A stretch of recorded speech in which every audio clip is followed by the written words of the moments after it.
Welcome to SOUQ News, your source for business, economy, and development insight that drive nations forward. From the vibrant streets of Lagos, Africa's fastest economic hub, SOUQ News takes you on a journey of discovery, analyzing and reporting the facts that lay the foundation for growth and development. We don't just report the news, we create it. SOUQ News is more than a channel.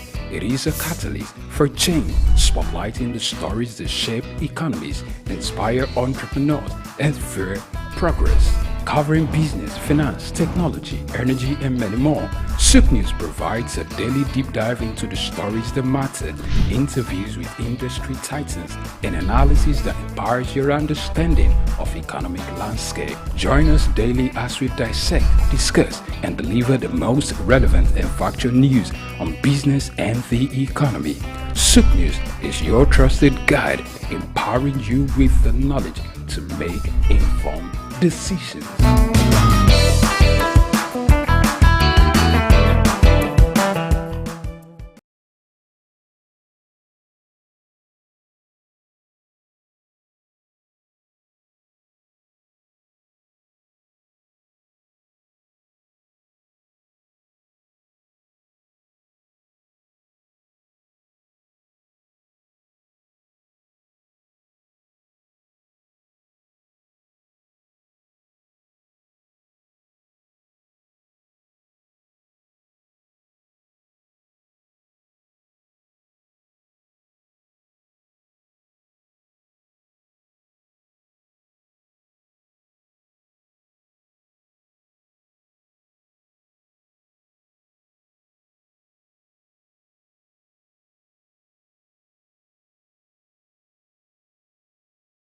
The rise and fall of Nigeria Airways is a story steeped in mismanagement and missed opportunities. Established in 1958, Nigeria Airways, the national carrier, initially soared as a symbol of national pride.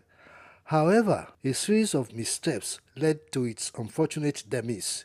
In 2008, financial mismanagement became its Achilles heel. The airline became bloated with an oversized workforce, hemorrhaging money on profitable routes while neglecting crucial safety maintenance. These issues stemmed from a lack of transparency and accountability. The government, as the majority owner, failed to implement proper checks and balances, allowing mismanagement to foster. Weak regulatory oversight likely played a part as well, with instances of impounded aircraft due to unpaid debts and safety concerns raised by international bodies. Ultimately, the crippling debt burden proved unsurmountable, forcing Nigeria Airways to cease operations, leaving a void and a valuable lesson for the future.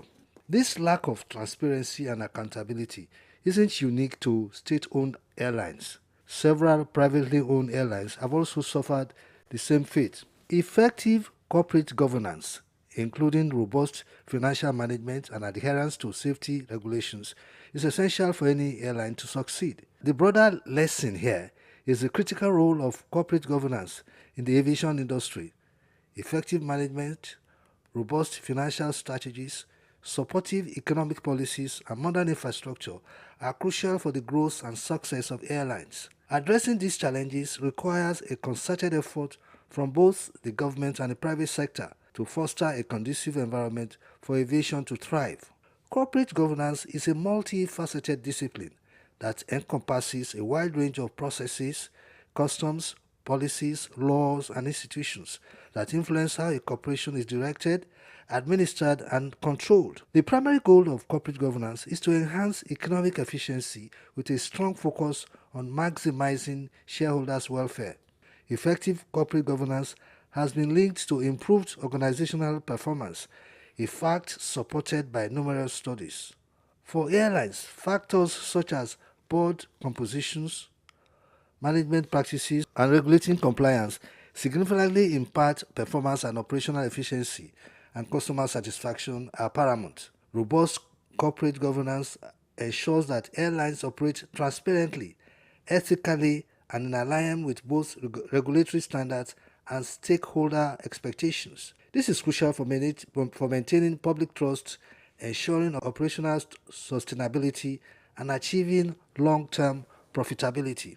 Across the Atlantic, one airline consistently ranks among the world's most profitable, Delta Airlines.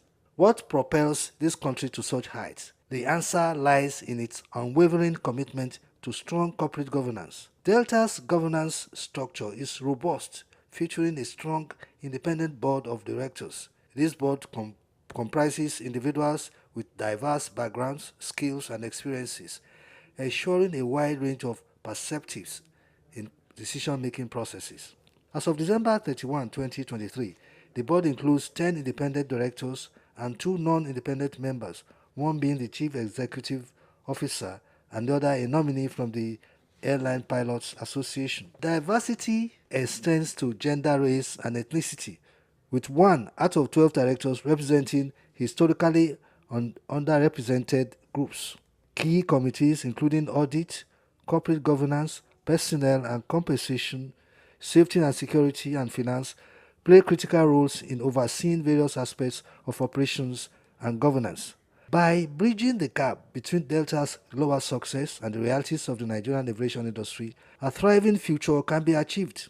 For regulators, strengthening regulations in Nigeria's aviation industry involves implementing stricter enforceable measures to discourage irresponsible practices while protecting consumers, employees, and investors. This includes a thorough review of ownership structures by setting up minimum competency standards for owners, exploring diversified ownership models, and enforcing stringent disclosure requirements. Regular independent audits should be conducted, extending beyond mere compliance to identify areas for improvement in operational safety and sustainability practices, thereby fostering a more robust and reliable aviation sector. Bayo Olaoye, SOUQ News.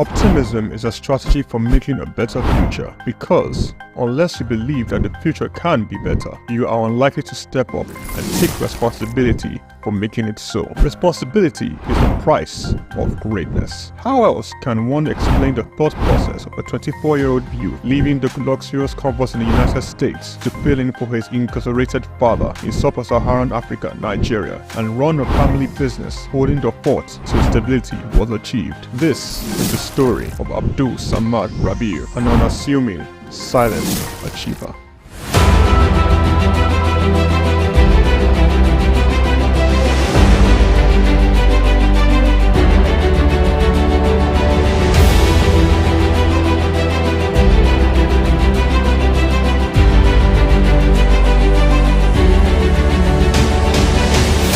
Abdul Samad Rabiu attended Capital University, Columbus, Ohio, and returned to Nigeria to oversee the family business when his father, SOUQ Rabiu, was detained by the administration of General Muhammadu Buhari for allegedly not paying the rice report duties. Not only was his father under investigation, the family business was under scrutiny. These harsh realities of being thrust right into the middle of it all shaped the young man's resolve to hard work in silence. Abdul Samad Rabiu is the son of one of Nigeria's foremost industrialists, late Khalifa SOUQ Rabiu, founder of SOUQ Rabiu and Sons Group. The family operated holding company with a history of investment in manufacturing, insurance, banking, and real estate. In the 1970s, the group invested in manufacturing, with its first investment being the Kano Suits and Packaging Cases Company, a factory producing suitcases and handbags. In 1972, the Bagauda Textile Mill, manufacturing woven clothes for uniforms, importing and trading in different segments of the economy, including frozen food service, sugar, and a motor vehicle and parts distribution company specialized in Daihatsu products. Abdul Samad Rabiu was born with a very big silver spoon in the ancient city of Kano on the 4th day of August in 1960, 57 days to Nigerian independence. 24 years later, responsibility beckoned. He was in the family business till 1988. Abdul Samad Rabiu, following in the steps of the family business, established BUA Bois International Limited in 1988. Solely for commodity trading, Bois International Limited imported rice, edible oil, flour, iron, and steel. The much-needed wins to his sale came in 1990. The government, owners of the Dettol Steel Company, got into a contract with Bois to supply its raw materials in exchange for finished products. This was the young company's much-needed windfall. Bois expanded further into steel, producing pellets, importing iron ore, and constructing multiple rolling mills in Nigeria. Nigerian Oil Mills Limited, the largest edible oil processing company in Nigeria, was sadly bought by Bois in 2005. Bois started 2 flour milling plants in Lagos and in Kano. By 2008, Bois had broken an 8-year monopoly in the Nigerian sugar industry by commissioning the second largest sugar refinery in sub-Saharan Africa. In 2009, the company went on to silently acquire a controlling stake in the publicly listed cement company in northern Nigeria, Sokoto Cement, and began to construct a $900 million cement plant in Ogun-Ogbela, Edo State, completed and commissioned in 2015, which was at that time the single largest non-oil investment in South Nigeria, and had a capacity of 6 million metric tons per annum upon completion of the second line. This was followed by a new 1.5 million metric tons line in Sokoto in 2018 and another 3 million metric ton line which commenced in 2020 and was commissioned in 2022, bringing the total installed capacity for his cement holdings to 11 million metric tons as of January 2022. Abdul Samad Rabiu is very entrenched with his family in business, having over 40 siblings. His younger brother, Rabiu Ishaku Rabiu, was the CEO of IRS Airlines Limited, an airline based in Abuja, Nigeria. It operates scheduled domestic passenger services. Its main base was Nnamdi Azikiwe International Airport. The airline was established in 2002 and started operations in March 2002 and ceased operations in 2013. Kabiru Rabiu, our younger brother, currently serves as the Group Executive Director of Bois Group. In 2020, Kabiru was named the Best African Economic Leader under the age of 40, the 100 African Economic Leaders for Tomorrow Awards by the French Institute, Chausseo. Bois invested $300 million in the 20,000 hectares Lafiaji Sugar Estate project, which comprises a sugar mill, sugar refinery, ethanol processing plant, and 35 megawatts power plant. The company also built an export-focused refinery in Port Harcourt, the only destination sugar refinery in sub-Saharan Africa. Abdul Samad Rabiu is constructing a 200,000 barrels per day petrochemicals refinery in Akwa Ibom State, Nigeria. The agreement was signed with Access of France in August 2020 for the refinery aimed at serving Nigeria and the West African petroleum refining needs. It is expected to be completed and operational by 2025. The privately owned Ogun-Ogbela Cement Company was in January 2020 merged with the publicly listed Cement Company of Northern Nigeria, where Abdul Samad Rabiu already held a controlling stake in the $3.3 billion transaction, and BUA Cement PLC was born. Abdul Samad consolidated all his food businesses in sugar, edible oils, rice, flour, and pasta milling into a new company, Bois Foods PLC. In December 2021, it was listed on the Nigerian exchange. Bois Foods emerged as a consumer goods leader in market capitalization, experiencing a phenomenal 206% year-to-date appreciation. Share prices soared from 65 naira per share in December 2022 to the current value of 379.9 naira per share as at 24th March 2024. In terms of fundamentals, Bois Foods exhibited robust financials with a 54% increase in profits to 105.6 billion naira in the first 9 months of 2023.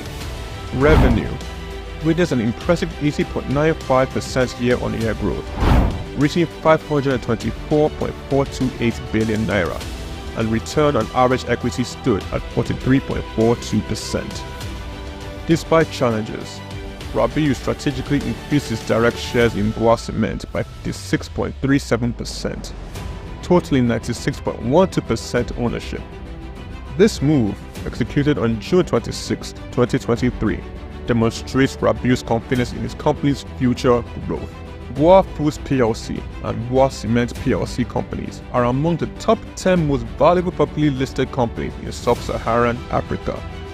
From a relatively small company in 1988, BUA Group has grown to a world-class conglomerate, contributing significantly to the country's GDP while providing employment opportunities for tens of thousands of Nigerians. Abdul Samad Rabiu's philanthropy is silently second to none. He founded the Abdul Samad Africa Initiative, ASR Africa, and an African-focused fund for social development and renewal which seeks to support Nigeria and other African countries in the area of health, education, and social development. In October 2022, Abdul Samad Rabiu, through ASR Africa, donated $500,000 to the United States Agency for International Development, partner on tuberculosis control, HIV, and gender-based violence prevention efforts in Nigeria. Development of a 7.5 billion naira 200-bed specialist hospital in Kano State during the global COVID-19 pandemic. Abdul Samad Rabiu championed Nigeria's donation to this COVID-19 intervention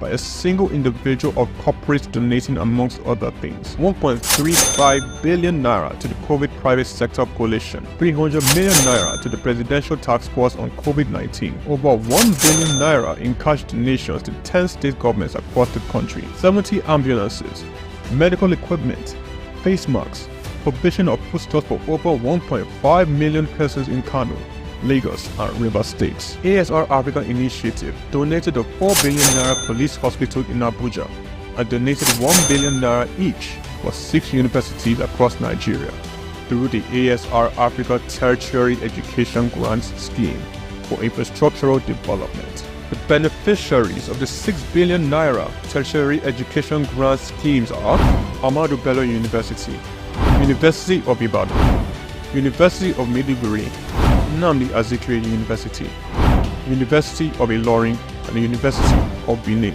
ASR Africa Initiative also donated 2.5 billion naira each through its tertiary healthcare development grants for health projects across 4 geopolitical zones in the country. These are in addition to 5 billion naira donated to build the first teaching hospital in Akwa Ibom State, donated 10 billion naira to the Security Support Fund of the Nigerian government. Abdul Samad Rabiu was awarded the 2022 CEO of the Year at the African CSR Awards, 2016 African Industrialist of the Year Awards by the All African Business Leader Awards, the 2022 Sun Man of the Year Awards, 2020 Vanguard Business Person of the Year, and the New Telegraph Philanthropist of the Year 2021, a recipient of several honorary doctorate degrees from various universities, including the University of Benin, Nasarawa State University, Sokoto State University, and Crescent University. Abdul Samad Rabiu is a fellow of the Institute of Directors, and he currently holds the prestigious Nigerian National Honors, Commander of the Order of the Federal Republic, CFR, Commander of the Order of Niger, CON, as well as the highest civilian national honor in Niger Republic. Abdul Samad Rabiu is married with children. His children are Mustafa Khadija Kuki Rabiu, Ishaku Khalifa Rabiu, Junad Rabiu. On the 22nd of January 2024, Forbes estimated Rabiu's wealth at $5.9 billion, putting him as the 6th wealthiest man in Africa and 508th in the Global Billionaires Club. The family man, the silent achiever, the giver, Abdul Samad Rabiu.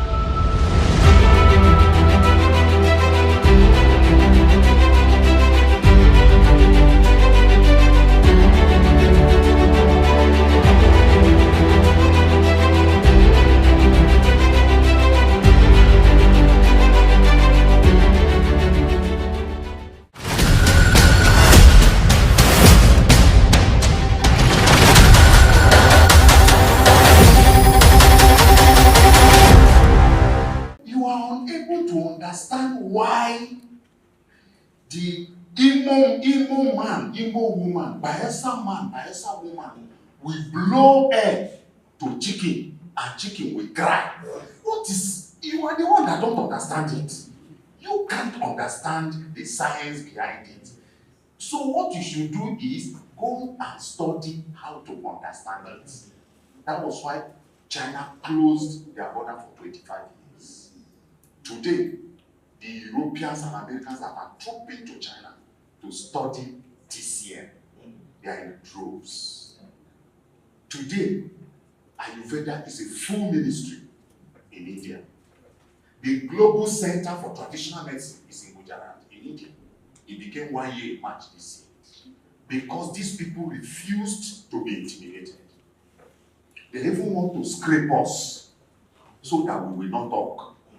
Because of the advent of drugs, hospitals, and modern technology, natural medicine in Nigeria have been relegated to the back for the longest of time in Nigeria. This situation has left Nigerians and Africans at large at the mercy of drugs produced abroad, as opposed to the effective, potent, and curing ability of leaves and roots. The Nigerian Natural Medicine Development Agency and natural medicine practitioners have partnered with Femi Walsh, owners of SOUQ News Television and the Isle 104.9 FM. The Memorandum of Understanding was signed at a meeting held between both parties on Wednesday, July 7, 2024 in Lagos.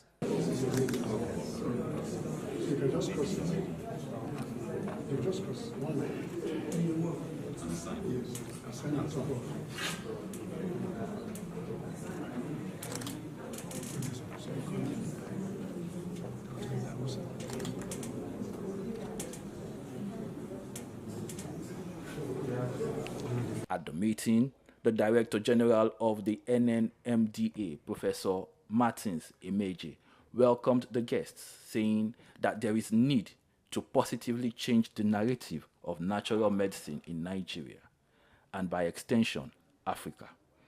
According to Professor Emeje, SOUQ News Television and the Isle 104.9 has the capacity to showcase the tremendous studies, research work, and products coming out of Nigeria to the world. So I believe your coming on board is also at a very critical period. So that, yes, you know, when we talked the other time and you said that because of our activities, people will start saying they want to be DJ of that place. Let them come and do. Yes, it is better for us to be known, to be lucrative, to be functional, so that people will compete to come and be DG, than for us to be obliterated. Do you understand? Because no matter how you do DG, you have expiry dates. You will go. But let the organization remain for the benefit of our nation. Thank you very much. Professor Emeje, responding on behalf of the president of Femi Walsh Media, Ambassador Victor Oluwafemi Walsh, the vice president of Femi Walsh Media, Dr. Idahosa Osamanze, said, as Nigerians, we talk down on Nigeria a lot. The beauty about what we're doing is that we also know that the end of Pulse television is coming close to an end, because the Gen Zs, they don't watch too much of television, they are on their cell phone. And so we adopt the over-the-top technology as a company to distribute our content, both in Africa, Asia, and America. Yesterday, I was still talking to a friend of mine, I met him in Toronto, who's giving us an inroad into the Caribbean, where our brothers are living, who were moved from this place. Oh, yes. So we show to the world what we are capable of doing, and this will attract attention of the world to the agency. I said to Prof the other day that I know that very soon people will be struggling to become DG of the agency, because Now there's no budget in it. That's why people are not struggling. Oh, yes. But very soon budget will come to Yes, and then everybody can live a decent and good life. So it's a pleasure to partner with you and to see how to drive this vision. And in the next 4 years, as Prof is still here. Dr. Osamanze, in the presence of SOUQ News Television's Chief Responsibility Officer, Sam Orouje, Business Manager Shade Uwe, and Chooks John Rogers, appreciated the NNMDA management and staff for a wonderful meeting that has signaled the beginning of a beautiful relationship in times to come.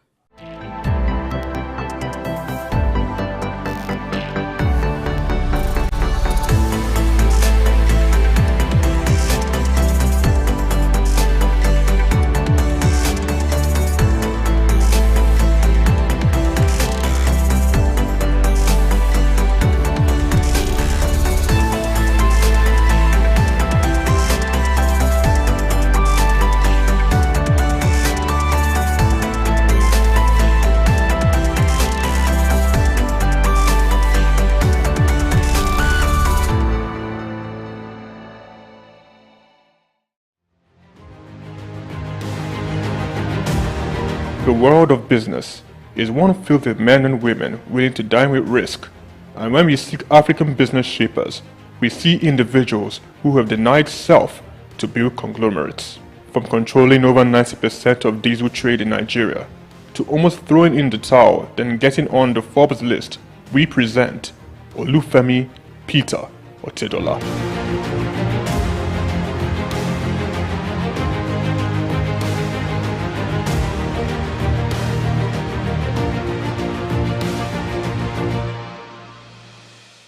The Nigerian businessman and philanthropist was born in Ibadan, the capital of Oyo State, on the 4th of November 1962, into the family of late Sir Michael Otedola, the governor of Lagos State from 1992 to 1993. The University of Lagos Staff School, Akuka, welcomed Olufemi for his primary education and secondary education at Olivet Baptist High School, Oyo. Olufemi proceeded to Obafemi Awolowo University, Ife, for his first degree, graduated and joined the family printing press business, working hard and gaining experience. Femi Otedola ventured out starting Center Force Limited. The company focused on finance, investment and trading. The oil and gas sector was Femi Otedola's next port of call. From quite a very humble beginning in the oil and gas sector, utilizing the connections and networks of family and friends, he cultivated partnerships in diesel supply chain. Him being the last man to the final consumer. Challenges breed opportunities, and in Femi's case, it was a late delivery of diesel from his supplier with a broken truck, and he caught the idea. He could do better and provide better services. He ventured into diesel supply business, buying diesel from a retailer and supplying to companies. Femi Otedola encountered several difficulties securing his supply and timely meeting the demands of his growing clients. This definitely was an opportunity he identified in the fuel retail market. Otedola secured the finance and Zenon Petroleum and Gas Limited was born, petroleum products marketing and distribution company. He's a man who became a billionaire at an early age, and that has been sustainable over the years. And I think this should be a leading light or a torchbearer for those who are interested in entrepreneurship. Otedola, owner and chairman of Zenon, in 2004 invested 15 billion naira in downstream infrastructure development and acquired storage depots at Ibadan, Apapa, as well as 4 cargo vessels, amounting to a combined total storage capacity of 147,000 metric tons. Zenon Petroleum and Gas Limited also acquired a fleet of 100 DAF fuel tanker trucks. By 2005, Zenon controlled a major share of the Nigerian diesel market, supplying fuel to most of the major manufacturers in the country, including Dangote Group, Cadbury, Coca-Cola, Nigerian Breweries, MTN, Unilever, Nestle, and Guinness. Zenon Petroleum and Gas was the name on major invoices and Femi Otedola the name on every lips, playing toe-to-toe with major multinationals. Zenon, in a very short period, silenced the competition and almost unilaterally determined the price of diesel in Nigeria. The competitors came to Zenon for supply. Femi Otedola, with the massive success Zenon Petroleum and Gas achieved, bought a 28.7% stake in African Petroleum. Otedola branched into the financial sector and aggressively stocked up the shares of leading financial houses. He became a top shareholder in Zenith Bank, United Bank for Africa, and the largest importer of diesel in Nigeria. He acquired major shares of Africa's Finance Corporation, Mobile Oil Nigeria Limited, Chevron Texaco, and Visa Phone. Otedola has his hands deep in real estate investments, including an acquisition in February 2007 by Zenon of Starling House in Victoria Island, Lagos from the federal government. Lagos, London, Dubai, Monaco all have the signatures of FO Property Limited. He was appointed chairman of the Transcorp Hilton Hotel Abuja and tasked with driving its expansion and upgraded to a 7-star facility. Otedola has served as a member of the Nigerian Investment Promotion Council since 2004, was appointed by President Goodluck Jonathan to Nigeria's National Economic Management Team. Otedola is Chief Executive and President of the Seaforth Shipping Company Limited and was at one point Nigeria's largest ship owner after extending control over the distribution of diesel products. One of his ships, a flat-bottom bunker vessel with a storage capacity of 16,000 metric tons, was the first of its kind in Africa. In January 2006, Otedola was appointed a non-executive director of Transnational Corporation of Nigeria PLC, a multi-sectoral conglomerate established in 2004 by then President Olusegun Obasanjo to respond to market opportunities requiring heavy capital investment in Nigeria and across sub-Saharan Africa. He held this post until February 2011. Otedola was appointed chairman and chief executive of African Petroleum in 2007 through the acquisition of controlling stake in the business. Following Otedola's entry into the company, African Petroleum's share price rose sharply, increasing the market capitalization from 36 billion to 217 billion naira in 6 months. In March 2009, Otedola became the second Nigerian after Aliko Dangote to appear on the Forbes list of dollar-denominated billionaires with an estimated net worth of $1.2 billion. Otedola announced a move to upgrade African Petroleum's liquefied petroleum gas storage terminals in Lagos, Kano, and Port Harcourt in October 2009. Harsh economic conditions necessitated by the slump in the oil prices and credit squeeze of 2008-09 led African Petroleum to record a loss in 2009. With the world oil price crash came difficult moments for Zenon and Otedola. He was very close to complete bankruptcy. By selling some of his assets and turn them into liquidity that helped him to pay off his outstanding debt, particularly with the banks. I think this is very remarkable in the sense that to a very large extent is driven by core personal values, where he could have made a decision to file for bankruptcy, which is not really popular in Nigeria. But that decision he made to be able to pay his debt off shows a man that is disciplined, a man that is driven by value, and to that extent, these lessons can be taken by other entrepreneurs who want to venture into some uncertainty when they make business decisions. I said to myself, I was not going to have friends and enemies. I was going to have only competitors. I had two options: commit suicide or weather the storm. African Petroleum, rebranded in December 2010, changed its name to SOUQ Oil PLC.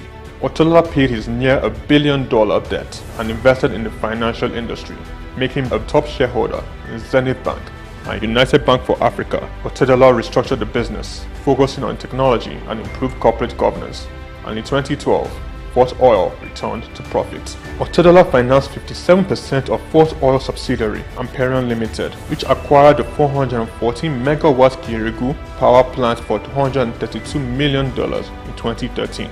SOUQ Oil improved financial position and diversification into power generation resulted in a 1,321% rise in its share price.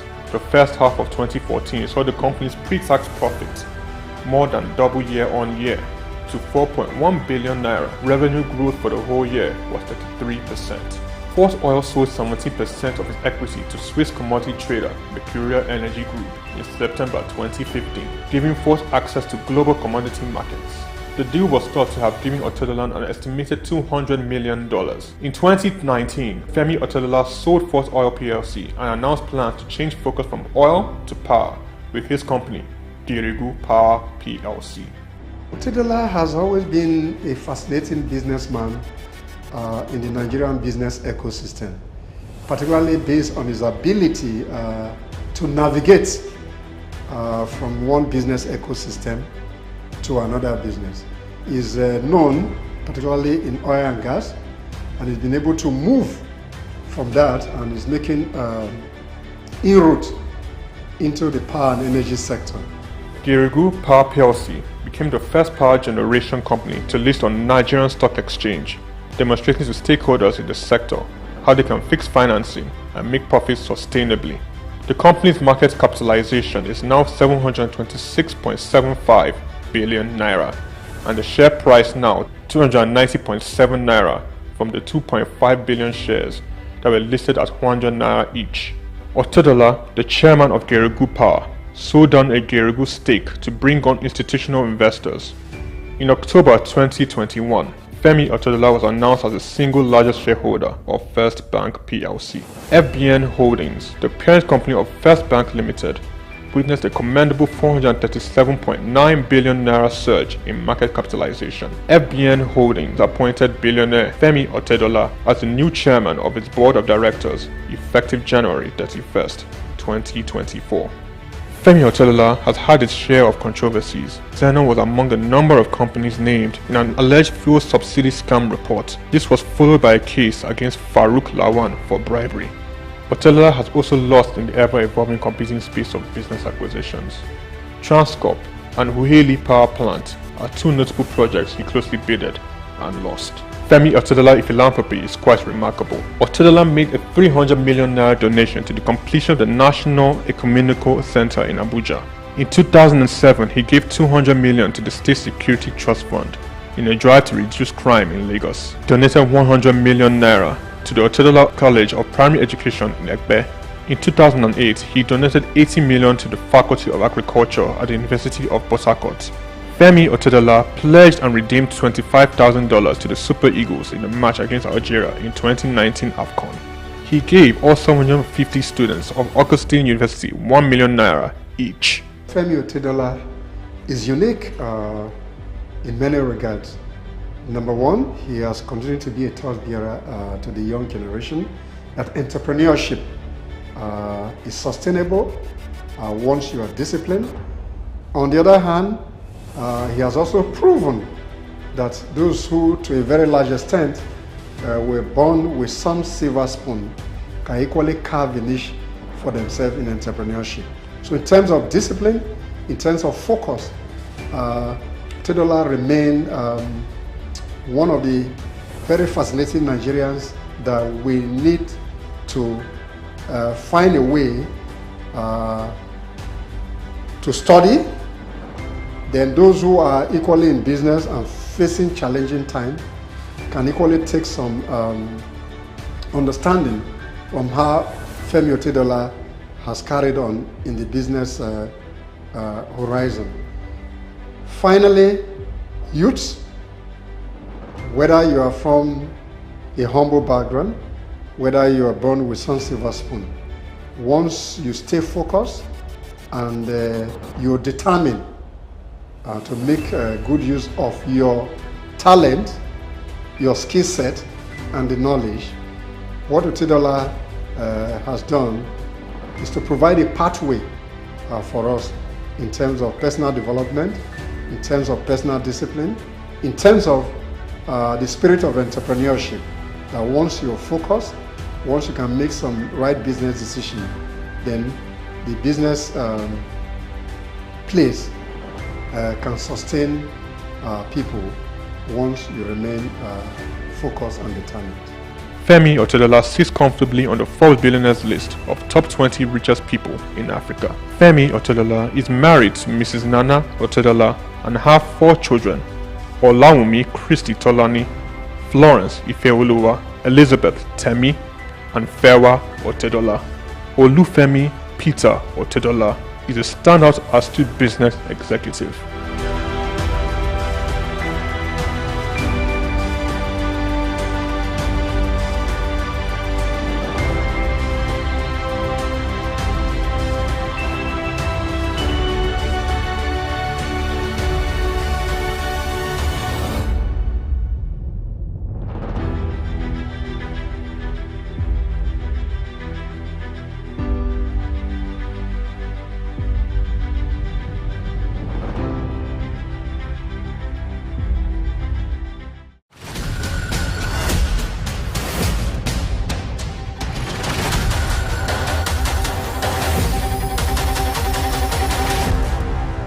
At a time when Africa has been infiltrated by the much-dreaded monkeypox, and Nigeria has just survived from the claws of free spree killing cholera, the Lagos state has seen fit to provide a free medical outreach to residents. On August 12, 2024, in the heart of Lagos, the health of mothers and children were catered to by the Lagos state government under a free health program tagged Maternal, Newborn, Child and Adolescent Health. The program organized by the Lagos Island local government had in attendance the First Lady of Lagos State, Dr. Mrs. Ibijoke Sanwo-Olu, the Special Advisor to the State Government of Health Matters, Dr. Kemi Ogunyemi, the local government chairman, Muibi Alade Folawiyo, and the Senior Special Assistant to the Chairman of Lagos Island Local Government, Honorable Bola Oloniyi. The attendees had this to say. So we've got family planning, we've got free antenatal, as most of you are aware, free antenatal for all our pregnant women up until when they have their children, whether by cesarean section or by normal delivery. One other thing is that we're also pushing our health insurance. We're trying to encourage our mothers and the general public at large to take up the Ilera Eco health insurance so that they can actually get access, which is very important, to quality care from our primary health care facilities before they are referred, if need be, to the secondary or tertiary. I'm deeply happy, and you can see the people of this local government was happy. You can see how they troop out in numbers, and at the same time the women and the children are all here. You can see the kind of enthusiasm that people put in. It's a very good thing, and I believe that people sees good in what we are doing today, and by the grace of God, especially the area of vitamin A for the young ones. The MNCAH program provided free medication, food and health care for the children and the mothers of Lagos Island community. Tests were conducted for HIV, tuberculosis, and cholera, among others.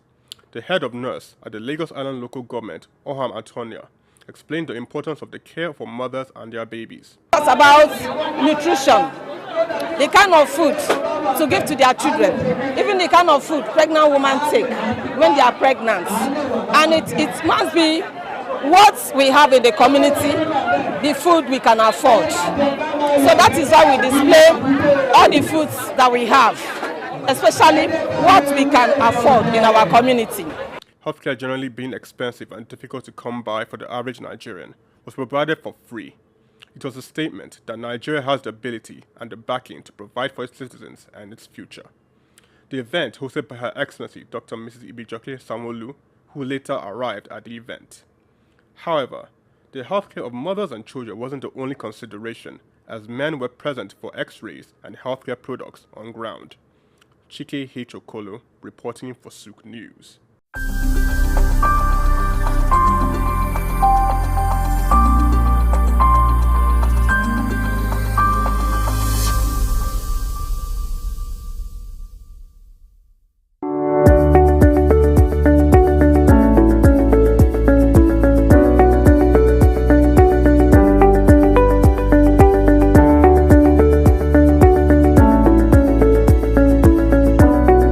I hail from Lagos State, from Isaleko. My father hailed from the Olumegbo family. I attended my primary, secondary education in Ibadan at the time because my mother was there. But my religious practicing was always done during the holidays at Holy Cross Cathedral. I was working in the sacristy. We used to prepare for the Mass on Saturdays, and we sell the news magazine on Sundays in front of the church. And I remembered fondly that we used to tease a man called Sunday Boku Boku at that time, and he used to run to chase us and throw stones at, how dare you call me Sunday Boku Boku. Those were fun times. Harvest, Corpus Christi. And I was born, raised, baptized, confirmed, married in the Catholic Church. But I got married to Engineer Larry Phillips, who is an Anglican. And I believe that in togetherness of family, it's best we all do things together.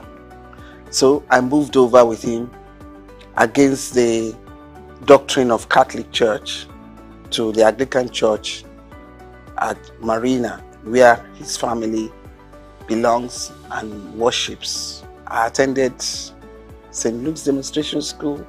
We used to climb the mango trees, and there was a mixed school. We used to play at during break time. And in my secondary school was a Catholic school. And it's for you to be prim and prudish in life, and set you on as a lady. And I got some finesse from there too. And but the most interesting one, and the most that I can call a radical one, was my HSC in Olivet. We tried all sorts there. But it was fun and highly educative too. Sportsmanship was there. And from there, I proceeded abroad for my accountancy.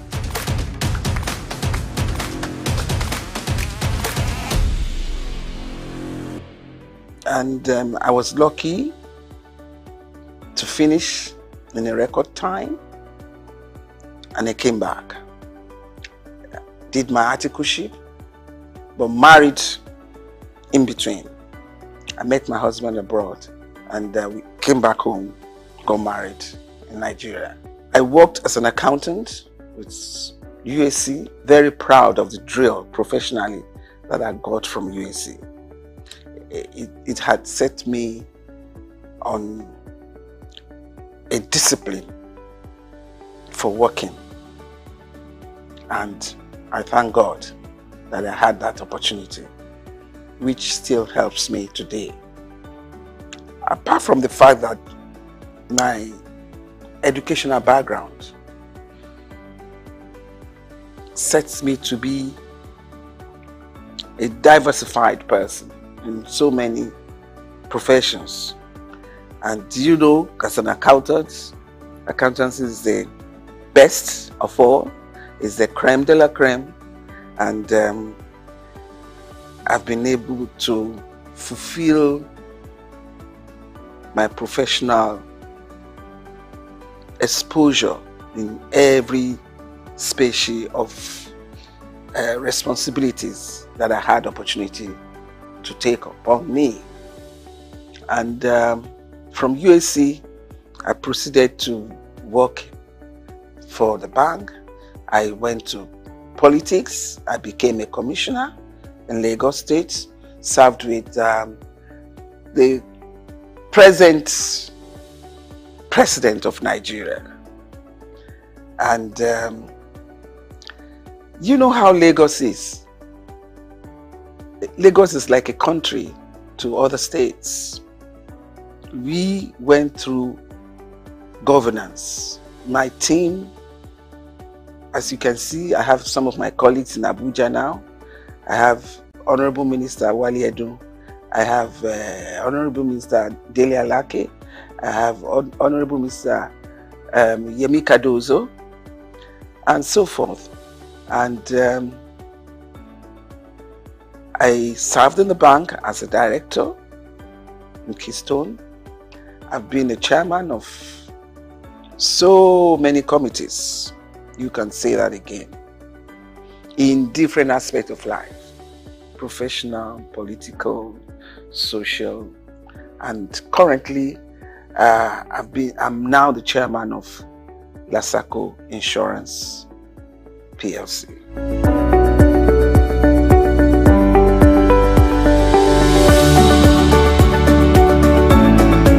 When I was growing up, it was so free and enjoyable. We can take off at 11, 12, escort your friends to Bangbushe here. We go and have the Mosa. We go to the stadium. I remember me in my teenage age, I used to go to Nikon Stadium here. We watch so many matches, and I used to be with those fans, dancing and waving our fans, and bazaars, Easter Mondays, Fela Sports, you name it. It was fun. But Lagos was good for all of us. It was cleaner. It was amazing. Security isn't much to fear, You can just live the way you want. And money and values of life are completely different to what they are today. I was with my grandparents and we had so many tenants and we didn't realize they were tenants. We were all playing together, eating together, and we are still like one family today. But the story is not the same again. I wish one can turn around and change it, but we have all given our kids sheltered life for the fear of unknown.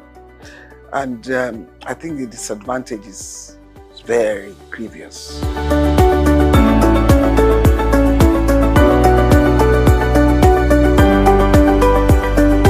I think first and foremost, God gave me the chance, the opportunities to pass through that in the journey of life. It's not only money that can make you successful in life. I want you to get that. It's an added support for you if in life you have the opportunities of parents who can financially support you. But at the same time, there are kids who didn't have any financial support and have been successful. So to me, success is about self-determination.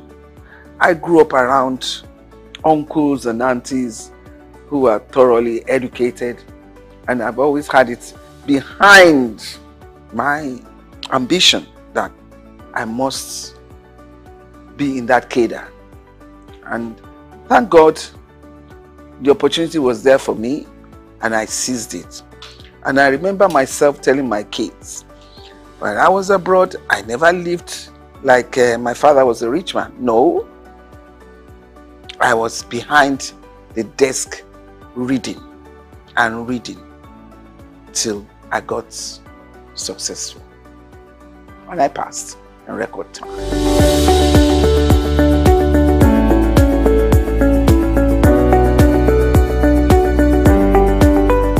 First and foremost, I think I'm a people's person. Secondly, my educational background. Thirdly, my pedigree.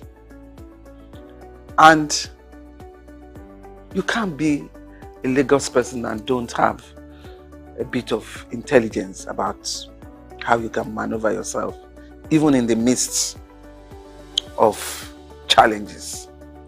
And I can tell you that boardroom politics, especially when you're a woman, is tough. Well, when you manage those that you sit around with, eventually, when they see that you're there to work It has no business and basis for any other thing. I've had issues on boards because I'm female, and I put my foot down. It is the work we are doing. There is no gender sensitivity in this issue. Even in my early days as an accountant, when I head the accounting department, it was even tough at that level because the young accounting clerks, some of them can be daring to say, how can you talk to me like that? How can you make it? And I'll say, please, what do you mean? We need to get this target work done. So it's the work that is talking. That's not to do whether I'm a man or a woman. So I will like the idea of gender reasonableness to be better played. At least for now, we are not having that 3 1/3, no. But I guess we are in the region of 20%. And it should be better. You give a woman a chance, she will devote her life to it. But, I mean, when we have 1 or 2 issues from women who have been there, that should not create hurdle or boundary that you say a woman shouldn't cross. No. Nobody is perfect in life. And I want to let you know, it's tough for a woman. These men, when it is a woman having a corrective measure to be taken, they do not handle it the way they do for the men. They are in a rush to pack the woman out. You see from what has happened all over the world. So I will still make an appeal that women should be given better chances, better allowances. It's so quick to make a woman a scapegoat, the sacrificial lamb. Let's take it easy. And please, women, when they put you there, make us proud. I should remember the other women coming after me. If I make this trouble now, they turn around and say, this is why we don't give them the chance to get to the top. So, you manage the situation, you know. And let us remember that Africa is still very chauvinistic. It's still a man's world here. We are only trying. So just give us, for now, our required 33 1/3% as per Beijing recommendation.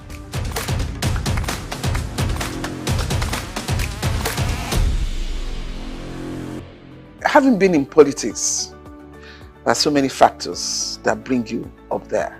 Some sensible, which I would call sensibilities. Some sensitive based, which I would call sensitivity. And some as per geographical distribution. If it's not the turn of your section, your district, there's no way they can put you there. But then sometimes it's the turn of your district, the party supremacy decrees that they don't want to use you. What do? You have to show some resilience as a stable character and do whatever you are given very well. Excel. Somehow, one day, you'll be there. Like Martin Luther King. At the end of that tunnel, I can see the light. Someday, somehow, you get there.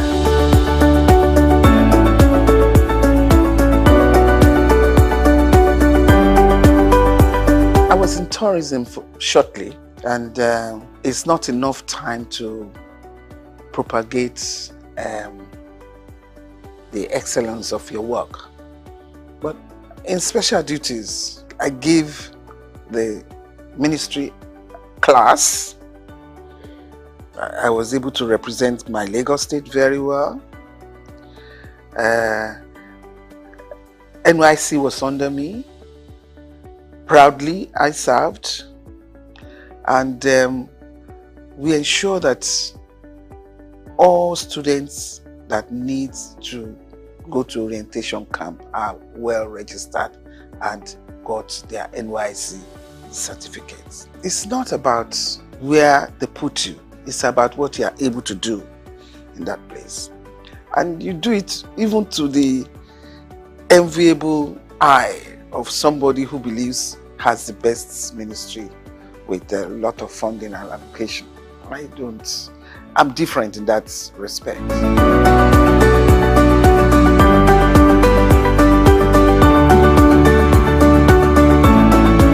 A hard-working man, a man with a lot of sagacity, a man that is very kind, he has human kindness in his heart, a man that is highly focused. My office was very close to the roundhouse, and I tell you, I wasn't surprised. And I kept telling everybody, I wasn't surprised he got a clinch that position, because I knew that even when in 99, from the day we stepped in, he's been working towards his election in 2003. So a man like that who is focused, his business is the end of the tunnel. All the distractions you are given, he doesn't consider it. So don't waste your emotions. You know, when you provoke yourself unnecessarily, and the person you are provoking yourself upon is not even responding on that line, you know you're wasting your time. But he's an astute politician. He knows what to do at every point. And don't try him, because he's a hard knock. And he's easy to forgive. That bit, I don't know how he does it, but it's easy to forgive and move on. He understands politics, maybe from a young age, I don't know, but he seems to have the knack of it at all times.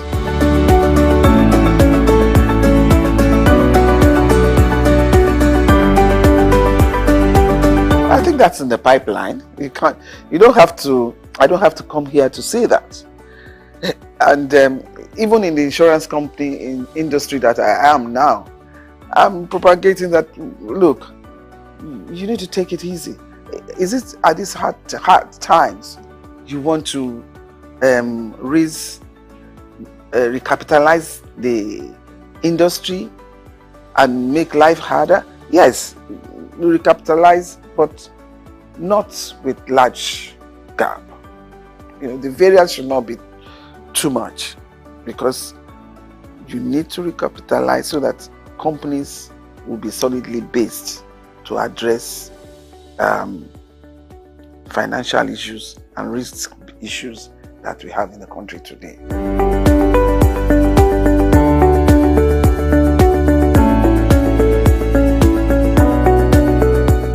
I studied religion for my A-levels in school. I did divinity. It's not just reading Bible.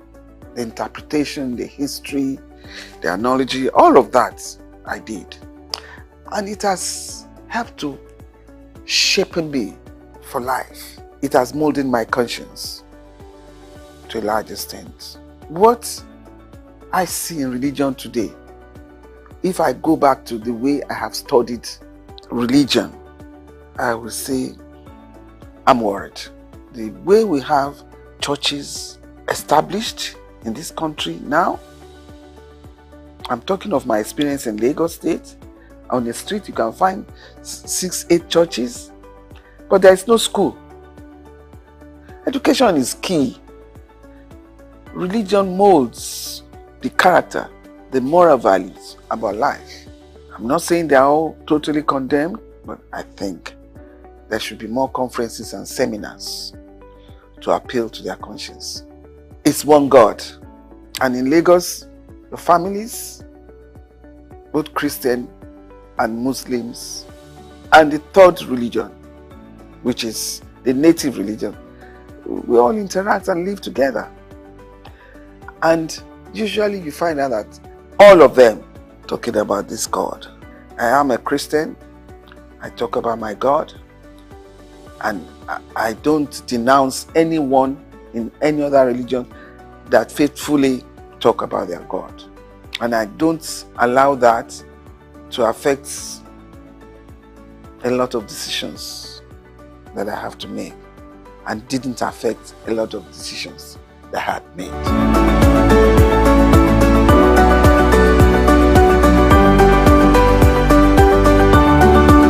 The expectation is too high.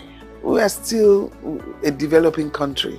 The awareness of covering up your risk is not too much there. In terms of life insurance, in terms of property, people are not still there. People don't cover themselves well enough. They take unnecessary risk. I'm glad Lagos State Governor is saying everybody must have a health insurance now. That, again, would expand the scope of the insurance business. In insurance, there are so many seminars, there are so many conferences that are being put up there now, where the ability to educate the masses, and even the high-ups one, to please insure yourself. And when I say yourself, your life, your property, your children, and see how far it goes. It is important. And you know, in this era of insecurity, it is highly important. Just make sure you insure yourself. And with what the governor had proposed now, definitely Governor Sanwo-Olu did well. Health insurance is key. Health is wealth.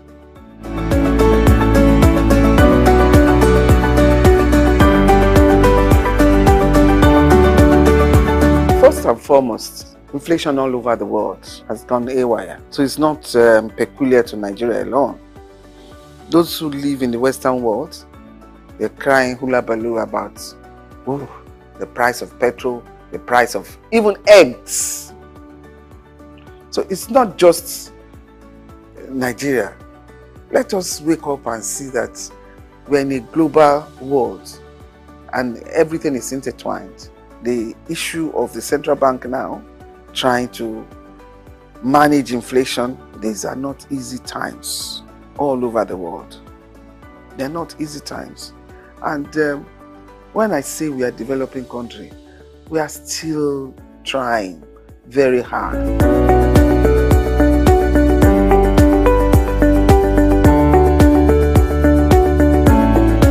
I don't want to say it's sad. It depends on the environment. You know, you can't just bring UAE here into Nigeria. The environment here from inception has not delved too much on tourism. Your tourism is just go on holiday and go back. The beaches are there. And even from 1999, they are trying to redevelop along the beach so that tourist activities can happen. And I'm sure they're still on it. You need tourist attraction where you have every aspect of life when tourists come over.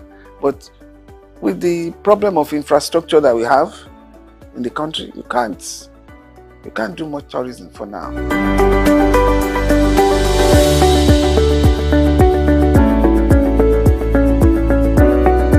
It wasn't easy, but as I said, once you try to be a bit methodological about it, then you get by. Because from the days I came back from England, starting a family, working in large corporations.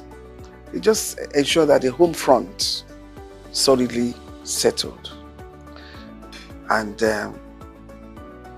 it wasn't that easy, because you know that I'm talking of almost 40 years back. To be able to excel amidst men, you probably have to do 2 times, 3 times more than them. I'm lucky I have a husband who accepts me being what I am. Because if you have a partner that does not appreciate your ambition and your dream, he will not support you. But I have the support of my husband, and we are able to keep the home together. Make sure that his food is given. Make sure the kids are well looked after. Make sure the husband is well looked after at all times, and don't grudge.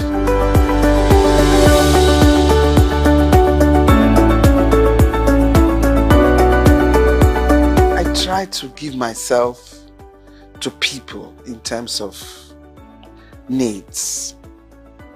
I try to recognize people's needs, and at the moment of that need, I try to help. And it's a legacy I try to sound to my kids at all times. Recognize needs at that point and do it. Because at the point that you recognize it, if you don't offer the assistance, it may not be meaningful again. But if at the time that a need arises and you can do it, promptly do it. And I cannot manage people who are not sincere. I cannot.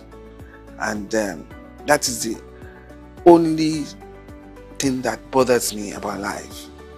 And once I find out that they are not one way, I make my U-turn and I don't go back again. And that's one thing I have learned, I have seen, and I'm trying to learn from Mr. President Bola Tinubu. The way he can switch from being so hot and then swim as if nothing happened and carry on. That is tough for me. And I hope I'll be able to, within the space remaining, I'll be able to copy that. At the same time, I like hardworking. I recognize people who are hardworking, who are intelligent, and I recognize people who are hardworking and need to be helped in terms of training to be a better person. And I like fun.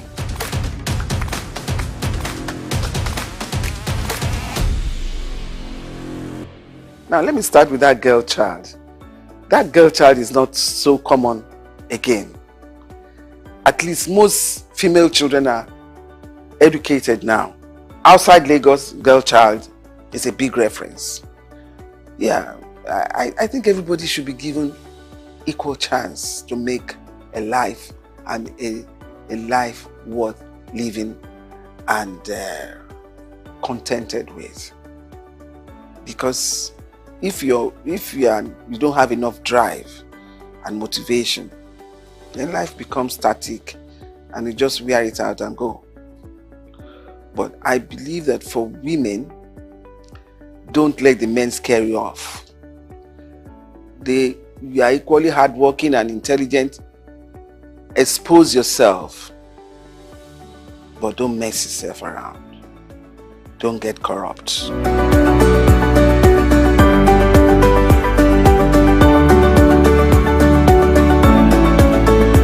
Do unto others as you want others to do unto you. And There's one good prayer. Everybody that knows me, and I always say, my God is a just God. His judgment is always fair. So whoever hurts you, attacks you, leave them to God.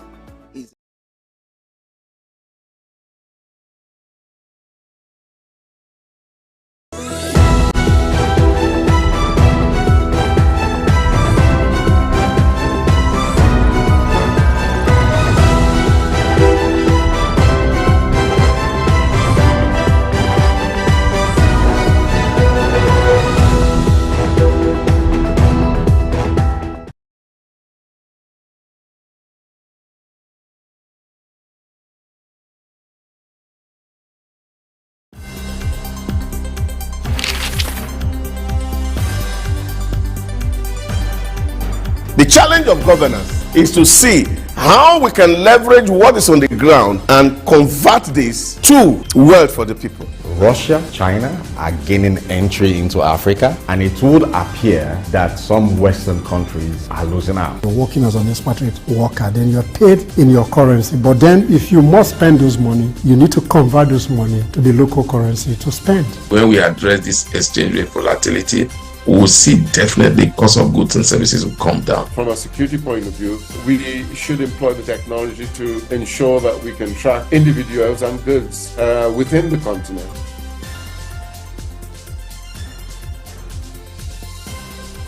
Early exchange, shaping policy, advancing development. All right, it's another beautiful day.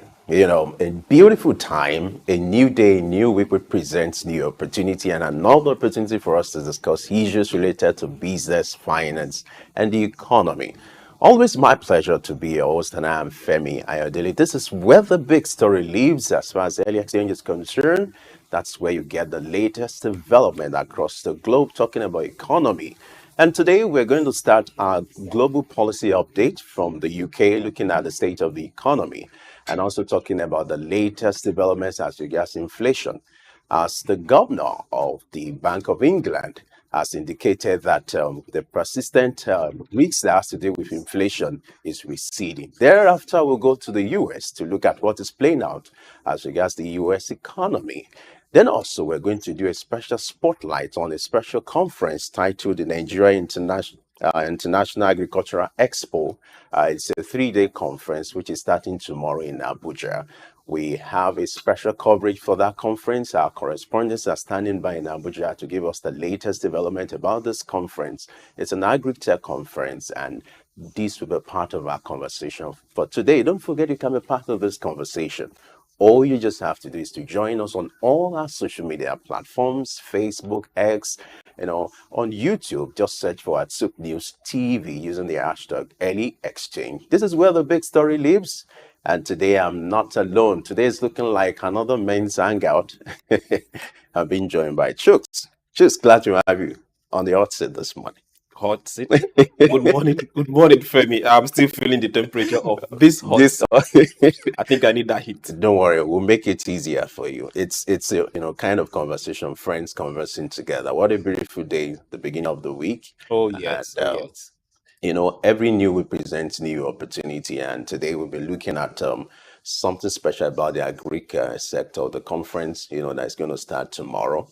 It's something that we should look forward to. And also talking about the UK economy, in recent times there have been concerns about the issue of inflation, but the inflation has been stable, and the Bank of England governor is easier to say, okay, with a sense of confidence that with the inflation at 2.2% now, there's tendency to cut interest rate, and that confidence is there. That's going to be thrust of our conversation today. It promises to be a very good one. Interest rate is where everyone eye goes, especially for manufacturers and industrialists. Then talking about agri, God has been fair to us. 3 weeks no rain, and agri business is growing, and rains have come. So to everyone in this side of Africa, congratulations. To the event organizers, congratulations. We look forward to something great, and to everyone looking forward to rate cut, we'll see what happens. All right. You know the drill. When we want to start the program, we switch to the newsroom to take the latest development across the globe. Our man Juvi is standing by to do justice to that. Take it away, Juvi.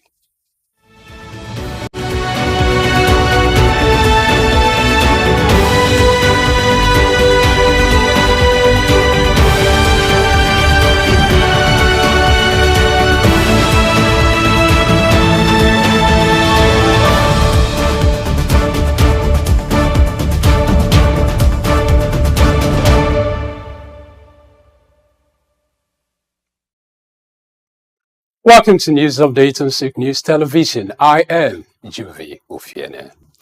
President Bola Tinubu assured Nigerians that his administration's policies over the past 15 months will soon bring significant relief despite current challenges. Speaking at the Nigeria Bar Association's annual general conference, Tinubu highlighted progress in legal and judicial reforms aimed at rebuilding the nation. Represented by Vice President Shettima Kashim, he emphasized the need to embrace difficult decisions for sustainable development, urging citizens to remain resilient. The president reaffirmed his commitment to upholding the rule of law, promoting separation of powers, and tolerating dissenting views within legal bounds as the nation works towards a better future. Still in Nigeria, President Bola Tinubu will inaugurate the upgraded West Africa Container Terminal, SOUQ, in Onne, Rivers State next Wednesday. The $150 million enactment initiated in 2021 mark a significant advancement for Nigeria's largest container terminal outside Lagos. Jethu Jersey, managing director of SOUQ, highlighted the upgrade as a milestone for Nigeria ports and a boost for the national economy. SOUQ, Nigeria's first greenfield container terminal developed under a public-private partnership, now serves as a crucial gateway to eastern Nigeria. The terminal, located in the oil and gas-free zone Onne, has facilitated major international trade, including accommodating Nigeria's largest container vessel. The commissioning will be attended by numerous dignitaries and stakeholders, reflecting its importance in enhancing Nigeria's port infrastructure. The federal government has announced a $3 billion relief fund for all states to mitigate the impact of the recent flooding. Minister of Finance Wale Edun revealed this at the government house in Berlin KB after inspecting flood-hit areas. The fund allocated by the National Economic Council aims to help states like Kebbi prepare for successful dry season farming, crucial for food production and inflation control. According to the minister, President Bola Tinubu is committed to enhancing states' resilience and productivity and ensure food availability. The initiative is part of a broader effort, including the renewed Hope Infrastructure Fund to support crucial projects and stabilize the economy. The Nigerian Natural Medicine Development Agency, NNMDA, is set to launch 27 new natural medical products, with one product alone projected to create 3.8 million jobs. NNMDA Director General Professor Martins Emeje revealed this during the signing of a Memorandum of Understanding with Catholic University to advance natural medicine in Nigeria. Professor Emeje emphasized the economic potential of these products, stating that Nigeria could reduce its reliance on crude oil by harnessing its plants' biodiversity. The partnership with Catholic University aims to alleviate research and human capital development in the natural medicine sector, fostering innovation and contributing to Nigeria's economic growth. The National Bureau of Statistics, NBS, will release Nigeria's second quarter GDP report this week. The first quarter of 2024 saw a 2.98% year-on-year growth, driven mainly by the service sector. However, Purchasing Managers Index PMI declined in June and July, indicating potential challenges for the second quarter. Meanwhile, the Bureau of Economic Analysis will on August 29, 2024 released the United States GDP report for the second quarter. Preliminary data showed a 1.6% annualized growth rate for the first quarter, below expectations. Investors are closely watching for any signals of interest rate adjustment by the Federal Reserve amid persistent inflation concerns.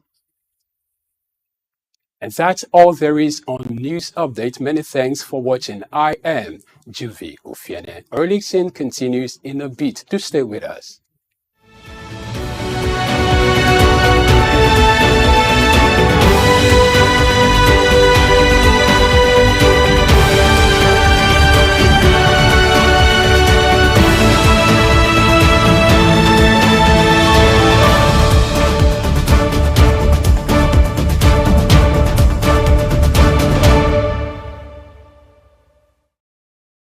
Right, many thanks, Juvie and the news crew, for giving us a picture of the latest development across the globe. This is where the big story lives. We'll take a moment now. When we return, we'll talk about the international conference, the Agri Conference, that will be taking place tomorrow, and all that has to do with the objectives and the targets of this conference. That will happen after this short break. Stay with us. Cocoa remains a significant cash crop in Nigeria, predominantly produced by small-scale farmers in the country's southwest region. Historically, cocoa served as a major source of foreign earnings until the 1970s, when the discovery of petroleum shifted the focus away from agriculture. Despite various challenges from its introduction in 1807 to the present, efforts by successive governments and the resilience of cocoa farmers have sustained its production. To better optimize productivity and ensure fair prices for farmers and high economic returns for the government, the Cocoa Marketing Board, CMB, was established in 1947. However, the goal was not totally achieved as pricing policy weren't favorable, discouraging farmers from producing export crops, and that eventually led to the board's abolition in 1986. This resulted in reduced yields and lower quality cocoa beans. Meanwhile, the Millennium era witnessed a shift in farmers' focus towards more economically viable crops like oil palm due to the high cost and intensive care required for cocoa production. Cocoa production faces several obstacles, including limited access to fertilizers, unfavorable climate conditions, pest infestation, poor infrastructure, and land shortages. Also, herders' attacks on farmers have deterred farmers from expanding their farmlands. According to research, despite challenges, cocoa production has empowered many farmers and more stakeholders in the value chain, improving their living standards, enabling them to provide education for their children, cover medical expenses, and build better homes. Concerning the future of cocoa farming in Nigeria, there are mixed opinions among farmers. Some are hopeful that government reinvestment and addressing current challenges can revive the sector's past success. Others are pessimistic due to the persistent issues and the trend of farmers shifting to other crops. Regardless, hope remains for the sector. Solutions like improving land-labor relations, infrastructure, and financial support could revitalize cocoa production, reduce out migration, stabilize prices, and enhance value chain development, ultimately securing a brighter future for Nigerian cocoa farming and its stakeholders. Ojai Michael, reporting for SOUQ News.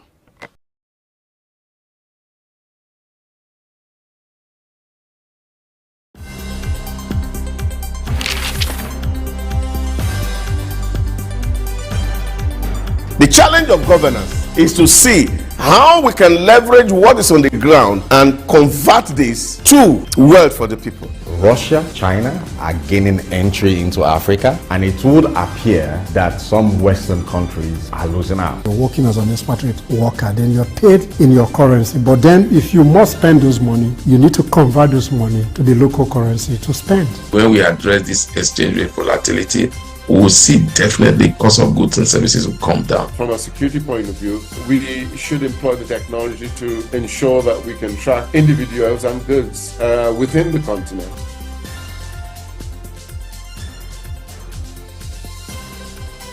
Orderly exchange, shaping policy, advancing development. All right, we'll start our business of shaping policy for today from the agri sector, looking at a special conference which is expected to kick off tomorrow in Abuja. The conference is Nigeria International Agricultural Expo 2024, which is organized by Command Event Management Services. Now, this conference is to expose and also bring to bear the need for technology when it comes to agriculture in Africa, the impact of technology, and to also talk about research and what will be the impact of these on research. And to shed more light on this special conference, we're being joined by the manager of operation. We are being joined by Mr. Yakin Kazim, who joins us from Abuja. Glad to have you join us on LX Thing this morning. Good morning, sir. Thank you very much. All right, great. Now, let's start by you providing a background to the essence of this conference. I understand that your organization is doing this as a way of exposing, stakeholders to the cutting-edge technology as far as agriculture is concerned. But as part of the organizers, I would like you to shed more light on what this Nigeria International Expo is all about. The one taking place tomorrow. It's going to start from tomorrow till the next 3 days. Please shed more light on this conference. Why is it so significant, and what do you intend to achieve with this expo? All right. Thank you very much. My name is Yakin Kazim. I'm an manager of operation for Kuman Event Management Services, organizer of a Nigeria International Agricultural Expo. So this year is a 6th edition of Nigeria International Agricultural Expo, tagged NEA Expo 2024. Our main aim of putting this show up is just to support the presidential policy on the food security in Nigeria. As we all know, Nigeria have a lot of potential in becoming a major hub for the food production in Africa. So we are looking at a way how to promote these local food production in Nigeria by showcasing the trending technology in terms of agriculture from around the globe. And from this edition, we have a lot of companies, a lot of major agricultural brands from around the world that are participating, including the major indigenous agricultural brand in Nigeria, to collaborate and discuss B2B networking, business to technology networking during the show. And then on the other side, we have a productive section that will discuss major challenges faced by farmers, faced by agro food processing in Nigeria. And we have a lot of speakers from all across the West African Agricultural Institute that will be participating, providing solutions to all this. And these NEA Expo 2024 will start by 9 a.m. tomorrow, 27, till 29 of August 2024. It's a 3-day show with expectant of more than 80 companies that will be participating, mainly agricultural companies, 80 brands that will be participating during the show. And then we have more than 25 agricultural researchers that will be giving an insight in the solution to the major problem facing Nigerian agricultural sectors. Okay, thank you very much, Mr. Yakin Kazim. I really like the theme of this particular event: sustainable innovation, research, and scientific advancement focused on transforming agri-food production in the region. I guess that should be West Africa. One thing is very key and sure: majority of the food is coming from small-scale farmers, very small-scale farmers, compared to those that have large farms. The smaller ones are a majority. At the end of this particular 3-day event, what plans do you have or your company have to make sure that the knowledge, the understanding, and the gains coming from this event trickle down to the small-scale farmers? Thank you very much. During this edition, most of the company we are bringing are the brand that believe in technology transfer.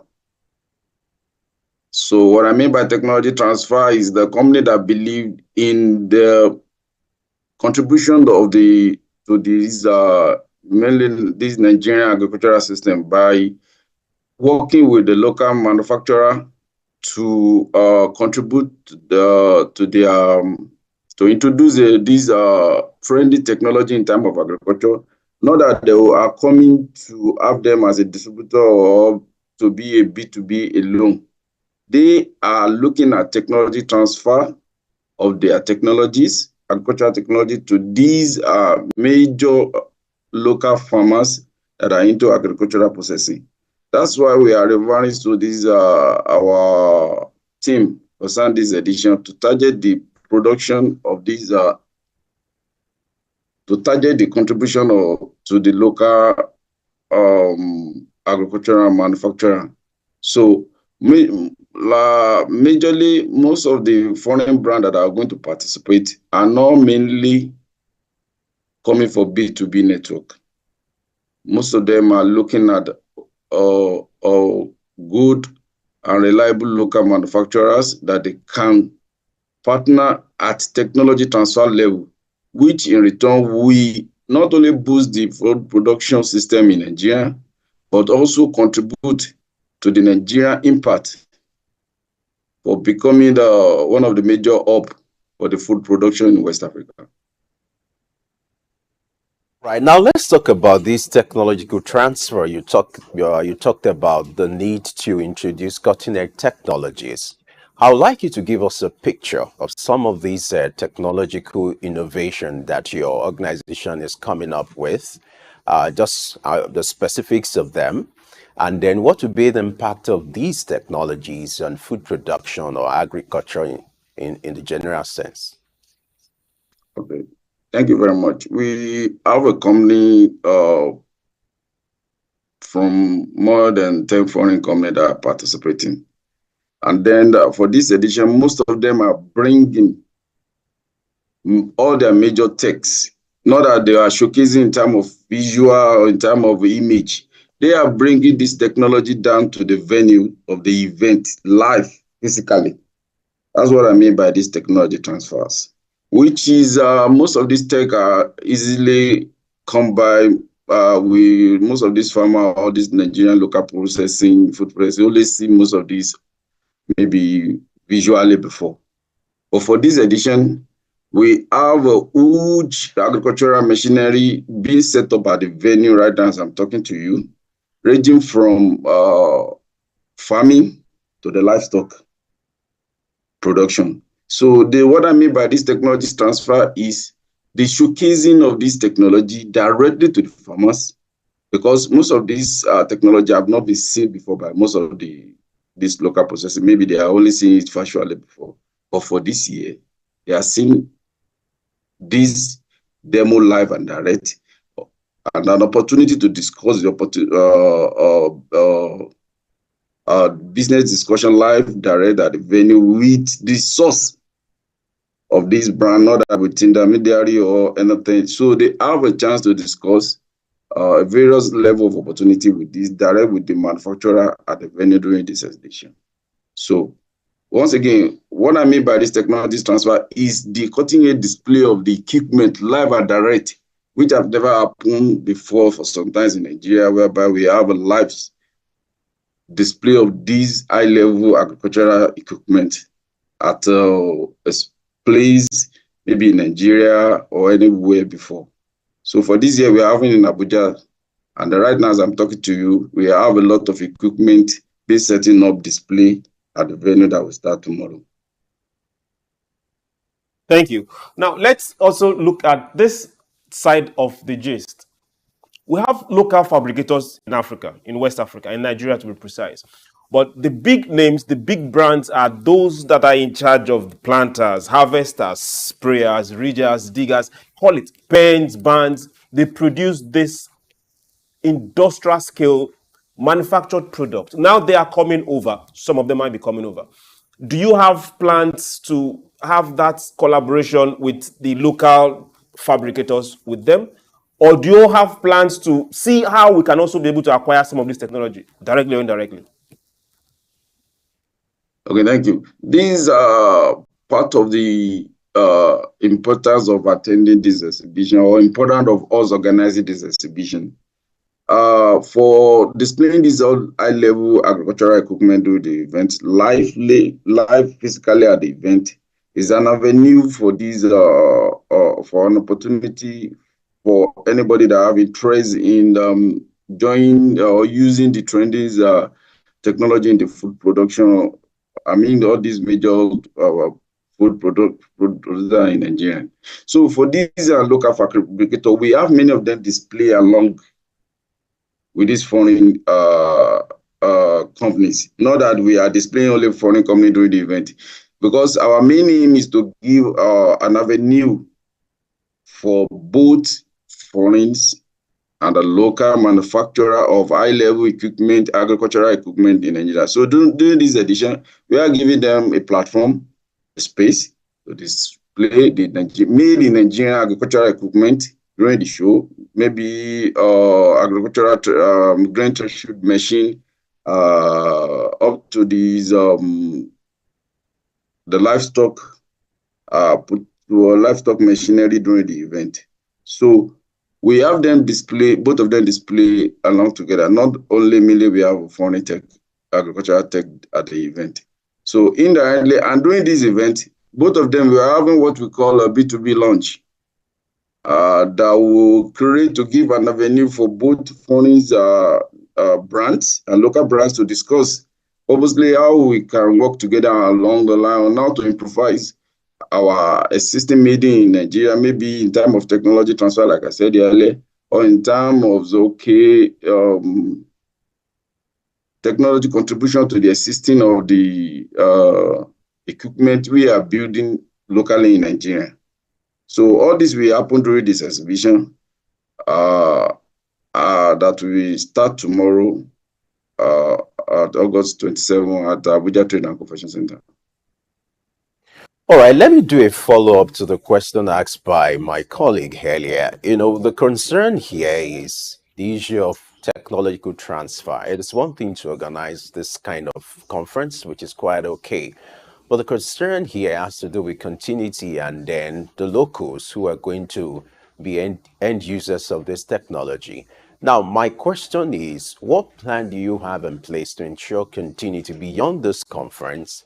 You know, the adoption of this technology, knowing fully well that we're in a climate or environment where some of these farmers are not educated.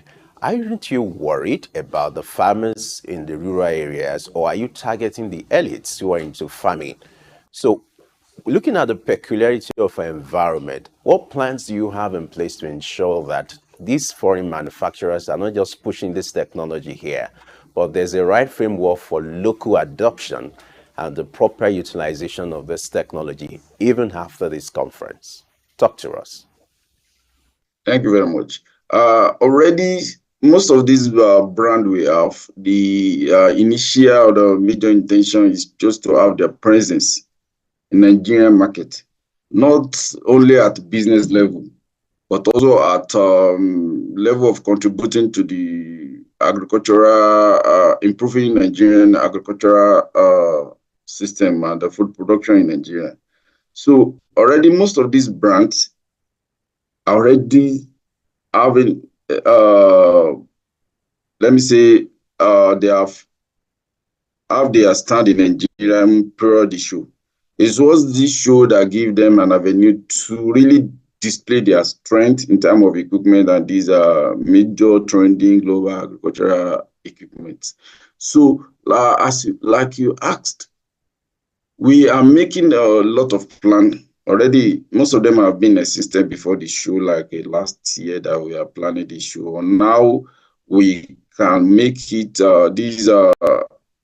This brand can make a local or ordinary farmer benefit from these major equipment they are displaying, major equipment they are having, so that it won't be only commercial farmer that will be having an opportunity on these type of technology they have. So during this edition, we are introducing what we call a micro agricultural technology. We call it, in terms of this tractor, in terms of these other agricultural equipment, we are displaying a lot of micro equipment, which is avoidable in terms of for the ordinary farmer to be using. For instance, for example, in terms of tractor, we have a lot of mobile or this micro tractor that will be displaying that is very okay for the local farmer to be used and very effective, and is in terms of farmer, one of the is used for the, but they contribute a lot. Like he works in the sense of this big agricultural equipment. So for this year, we are not only display the major big agricultural equipment, we are also displaying along the line a lot of micro agricultural equipment ranging from these farming to livestock farming production. Thank you, Kazim. Now let's look at this still small farmers. Everyone will want to be part of this event happening in Abuja. Definitely going to be a grand event, but everyone can't be there. We have farmers scattered all over the 36 states in Nigeria. Then we have some others from other West African countries, and this is directly going to profit them. Looking at the innovation you're talking about, is it possible that we have packages of this event just the way we open up our social media handles and get to see films, clips, reels? Is it possible for us to have this from this event and shared amongst cooperative, farm cooperatives, small farm groups, so that the person in his locality can be able to also see firsthand and expect that when your extension workers get to him, he's ready and receptive?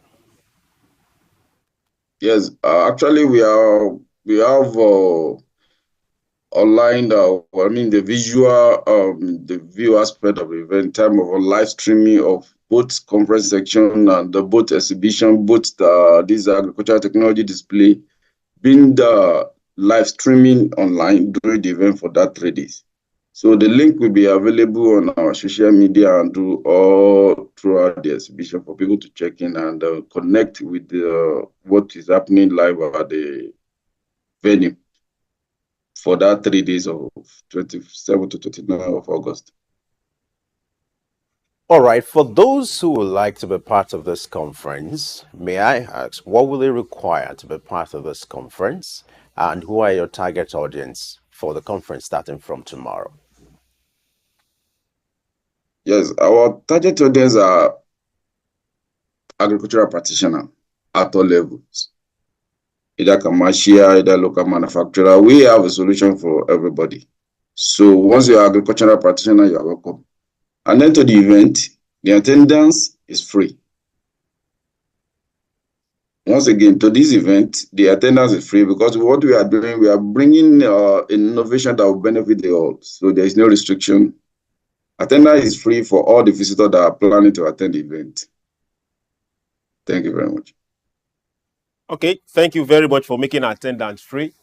Knowing fully well that an event of this magnitude, it costs a lot. Looking at the venue alone, I just kept quiet.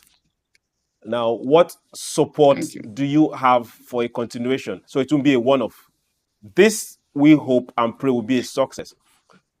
Going down 3 months from now, 6 months from now, the next 9 months, because we know most agri cycles is 3 months. What plans do you have to have this continue? That way, more technology, more growth, more transfer, and the end users also profit. All right. In our company, we concentrate on promoting agribusiness. So apart from this addition, we still have other show in the south, where that's happening around May, which is for those people that cannot move in from that southwest to the Abuja. Only this one we are doing in Abuja is to cover these north and the middle belt areas. So for the continuation, we are planning to have a lot of webinars. A monthly webinar that will be happening every month, whereby we will be bringing most of these major brands online. Those that attend this year, those that are planning to attend in the future, to discuss with the farmer about this technology, about their contribution, and about an opportunity they are bringing on board for the next edition. So from now till next edition, which is around same time next year, we will have a monthly webinar. These are agricultural promotion Nigeria, bringing on board a lot of a major contributor in terms of trending agricultural technology in Nigeria that will be discussing the value of these exhibitions, and then the value of value-added support from these trending agricultural brand in Nigeria.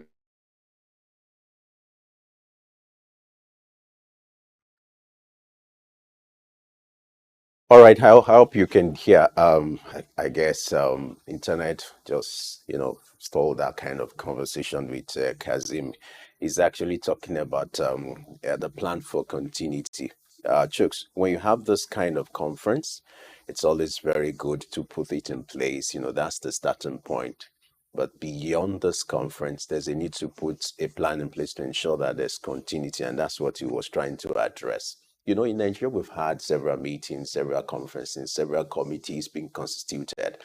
I think this shouldn't be one of the committees that are being constituted, the kind of meetings or events that will take place and eventually will just be like a paperwork. But from what they've said, it shows they are serious.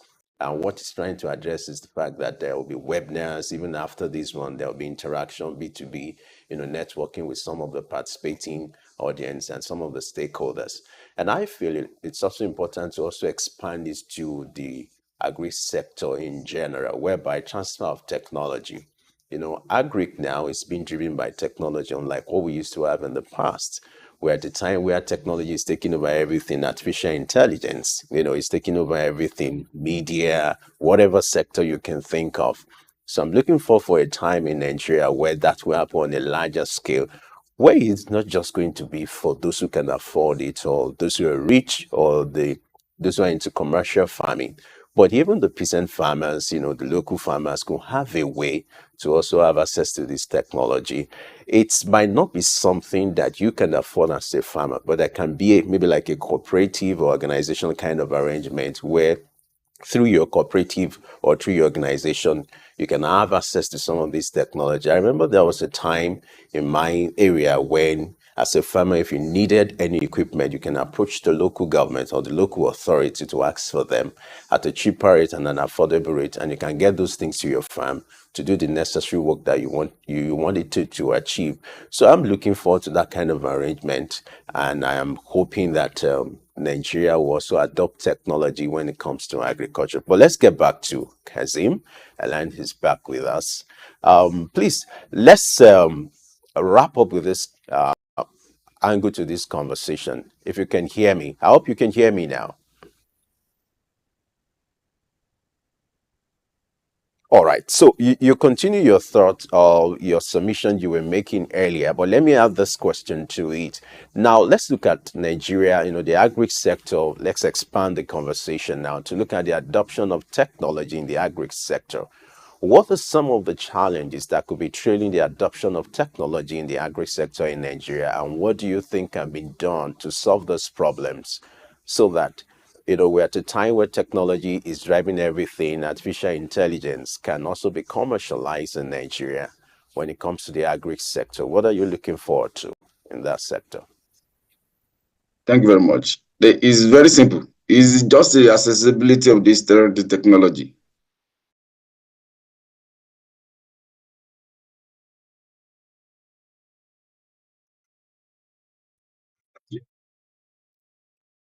The local manufacturer we have, we're supposed to have a lot of improvement in what they are doing in terms of fabricating the local agricultural machinery if they have access to this technology. So because of the inaccessibility to this trending or global agricultural technology, which I'm thinking is the area the government need to look to, technology transfer. We have a lot of countries abroad that can collaborate with the Nigerian government on this to have access to the trending technology they are using in their system, whereby it can be transferred to the Nigerian agricultural technology system in terms of made in Nigerian agricultural equipment. So simply, the major challenge is inaccessibility to the agricultural technology. which can be solved through the technology transfer at government level, or let me say bilateral level, because by that aspect it can be a mutual understanding by each country, which can happen effectively, and in return to really contribute to Nigerian agricultural, made in Nigeria agricultural manufacturer. Okay, Kazim, one more question from me before Femi decides to do the do. Now, every single farmer is in the local government. We have a situation where local governments have, as we speak, been given an autonomy, though there's a case in court, that is a story for another day. But they are expected to get their monies. And farming should also be directly influenced with the local government. Do you have plans of getting local government involved now or subsequently? Because they need this equipment in every secretariat for the farmer to also be able to access them.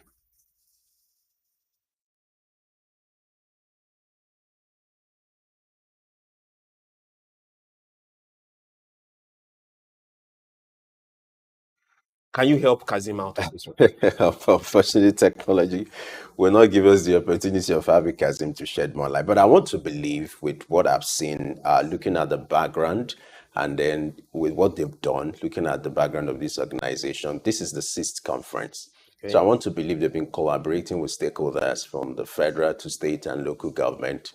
And I want to believe that's a necessity on their part to ensure that this technology is being sustained. You're quite right when you talk about the autonomy being granted to the local government. It means they have more funds now.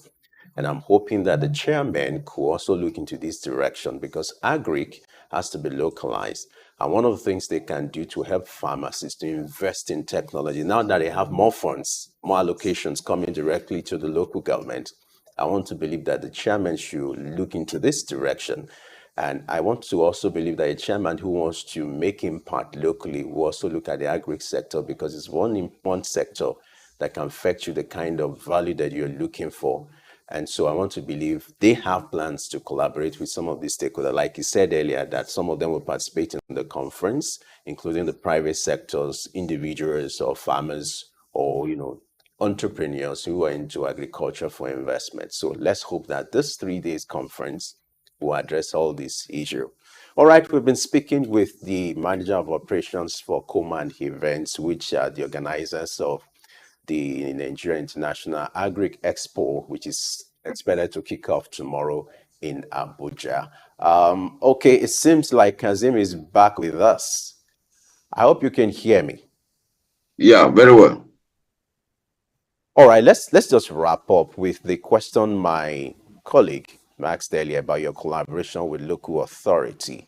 Now that they have the financial autonomy, maybe that could be a time to collaborate with them on how they can help you extend the network of your crusade when it comes to introduction of technology to agric. Please stop.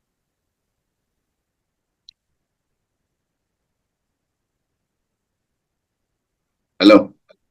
Please go.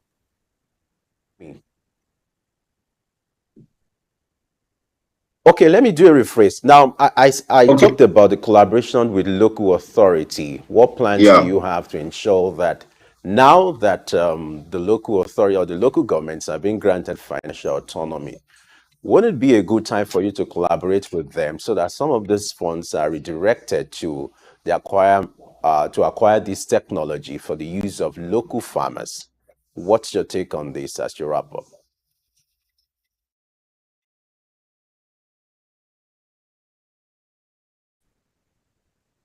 All right, I guess we just have to call it a conversation now.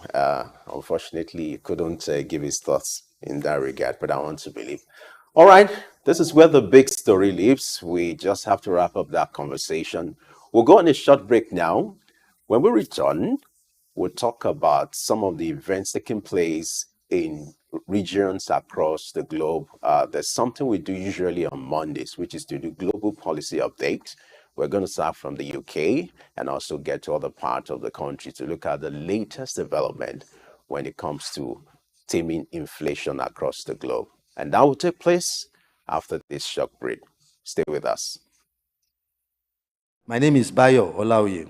The Supreme Court has given Nigerians something to chew, something that will absolutely be constantly on their minds. Since its July 11, 2024 verdict, which granted autonomy to local governments, the nation has known no rest. Political and legal pundits and other members of the society have said one or two things about the judgment. The debate is raging. Nothing unsettles the minds of politicians, in particular, than a troubling issue. In today's news talk, I shall be analyzing the views, sentiments, and emotions being displayed by politicians on this issue of local government autonomy in Nigeria. The verdict has caused disgust in their camps. Many of the states with the hidden agenda of their local governments were also dazed and humbled by the judgment. The states had it coming. They had been warned by the same Supreme Court in several past decisions to let the local governments be. In those judgments, the Apex Court categorically declared that local governments were not appendages of the state. In 4 cases which it cited in its July 11, 2024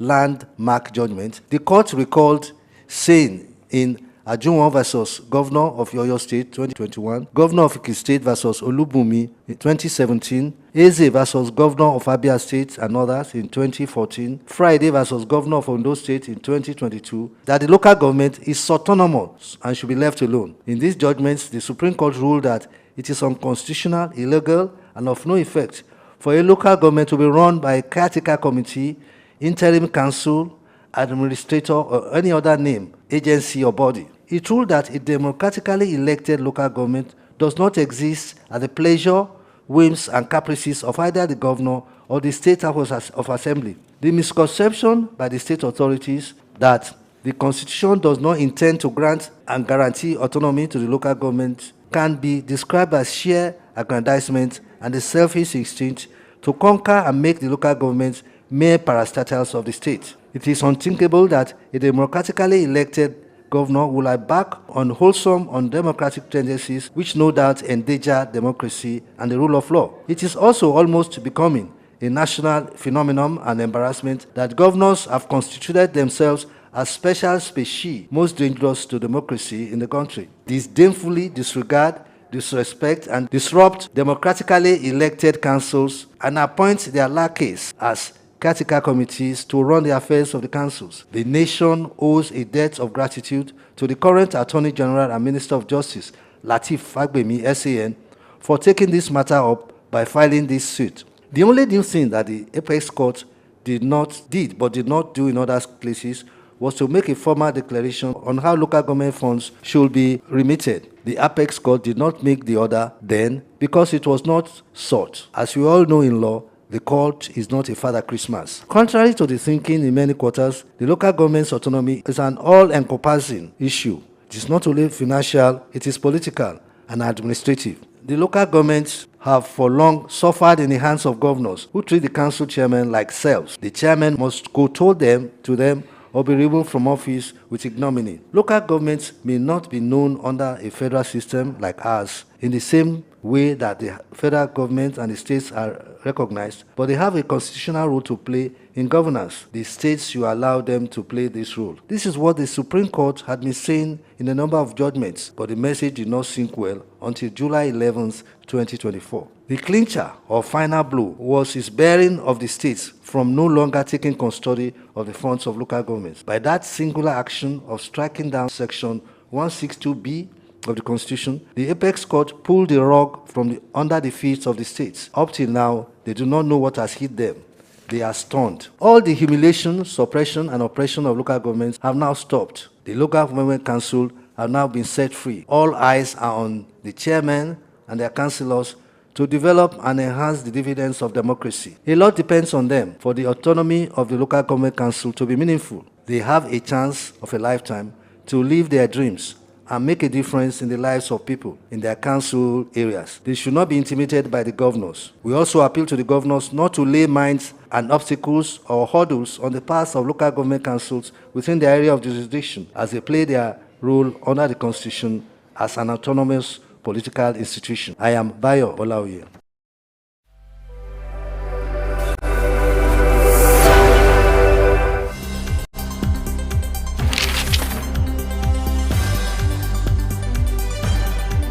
The challenge challenge of governance is to see how we can leverage what is on the ground and convert this to wealth for the people.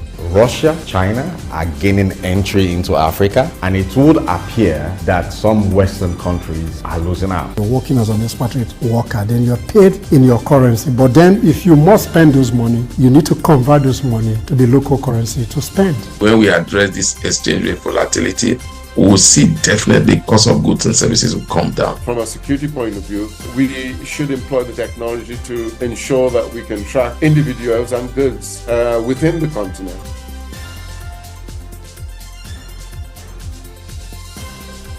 Early exchange, shaping policy, advancing development. Yes, indeed. All we'll do on this program is to shape policy, and we started our business of shaping policy by looking at the Nigeria International Agri Expo, a special agri conference, which is expected to start tomorrow. And we had Mr. Yakin Kazim earlier, who talked about the necessity and the objectives of this conference, which is to also see how to introduce cutting-edge technology to the agri sector. My colleague Chooks wants to say one or two things about this conference before you sign up. Yes, for food security, every hand must get involved. So it doesn't matter where you play, in the office or in the farm. Now, remember, this event is free. So wherever you are, if you're around the city of Abuja or the environs, make sure you get to Abuja Trade and Convention Center. That's around Umaru Yaradua Way. Get involved.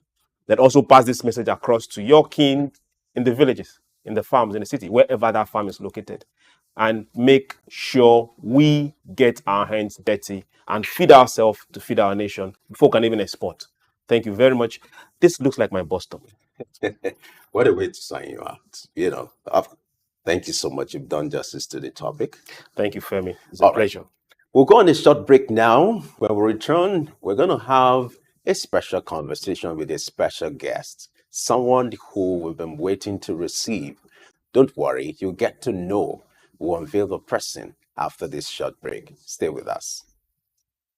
The amount of gas flared in the first 6 months of this year can provide electricity to more than 3 million households, according to findings of experts in a report published in Lagos. An estimated 148.7 million standard cubic feet of gas were flared in the first half of this year, according to the National Oil Spill Detection and Response Agency. According to the United States Energy Information Association, 1 megawatt of electricity can produce electricity to 1,000 households. By implication, the gas flared in the first half of this year can provide electricity to at least 3.5 million households. The value of gas flared stood around $360 million, a potential source to the foreign exchange woes by Nigeria. This is the focus of today's news talk, which discusses ways of utilizing gas flared and wasting away. I am Bayo Olawi. Nigeria has been struggling with a prolonged foreign exchange shortage, which has slowed down economic growth, depreciated the naira, and worsened inflation. Nigeria has an installed power generating capacity of around 13.014 megawatts and an operating capacity of 4,000 megawatts, according to the Nigerian Electricity System Operator. As a result, power generation remains a significant challenge. More than 100 Nigerians lack access to electricity, and over 75% of the nation lacks access to clean cooking energy. The special advisor to the president on energy, Olu Behejen, noted that despite all the interventions and subsidies, million Nigerians still do not have access to consistent and affordable electricity. According to her, the lack of access directly impacted the ability of citizens to achieve meaningful income growth, limited productivity, and restricted economic expansion. Mrs. Olu Behejen pointed out that the link between electricity consumption and economic development was well established across different income strata. Nigeria is no stranger to energy challenges, and the high speed of blackouts in country highlights the inefficiencies plaguing the country's energy sector. A few weeks ago, the national electricity grid experienced a partial collapse, plunging some parts of the country into darkness. That was the 7th time the country experienced partial collapse in 2020, leading to total blackouts in most parts of the country.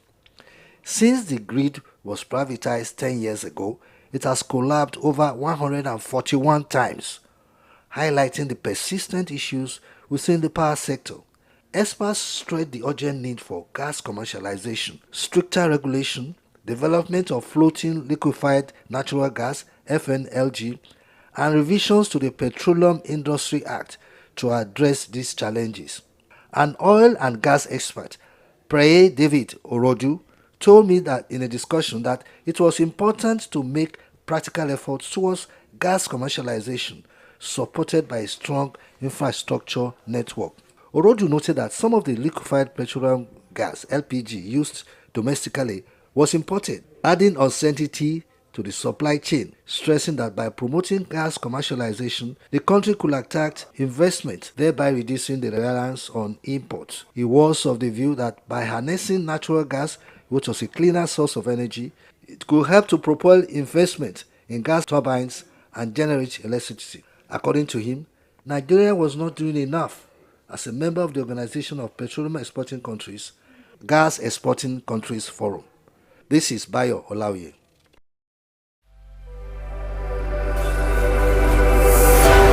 In today's fast-paced world, staying ahead of market trends is crucial. Whether you're an investor, a business owner, or just curious about the economy, you need reliable, up-to-date information to make informed decisions. When we pay our tax, or when participants pay or contribute their tax, there will be development in such an organization or country.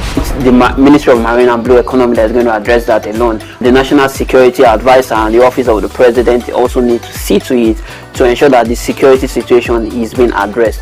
On Market Insights, we provide comprehensive market analysis, expert opinions, and actionable insights that you can trust. Create detention ponds, create facilities where you can manage that water in such a way that you don't destroy the hard work and labor of very diligent farmers. US has taken the step to say, with every innovation that exists within the financial ecosystem, we will be number one. Security of all Nigerians, not only the farmers, are well ensured. The obvious reason why we are experiencing this scarcity is the fact that we are not able to produce tomatoes and other vegetable products throughout there. Our team of seasoned analysts and industry experts enrich the conversation, bringing you the latest updates and in-depth reports. With our real-time data, you'll never miss a bit. Urban farming is not a new thing in our society. It has been an old tradition since olden days. There is this clash of interests as against the word cryptocurrency, most especially like Bitcoin, as you mentioned earlier, and the NSAS and all that came up with cryptocurrency. Get instant access to market movements, trends, and forecasts. Our expert analysis helps you understand the bigger picture, while our customized reports are tailored to meet your unique needs. Peri-urban agriculture plays a very, very important role in diversifying urban diets and also providing staple foods for daily consumption. Additionally, fluctuations in the exchange rates and disruptions in the global supply chain have further inflated costs. Join us on Market Insights, Monday through Fridays, 11 a.m. to 12 noon here on SOUQ News Television. We are your premier destination for cutting-edge market insights.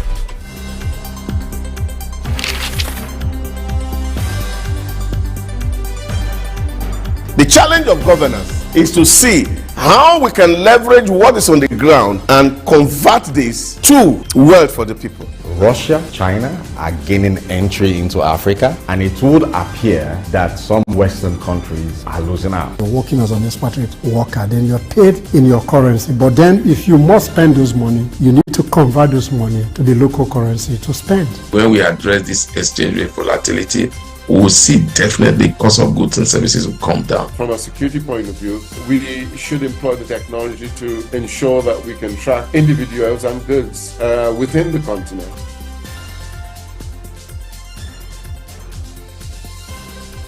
Early exchange, shaping policy, advancing development. All right, it's still where we shape policy and advance development with our conversation. We're always proud to say that now this segment, it's for the big story and for the big fish in their house. Now, you know, there's something we'll do on Mondays, which is to do global policy update. And we're going to start that from the UK, looking at the latest development as regards the inflation rate, where the governor of Bank of England said that the persistent concerns about inflation is receding. As we speak, the inflation rate is pegged at 2.2%, even though it's a little distance from the target, which is about 2%. But we're going to look at the performance of the UK economy in the last few months. And guess what? We have a special guest here with us in the studio. For the past 1 year, he's been speaking with us virtually, but this is the first time in our studio.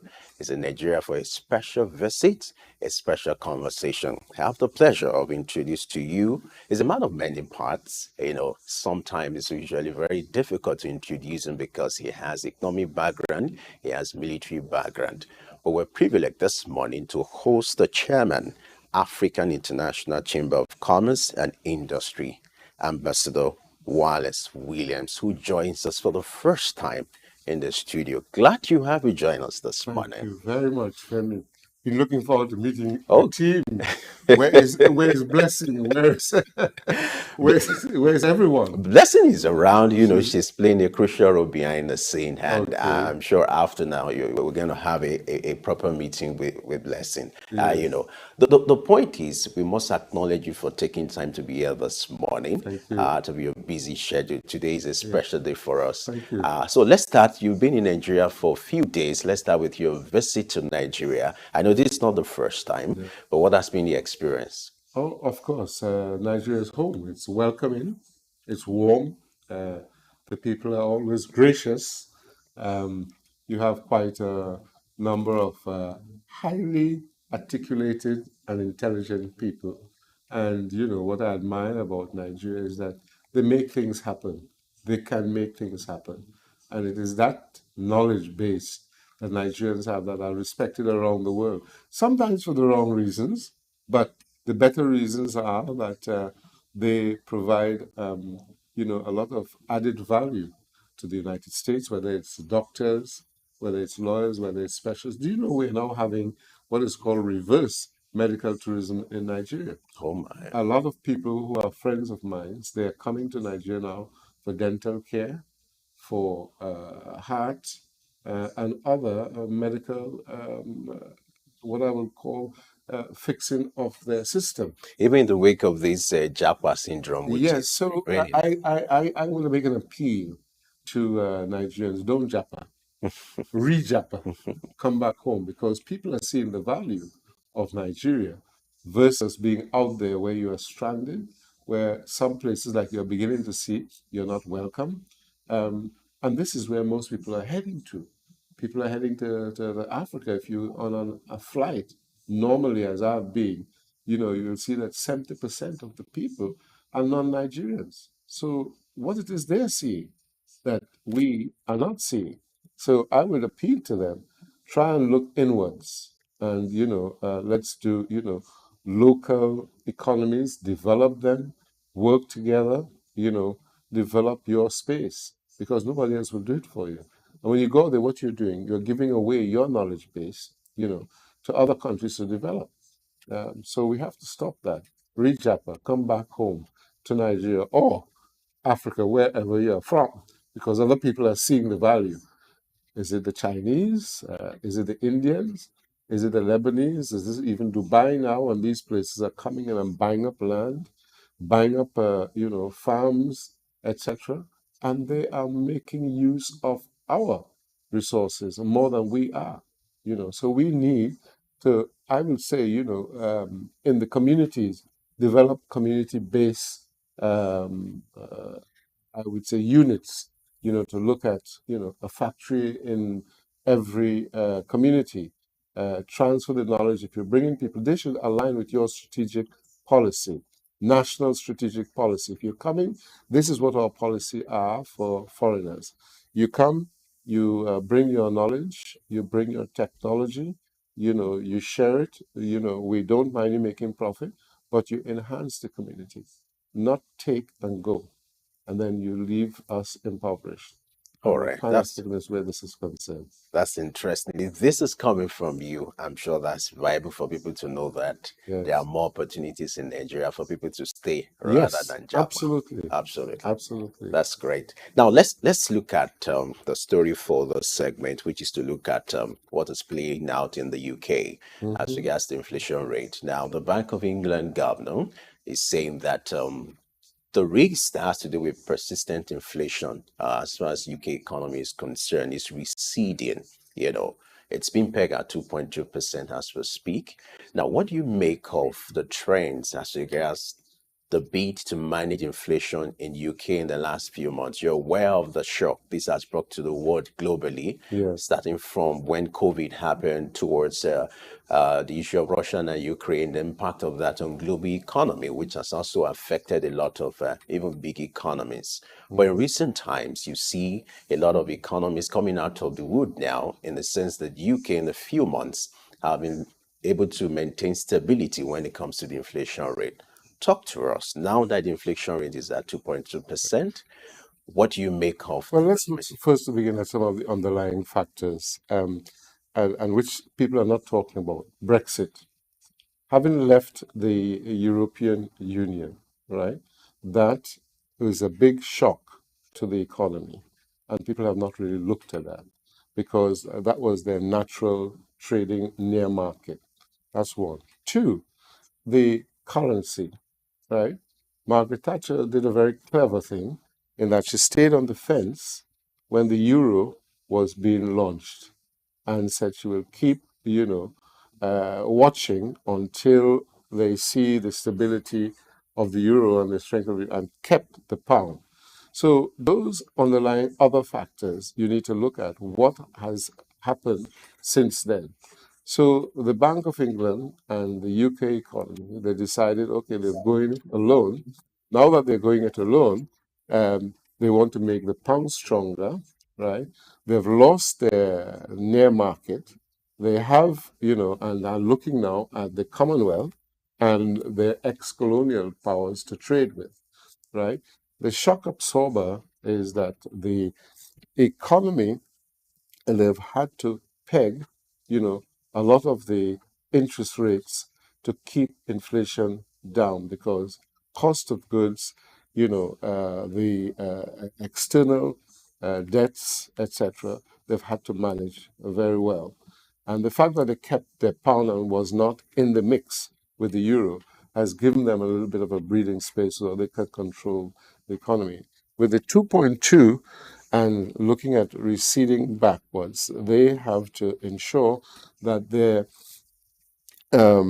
export market, has a viable pound that is not going to impact on the economy.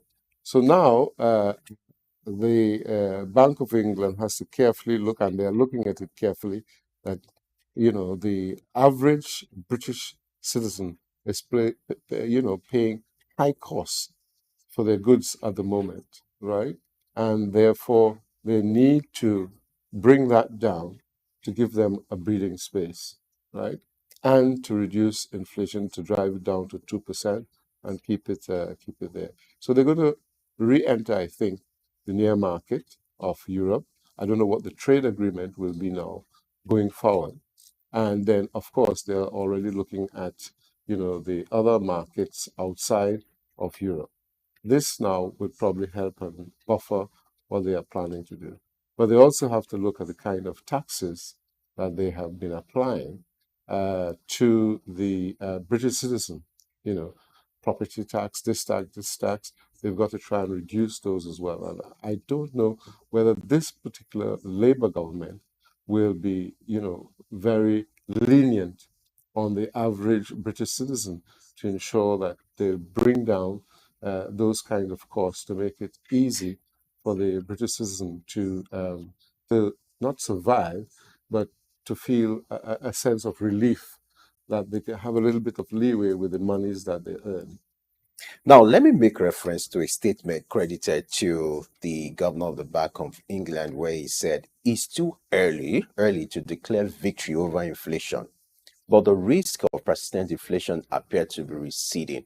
Now, the point is, Would you say it's enough to, because if you look at the figure on paper, the annual inflation rate on paper, looking at the reality as regards prices of goods and services, you just talk about, cost of energy and all that.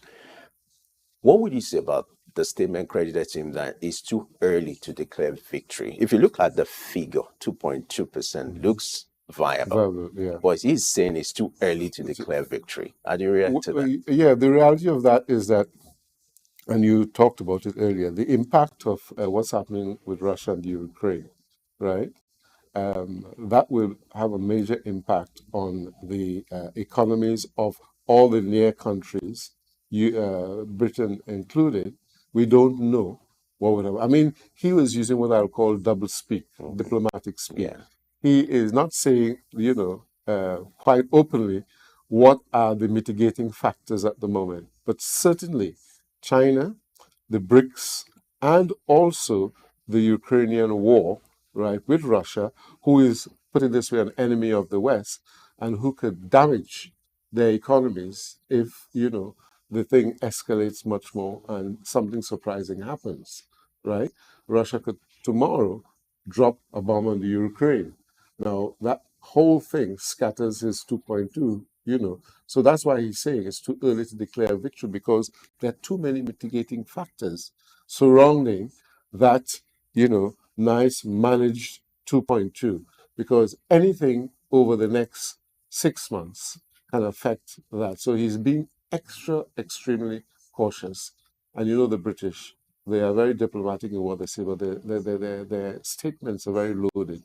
He didn't say what he needed or wanted to say, but those who can read between the lines, it is the effect of certain mitigating factors that could all of a sudden blow that out of the water.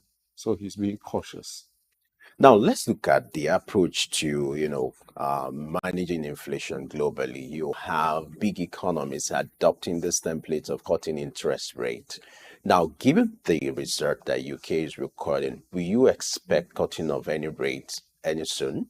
The cutting of rates? Yes, interest with rates. Who, with the British? Or? Yes. Bank of England. Would you expect it to toe that part soon? Yes, I think they would. I think the Bank of England, when they look at what are the mitigating factors of their own economy, they'll have to say, well, we need to do something to make sure that goods and services can be bought.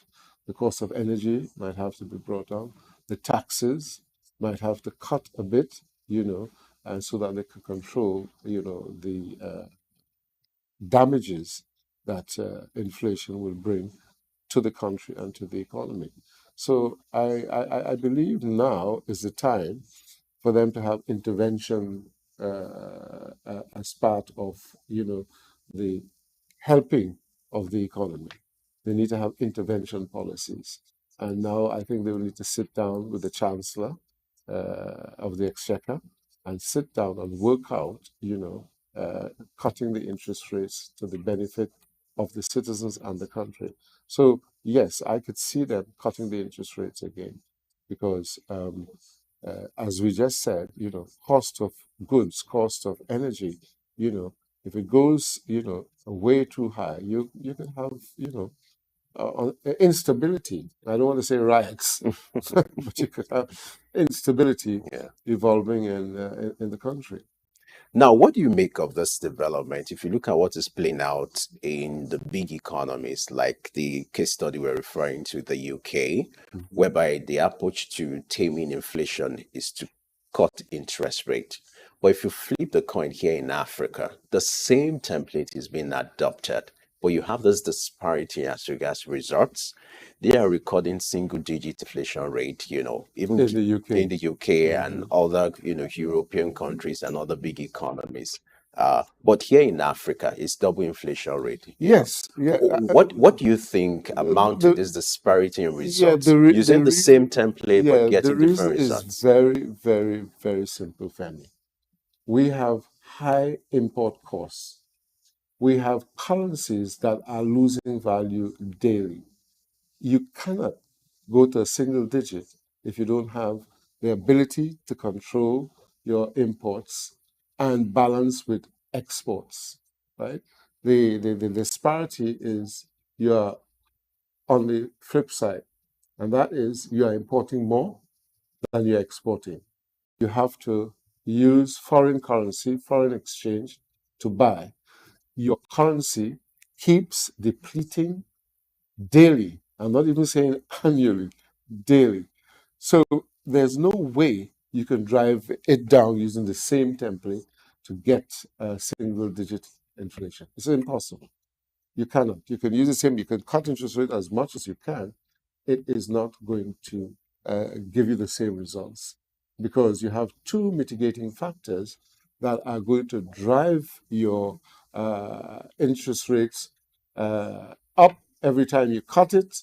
It's going to go up again because you are having, a losing currency and you are importing more than you're exporting. Simple. All right, let's look at the impact of, the idea of cutting interest rates on businesses. So many businesses have been affected. And when it comes to borrowing, you understand that the interest rate has an influence on that. Of course. For consumers, for investors in the UK, the decision to stabilize the interest rate and peg it in the last few months, what do you think has been the impact of that on businesses and concerns for investors? You see, if you're in business, you have to plan, your profitability. And the only way you can plan your profitability is to have a fixed interest rate that you can work with because you're working around that.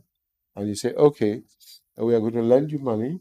Interest rate is between 2 and 5%, right?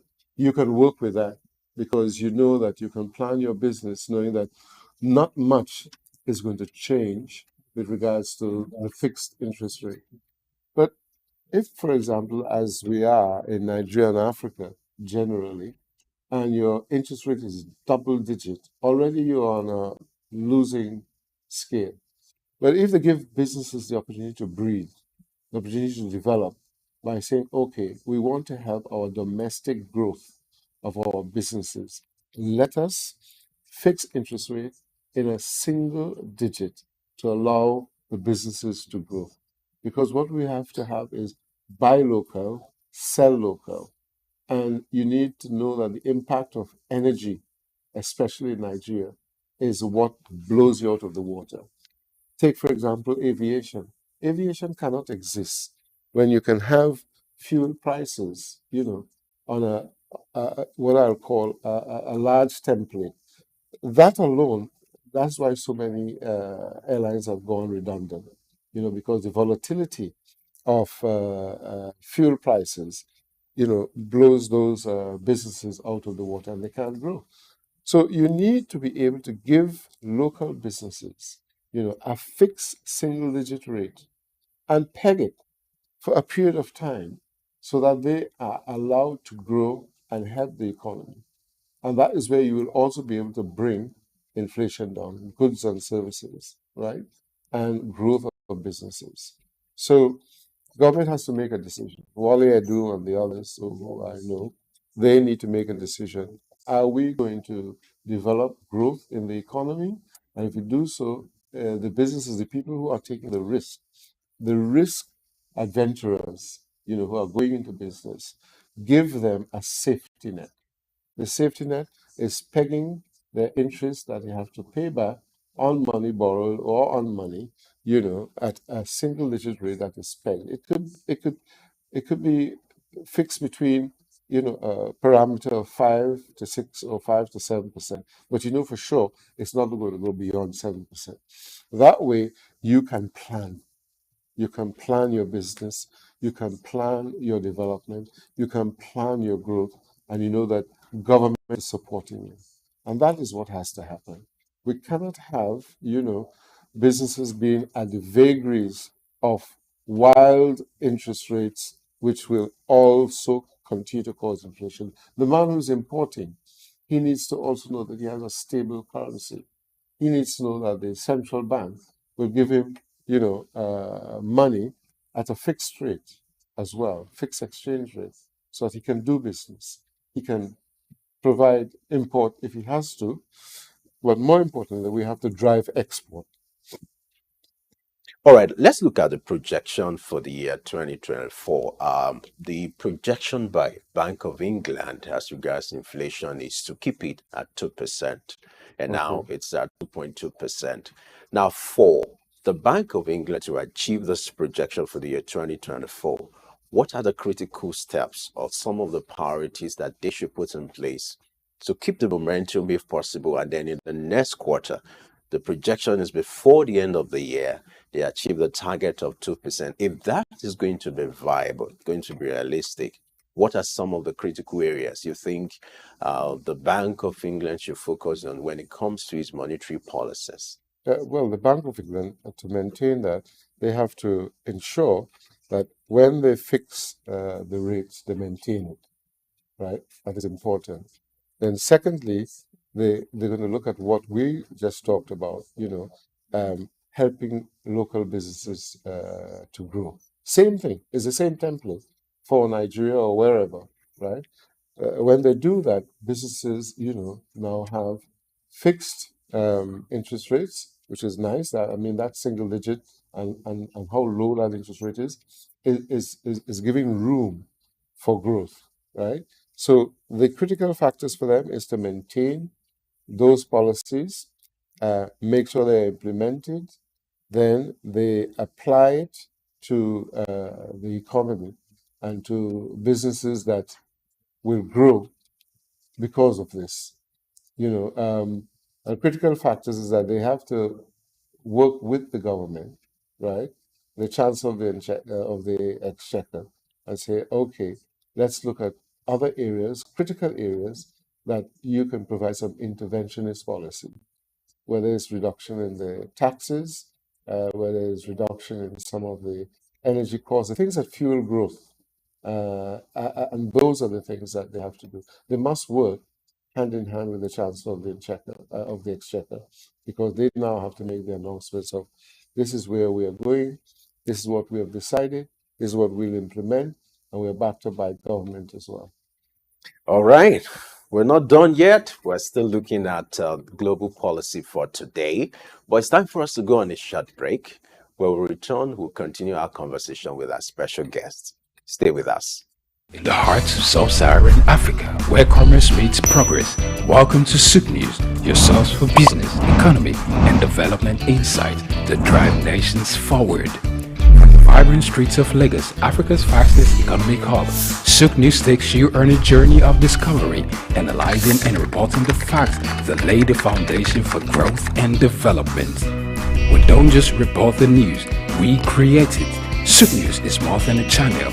It is a catalyst for change, spotlighting the stories that shape economies, inspire entrepreneurs, and fuel progress. Covering business, finance, technology, energy, and many more, SOUQ News provides a daily deep dive into the stories that matter, interviews with industry titans, and analysis that empowers your understanding of economic landscape. Join us daily as we dissect, discuss, and deliver the most relevant and factual news on business and the economy.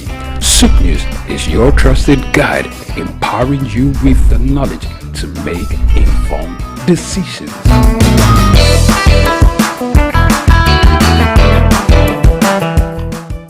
Get ready to feel the pulse of the world around you. Welcome to SOUQ Pulse, your insert track on the stories that matter most. From the heart of breaking news to the forefront of culture and innovation, SOUQ Pulse brings you the stories shaping our world every week. On SOUQ Pulse, we'll deep dive into the topics that drive our lives, from the latest in technology and science to politics, culture, and investment, courage, and that commitment in spite of the challenges that entrepreneurship presents in Nigeria in particular. Perception is propaganda, malinformation, misinformation can be created for you to perceive a certain thing that is false. Sometimes it's true, but many times it's false. There's no state you go to in the world where you don't see construction that is consistently ongoing. No matter how developed Dubai is, they still construct roads on a daily basis. We are no longer enjoying the light we normally enjoy. And the university vice chancellor said, it now costs me about 300 million, some 250 million to between 250 million to 300 million a month. Government should develop a particular product that will be of national value and, if possible, exportable to other countries from their own local government. Whether it's the next big innovation, a political shakeup, or cultural phenomenon, SOUQ Pulse is there, bringing you the story with clarity and context. You're not just only getting informed, you also become a solution. Then the business part of it. Then we talk productivity. Then you know you're on SOUQ Pulse. It's that time of the day where we tell you, go, get your friends, your neighbors, those you quarrel with, those you have issues. This is time to talk. We tell you, yeah, we don't keep quiet. It doesn't matter what policies are affecting you. It doesn't matter what the papers, the prints are telling you in your own side or the neck of the wood or your nation, or what business are pushing, profits, losses, what the stock market is talking about right now, what the Asian market is talking about right now. A whole lot of people are running down to their portfolios and trying to grab, sell off, or get some hedge. But in all this, we just say, let's talk. Your talking can make somebody better, give someone an idea. Join us on SOUQ Pulse every day by 4 p.m. as we explore the heartbeat of the world's most compelling stories. Don't miss SOUQ Pulse on SOUQ News Television. Tune in and stay ahead of the curve.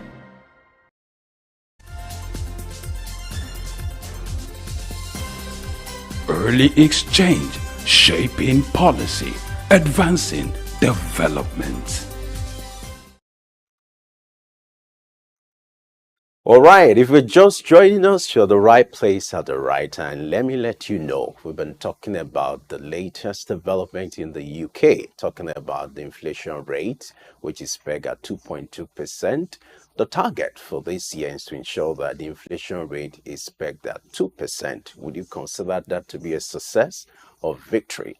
Well, according to the governor of the Bank of England, it is still no victory yet, but that's the call for duty as regards that bank. We still have a special guest here with us, Mr. Wallace, who is doing justice to this kind of conversation. Glad to have you here with us. Thank you very much. A pleasure to see you and a All pleasure right. to meet the team. You know, we started the global policy update from the UK. Before we get to the US, let's see what example Nigeria could draw from the bid to managing inflation in the UK. Now, looking at the success that UK has recorded in the last few months, you know, now they've achieved single-digit inflation rate. What lessons are there for Nigeria as a country or Africa? What are the lessons you think they can adopt when it comes to approach to tackling inflation? And what are the peculiarities as regards our economy in Africa that should be imbibed to some of our monetary policies rather than lifting the template from IMF, from other climes? What are some of the peculiarities? You've toured around the African continent, and I'm happy you're doing a project in that regard. What are some of the peculiarities that Africa should adopt into its template to managing inflation? Well, first begin, Africa should have an African central bank. Yeah, Yes. you've been talking about this for years. Yes. We should have an African central bank. That's one. Two, the individual countries have debts hanging over them from IMF, World Bank, China, etc. They should not be the ones to sign debt derivatives for the individual countries. The African Union should be the one to do that. And that is a policy that has to change globally for the continent. How did the European Union and the Euro evolve? The European Union, what they did is they got together, crashed the currencies which were all hyper. Was it the lira? Was it the Italian monetary system, the Greek, etc.? And they now patterned, right, a euro monetary system, right? And then evolved a euro currency. Those is what helps stabilize the European Union and the European continent, if you want to call it that. So Africa, if they have to take a template, take it from the euro. And that is, let's have an African central bank. Let's have our own payment settlement system. Let the African Union be the signatory to any loans and debts to the individual nations. I don't want to call them countries because that was arbitrarily drawn by the Berlin Conference. So what we need is for African Union to take its rightful place and be proactive.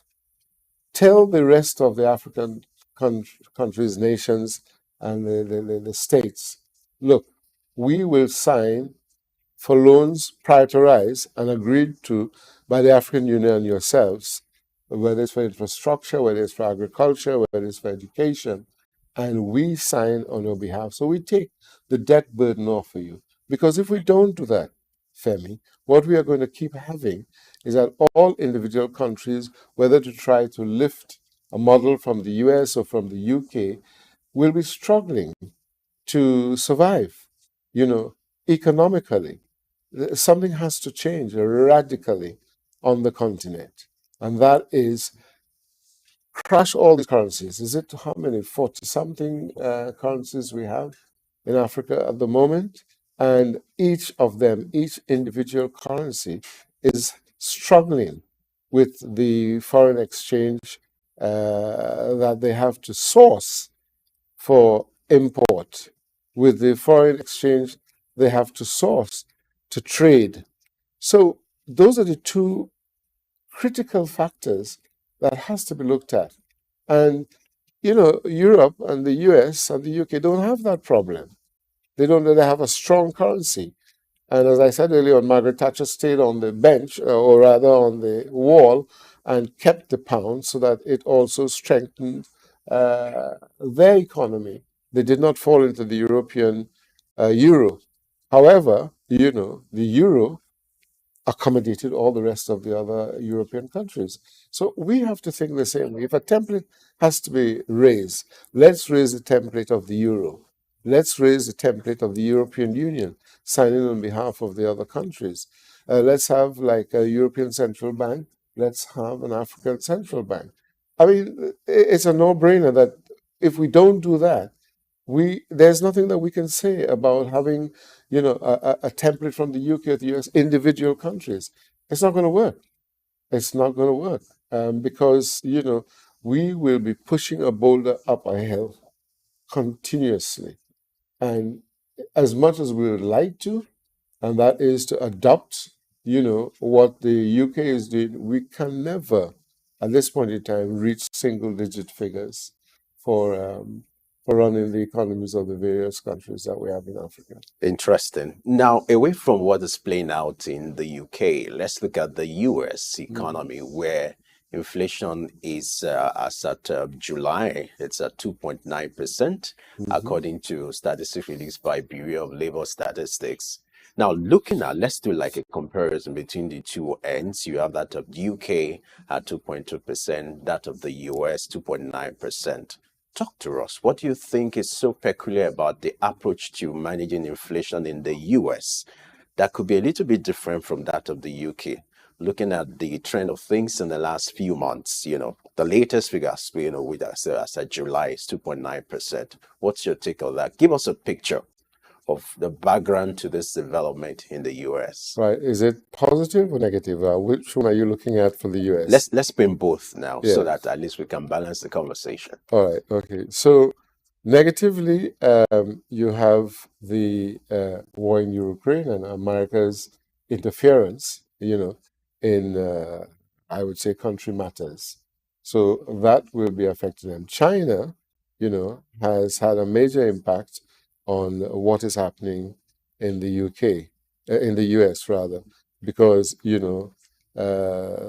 are pulling out a lot of their own bonds and financial instruments in the US. So that's affecting them on the inflation side. Positively, the dollar, which has been fluctuating weaker, gives them a little leeway to import and easier for people to buy from abroad because the dollar is more attractive for purchasing. They have to, a lot of the companies that went to China, for example, to use cheap labor, found that the Chinese took all their technology with backward integration and then said, we don't need you anymore. So they have to come back home. They no longer have cheap labor, right? And so the Chinese have been hitting them very badly with that, right? Positively, that dollar, when it's weak, gives them, a breathing space. And that breathing space is that they can now, export more. And that being able to export more gives them the ability to positively fight inflation. So I've given you a balance between the negative and positivity of what is happening there. They will also try to drive the inflation down as much as possible. So they will eventually have to accept that the dollar will have to get weaker. Then the other mitigating factor, which is about to come, is BRICS, right? When BRICS is launched in October, then you will have a major impact on the dollar. Now, the positive side of that is that they now have competition, and therefore they'll have to adjust their currency as a basket of currencies now coming. No longer, the senior currency, that you must have the dollar. You now have a basket currency. So they'll have to adjust. And in adjusting, positively, by coincidence, they will now be able to have, yes, a weaker dollar, but more people will be able to import their goods and services. So let's see what's going to happen come October. They have to look visionarily ahead to the consequences of interference in other countries and their war efforts, and then also on the Chinese impact on their economy, All right, let's look at what the Federal Reserve in the U.S. has done. I was just about to talk about that. So now that we're there, so let's talk about it. They've kept the interest rate consistent, between 5% and 7% for months, But now the chairman of the Federal Reserve is indicating that it's time to do, if I may quote him, saying policy adjustment. You're aware there's a meeting that's to take place in September. Now, would you expect, given the results as regards inflation rate, a kind of policy adjustment that you has talked about, which means cutting rates to some investors who are expecting that, yes, this is the best time to cut interest rate? Would you expect that as the Federal Reserve will hold its meeting in September? Right. First begin, let's look at the background. The Federal Reserve Bank is not government owned, as you know. This is an individual institution who pulls, percentages out of the air, right? They will want to address the economy based on the investors in the United States who are going to be telling them, for us to be profitable, you need to cut the interest rate. And they will, because that is the bloodline of the American economy. The major investors work with the Federal Reserve Bank. And it's a boys' club. So they'll come and talk and say, well, you need to do this for us. Look at what's happening with the dollar coming, with BRICS, etc.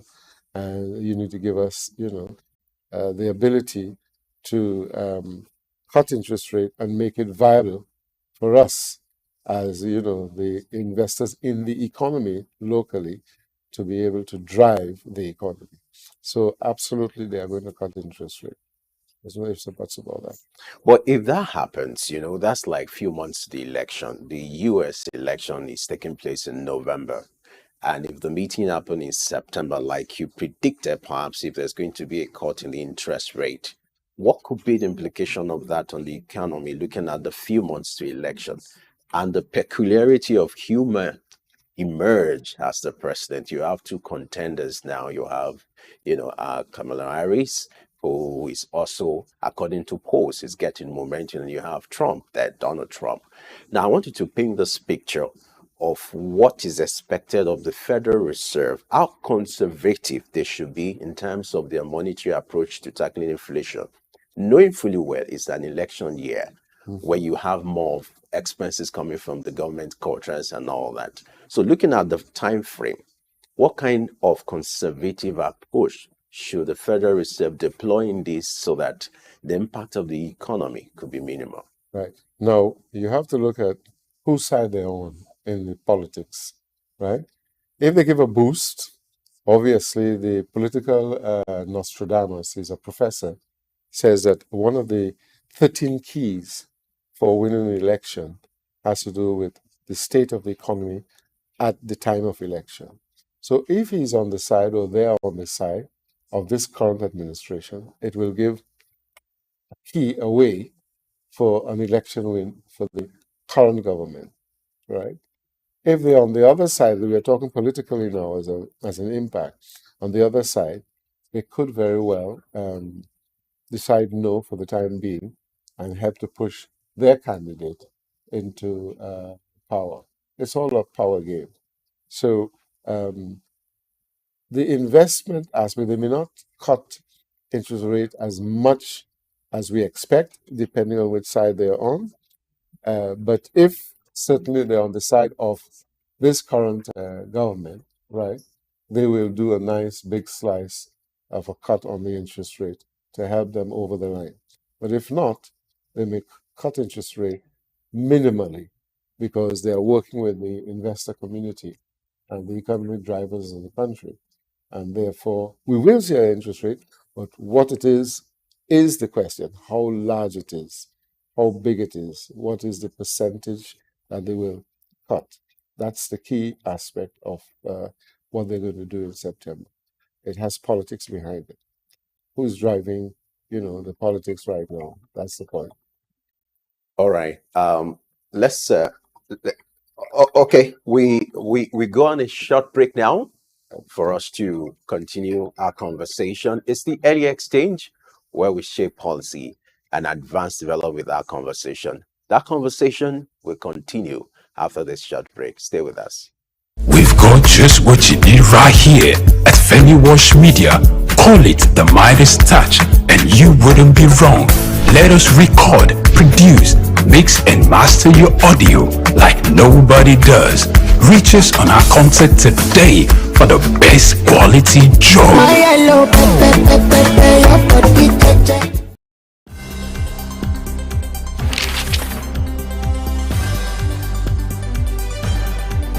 The challenge of governance is to see how we can leverage what is on the ground and convert this to wealth for the people. Russia, China are gaining entry into Africa, and it would appear that some Western countries are losing out. You're working as an expatriate worker, then you're paid in your currency. But then if you must spend those money, you need to convert those money to the local currency to spend. When we address this exchange rate volatility, we will see definitely cost of goods and services will come down. From a security point of view, we should employ the technology to ensure that we can track individuals and goods within the continent.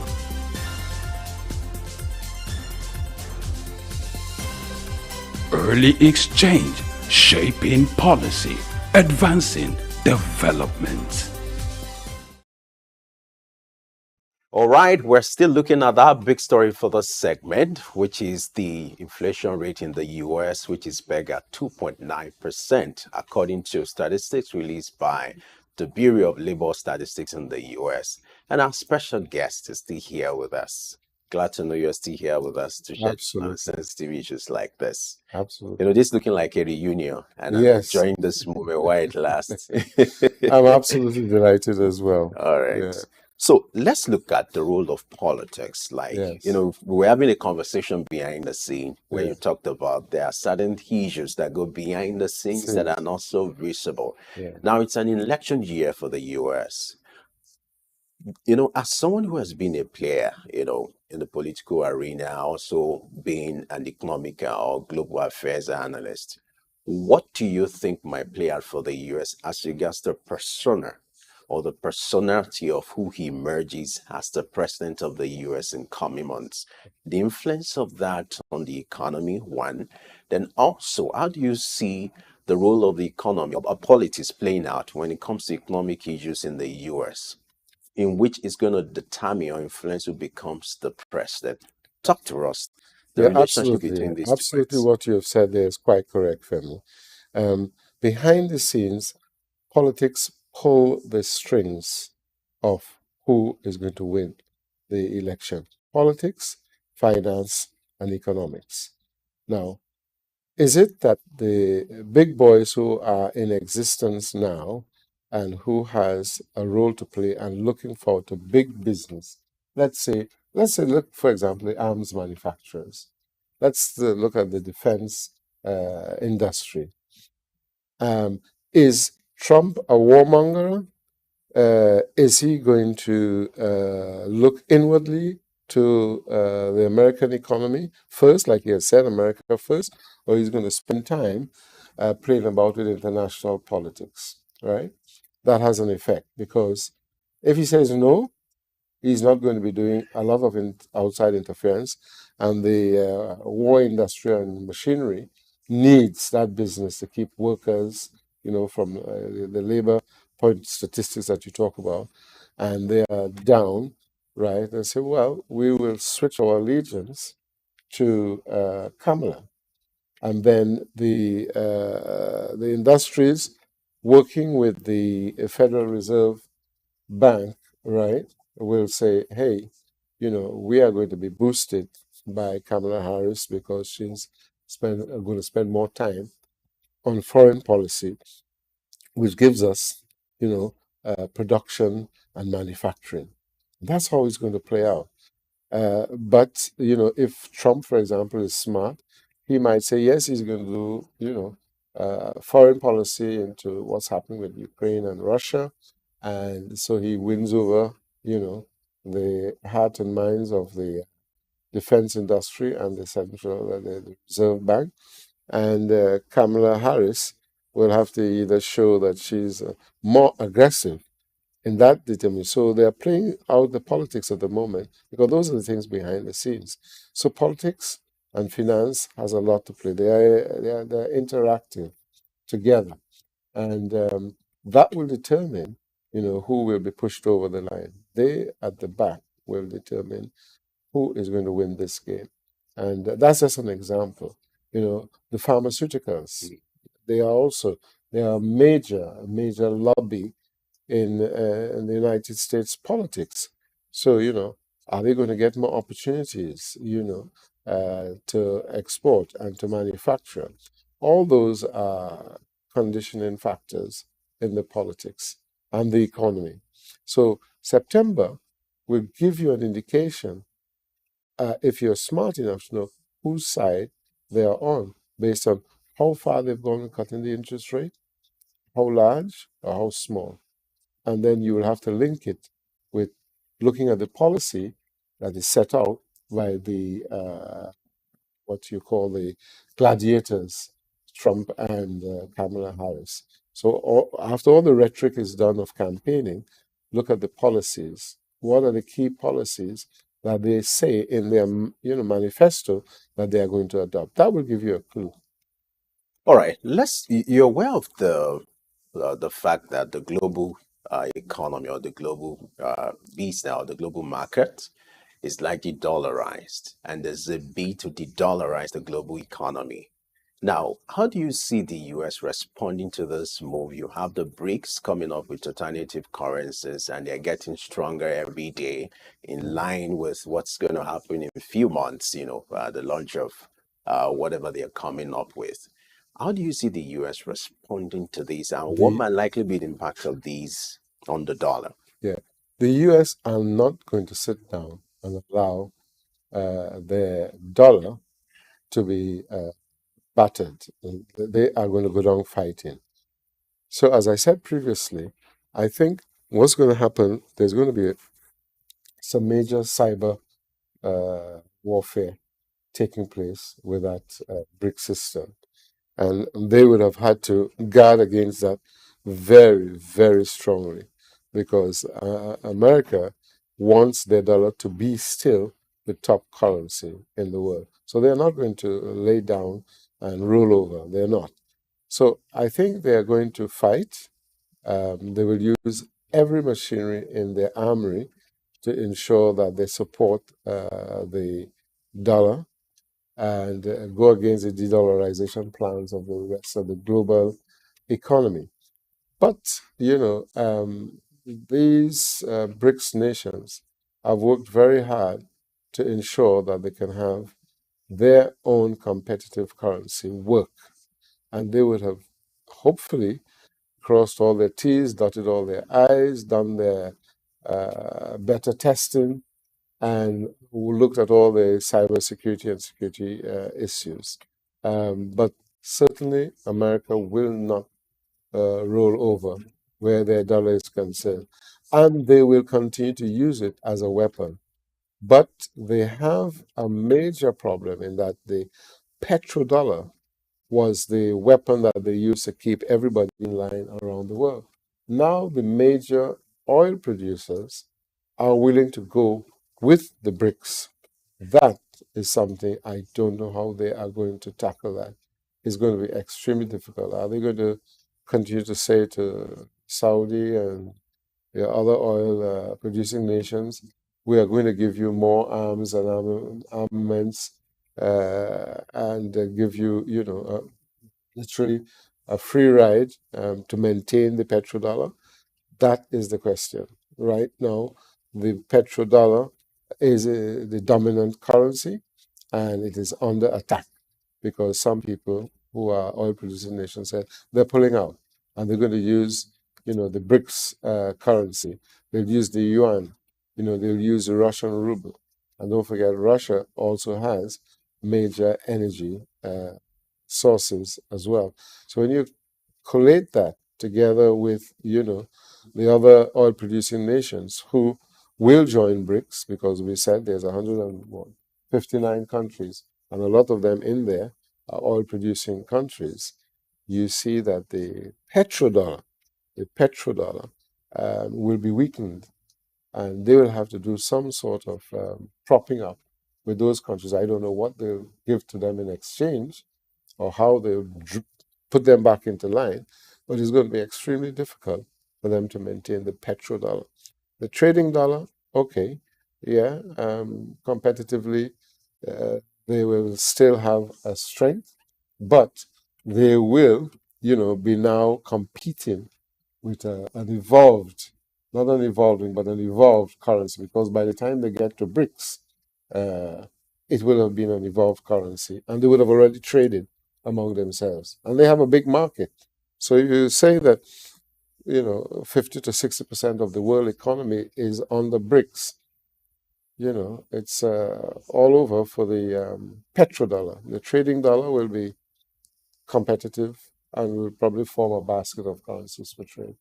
All right, before we wrap up, let's take advantage of having you here, talk about your constituency now. Let's talk about Antigua and Barbuda, which you're the honorary consul for that. Talk to us. I read about the exploit being made as regards tourism and financial services. The value that island, as small as it is, has added to its GDP. As an authority in this, talk to us. How possible? Well, tourism is on the rise. Most of the cruise ships now and holidaymakers have gone to Antigua because when the hurricanes hit, the two main hubs, which was St. Martin and Puerto Rico, it absolutely obliterated those two countries where they used to have the hub. And so the hub moved more now to Antigua, right? So you've had an increase of cruise ships. They have 6 berths there now, and you've had an increase in tourism, which augurs well for the country. Then we have citizenship by investment, right? So that you become a citizen by investing in about 4 categories in the country. The National Development Fund, you have the Scholarship Fund, you have real estate, and you have major business, manufacturing, etc., that you can invest in and will give you access to citizenship. So in the Caribbean, those who don't have, like Trinidad and Tobago, oil and gas have to depend on tourism and citizenship by investment. You have Grenada, you have St. Lucia, you have Antigua, and you have St. Kitts. Those are the 4 main countries that apply citizenship by investment to boost their economy. And so now there are opportunities for gaining more revenue through that route, because a lot of people now need, as global businessmen, they now need a second passport. Most people do not want to be able to wait for a date 6 months down the line, 5, 4, 3 months down the line from the European and US governments, who give them a long waiting time and their passports are stuck there. If they have a second passport, then which gives them access to many countries, then that's the way that most of them are going. So it's an attractive investment to countries like Antigua and Barbuda. Now let's talk about the business relations that exists between Nigeria and Antigua, and what do you expect from these two countries to ensure to be able to add value? Looking at the comparative advantages of these two countries, give us a picture of the business relations that exist between these. Well, at the moment, the business relationship is looking at how can Nigeria make use of Antigua's free trade zone, for example. I'm giving you an example. At the moment, the Antigua government has a free trade zone with treaties around the world. The treaties with the US through CARICOM, you can access the American market. All right. You have treaties with Europe where you can access the European market. And you also have treaties with Asia, which gives you the ability to access the Asian market. So from the business aspect, Nigeria companies can go and set up, what I'll call an assembly or CKD, completely knocked down facility. And once they put those parts together of any product, it's now a made in Antigua product. It has access to all these trade avenues. And that's an advantage because that is, you are earning foreign exchange and dollar. Of course, it's dollar at the moment. Whether it will be BRICS, I don't know. But that is one. Being a small country, there's not much that Antigua can give other than these facilities. On the flip side, if there are entrepreneurs in Antigua who are looking for a market outside of the 100,000 people there, Nigeria is the place to be because you're talking about 220, 225 million people. So you have an idea, whether it's fintech, whether it's to provide a service or manufacture, you have the advantage of Nigeria being a big market to come and establish business in Nigeria. So from the business relationship, you have the opportunities and citizenship by investment. If you're in tourism, or if you want to build a resort, or you want to build a hotel, then you have an advantage in Antigua. And the Antiguans come here and take advantage of the size and volume of the Nigerian market. That's it. All right, thank you so much for these, first-hand information about that island and what Nigeria is doing also to get a comparative advantage or maximize the comparative advantage. Yeah, access to the markets, US, Asia, Europe, using there as a hub. Great. I wish we just continue this conversation on and on, but time is not on our side. But I must thank you so much for your time, creating time out of your busy schedule. Yeah. And we hope that the few days you have left in Nigeria will add more value to what Absolutely. I'm always willing to come on. Thank you so much for your time. Thank you very much. We've been speaking with Ambassador Williams Wallace, who is the chairman, African Chambers of International Commerce, and also the honorary consul for the island of Antigua and Barbuda. Has talked about the opportunities. On this note, we'll call it a wrap on your award-winning program, Early Exchange, where we shape policy and advance development with our conversation. Don't forget the conversation continues on our social media platforms. All our social media platforms, Facebook at SOUQ News TV, and Early Exchange will always return bigger and better. I am Femi Ayodele. Thanks for watching. Market Insight comes up at 11. I'll see you tomorrow.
bring a reggae strain will look powerful just to help kickstart you, inspire you to have.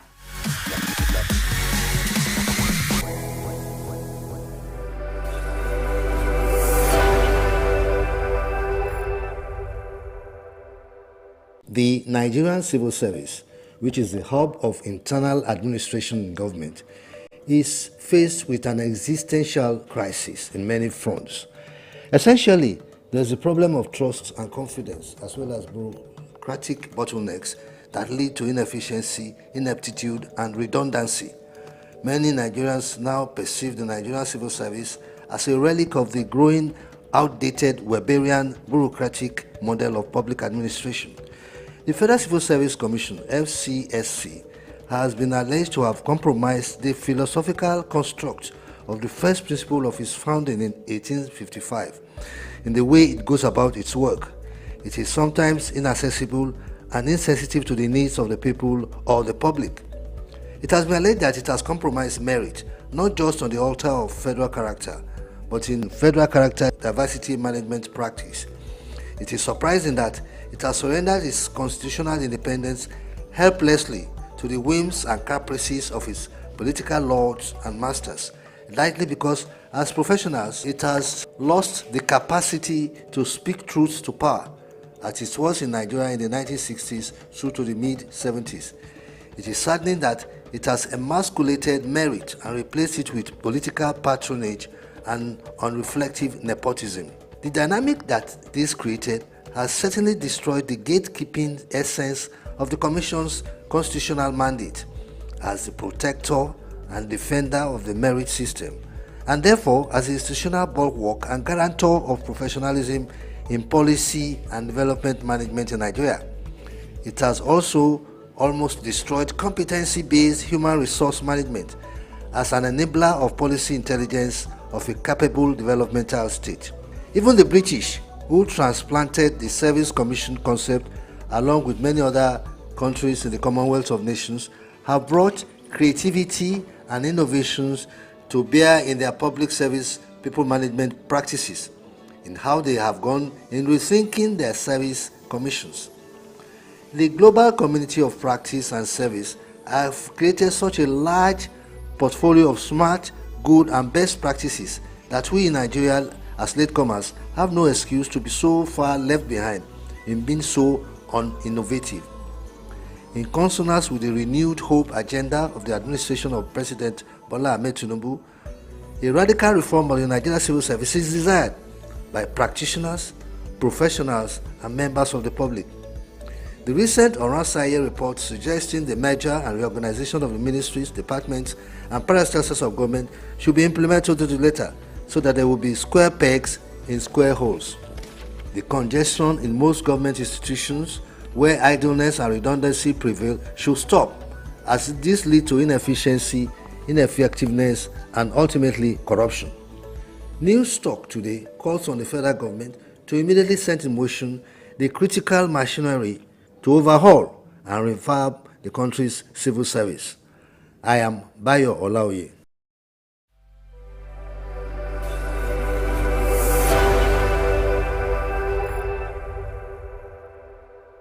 One thing that worth being treasured and celebrated is having a family of intellect, especially a father full of wisdom to lead aright.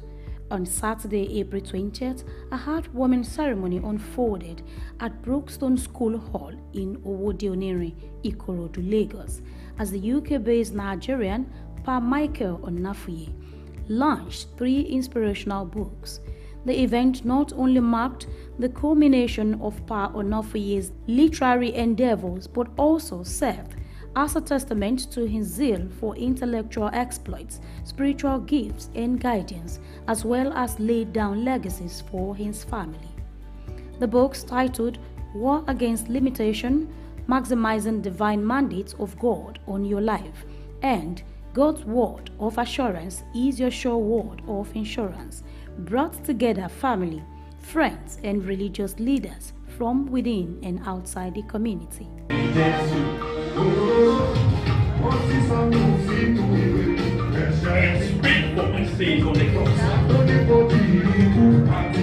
In the midst of men, delivered me.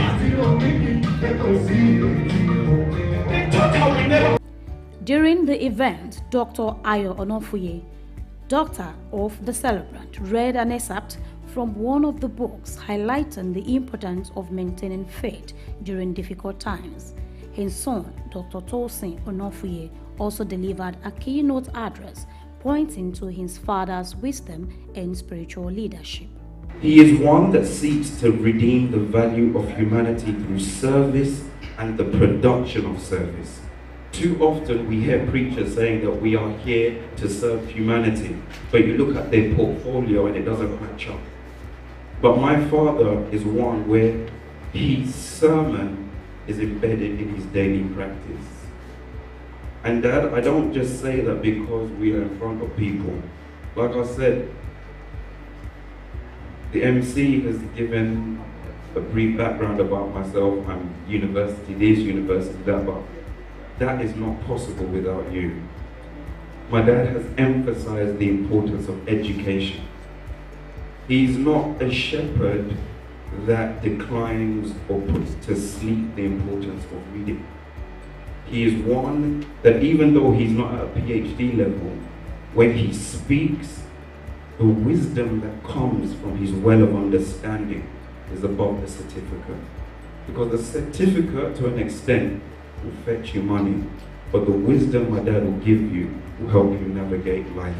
My father, a devoted shepherd of our great parish, CCC, White City Parish in the UK, has dedicated his life to serving not only his congregation, but humanity as a whole. Through his unwavering faith and timeless efforts, he has used his spiritual intellect and charitable practices to touch countless lives, offering guidance, comfort and hope to those in need all around the world. His commitment to spreading the message of love, compassion and forgiveness has inspired me and my many siblings. So every section in this, every beginning of each section offers you a Bible passage to tailor your prayer points to. So the passage from the prayer of praise is from Psalm 107 verse 8, and it says, "Oh, that men would praise the Lord for his goodness and for his wonderful works to the children of men." So to start off, in my book, Living Above Limitations, I emphasize that choosing to rise above traumatic experiences and embracing the joy of praise is key to embodying the ideal spiritual life for genuine believers. The ceremony also marked the launch of the first book by the author's youngest son, Temi Onofuye. Temi expressed gratitude to his family for their unwavering support throughout the writing process. When I started writing, I never knew I would come this far. I mostly thank my dad for encouraging me to start writing in the first place. And I also thank my mother and my siblings for supporting me throughout my journey. I also thank God for guiding me when I'm writing the stories, giving me the ideas. And I thank him and I thank God again for giving me this opportunity to come up in front of all of you and speak my mind.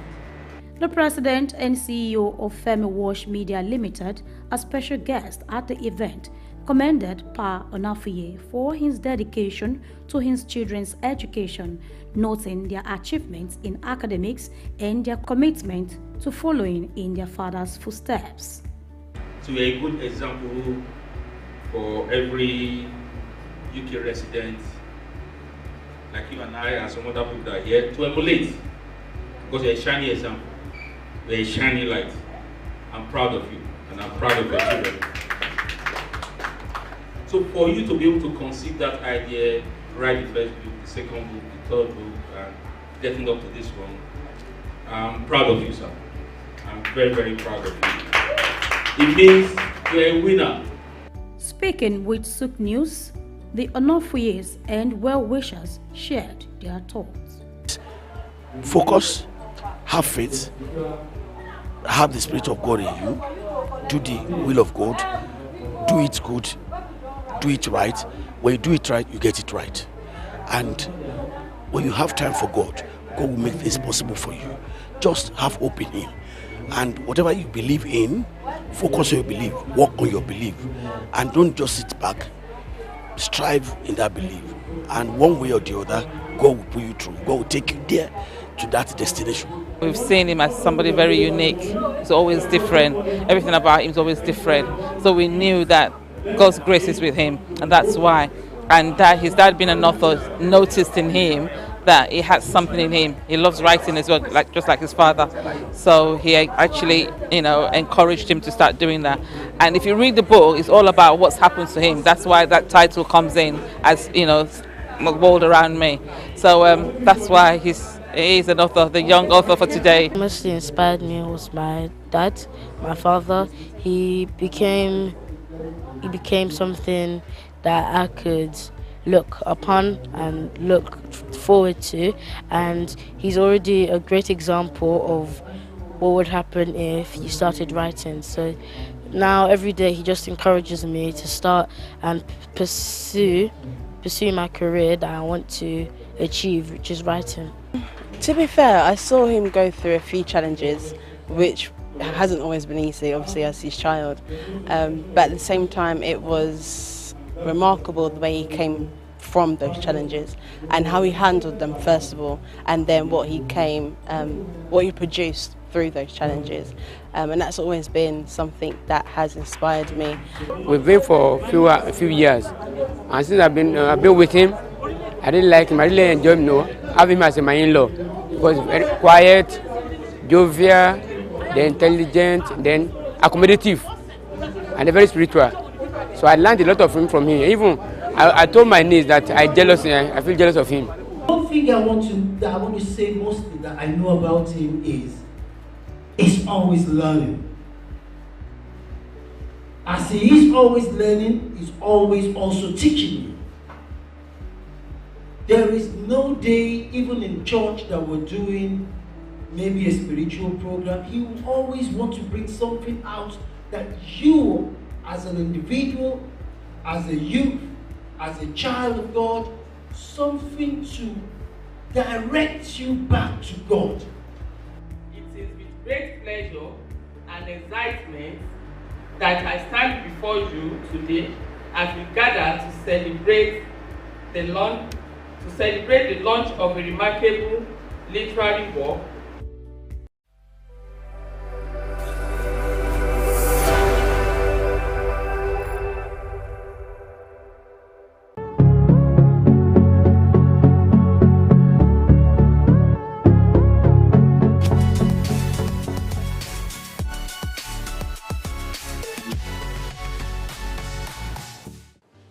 Well, I think as the name goes, we're still faring very well. We're still holding on. Basically, Niger Delta Power Holding Company Limited is a Nigerian company owned by the federal government of Nigeria, the 36 states, and the 774 local governments. The federal government has 47% shares in NDPHC, and the 36 states and federal capital territory, plus the 774 local governments own the remaining 53%. Originally, it was supposed to be a stopgap, build and sell power plants to increase the power availability. But in the process, as the company moved along, they discovered that if you build power plants, you also have to build complementary transmission networks. And then if you have transmission networks, you will also need the distribution network so that the power can ultimately get to the consumers. And so because of the gap that was in the sector at the time, Niger Delta Power Holding Company Limited was asked to build more power transmission networks, substations, injection substations. So over time, we had grown into the behemoth that we are today. Principally, we have 8 power plants functioning now, and then 2 are in the process of being completed. So that's what Niger Delta has been. But basically, I can say without any iota of contradiction that Niger Delta Power Holding Company Limited has been able to increase the capacity, the network capacity, by about 50%, and of course the distribution capacity by about 60%. We are capable of producing up to 4,000 megawatts now, but there are still some constraints in the transmission network, which is being addressed by the various arms of government and the various stakeholders in the sector.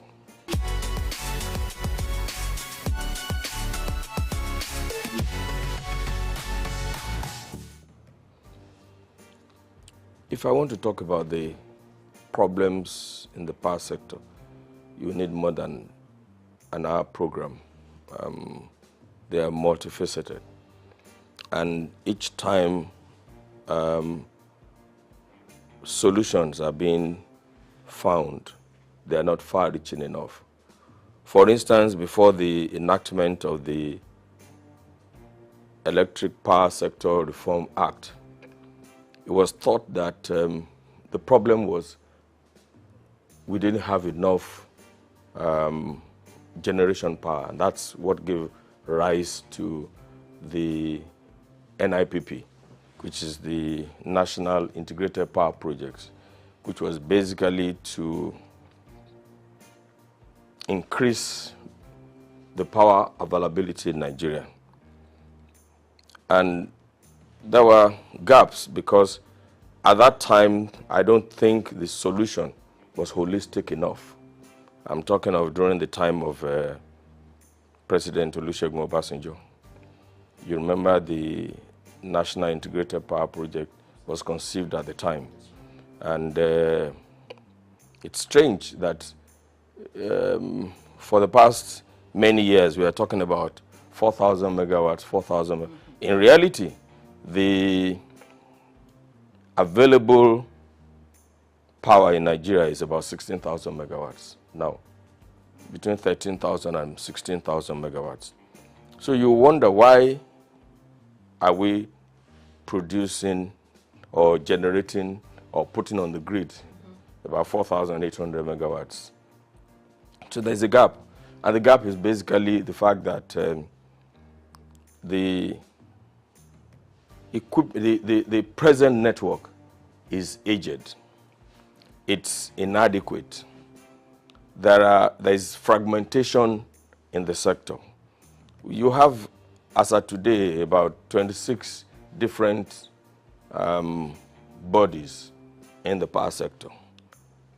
And it's a typical Nigerian problem. Once Nigeria identifies a problem, they create another agency to deal with that problem, rather than looking at the problem in the eye and say, this is the problem. And I can give you so many examples. For instance, traffic, which is very basic to everybody. When after the Udoji Award in the early 70s, I think it was in the early 70s, and people had phone to purchase cars, traffic began to grow.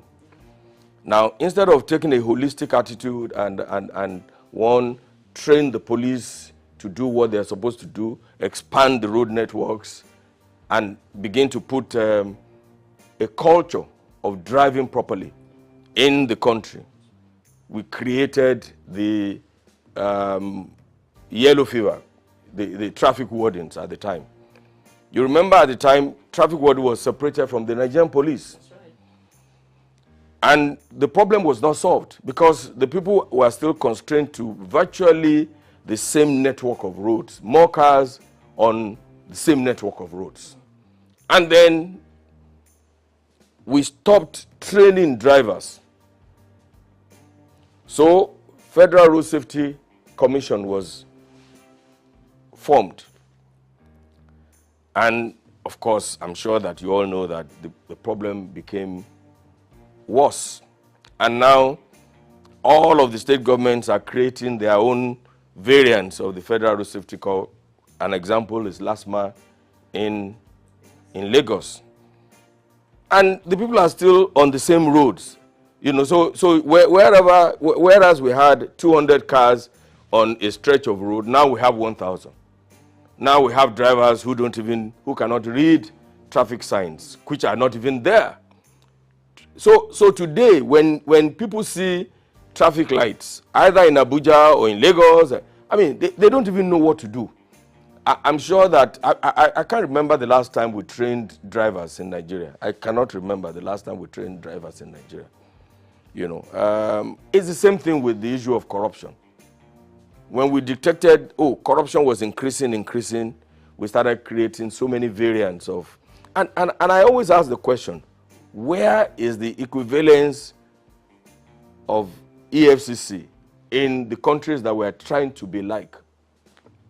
So we have created EFCC, we have created ICPC, we have created Bureau for, what's that other agency? Sorry? No.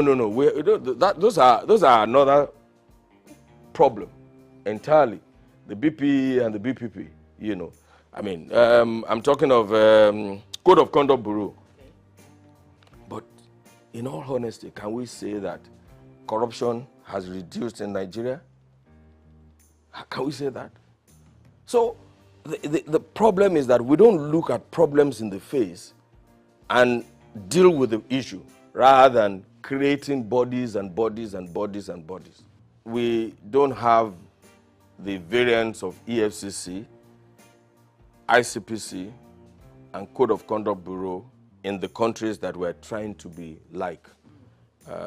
In this age and times, honestly, there are no, you don't need, it's not rocket science. There is hardly anything you want to do that has not been done before or that is not being done in some other places. I mean, so you see in various sectors that once we identify a problem, rather than look the problem in the eye and providing solution to it, we create another body. It will appear to me that it is finding job for the boys, you know, and that is one of the reasons why we are where we are today. I cannot remember the last time anybody had to do driving tests to obtain a driver's license. I can't remember. In the US, if you want to obtain a driver's license, it's a long process. And I remember my daughter, when she went to the US at the age of 18, I remember when she wanted to go and obtain a driver's license, she called me and said, "Daddy, please pray for me." And I think the first time she went there, she didn't make it. And it was one slight error. And eventually, she had to go back, you know, to retake the test. So that's what I see that we're doing wrong. And that has virtually destroyed all the sectors. The power sector is faced with so many problems. I was trying to explain to you, for instance, that the discos have various coverage areas. And if you take them one by one, you will see that some of them are covering a landmass that is bigger than 2, 3, 4 African countries together. You know, somebody was on my secondary school classmates forum. Somebody was trying to do a comparison between Botswana and Nigeria. And I said, Botswana has 581,000 kilometers, square kilometers. But 70% of that is Kalahari Desert. So effectively, what they have is less than 100 and something thousand kilometers. Nigeria has a vast land. Botswana has a population of 2.5 or 2 point something million. You can't compare that to, there's no basis. There's no basis.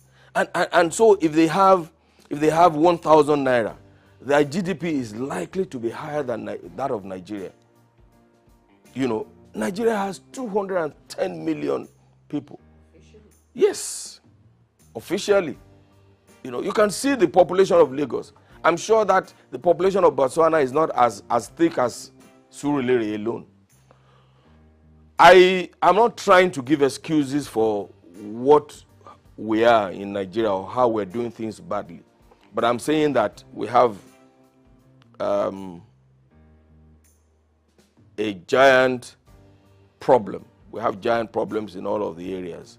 And we need to put our heads together to provide solutions to these problems. You know, you can say that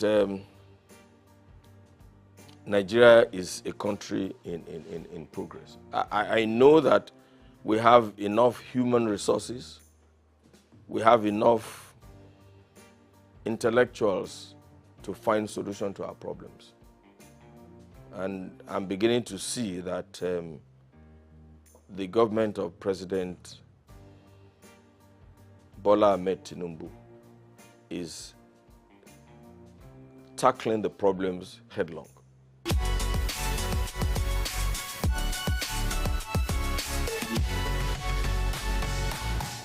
I don't want to say that they work in silos. I mean, it would not be absolutely correct. I don't want to say that. That would be too negative. I would like to say that there's need for better collaboration between all of us. And then one of the greatest things that we need to do is that there must be a coordinating agency that is not encumbered with or by bureaucratic procedures.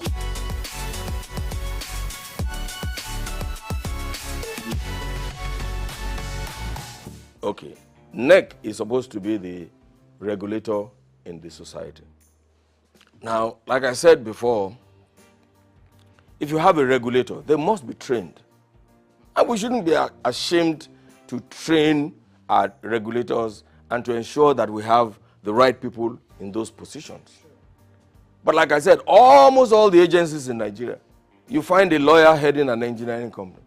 You know, I mean, it's not done. And what happens is that, I don't want to create a war between professions, but the truth of the matter is that if you are a lawyer and you have, you're doing legal consultancy in the sector, that doesn't make you to be chief executive of a purely engineering company.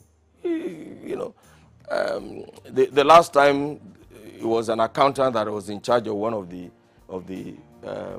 parastatals in the sector, and you know, even now that there's a new government, you see all kinds of people trying to outdo each other here and there.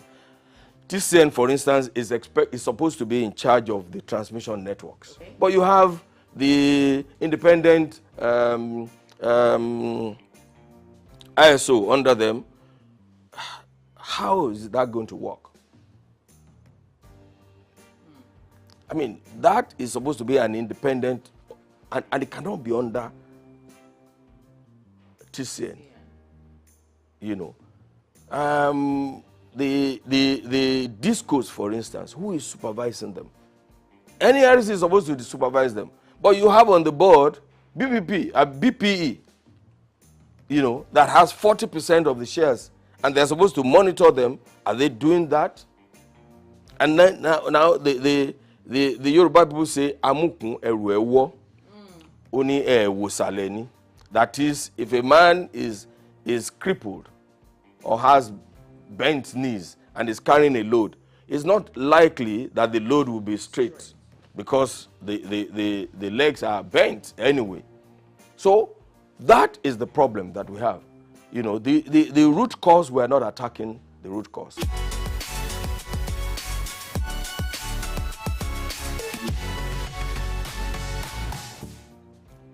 You know, the electricity power sector reform has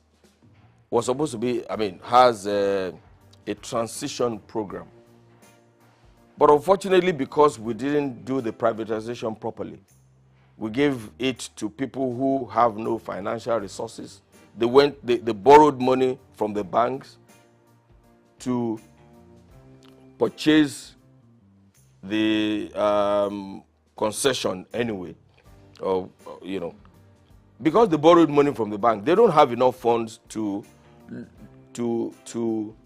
repair the aging facility that they inherited. So that is a problem. Now the bank is on them. The bank lent them money for 5 years, or whereas this is a sector that is, you need long-term fund. You need to have enough money to lay new cables, replace transformers. Some of these transformers have been there since 1960 something, to replace them. Look, where I come from in Ondo South Central District, we have not had power for up to 15 years now from the national grid. Everybody is an electricity generator company on his own.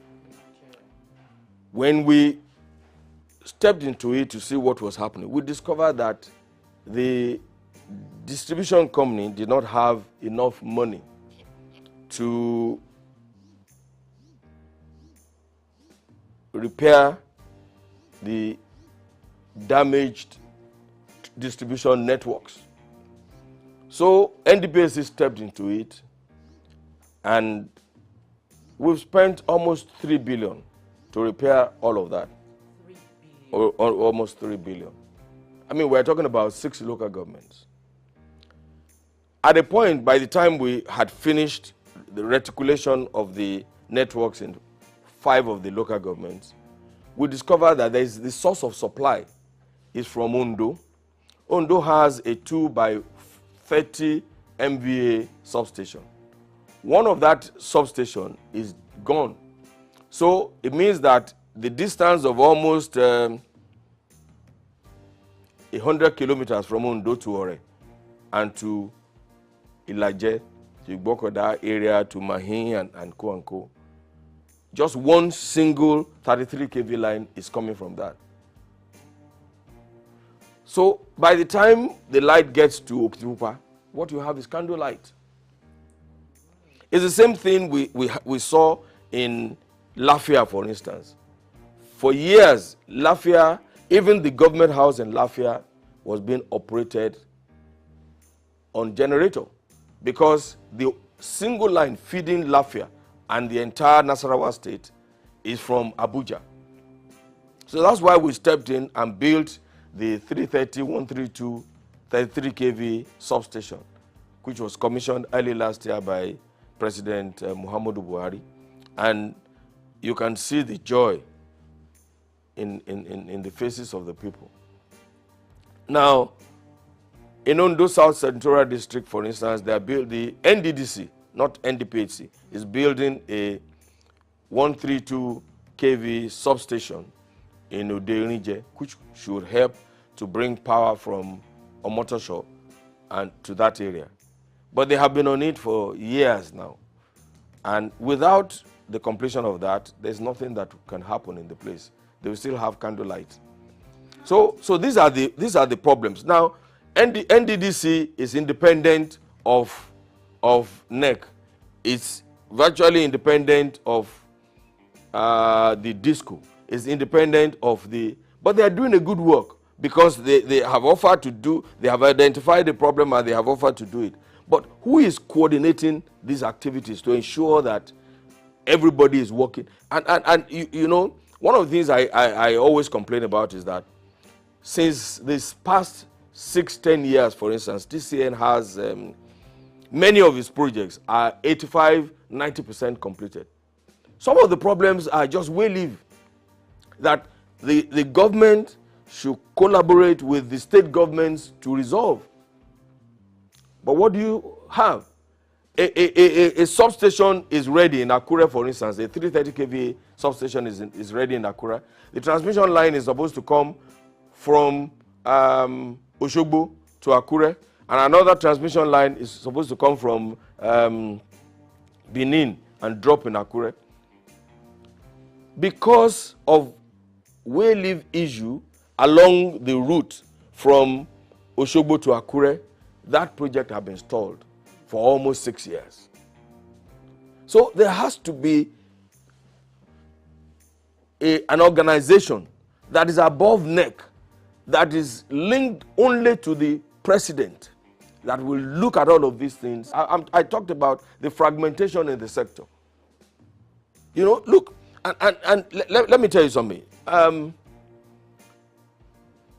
know that electricity is a commercial venture. And when you put your money there, you should be able to recover your investment.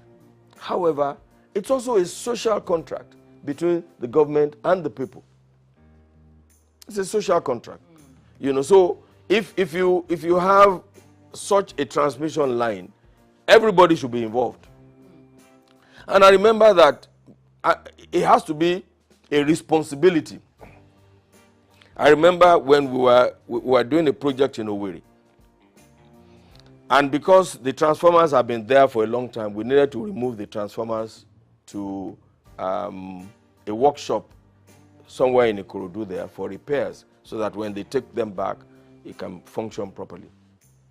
And we had given authority to the EPC contractor to go and remove the transformer.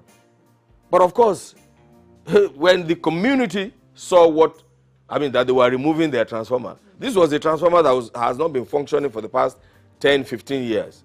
They refused to let them go, and the governor had to intervene. The governor also refused to let them take the transformer away. I had to personally intervene with the governor, speak with the governor, write an undertaking before the transformer can be moved to the workshop for repairs. It's not repairs, but you know, they need to change the oil and, you know, make sure it's in good working condition, because it's been on the plinth for 15 years. So there has to be a coordinating agency that is devoid of bureaucratic encumbers. You know, initially, NDPC was created from the federation account. The initial seed money for NDPC was from the federation account. However, since we started producing electricity, let me put it that way, we don't receive subvention from the government. So our revenue is from the sale of electricity, sale of energy to the network and to what we call willing buyers. For instance, you will see that we still, even outside the country, we sell power to countries outside Nigeria. Yeah. So that's how we derive our, but because also we are owned by the 3 tiers of government, we have also embarked on working with the other sectors to improve the network. For instance, we build distribution. So from the profit that we have, we build distribution networks virtually in all. There is no state in Nigeria that has not felt the impact of NDPC. And then we, like I said, the transmission substation in Lafia was constructed by NDPC.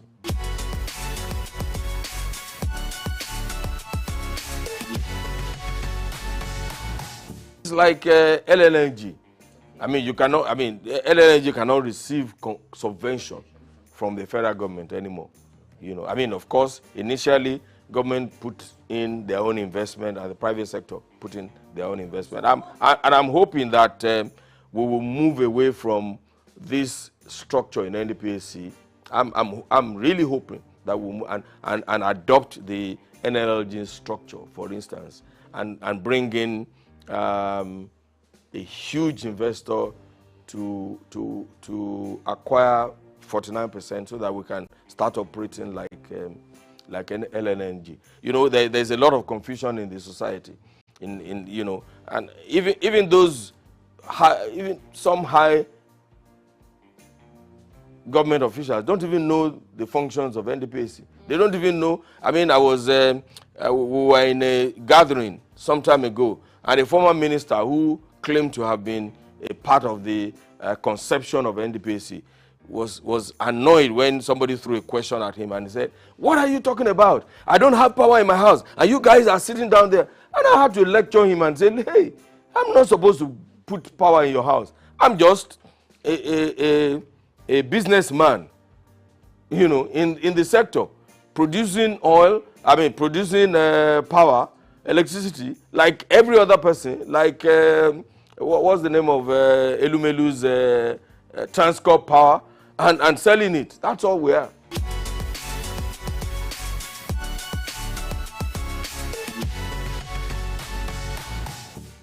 The problems are enormous. But I believe very strongly that the discos as they are now don't have the capacity. There has to be a restructuring of that sector. Under whatever you want to call it, maybe breaking their franchise into little bits. One or two of them are doing well. Eco, Disco, Ikeja Disco, yeah. Because, and also, you know, the problems are different. So, but for most of them, look, if you, let me give you an example. If you need to, under Yola Distribution Company, I mean, you know how wide that sector, I mean, that part of the country is. If you need to take a 33 kV line from one town to the other, you may be doing 100 kilometers. Whereas under the Eco Disco franchise, I mean, 100 kilometers will do 2, 3, 4, 5 communities. So we need to restructure these discos. We need to support the discos to develop a new program tailored to reduce ATC and C losses. What is ATC and C? Aggregate technical, commercial, and collecting losses. Now, when you take power from Ondo, for instance, to Ilaje, 100 kilometers, by the time, and don't forget that along that route, you are dropping power for Ore, for Ajebandele, for this, for that. By the time you get to the end, what you have is candlelight. So you will need to, and the discos don't have the finances to do these things. I said earlier that the privatization was not properly done. Okay. I'm not sure that those people have an understanding of what they were getting into. Everybody thought the power sector was like the telecommunications sector. But it is not.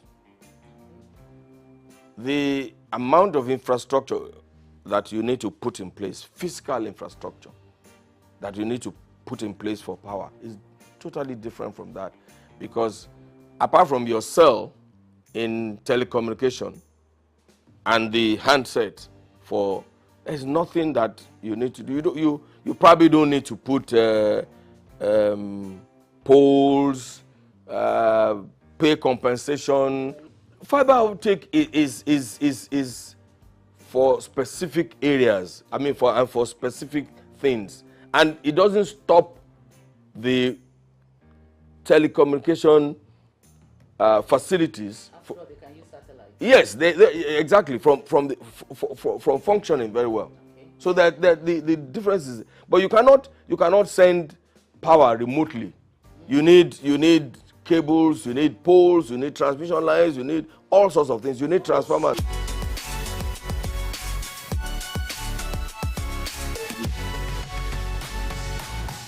The discos should be responsible for them.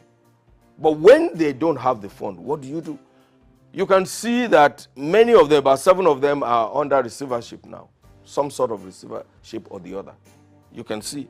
Because they borrowed money from the banks and they were not able to pay back within the time they thought, I mean, they were going to be able to pay back.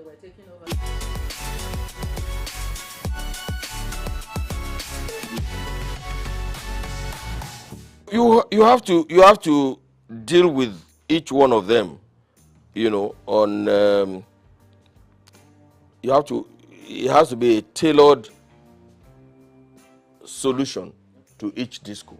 You cannot apply the same brush for all of them.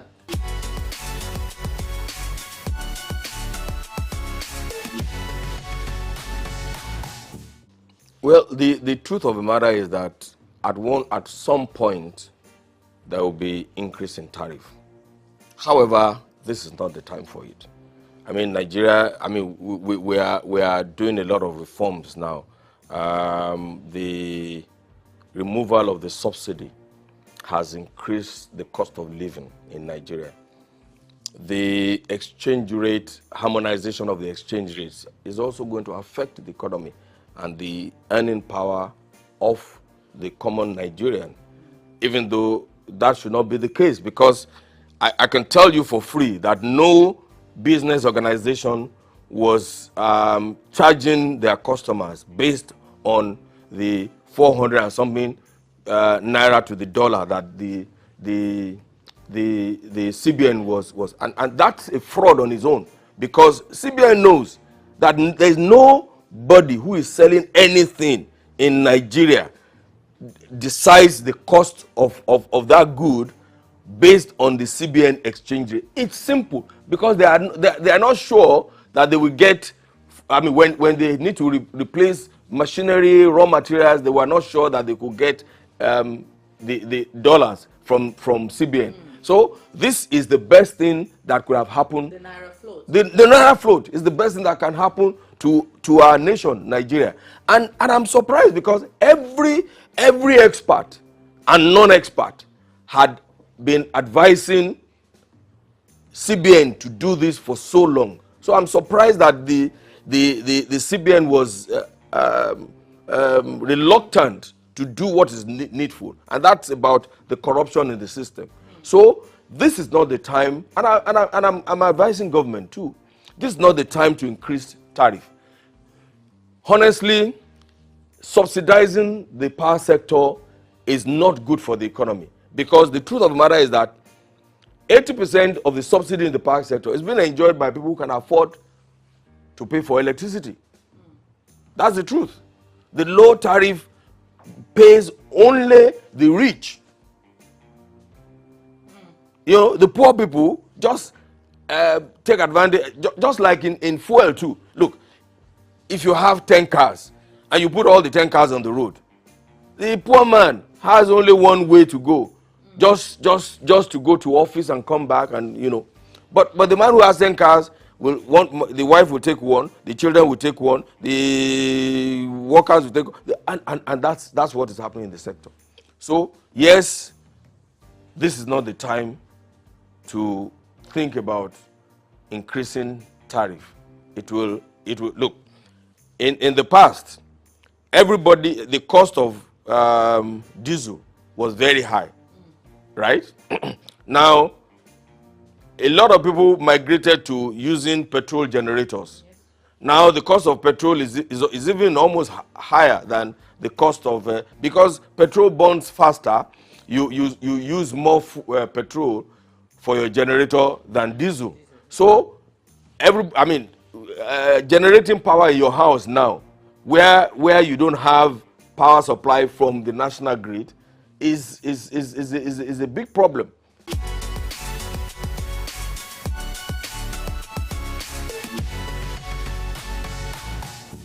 No, there is no doubt in my mind that we need to migrate to prepaid meter. I mean, not only intelligent meters, so that when we have intelligent meters, nobody can manipulate their consumption. You know, if you go to some hotels in the past, all of the heavy-duty consuming equipment, their laundry, their air conditioners are connected directly, or they bypass the meters, you know. But if you have intelligent networks, that cannot happen, because it will be discovered and then you will be dealt with appropriately. So there's no doubt in my mind that everybody, and it's in the interest of the consumer too, to acquire prepaid meters. And it's not the only prepaid meters that the discos should supply. It should be intelligent networks Of course, I said earlier that they don't have the money to do it. They don't have the funds. Look, if you had an intelligent network in a place like this, for instance, you can determine what is happening without you being there. Even on your phone, you can control your distance. So I'm just trying to use that to explain what it is. So if you have an intelligent network, the discos in their control rooms will be able to monitor and ensure that energy theft is reduced to the barest minimum, and they can ensure proper operations in their own sector.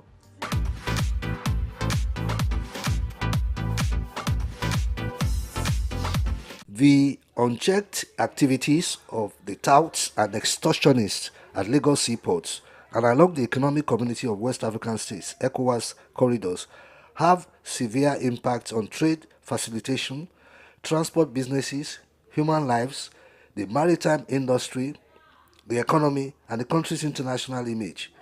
Despite promises from the state government and calls for collaboration among government agencies and security authorities to address the menace at Tinkan and Apapa ports, as well as the Mile 2 Lagos-Badagry Expressway extension points, continue to increase. SOUQ News found that the number of extortion points along the port corridors manned by both state and non-state actors, which was estimated at 30 by the Nigerian Ports Authority 2 years ago, has increased to about 60. In July 2024, the NPA lamented the increasing extortion activities at Lagos ports as its investigation identified collection flashpoints ranging from 500 naira to 15,000 naira. From Ijora Olokpa to Apapa port and Mile 2 to Tinkan Island port, there are about 60 points where truck drivers pay between 1,000 naira and 5,000 naira daily. The most notorious checkpoint collects between 5,000 naira and 20,000 naira daily from each truck accessing the two ports in Lagos. Truck drivers I spoke with lamented that they are forced to pay about 70,000 naira daily to access the Lagos ports to these touts and extortionists who use dangerous tactics to collect money without minding the lives at risk. The Mile 2 Lagos-Badagry Expressway, which is a critical international corridor, also suffers from over 20 extortion points, with each truck paying about 60,000 naira daily. Approximately 3,000 trucks access the Lagos ports daily, each spending about 130,000 naira on extortion, totaling 390 million naira daily. This is a huge loss to the country and its citizens, and yet our security personnel are always there. What a waste. This menace not only causes financial loss to truckers, but also significantly increases the cost of transportation of goods, with customers ultimately paying 20% more. The NPA, in collaboration with the Lagos State government, last month went on a week-long clearing of illegal structures used by extortionists along the corridors of Lagos ports to enhance trade facilities and improve the security and safety of port users. However, the NPA soon decried the resurgence of extortion points along port access routes, noting ineffective efforts to curb the menace. The General Secretary of the Association of Maritime Truck Owners, Amato, Mohammed Bala, raised the alarm over rampant extortion checkpoints surrounding Apapa and Tinkan ports, with violent activities of both governmental and non-governmental entities on container trucks along port corridors and international routes. According to Bala, these issues severely hamper the progress and stability of trucking operations and the country's gross domestic product (GDP). Bala pointed out that despite his position as one of the largest employer of labor in the maritime industry, contributing significantly to Nigeria's GDP and being the lifeline of ports and supply chain, its operations are under constant threat. The General Manager Operations of the Nigerian Association of Road Transport Owners, NARTO, Mr. Stephen Okafo, noted that extortion activities translated to budgeted expenses for truck owners, contributing about 10% to 15% of their daily overhead costs. He said the cumulative financial loss runs into billions of naira yearly, affecting not only the transport sector but also the broader economy. According to the findings of SOUQ News, these hoodlums compromise safety by climbing onto the trucks, dragging the steering wheel with drivers, cutting container brake hoses, and unlocking container twists, sometimes causing containers and trucks to fall. Bala stated that truck drivers face brutal attacks while their trucks are often damaged, rendering them non-compliant with minimum safety standards. He also mentioned frequent thefts of truck batteries from vehicles queuing along the ports. A truck owner, Collins Ejiofor, told me that an average of 20 truck drivers die yearly due to the activities of these hoodlums. So, what is the federal and state governments, as well as the Nigerian Post Authority, doing? Are they going to fold their arms and watch helplessly as these hoodlums bastardize our economy? I thought we have a Minister of Maritime and Blue Economy. Where is he? What is he doing? Is this not his job?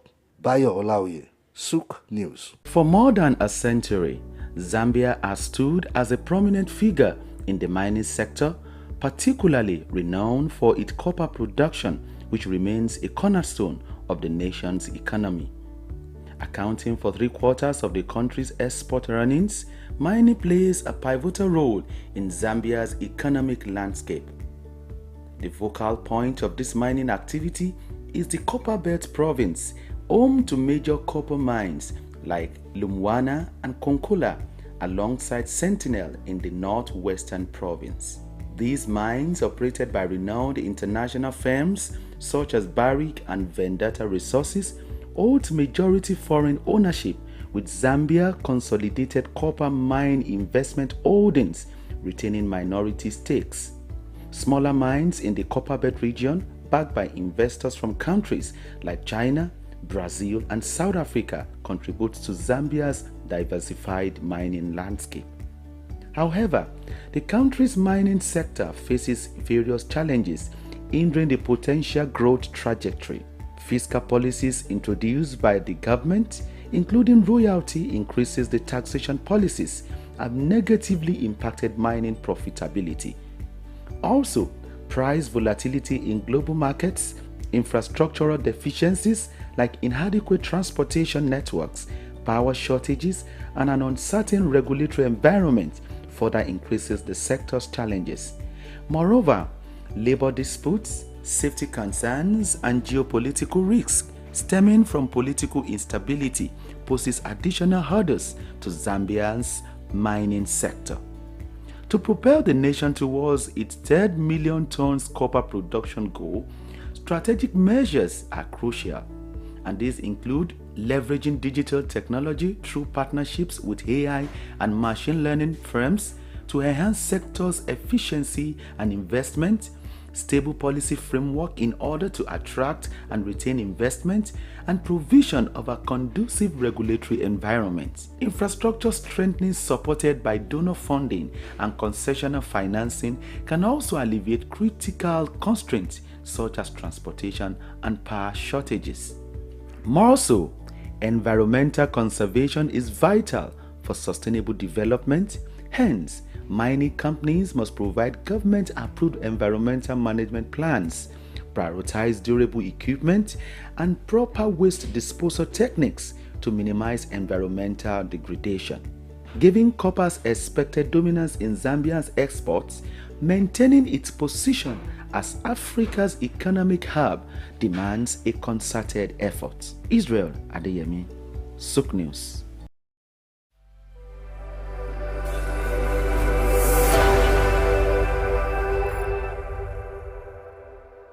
At a time when Africa has been infiltrated by the much-dreaded monkeypox, and Nigeria has just survived from the claws of free spree killing cholera, the Lagos state has seen fit to provide a free medical outreach to residents. On August 12, 2024, in the heart of Lagos, the health of mothers and children were catered to by the Lagos state government under a free health program tagged Maternal, Newborn, Child and Adolescent Health. The program, organized by the Lagos Island local government, had in attendance the First Lady of Lagos State, Dr. Mrs. Ibijoke Sanwo-Olu, the Special Advisor to the State Government of Health Matters, Dr. Kemi Ogunyemi, the local government chairman, Muibi Alade Folawiyo, and the Senior Special Assistant to the Chairman of Lagos Island Local Government, Honorable Bola Oloniyi.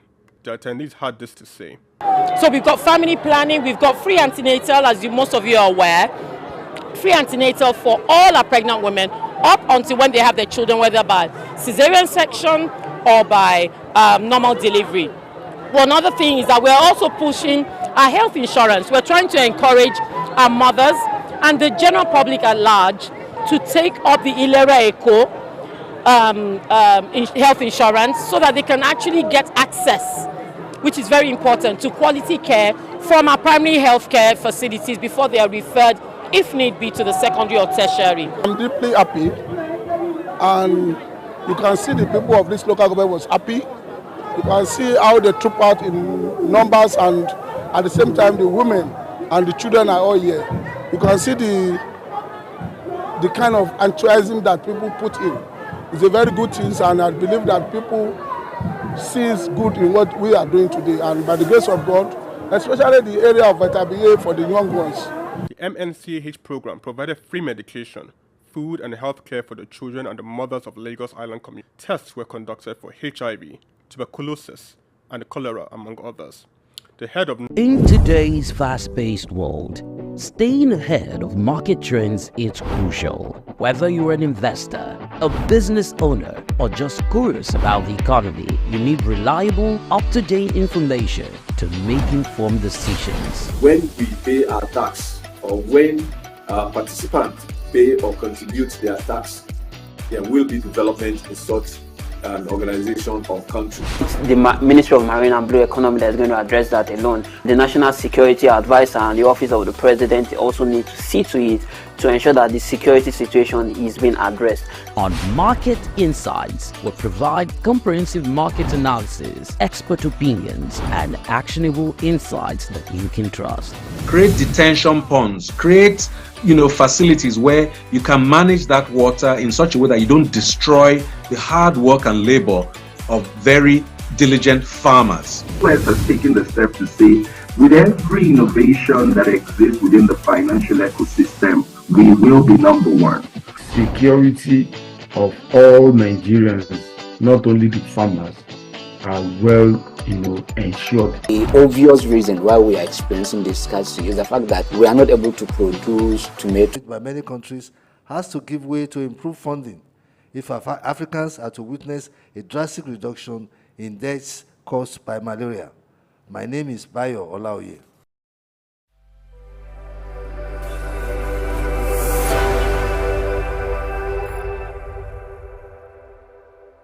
The rise and fall of Nigeria Airways is a story steeped in mismanagement and missed opportunities. Established in 1958, Nigeria Airways, the national carrier, initially soared as a symbol of national pride. However, a series of missteps led to its unfortunate demise. In 2008, financial mismanagement became its Achilles heel. The airline...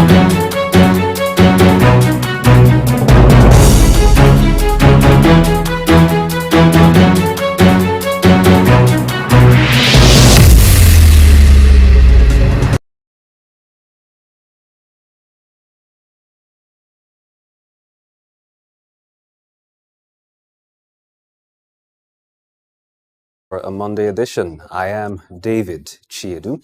On the program today, we discuss Nigeria's perennial fuel scarcity, the issues, and navigating the complex web of our downstream sector challenges. We will introduce our guests and get into the conversation very shortly. But first, let's take a look at the stock market report for the previous week. We'll do that after the break. Join us.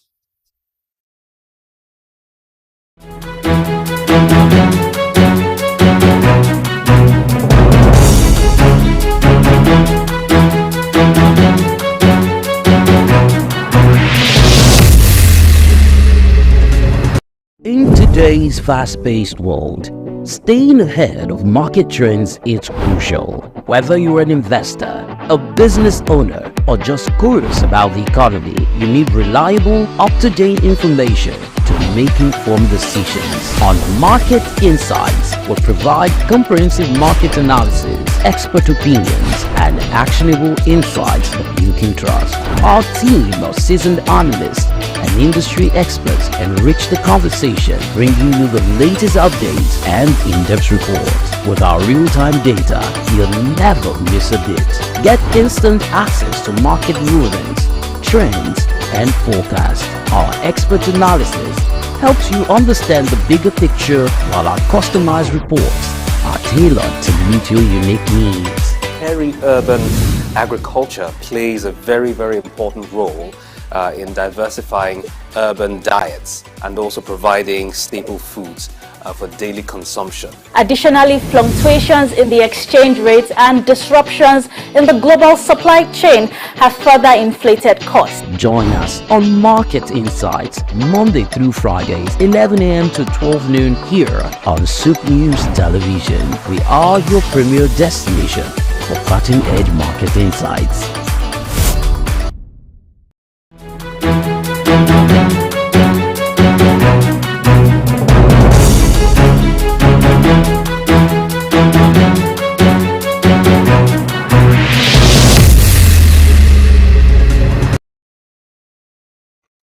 Welcome back to Market Insight here on SOUQ News Television.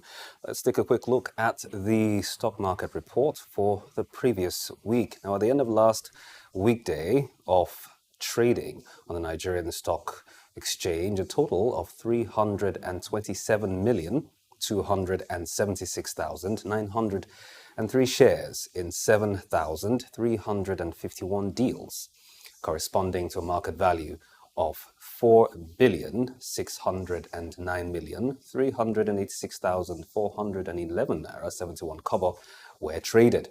Compared with the previous NGX trading day, that was Thursday, August 22, Friday's data showed 17% decline in volume, 21% decline in turnover, and 11% decline in deals. Now, the current market capitalization of the Nigerian Exchange Group is 55.1 trillion naira. And now to the aggregate, 123 NGX listed equities participated in trading, ending with 32 gainers and 11 losers. Owando led the gainers with 10% share price appreciation, closing at 47 naira, 85 kobo per share, followed by Mac Nichols going up 10%. Total Nigeria went up 9.98%, and Cornerstone Insurance Company up by 9.95%. On the losing side, however, the Initiates came out last with an end-of-day price depreciation of 9.78% at 2 naira per share, followed by FTN Cocoa Processors going down -5%, Qtex going down 4.91%, and International Brew is going down -4.44%. Access Holdings recorded the highest volume of 36.9 million traded shares, followed by Veritas Capital Assurance at 27.7 million, FCMB Group 24.7 million, and DAR Communications 18.8 million.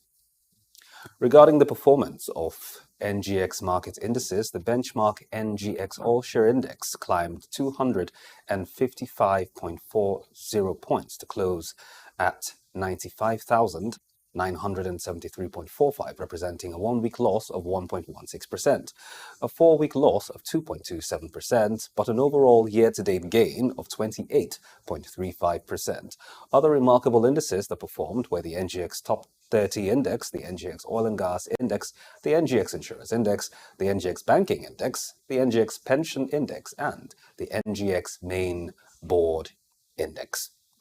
And that's our stock market review for the previous week. We'll get straight now into the conversation very shortly, taking a look at the fuel scarcity situation and navigating the country's downstream sector challenges. Joining us shortly will be our guest, but before then, let's take a short break. We'll be right back.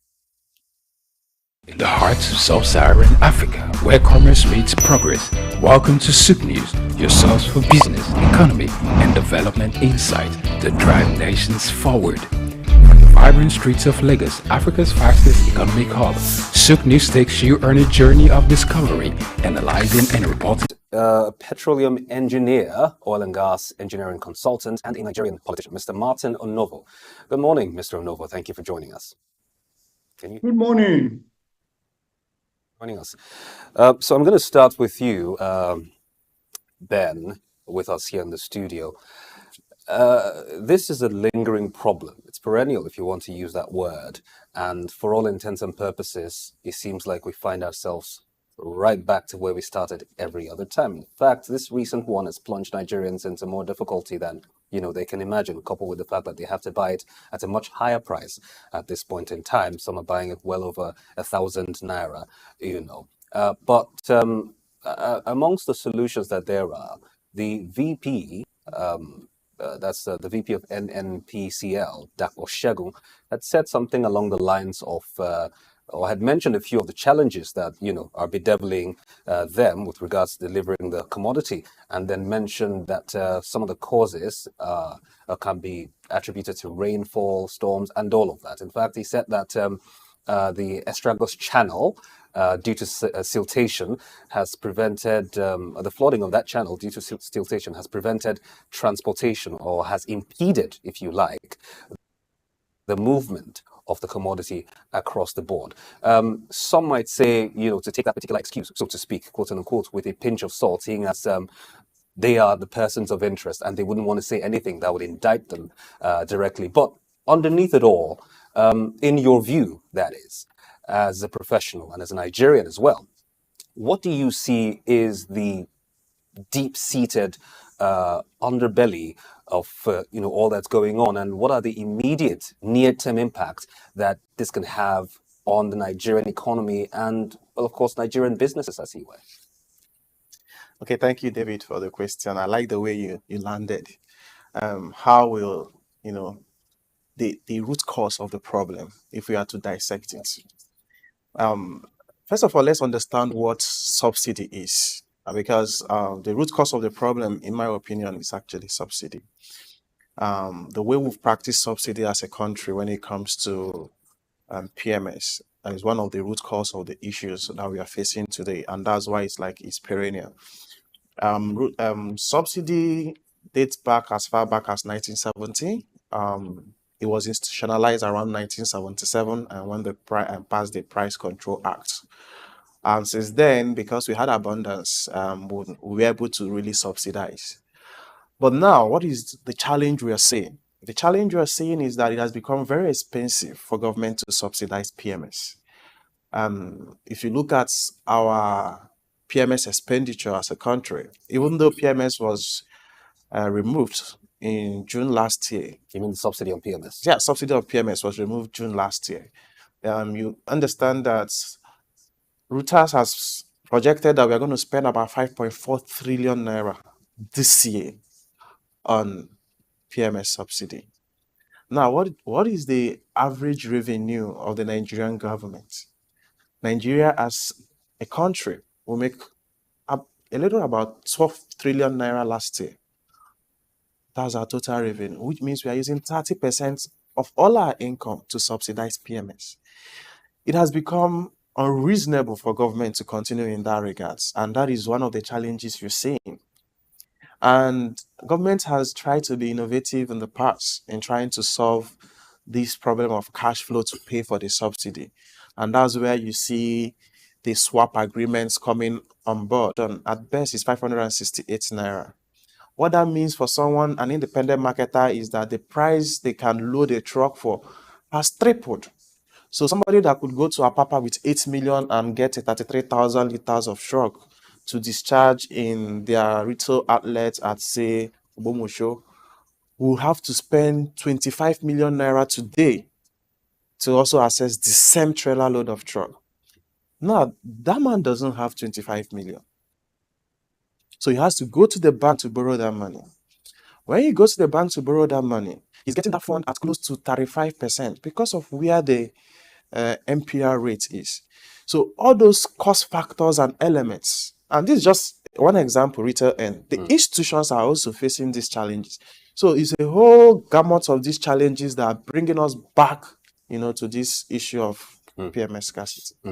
That's something we're going to tear apart, as you were, bit by bit, in the coming minutes as we progress with the show. But let's go to Mr. Onovo, who is virtual with us. Mr. Onovo, can you hear me still? Clearly. Now, I'm going to piggyback off of what Ben has spoken about, attributing a lot of what we're seeing now to, the subsidy regime, which is at best still wishy-washy. It's neither here nor there. I would go through a brief report by Business Day and the Nigerian Bureau of Statistics. So it's estimated that the federal government has spent about 15.096 trillion naira on petrol subsidies in the last 14 months. That's about a year and 2 months, as he were. Now, this value was obtained from the NBS and NBS data and information from petroleum marketers, whom are equal persons of interest, very critical as far as this issue is concerned, which Ben has highlighted. So now, according to the NBS, Nigeria imports between 1.6 billion litres and 2.5 billion litres per month, which essentially is indicative of an average of 1.9 billion litres per month. So in that exact 14-month period, that's between June of last year and July of this year, we have, as a nation, consumed over 27 billion litres of petrol. Now, on the other hand, the independent marketers say that the landing cost of petrol and other logistics stand at a little over 1,200 naira, right? And now the NNPC retail sells between 650 per litre at its stations, leading to a differential of about 533 naira for each litre of petrol. Now, with the 533 or 553 differential, and as I mentioned earlier, the 27.3 billion litres consumed in about 14 months, the likely estimate spent during this period is what Business Day and the NBS put at over 15 trillion naira. Now, taking all this into perspective, Mr. Onovo, what do you think of this? What's your take on this particular report? Well, I'm not going to review the report because the only basis to review that is that you have done an independent study. Let us presume that the report is correct because the figures look regular. What do I mean? Depending on the price of crude and market dynamics, right now, landing cost is definitely over 900 right now. But you know that the international prices vary. So previously, about a month ago, we had estimated and published that subsidy was about 500 naira per litre, strange to us. So those figures look like the figures we got a month ago. So I'm not going to disown the figures, neither am I going to affirm them. But I'd like to refer to what my colleague said. I think his approach is probably more symptomatic because I won't say subsidy is the problem. I will say the Nigerian dysfunctionality is the problem, which will incorporate many things. And to start, as a major exporter of crude oil with 4 public refineries, we have no business importing products consistently for over 10 years. So that alone is enough index to indicate how dysfunctional the system is. And I'm not going to encourage any symptomatic analysis because that's what has brought us here. These issues have been with us for almost 2 decades. And we do analysis every day. So why don't we have solutions? Because the analysis are not productive analysis. And what do I mean? If we were refining domestically, which we can easily do, then the waste involved with importation of PMS will be reduced. The foreign exchange pressure will be reduced. If you go beyond that, you will have to also deal with the incompetence in the system and then also with the I'm trying to find the right word, with the unimaginable corruption also in the system. So we avoid the incompetence because it's politically correct to do so. We avoid the corruption. Then we try to blame the subsidy. We also avoid the fundamental dysfunctionality of being a major crude producer, having 4 public refineries, having the Dangote refinery, having 2 or 3 modular refineries operating, and we're still importing. And we keep avoiding that because we want to be politically correct. I'm getting tired of analyzing these issues. Thank you. Interesting take there by you, Mr. Onovo. You're coming from the more, if you like, direct angle to tackling the situation. And I'm going to take that up with Ben here with me. And Mr. Onovo has said a lot of things, bordering more on what a lot of us are seeing, but for some reason, a bit... reticent about and not very forthright with, saying things as they are. Earlier, you mentioned one of the, players, of course, very key player, the NNPC you mentioned. And Mr. Onovo has also mentioned some factors, including incompetence, which he spoke about, corruption, which he spoke about. And, generally speaking, they all fall under in his words, that is, the Nigerian dysfunctionality. Now, let's take the NNPC, for instance. You've had marketers say that they've not been able to get what's it called, petrol, supply from the NNPC, and they've had to, source for it elsewhere. And then you also have the NNPC, for all intents and purposes, doing what they're doing, and you have the NNPC boss, for, again, all intents and purposes, giving us rhetoric after rhetoric, and then you wonder why. You find individuals like that who for a long time have presided over matters about the NNPC, and it hasn't gotten any better under his watch. Why he's still there? That's one question which Nigerians are asking. Another is neither here nor there, or if you like, the dysfunctional dysfunctional FX regime currently as constituted. So, putting all of that into context, along the lines of what Mr. Onovo has spoken about, pointing to incompetence, pointing to corruption, and then, of course, don't get me started on what we saw a couple of weeks ago with the Dangote refinery, where it seemed like the powers at play were more concerned about themselves as opposed to the Nigerian public, who were, groveling. Looking for the commodity and just wanted something to change. We have refineries that aren't working, and we have trillions over the years, that is, pumped into trying to fix these refineries, and we come right back to where we started. And then you have a Nigerian who, has established his, with good intention, of course, to make the lives of Nigerians easier. And then you find these bottlenecks here and there, these hurdles here and there that he has to scale. Again, lastly, before you go on, that tussle led to questions being asked as to whether or not the powers that be actually want Nigerians to have an easier lease of life. What are your thoughts? I know it's a lot to unpack, but It's actually a lot to unpack.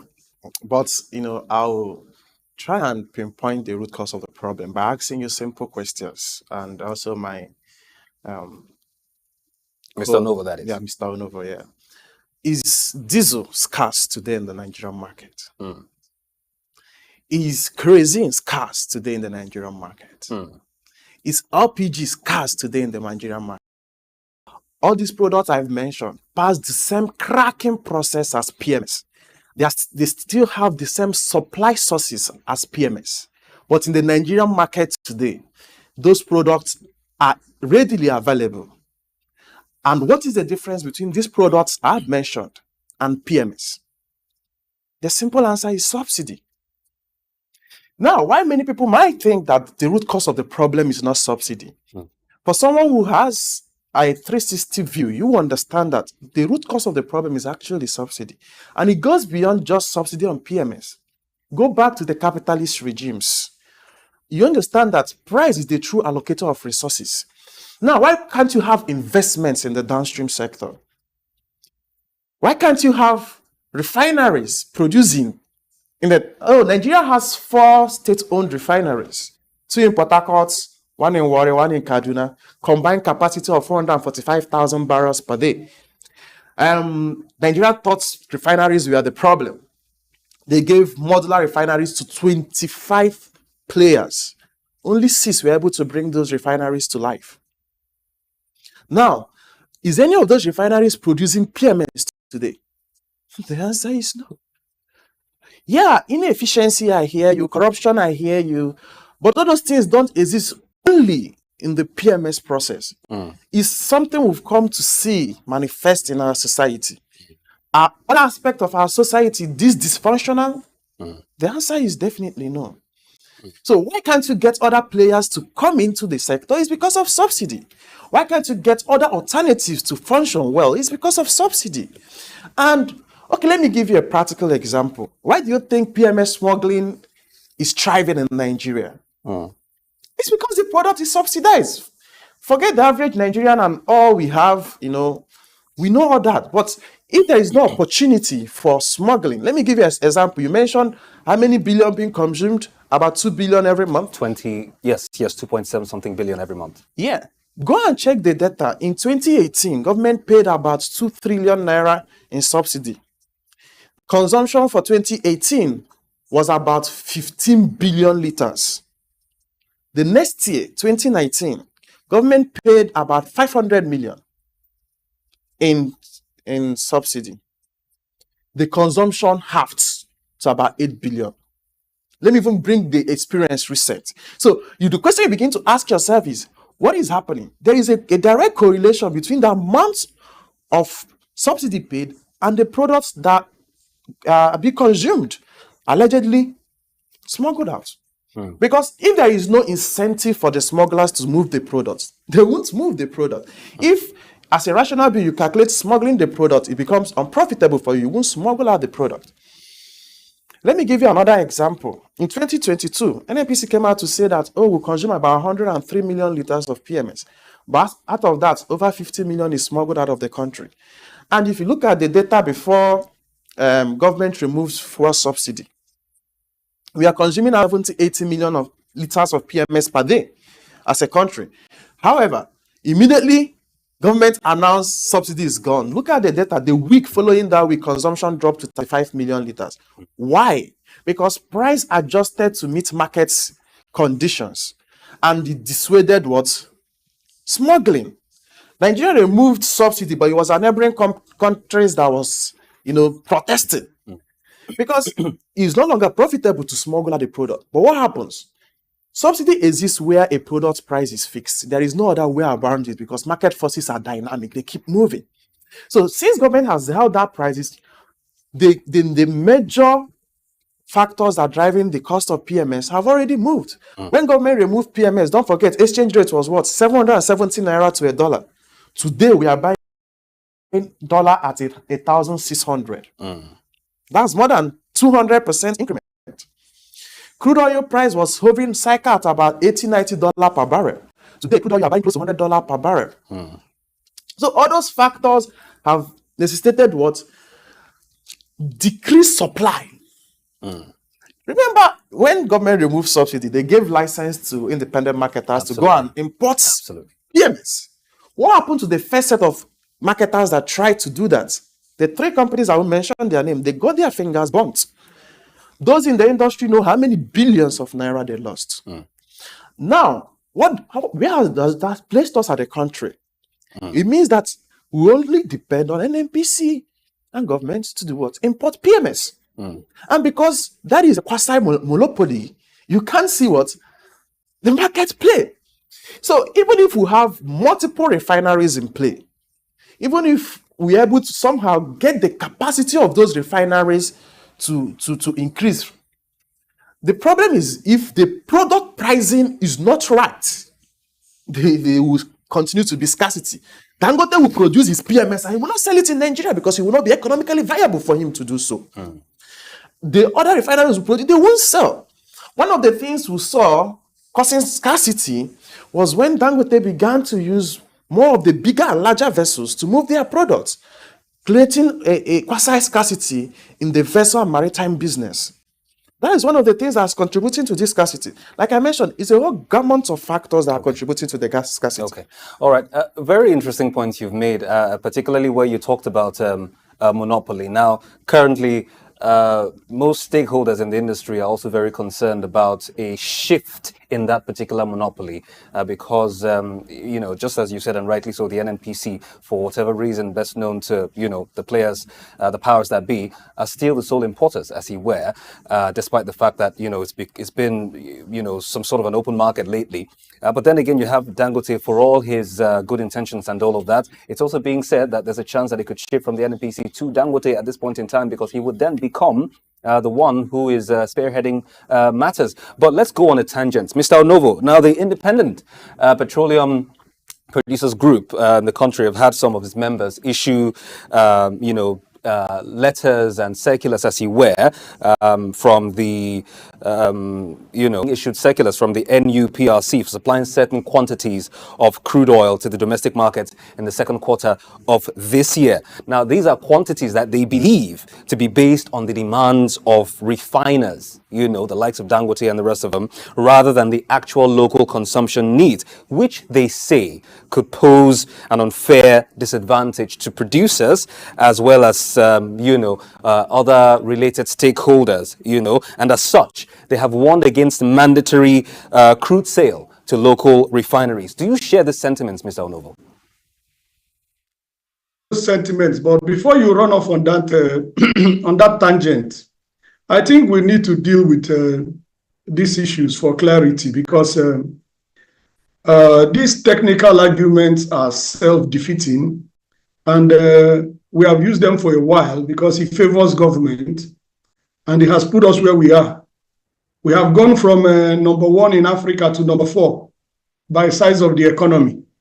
And this is the kind of very destructive technical argument that you see in the public space, which in my opinion needs to be clarified. Number 1, when you import what you produce, is that a free market? No. That's a fundamental dysfunctionality. So it's erroneous to call that a free market. When you smuggle the products that are imported and then blame the cost on subsidy, that's a direct misrepresentation. When you refuse to fight corruption and blame subsidy for the cost of corruption, that is corrupt in itself. So, and also asking that only the PMS supply. It looks like you have lost your voice. Mr. Onovo, can you hear me? Yes, now, clearly.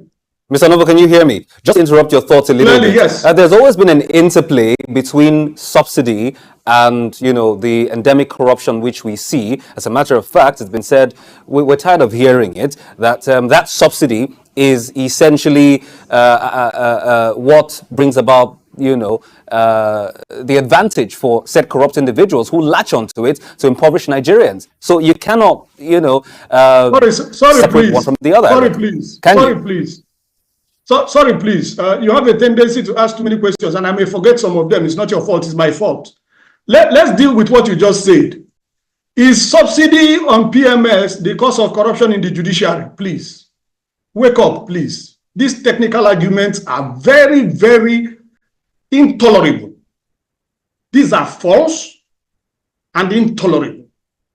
Now, is a subsidy on petroleum the cause of insecurity? Why would my colleague insist that the dysfunctionality is only in the PMS supply sector? That's not true. Secondly, this kind of argument where you encourage inefficiency, because if diesel is locally refined, it won't be 1,400. It will not be. It is the inefficiency of exporting and importing. So we leave the fundamental argument and hang on to the technical arguments that are only in proper professional context used to fine-tune. We disregard the fundamental and hang on to them in order to sound sophisticated, and everything has gone haywire. Excuse me. The diesel we're talking about is the one now that is polluted.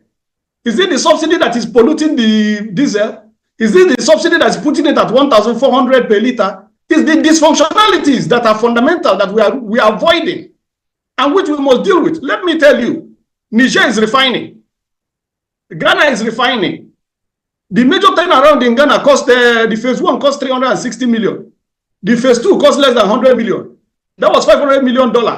You have budgeted $2.7 billion for your own. You have not done anything. And then you think you can ignore all that and use technical analysis? Please, you can only employ free market analysis to a free market. You don't apply it to a skewed market. And every country that ever developed in the world developed around its competitive advantage. In Nigeria, what is the competitive advantage? It's oil and agriculture. You destroy it with this kind of technical, intolerable arguments. Please. Like I said, right. I'm getting tired of this. Well I'm getting tired of this kind of Martin analysis. Sonovo. I'm getting very tired. He seemed to be at variance with your thoughts on the causative factors as he were. But so that we don't flog a dead horse, let's talk about the overarching, effect on Nigeria's economy and our position as oil producers on the continent and by extension globally. I reckon that a lot of our revenue comes from that sector, and then with the upheavals in the sector, it puts a bit of a question mark on where the rest of it is going to come from. Of course, we know that there are taxes and other forms that and other sectors where the government gets the revenue, but the bulk of it, if we're being honest, comes from this sector. Now, I'm worried, particularly as a Nigerian, not a player in the oil and gas sector or in the downstream sector of the country. I'm worried as a Nigerian. What happens to things like FDIs? For example, just to digress, in the case of insecurity, if I were an investor, I wouldn't want to come to your country because your country is insecure. In this case, where we have, upheavals in our downstream sector, as an investor, would I want to come and, do my business there in the sector? I'm just thinking, just spitballing. What are your thoughts? Okay, thank you very much. I'll get to the question, but I would like to set some things very clear. It's very briefly. We have very limited time. Okay, thank you very much. Sentiments cannot get us anywhere as a country. And I see so many people attach sentiment to this problem of subsidy removal.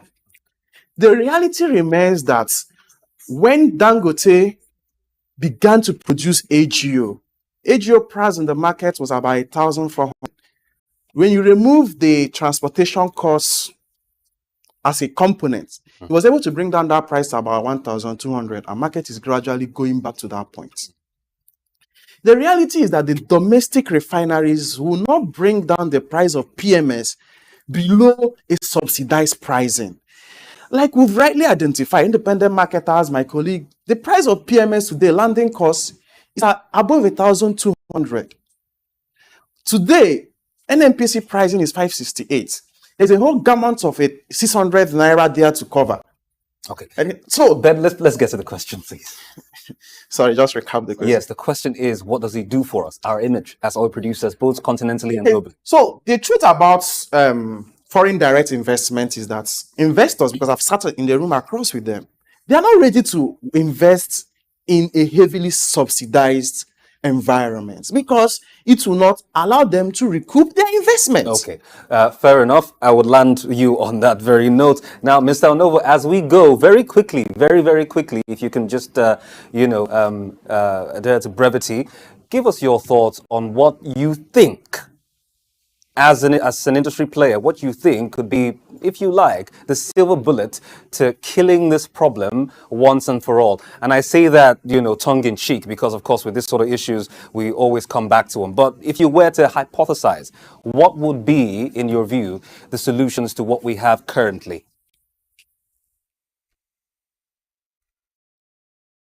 Every informed current affairs analyst knows the solution. And like I said, the authorities, NLC has the same solution that we have. Pengasam has the same solution that we have. TUC has the same solution that we have. The ruling party, the culprit, the ruling party, has the same solution. It is documented in their manifesto. So that's very clear. That's very, very clear. Trying to confuse issues cannot help us, and it has not helped us. Insecurity affects all of us. If you normalize the data, Nigeria is the authentic, verified, confirmed capital of extreme poverty in the world. Just normalize the data, and you will see that it's very clear with normalized data. So let's not continue on these high-sounding technicalities over simple issues that are very clear. What is it doing to your GDP? Exactly Finally, one sentence. Thank you very much, Mr. Onovo. This has been Market Insight on SOUQ News Television. We've been talking about the perennial and almost incessant fuel scarcity issues and navigating the complex problems we have in our downstream sector. We've been joined this morning by Mr. Beningus Nnamdi Okorie, joining us in the studio. He is a chartered accountant and the founder, Najem Business Solutions. Many thanks, Ben, for joining us on the program. And also virtually having joined us, Mr. Martin Onovo, a petroleum engineer, oil and gas engineering consultant, and a Nigerian politician. Well, of course, you can say that that's a no-brainer, if you like, considering Mr. Onovo's submissions. But yes, thank you very much, Mr. Onovo, for joining us. As we wrap up, of course, Nigerians just want to see solutions. If they know that they can get the commodity, I reckon they will be willing to, support whoever it is that would make that commodity available for them. Just an ease of life, essentially. It makes the entire wheels of living and governance, as it were, turn. And we're hoping that sooner than later, we'll see an end to this lingering issue. Has felt like a monkey on our shoulders. Before we go, we'll take a quick look at the currency market for today. The dollar is trading to the naira at 1,525 naira, to the pound sterling 2,044 naira, to the euro 1,736 naira. That's all on the official market. On the parallel market, we see the dollar to the naira trading at 1,577 naira, 2,081 naira to the pound sterling, and 1,763 naira to the euro. That's about it on the currency market outlook for today. And overall, we'd like to say a very big thank you to you for watching Market Insight for today, Monday morning here in the city of Lagos. And also, again, special thanks to our guests, Mr. Ben and Mr. Martin, for joining us on the program. Do stay close to your sets, your television set and your mobile devices, as you wear more engaging and insightful programming coming up on SOUQ News Television. Until tomorrow, Market Insight returns. I am David Chiedu. Good morning.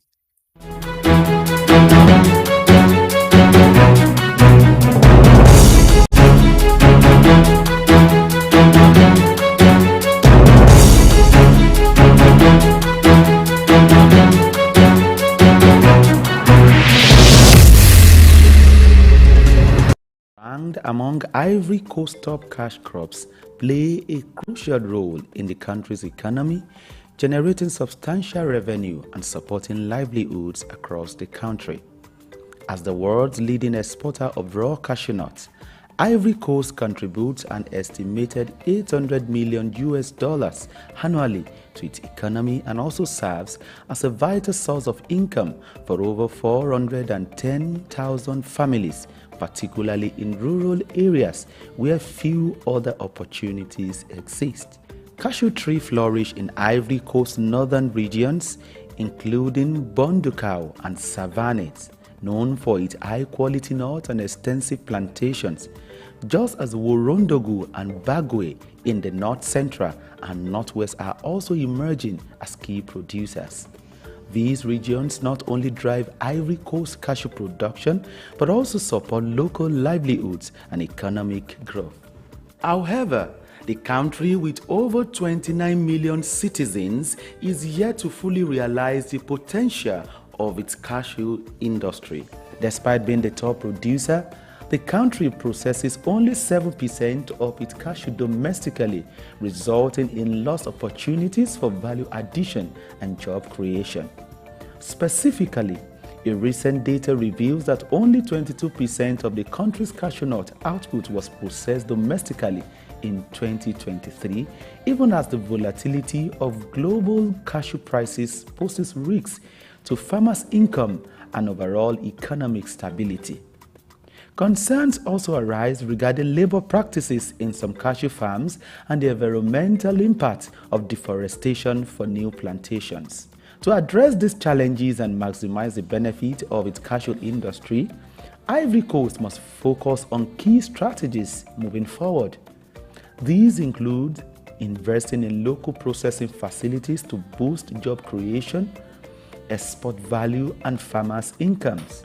Furthermore, the Ivorian government body overseeing the cashew sector, ARECA, must promote fair trade practices and ethical sourcing to ensure better prices for farmers and improve working conditions.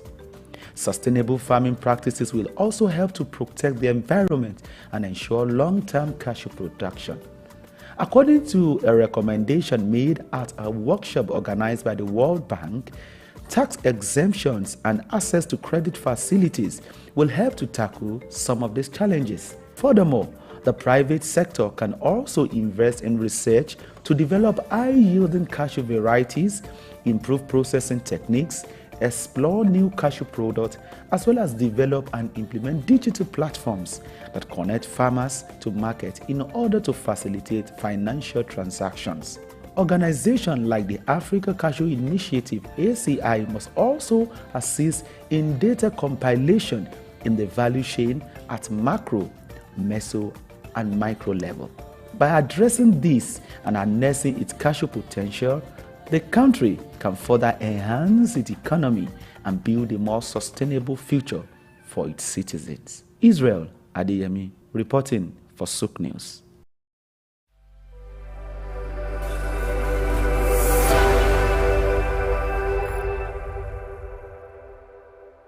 Broad Street. Broad Street, situated in Lagos Island, is steeped in Nigerian history. Once the biggest financial hub of the country, it housed the headquarters of major banks, linked the CBN, the SOUQ Exchange, and the loads of lender companies. Broad Street is a historically significant street. It has played a central role in the development of Lagos and history, an important commercial and administrative center for the British colonial authorities. It was also a home to some of the city's earliest modern buildings. Broad Street was a residential area in the pre-colonial era. With the British came the Methodist Boys High School in 1878 and the Broad Street Prison in 1882, renamed Freedom Park.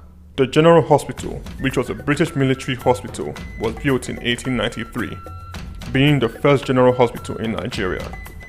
The old British Secretariat building, which is now the Federal Ministry of Justice, was built in 1906. Broad Street has seen a full turn into modern commercial office blocks, complexes, skyscrapers, and markets from the outer marina through Akpombo early into the Adeliji-Adele Road. Broad Street is one of the busiest streets in Nigeria on weekdays, where commercial activities take place day and night. From modern buildings to ancient structures, this street gives one a raw dose of life in Lagos. Broad Street is often referred to as Lagos Financial District. It boasts a mix of architectural styles, reflecting its long history, colonial-era buildings, Victorian and Edwardian architectural features, alongside more modern skyscrapers and structures. Broad Street remains a vital, vibrant part of the Nigerian economy. Broad Street. SOUQ Enlightenment. Human ingenuity has birthed remarkable innovations, none more so than the rise of intelligent machines. Computers, once more calculators, have evolved into sophisticated systems capable of mimicking human thought processes, powered by artificial intelligence, AI. In the heart of sub-Saharan Africa, where commerce meets progress, welcome to SOUQ News, your source for business, economy, and development insight that drive nations forward. From the vibrant streets of Lagos, Africa's fastest economic hub, SOUQ News takes you on a journey of discovery, analyzing and reporting the facts that lay the foundation for growth and development. We don't just report the news, we create it. SOUQ News is more than a channel. It is a catalyst for change, spotlighting the stories that shape economies, inspire entrepreneurs, and fuel progress. covering business, finance, technology, energy, and many more. SOUQ News provides a daily deep dive into the stories that matter, interviews with industry titans, and analysis that empowers your understanding of economic landscape. Join us daily as we dissect, discuss, and deliver the most relevant and factual news on business and the economy. SOUQ News is your trusted guide, empowering you with the knowledge to make informed decisions.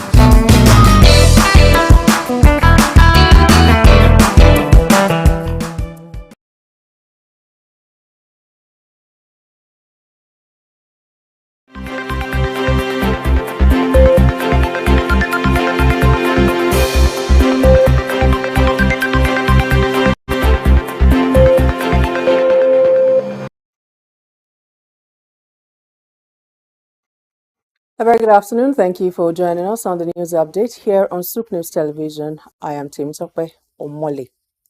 The Naira gains against dollar as it started the week on a strong note, appreciating against the US dollar and showing resilience in the official markets.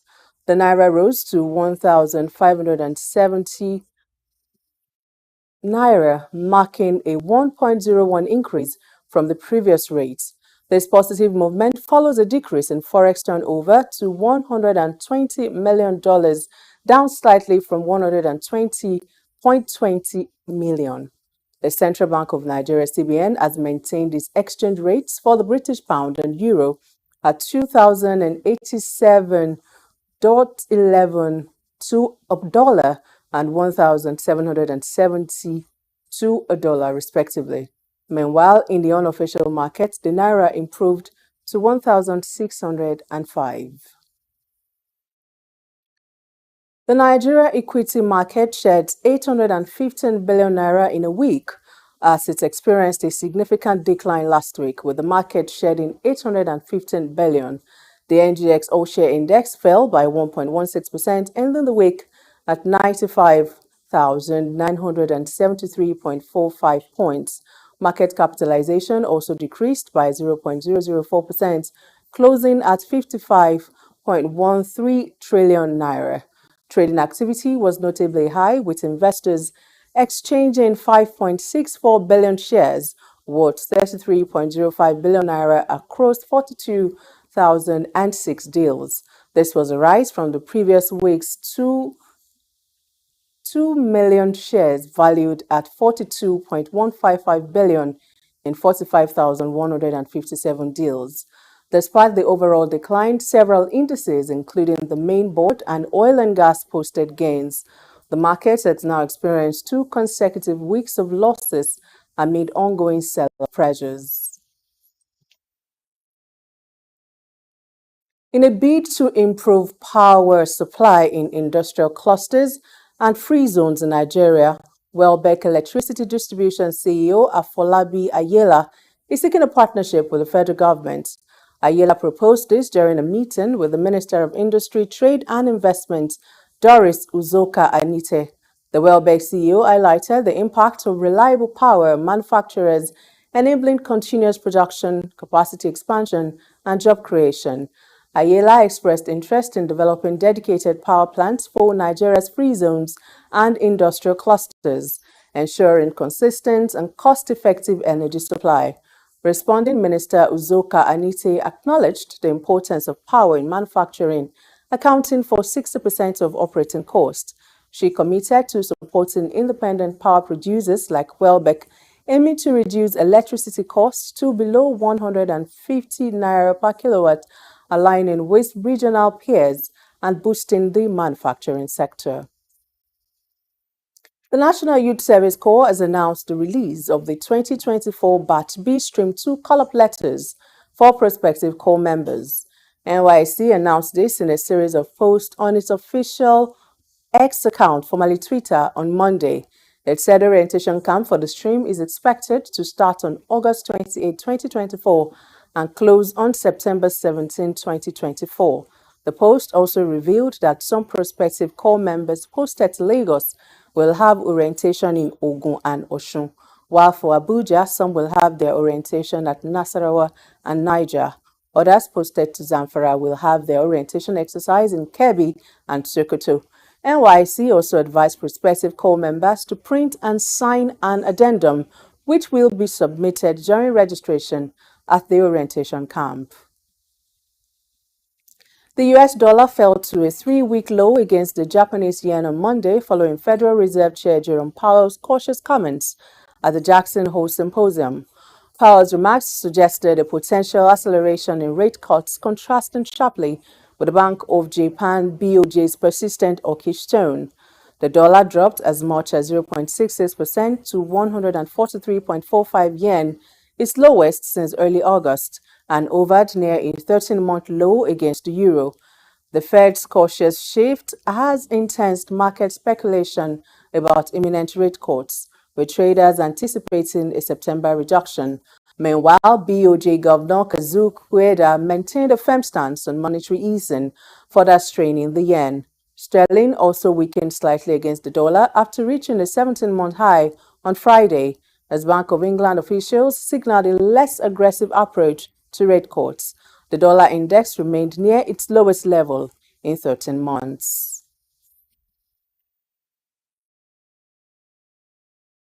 And that's it on the news update for this hour. Thanks for watching. Please stay tuned for more programming from SOUQ News Television. I am Tim Tokwe Omole. Have a good afternoon.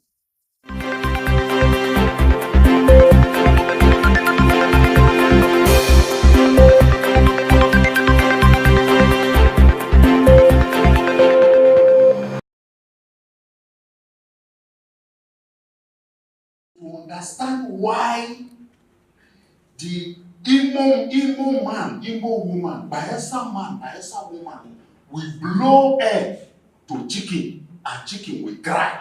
What is, you are the one that don't understand it. You can't understand the science behind it. So what you should do is go and study how to understand it. That was why China closed their border for 25 years. Today, the Europeans and Americans that are trooping to China to study TCM, they are in droves. Today, Ayurveda is a full ministry in India. The Global Center for Traditional Medicine is in Gujarat, in India. It became 1 year in March this year. Because these people refused to be intimidated. They even want to scrape us so that we will not talk. Because of the advent of drugs, hospitals, and modern technology, natural medicine in Nigeria have been relegated to the back for the longest of time in Nigeria. This situation has left Nigerians and Africans at large at the mercy of drugs produced abroad, as opposed to the effective, potent, and curing ability of leaves and roots. The Nigerian Natural Medicine Development Agency and natural medicine practitioners have partnered with Femi Walsh, owners of SOUQ News Television and the Isle 104.9 FM. The Memorandum of Understanding was signed at a meeting held between both parties on Wednesday, July 7, 2024 in Lagos.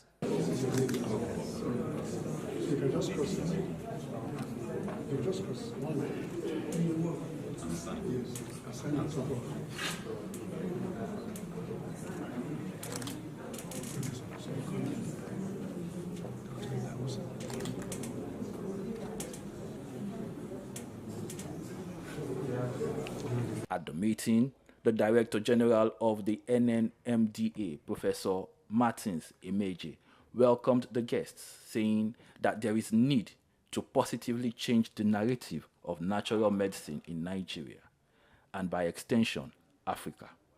According to Professor Emeje, SOUQ News Television and the Isle 104.9 has the capacity to showcase the tremendous studies, research work, and products coming out of Nigeria to the world.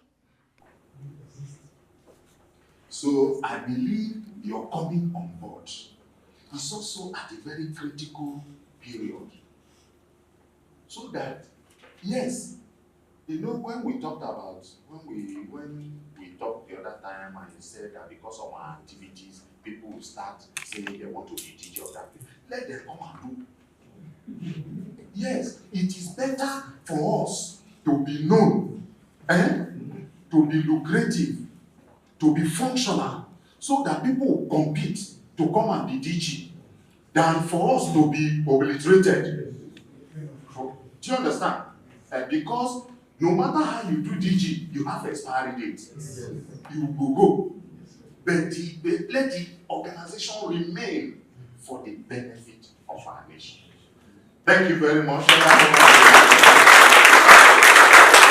Professor Emeje, responding on behalf of the president of Femi Walsh Media, Ambassador Victor Oluwafemi Walsh, the vice president of Femi Walsh Media, Dr. Idahosa Osamanze, said, as Nigerians, we talk down on Nigeria a lot. The beauty about what we're doing is that we also know that the end of post television is coming close to an end, because the Gen Zs, they don't watch too much of television, they are on their cell phone. And so we adopt the over-the-top technology as a company to distribute our content, both in Africa, Asia, and America. Yesterday, I was still talking to a friend of mine, I met him in Toronto, who's giving us an inroad into the Caribbean, where our brothers and sisters who were moved from this place. So we show to the world what we are capable of doing, and this will attract attention of the world to the agency. I said to Prof the other day that I know that very soon people will be struggling to become DG of the agency. Now there's no budget in it, that's why people are not struggling. But very soon budget will come to us. And then everybody can live in the center of good life. So it's a pleasure to partner with you and to see how to drive this vision. That in the next 4 years, as Prof is still here. Dr. Osamanze, in the presence of SOUQ News Television's Chief Responsibility Officer, Sam Orouje, Business Manager Shade Uwe, and Chooks John Rogers, appreciated the NNMDA management and staff for a wonderful meeting that has signaled the beginning of a beautiful relationship in times to come.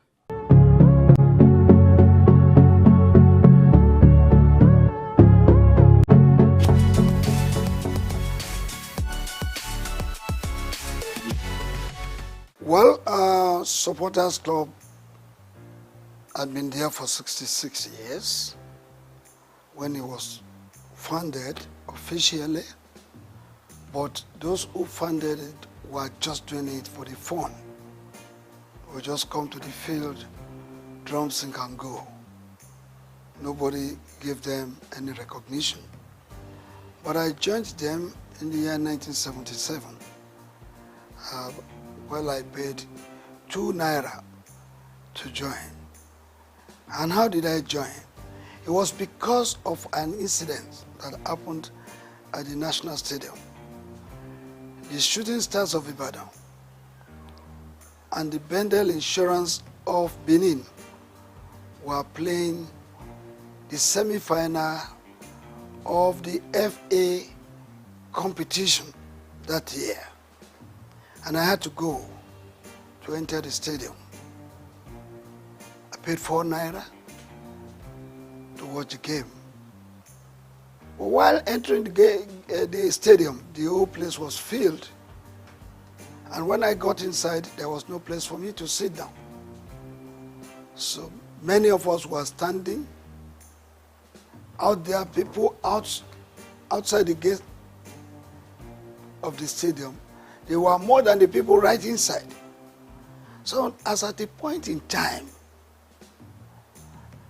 while standing, some people just took me off ground and threw me into the crowd. And I started rolling until I landed on the culvert, concrete. Concrete slab. Before I knew it, over 50 people were on my top. And I could no longer breathe. So to me that day, it appeared I was going to die.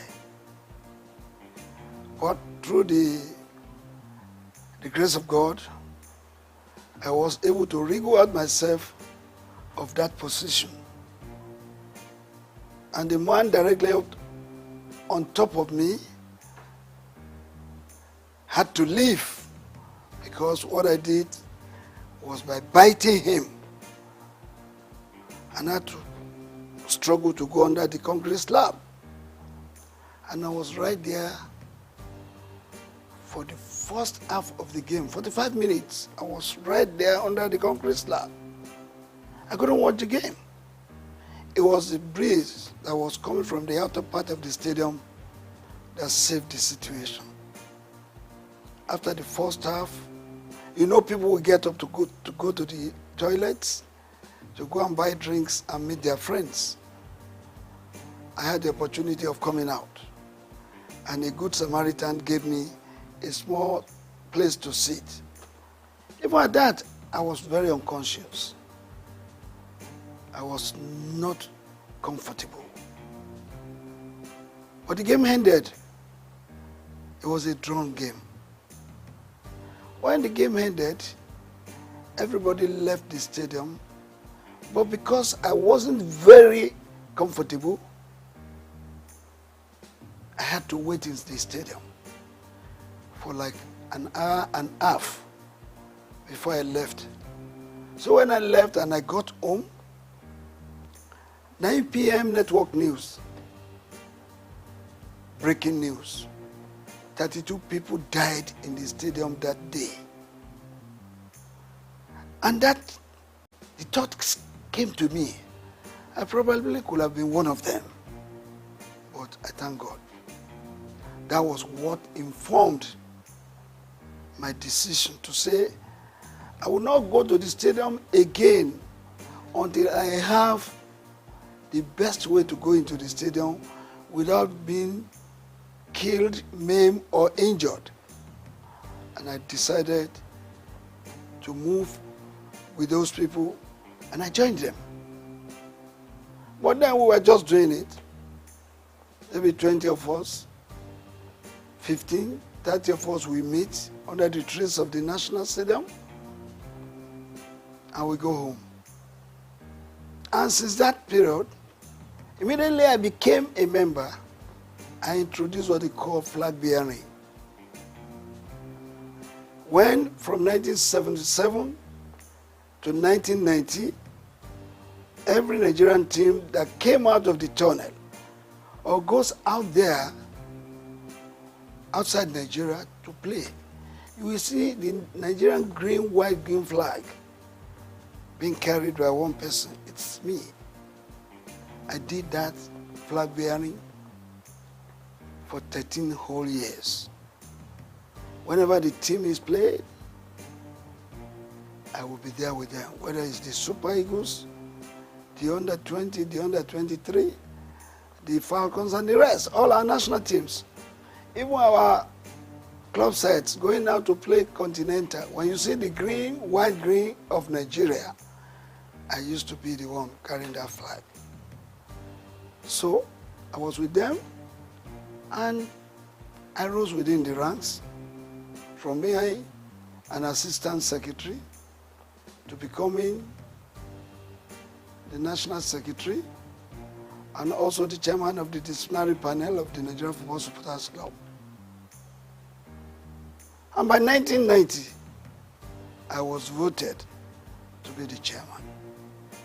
That was when the thoughts of registering the club came. So when you hear that the Nigerian Football Supporters Club founder officially, because of its registration, I did the registration. Registering the club, I moved it from Lagos to Ibadan, Oyo State. I'm an Ibadan man. Charity begins at home, they say. So I went to Ibadan. From Ibadan, I moved to Bauchi. I moved to Abuja, Kano, Port Harcourt, all the states of the Federation. By 1992, I went to Côte d'Ivoire, in Abidjan precisely, to launch the Supporters Club. I went there physically, bringing the Nigerians together, those living in Abidjan. I formed the Supporters Club and launched it officially. I left that place, I went to Ghana. I launched it in Ghana. Leaving Ghana, I went to Gambia. I went to Burkina Faso. I went to Mali. I went to Republic of Benin. I went to Togo. I went to all the countries of Africa, putting the supporters club in place in those countries. By 1995, I moved to the United States of America. I launched the supporters club at the Giant Sports Stadium in New Jersey in 1995. After that, I went to France in 1997 to launch the supporters club in France in 1997, because we were already thinking of going to France to play in the World Cup.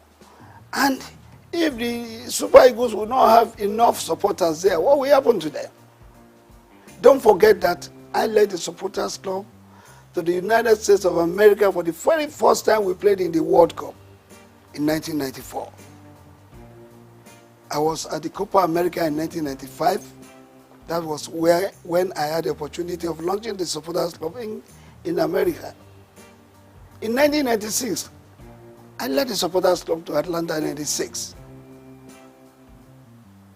And the winning of the trophy, the gold in football event, made possible by the supporters club, support of the supporters club. Because when you listen, when that match, you remember that we played a match with Brazil in the preliminary stage, and we lost 1-0. But we had the opportunity again to meet them during the semi-final. And during the semi-final, Brazil had given us 3 goals. We were trailing 1-3 at the interval. And when the second half came up, we were given a penalty, I think 25 minutes to the end of the game. One of our players, I don't want to mention the name, but he knows, he lost that penalty kick. That was when God told me, sing this song. It's a miracle working God. It's a miracle working God. He's the Alpha and Omega. He's a miracle working God. Of course, my members chorused.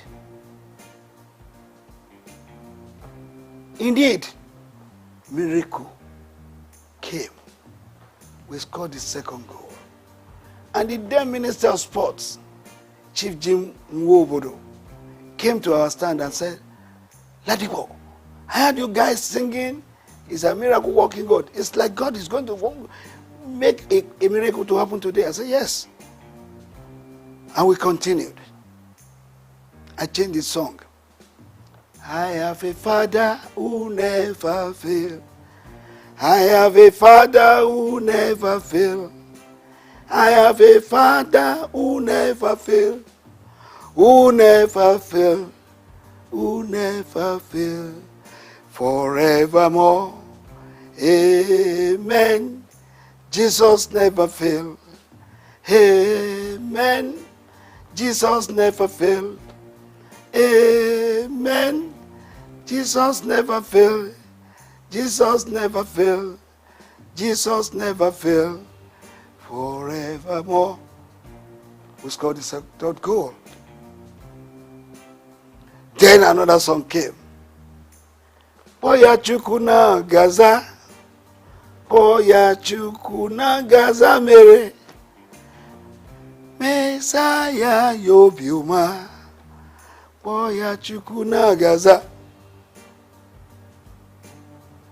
The match ended and there was to be the extra time. And that time it was a sudden death rule. Immediately I sang that song, my people chorused. And the ball was coming to Kanu Nwankwo. He was backing the goalkeeper. Chested the ball, raised it up, turned around and tapped it to the net. And that was the 4 goals the Nigerian team scored against Brazil. And they started crying. And I decided to form another song. When Nigeria beat Brazil, when Nigeria beat Brazil, oh, Bebeto start to cry. When Nigeria beat Brazil, why Bebeto? Because they pulled him out.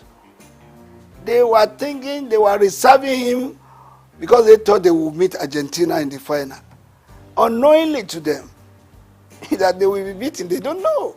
So I did that song, and we sailed into the final, meeting Argentina in the final. And that again happened. Argentina was leading us 2-1, but we came from 1-2 to beat them 3-2. Yeah, to answer your question, I did that to tell you what the supporters club is to the team. And what this man felt by registering the club is that I have that belief, and it is general, everybody must have it, that this is Nigeria, it's our country. We have to do something by giving it a positive image, whether in Nigeria or outside. You do know that all of us cannot be Mr. President of Nigeria. All of us cannot be governors, and not all of us will be members of the National Assembly. But all of us as Nigerians have special roles to play in giving our country a befitting and positive image. That is the reason why this man has been following football supportership all the time to date.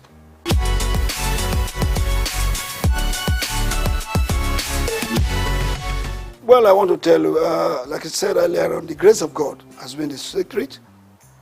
The other secret is that my members, I get them reoriented to believe in my vision. All of them supports what I was doing. They all love this country. They want to contribute their own to the good name of Nigeria. That has been the secret. And don't forget, any member of the supporters club should be referred to as a patron par excellence, because they are not paid. They are not given any allowance. They use their time, their money, even at the risk of their lives, to support the cause of Nigeria through supportership. Well, majorly, it is funding. The challenges is funding, because if you have to support the team, yes, they are playing in Lagos, you may not spend much money. But when they are playing in Enugu, they are playing in Uyo, they are playing in Abuja, you need money, no matter how. But come to think of you traveling with 100, 200, 300, 600 supporters outside Nigeria. They will not go by road, they will go by air. It's a lot of money that we need in running the supporters club. So our main challenges has been that of funding.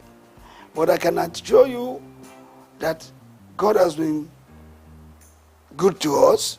We have had some philanthropists, some organizations who have come to assist us by way of supporting us, giving us a lot of money. And if you will not mind, I will have to put it on record that the very first company that supported Supporters Club was Coca-Cola. Coca-Cola did it for 2 years, they could no longer do it. Then for 1 year, MTN did it, they could no longer sustain it. Well, later we got Globacom. Dr. Mike Adenuga Jr. has been the brain, the backbone, the sponsor and the financier of the Supporters Club for several years, doling out millions from 50 to 60 to 100 million of naira, and even in dollars. So that has been the way that has been how we have been able to surmount it, we have some philanthropists. We have Taiwo Afolabi, who has always supported us whenever we are going out. I remember Alhaji Aliko Dangote in 1996. He supported us, and some other Nigerians too. Esther Ajayi, when we were going to Russia 2018, I went to this woman and I told her our problems. The second day, she was able to give us 20 million. I went to meet the then governor of Lagos State, His Excellency Governor Ambode. He gave me 10 million. The club, not me per se, he gave the club. And then when we were going to Brazil in 2014, that was the very first time any government supported us. We went to Brazil. Before going, I visited the then president, Dr. Goodluck Ebele Jonathan.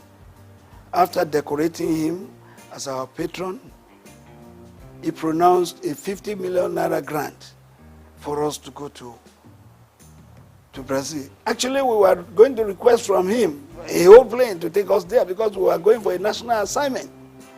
Supporters Club is a selfless service, but the president gave us 50 million. I mean, Goodluck Jonathan.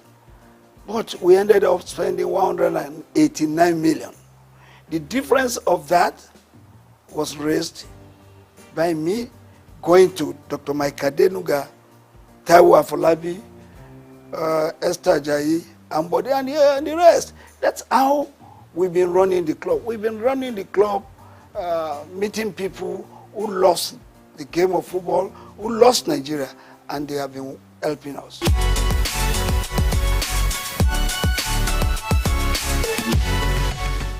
Well, very, very unfortunate. It's a story I hate to be talking about all the time because I've said many things about it more than 100 times.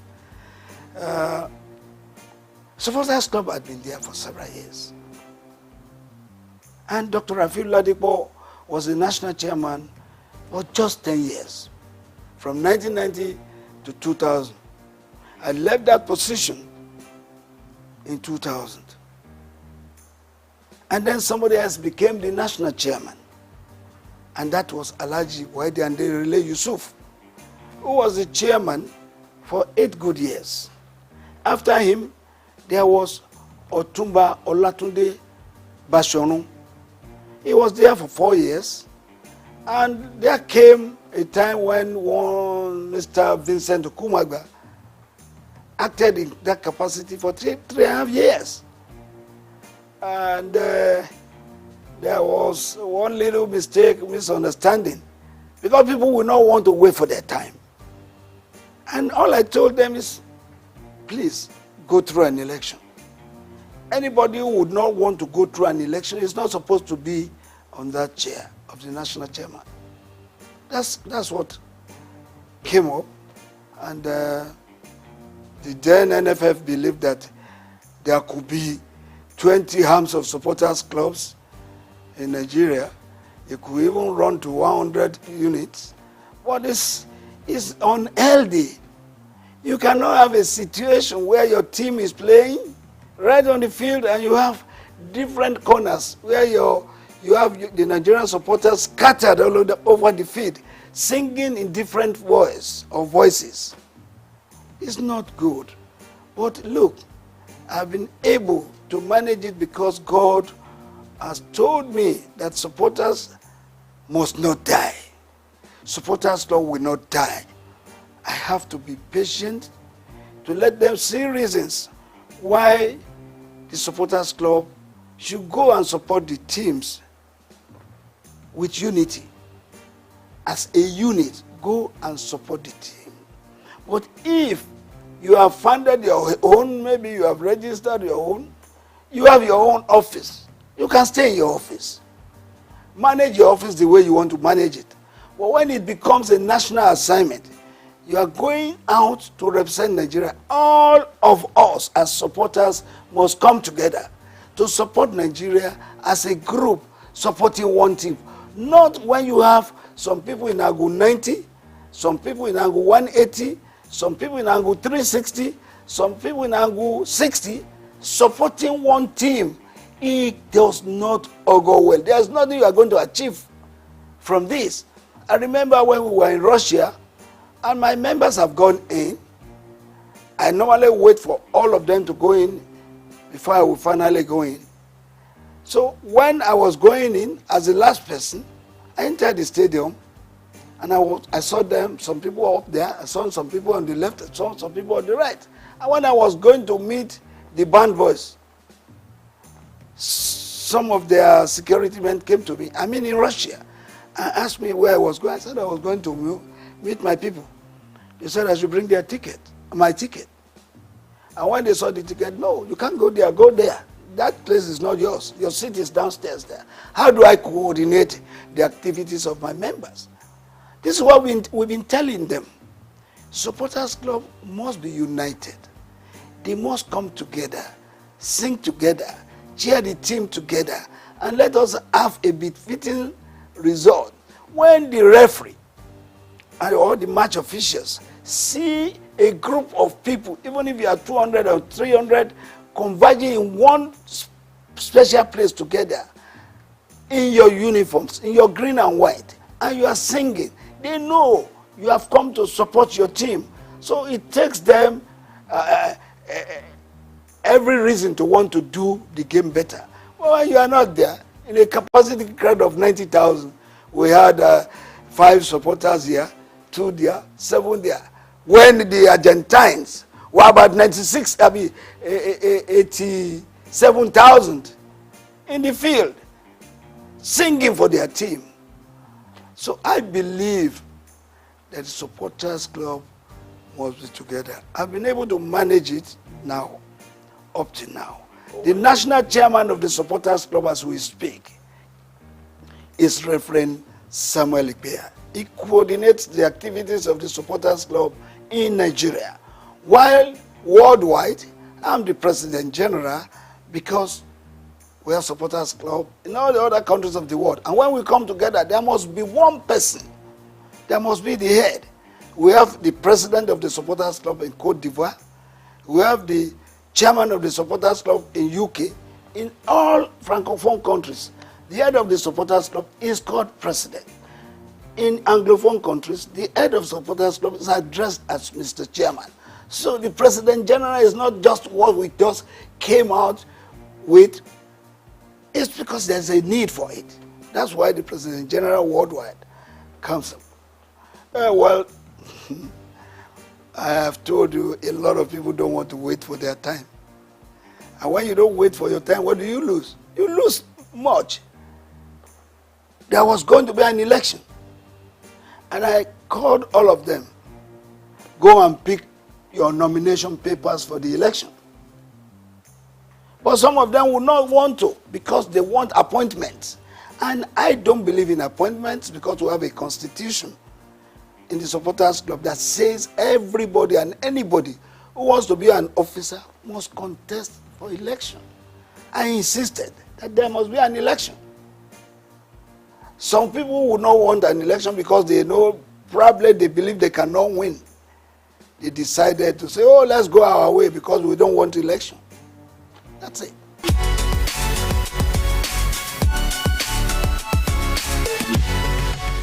Before now, up to about 8 years, 10 years ago, the Super Eagles were really super. But in the last 8 years, we have not been there. We have not been doing well. Don't forget that in 1994, Nigeria's team, the Super Eagles, were judged to be the 5th best in the world.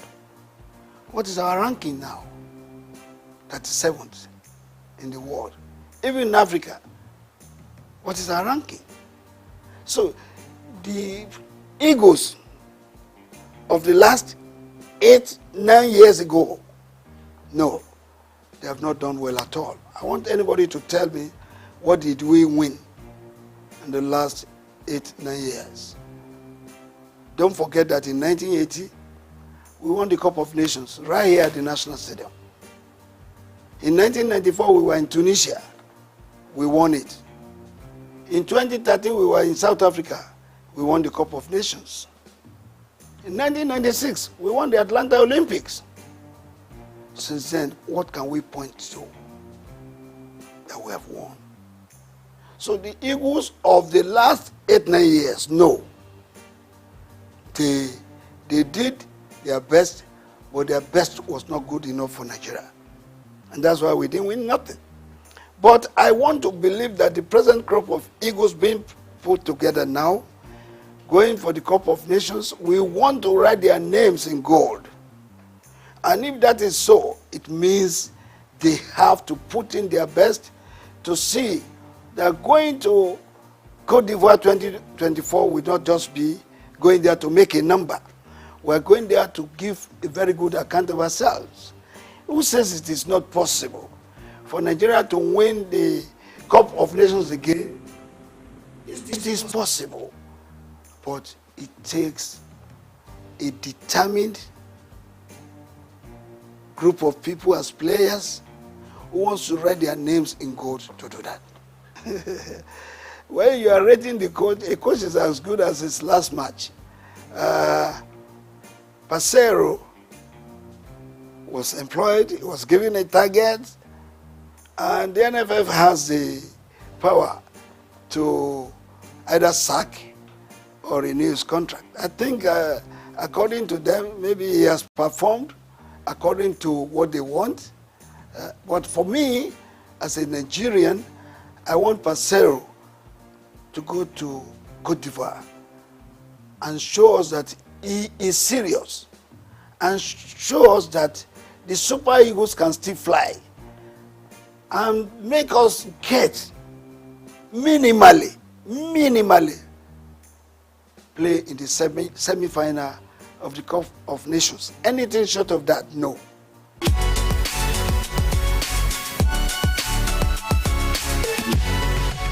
Well, I want to believe that our Nigerian coaches are good. There have been 2 or 3 foreign coaches that have done well. Westhoff, Bonfrejo, and this which doctor, what's his name again? I'll remember his name. This guy qualified us to play in the World Cup with a match to go. The witch doctor.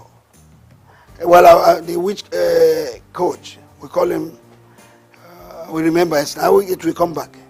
So, since then, there's no foreign coach that has done better. I was one of the people that went to London to recruit this man I'm talking about. When we recruited him, he came to Nigeria and he made us to qualify for the World Cup with a match still to go. Philippe Trouze. I was there in England where we interviewed him. Well, since then, it has been one coach coming to take our money, not giving a very good account of us, of himself. But the Nigerian coaches, let's also praise some of them. Some of them. The late Shuaibu Amadu qualified us to play in the World Cup, even though he did not take us there. The late Stephen Keshi also made us to win the Cup of Nations of 2013 in South Africa. So if that happens, who says the Nigerian coaches are not good? Some Nigerian coaches have proved themselves, but they still need to do more. But these 2 coaches, exceptional. That is the real reason, the real controversy we're having between the NFF and the coaches. You don't hire a coach if you know you cannot pay his wages. You must be ready to pay his salary as at when due. There's no coach who will labor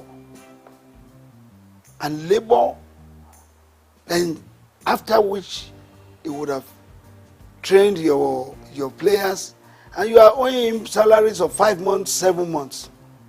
Which coach will take that? Where is that happening across the world? Nobody will accept that. So that has to be looked into. And that is why the NFF has got to look for serious sponsors and raise funds for them to be self-sufficient, to be able to take all these challenges of paying the coaches wages. That is a big problem.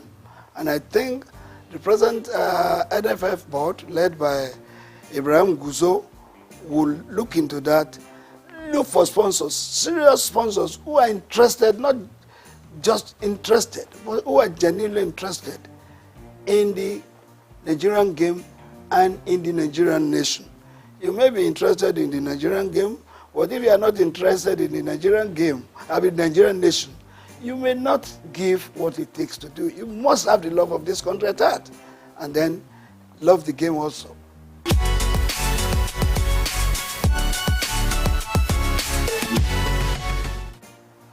The last 15, 10, 8 years, our boxing went down. In the last 5 years to today, our boxing has come up. I am the president of the Nigerian Boxing Board of Control, and I confirm to you that every week now, we have a boxing championship. We had one last week. Tomorrow, we will have one in Abuja. When I come back the following week, there's another one. We have promoters now promoting our boxing events. And our boxers are now earning big money other than what they were earning before. In those days, they were earning 20, 30,000. They go on the ring, they hit them, they shed blood, and they sweat. What do they earn? But since the last 3, 4 years, our boxers have been earning big money. Some of them earning millions. Some of them traveling abroad to earn $5,000, $10,000. And that is made possible because we have a group of people in the Nigerian Boxing Board of Control who respects each other, who respect the boxers, who respects the coaches, and who respects the promoters. Take, for instance, I'm sorry to mention, Go TV. Go TV night every day. They've had about 29 Go TV sessions. You know what that means? Go TV for every boxing fight. They don't spend less than 20 million. They even spend more. And our boxing now is being watched all over the world, if not just Africa.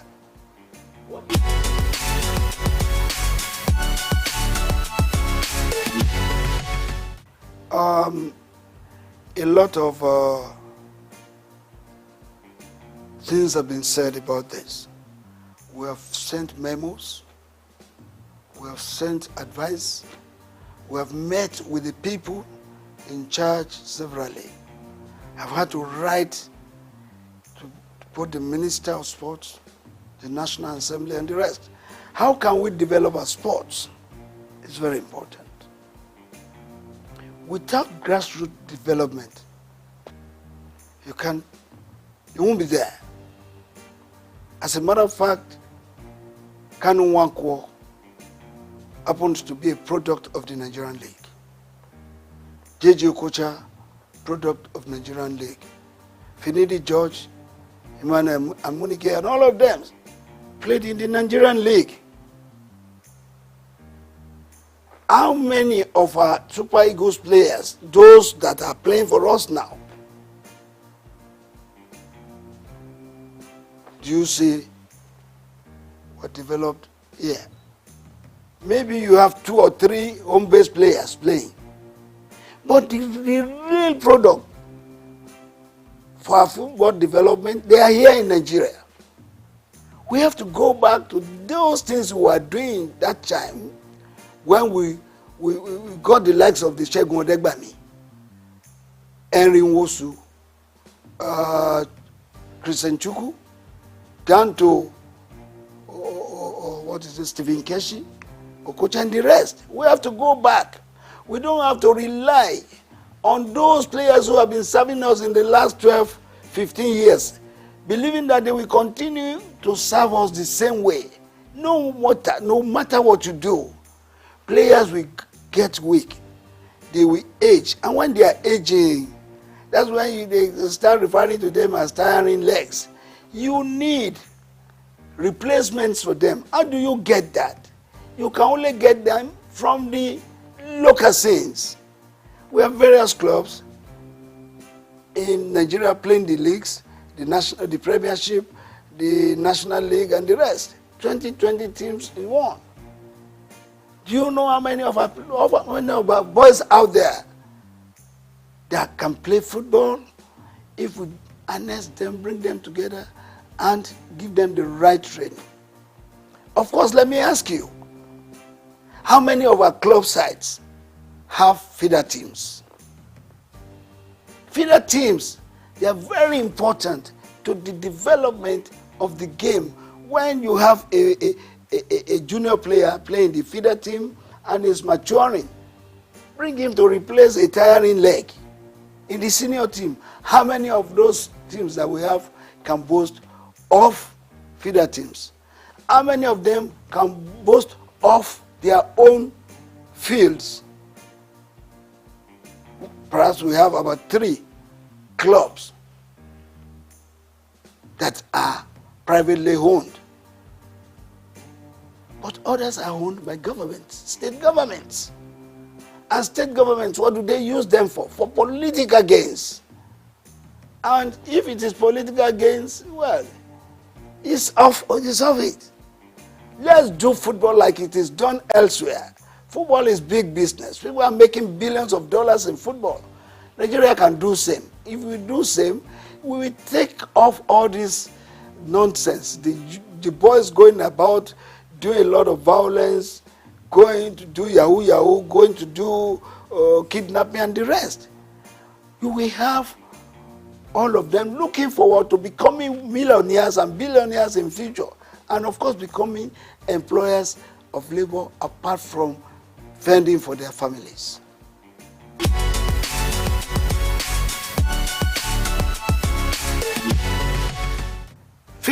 Above 50 football, yeah, it's above 50. I'm the chairman worldwide for that.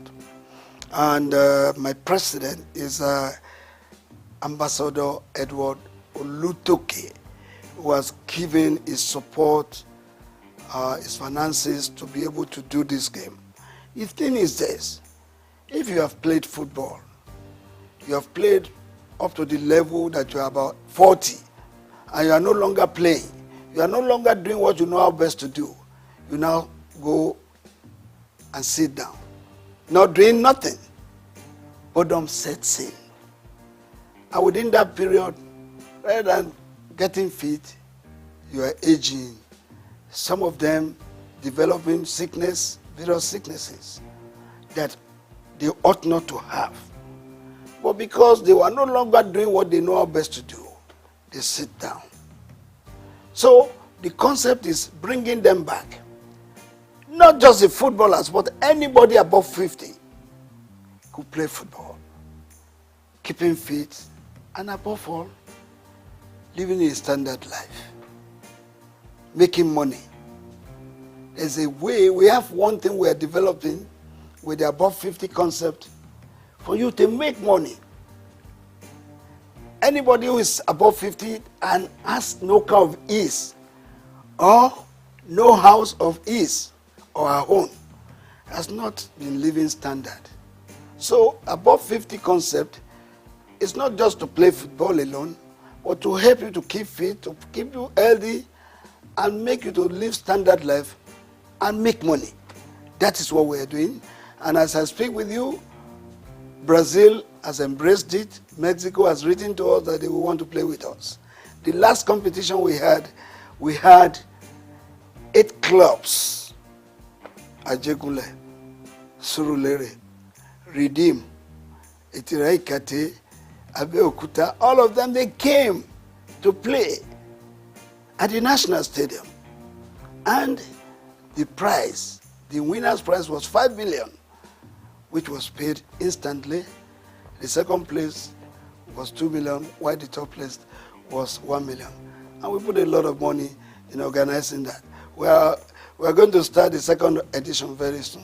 We're now having clubs from Benin, Edo, where people from Abuja, people from Kwara registering to be part of the above 50 football.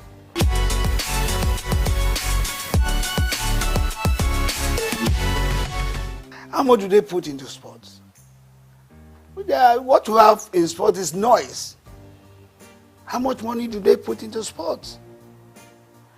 They need more money to run sports, particularly the development of the sports, not just taking part in competitions. Because if you have to develop sports, it takes a lot of money. And all those successful countries doing sports, it's because they have put money into its development. So government has got to put more money into the development of sports. Fantastic women.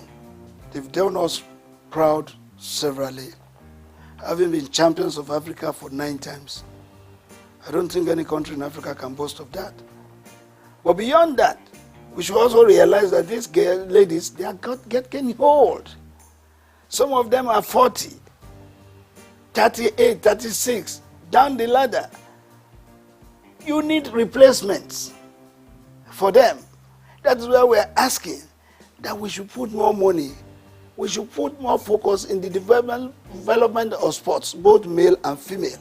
I think with what the female national team has done for Nigeria, we owe it a duty to put more money into the development of female football.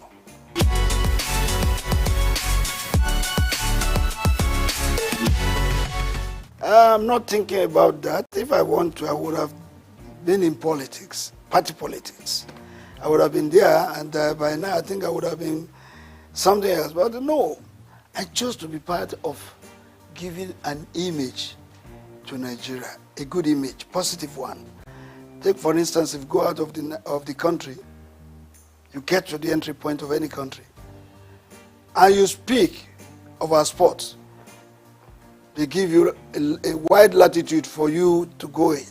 Well, you say when you get there, you speak sports. They ask you, where's Kano? Where's Okocha? Where's Finidi? Where's Amokachi? That means they recognize Nigeria sports. In fact, that's the only thing we can be proud of right now. Every other thing we talk in diversities. But when it comes to sports, every one of us were together. If the Nigerian team is playing and a Christian has to pray, and he say, I pray that the Super Eagles wins today's match, in Jesus' name I pray. Even the Muslim will say amen. So together in sports, where in this country, football and sports is a lifeline, particularly football. Football unites not just the states, it unites the country, it unites the countries of the world. So I believe we can do much more in promoting and supporting our sports so that we get the best benefits, as we say. First and foremost, I want to use this opportunity once again to congratulate him on his appointment. I've met him twice now, and I'm going to meet him soon again. And why am I going to meet him is to advise him on what I think from my own views and from what I've seen to improve sports. First, we have talked about it. The development of sports is key, not just the taking part in competitions. Because if you are not developing sports, you are only taking in competition. If you don't win, what happens? But if you develop sports, 1, you are helping the youth. 2, you are helping the nation. 3, you are growing the economy. And thirdly, you are removing restiveness and restlessness of the youth. Hello sports fans, enthusiasts and pundits. Welcome to SOUQ Sports. I'm your humble boy, your loyal boy from the hood, Kevin Ojefe, and I'm glad to be here. This is SOUQ Sports.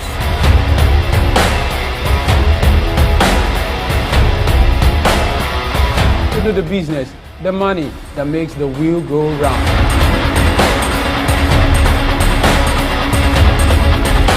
Salute Barcelona and Napoli. Napoli is out and Barcelona has qualified for the quarterfinals of Champions League.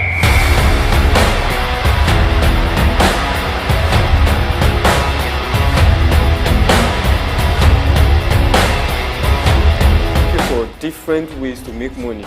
Sports is best way to be creative.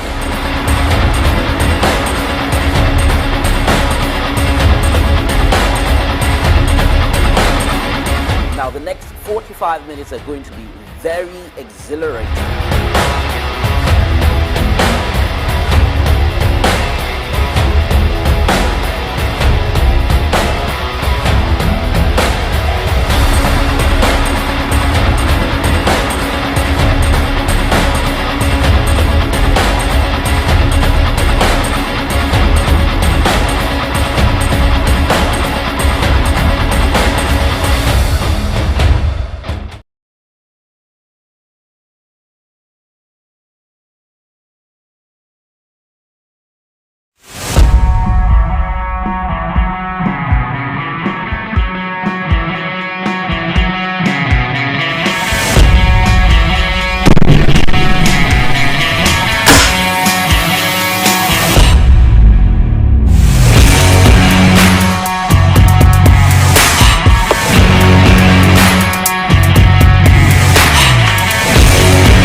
Well, it's good to know that you are on the other end of the tube watching. And of course, you know that television is made up of a tube. And yes, we are right here bringing you all that's happening in the world of sports. And so let me start by saying hello, sports enthusiasts, fans, and pundits. Welcome to SOUQ Sports. Now, in the next 45 to 50 minutes, we'll bring you up to speed with what's happening in the world of sports. The Paralympic Games, of course, getting on the way. Remo winning over the weekend, and Chelsea. Stamford Bridge standing strong. And I'm saying no shaking in that regard. My name is TC Barr. I am the top cat, and I do have the usual suspects with me. Started off with one of the, what I call it, the Eiley brothers or Pinky Blinder.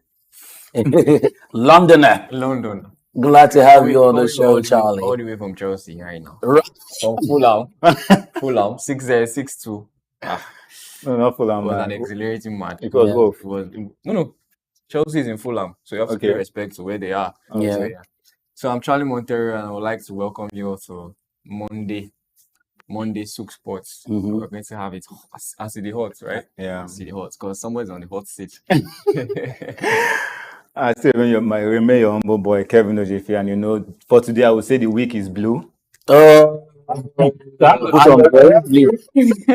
have to put on blue because the week is actually blue because they had a great game yesterday. Let's see what happens next week. You know, but you could actually still say it was a blue weekend and say, oh, I'm having a blue day. And it feels like, yes, Chelsea won, and yet you're sad. No, let's take it easy. Let's start off from the local scene before we start with the Basmos, because it feels like there's going to be just a lot of it on the show today. The Nigerian Professional Premier Football League, however you want to call it, I'm not sure whether they decided on what they want to describe it as, but then Premier Football League and reigning champions Enugu Rangers qualified for the first round of the 2024-2025 CAF Champions League. Now, they made it to the morning spinning round of their tournament when they played a 1-1 draw. Well, people call it at home, but it was at the Nest of Champions, the Godswill Akpabio Stadium in Uyo. So more or less an adopted home for Enugu Rangers, the Flying Antelope. So they play out the 1-1 draw with US Zilimaju of Comoros.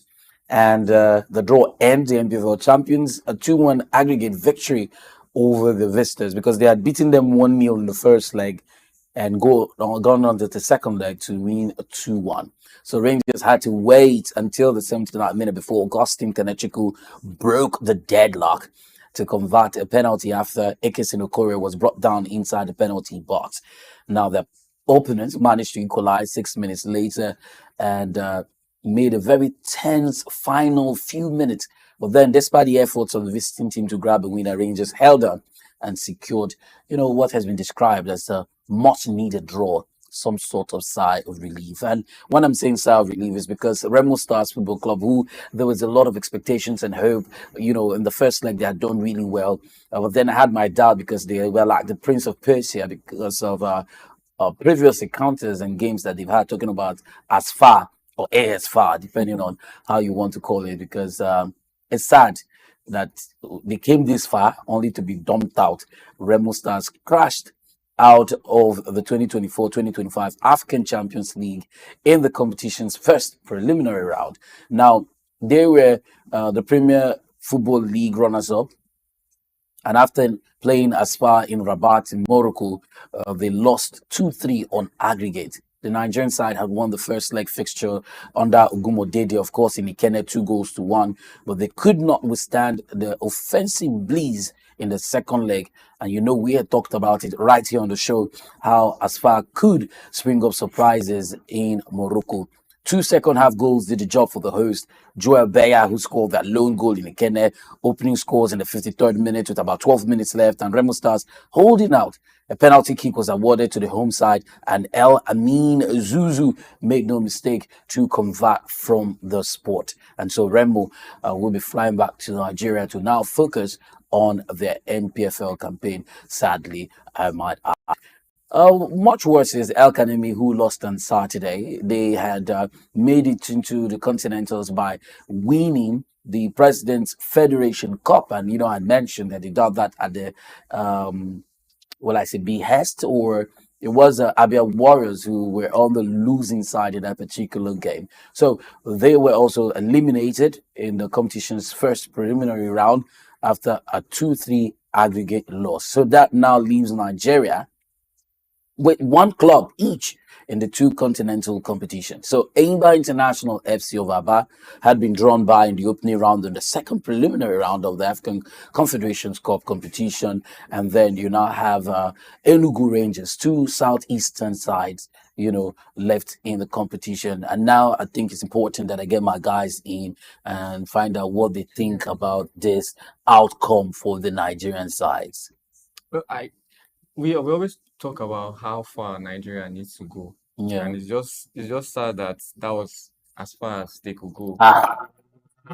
Word.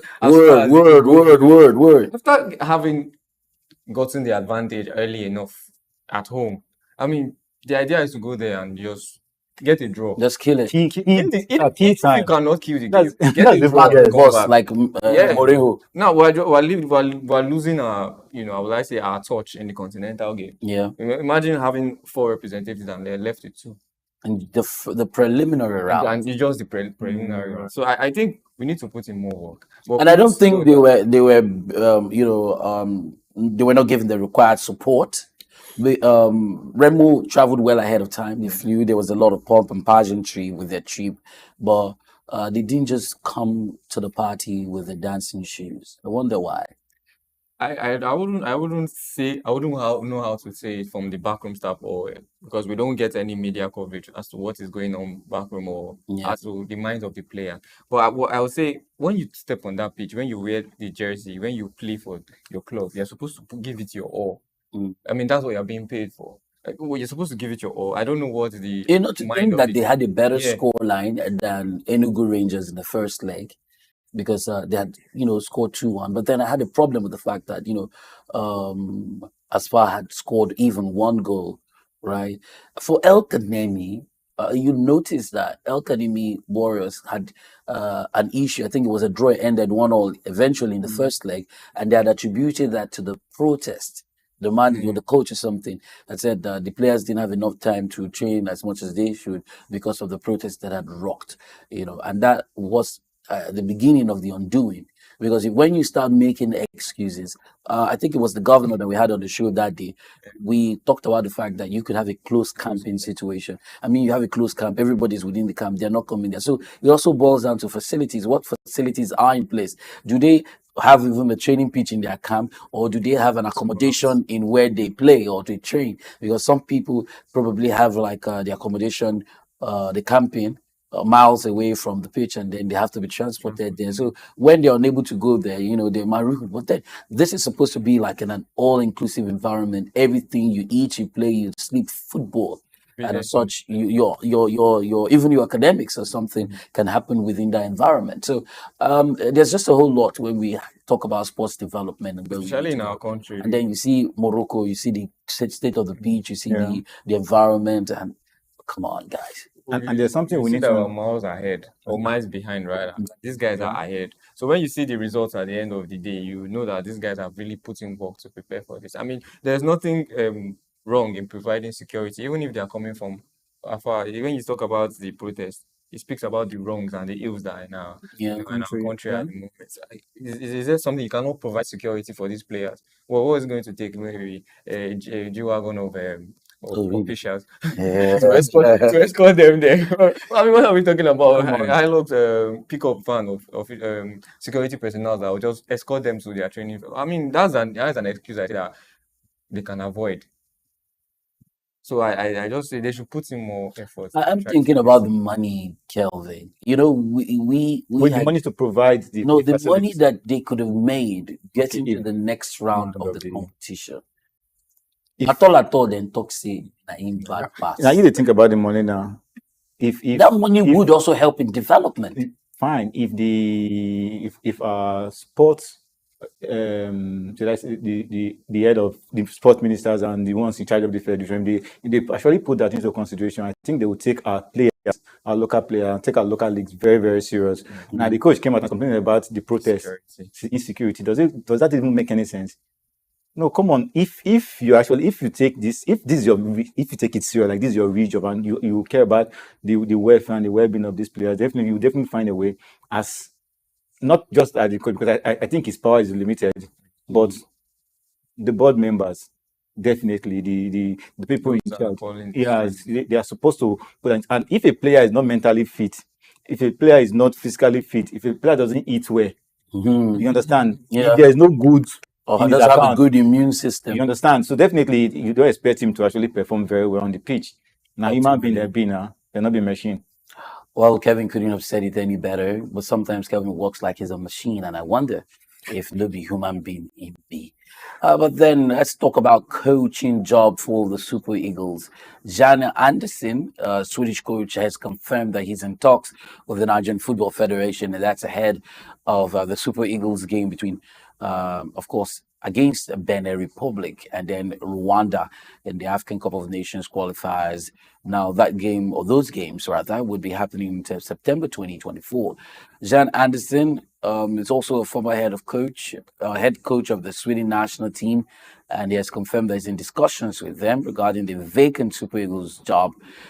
Former Super Eagles of Nigeria tactician Samson Siasi has also expressed interest in returning to the nation's team, the national team, and that's just coming a couple of days right after he regained his right to working in the football sector. So he was banned from football for the years due to match fixing, talking about Samson Siasia, and so now he's eligible to resume his coaching career, and he now has his eyes on the vacant Super Eagles job. So two-pronged conversation now. The Swedish coach and then Samson Siasia saying he wants to come back. Kelvin, Swedish coach is sometimes some of these high profile jobs, they refuse to talk about it until it has materialized. And so Anderson was speaking to a Swedish media, and he described Nigeria as a big football nation, one that he's looking forward to being a part of. I mean, he's excited to wanting to be coach of Nigeria. And I wonder what you make out of his personality, antecedents, and the fact that we want a foreign technical or tactical person in charge of the Super Eagles at this point. One big question is, do we really need a foreign coach? Do we have anybody locally? Samson is there. I think we should actually give him a chance. Samson Siasia failed to qualify Nigeria for the African Cup of Nations. The last time, just taking after I still feel most of the foreign coaches don't really know much about local leagues, and so when they come, Fair enough. What is Fair there to enough. know? Fair enough. What is there to Fair know? enough. But how do you know? You watch, you you learn. watch, you learn, so you can know if you can get some of the boys from there to play for the senior team as well. So when the foreign coach come, they definitely want to get from outside, get our players outside. Most of them, that's what they do. So they go out there to pick the ones already established and want them to, you get them a month before the tournament and you want them to just blend immediately. No, let's get a local coach who knows who knows know more about our local leagues. So definitely you can actually get some of our local players to blend with the high profile players outside. I feel, my opinion. But for him to come out now and say Nigeria is every coach that is intended to get a job for a club or for a country will definitely say something good about it. You don't expect him to come out and say, no, I can't coach a club, coach a team like this. Nigeria is the giant of Africa. We know. But we need a very good... Let's put Clement Westerhoff in perspective. He worked with Bob Joe, led Nigeria to the 1994 World Cup and then the 1996 Olympics, and we saw some of the best times. Even at France 1998, and the Super Eagles were still on fire. We had some great runs. It was even at that competition against Bulgaria and I think against Spain, we put up a great show. Sunday Lissi scoring one of the fastest goals in that World Cup. Where am I going to? Clement Westerhoff is more or less like a Nigerian to me than is any other place. I mean, he's lived here, he has an academy, and I mean, he's been enshrined in the culture. So it might not be the fact that you are American eyes, you have to get drainage or whatever system, but then you have to immerse yourself in the culture of the people, because what they're playing for pride. And if for any reason you're playing against your home country, then you realize that for whatever is what your loyalty will be tested. So the point I'm trying to make is, whether foreign or local, we just need someone who understands the system, who understands the culture, yet the person will be able to stand firm against the authorities. The person will not be an easy walkover. I don't know if you agree with me, but we've not had it smooth in the last couple of years when it comes to coaching and the agreement with these coaches. And so Samson Siasia, if Finidi George could not, withstand the pressure. So do you think Samson Siasia can, considering the fact that he's also fresh from an allegation? Well, how I choose to look at it, we have obviously spoken about the concerns of not knowing, the culture, not knowing the team or the structure here, what it is here in Nigeria. Well, let's also bring ourselves back to what it means to be a top coach, having been privy to most facilities that we call tops, big standard or the standard out there. Yeah. So how many of our clubs down here can you vouch for that say can meet up to that standard? Because he's coming with this kind of mentality that, okay, this is what I'm used to. If I'm going to select players to work with me, they have to be able to match this particular standard, that level of where I'm coming from. So you can make an argument for them saying the reason why they always go for the foreign-based players is because they believe that they have been exposed to standards that work well with what is acceptable out there. So when you say why are they not picking, why they will not pick local players? They feel like, okay, if I'm saying something, you should be able to understand what I'm saying without me explaining or going back to textbook to make you understand. Starting from the basics. So you're probably alluding to the fact that there's certain basics that is lacking in that is lacking in our local leagues that we need to step up. Don't hold on to the ball. Don't do pressure. You don't start teaching people how to trap the ball. You don't start. Yes, you are getting my point. So I feel like why they want to go for a foreign-based coach is because we have majorly foreign-based players, that have identified with Nigeria. We're even looking for more of them to identify with Nigeria so we can give us what we want. And you're forgetting that to an extent it's commercial. The commerce also plays a part, because if you are trying to commercialize Nigerian's jersey and you're seeing a way we wear it, I can target that. And want to also put ourselves out there for the rest of the world to see, for the rest of the world to identify, because these people are already world-class players, they're world stars. A lot of people out there watch them. So to put ourselves out there without diluting the quality is also means getting these players, foreign-based players, to work together and give us the desired result. I'm not also against picking local players to merge it. But then, can they meet up to the quality? Yeah. But then a perfect blend, you know, a mix of this and that will give you a perfect. So the situation whereby we've seen cases where you pick where the 11 players are actually they're all foreign players who've been playing outside. They are not able to deliver. They are not able to deliver because they need to blend. And all stars whacked in. Thank you. We've seen cases like that. That's actually my concern. That has always been my concern. So I think, like I said before, we still need someone who understands our local leagues. Yeah. So I can actually blend with both the foreign and we'll stay away from bribery and corruption. Taking money from players to get them to play in the MPFL is not the way to go. Well, sadly, former Nigerian Premier Football League club Heartland were involved in a ghastly bus accident, and that claimed the life of the head coach and former Super Eagles goalkeeper Christian Obi. Now, the accident happened in Umuna, which is very close to Okigwe in Imo State, while Heartland players and coaching crew were on a route to Abakaliki, the Ebonyi State capital. Sadly. Well, we'll take a break, and when we return, we'll be taking a look at the Paralympics, counting down to its commencement, and of course, bring you a bit of football, transfer stories, and sports business right here. Guys, I wonder if to say anything about the accident before we go. Well, I've felt condolences to them because it's not easy to lose.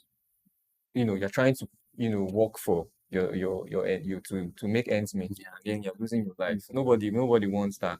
But our condolences and our hearts are with the family of the deceased, and we pray that they'll be able to overcome the loss with time. Oh, worked till the end of their life. Yeah. Anyway, we'll take that mock break now. When we return, Paralympics in the horizon. Get ready to feel the pulse of the world around you. Welcome to SOUQ Pulse, your insert track on the stories that matter most. From the hearts of breaking news to the forefront of culture and innovation, SOUQ Pulse brings you the stories shaping our world every week. On SOUQ Pulse, we'll deep dive into the topics that drive our lives, from the latest in technology and science to politics, culture, and investment, courage, and that commitment in spite of the challenges that entrepreneurship presents in Nigeria in particular. Perception is propaganda, malinformation, misinformation can be created for you to perceive a certain thing that is false. Sometimes it's true, but many times it's false. There's no state you go to in the world where you don't see construction that is consistently ongoing. No matter how developed Dubai is, they still construct roads on a daily basis. We are no longer enjoying the light we normally enjoy. And the university vice chancellor said, it now costs me about 300 million, some 250 million to begin, 250 million to 300 million a month. Governments should develop a particular product that will be of national value and, if possible, exportable to other countries from their own local government. Whether it's the next big innovation, a political shakeup, or cultural phenomenon, SOUQ Pulse is there, bringing you the story with clarity and context. You're not just only getting informed, you also become a solution. Then the business part of it. Then we talk productivity. Then you're on SOUQ Pulse. It's that time of the day where we tell you, go get your friends, your neighbors, those you quarrel with, those you have issues. This is time to talk.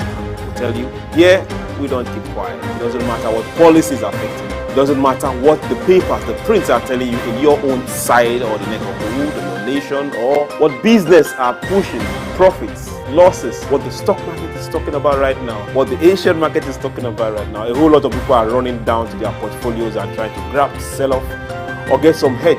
But in all this, you just say, let's talk. Your talking can make somebody better, give someone an idea. Join us on SOUQ Pulse every day by 4 p.m. as we explore the heartbeat of the world's most compelling stories. Don't miss SOUQ Pulse on SOUQ News Television. Tune in and stay ahead of the curve. Hello, sports fans, enthusiasts, and pundits. Welcome to SOUQ Sports. Say your humble boy, your loyal boy from the hood, Kevin Ojefe, and I'm glad to be here. This is SOUQ Sports.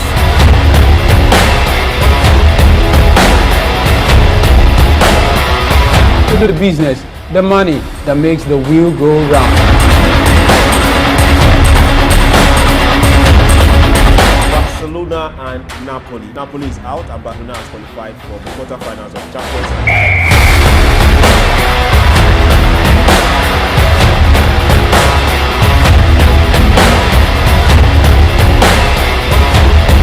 For different ways to make money. Sports is best a way to be creative.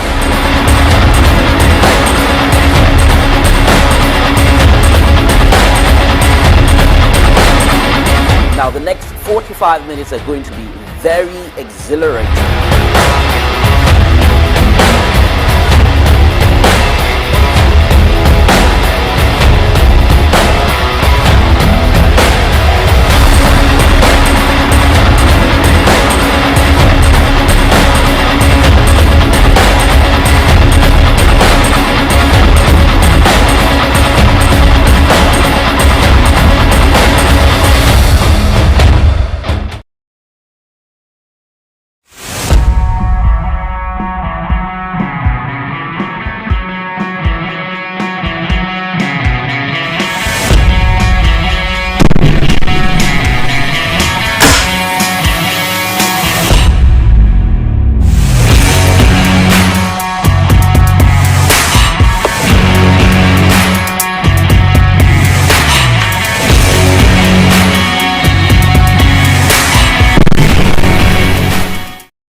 Well, it's 2 days to the commencement of the 2024 Paralympic Games, and the Paralympic torch relay for the Paris 2024 Games celebrated its first day on Sunday.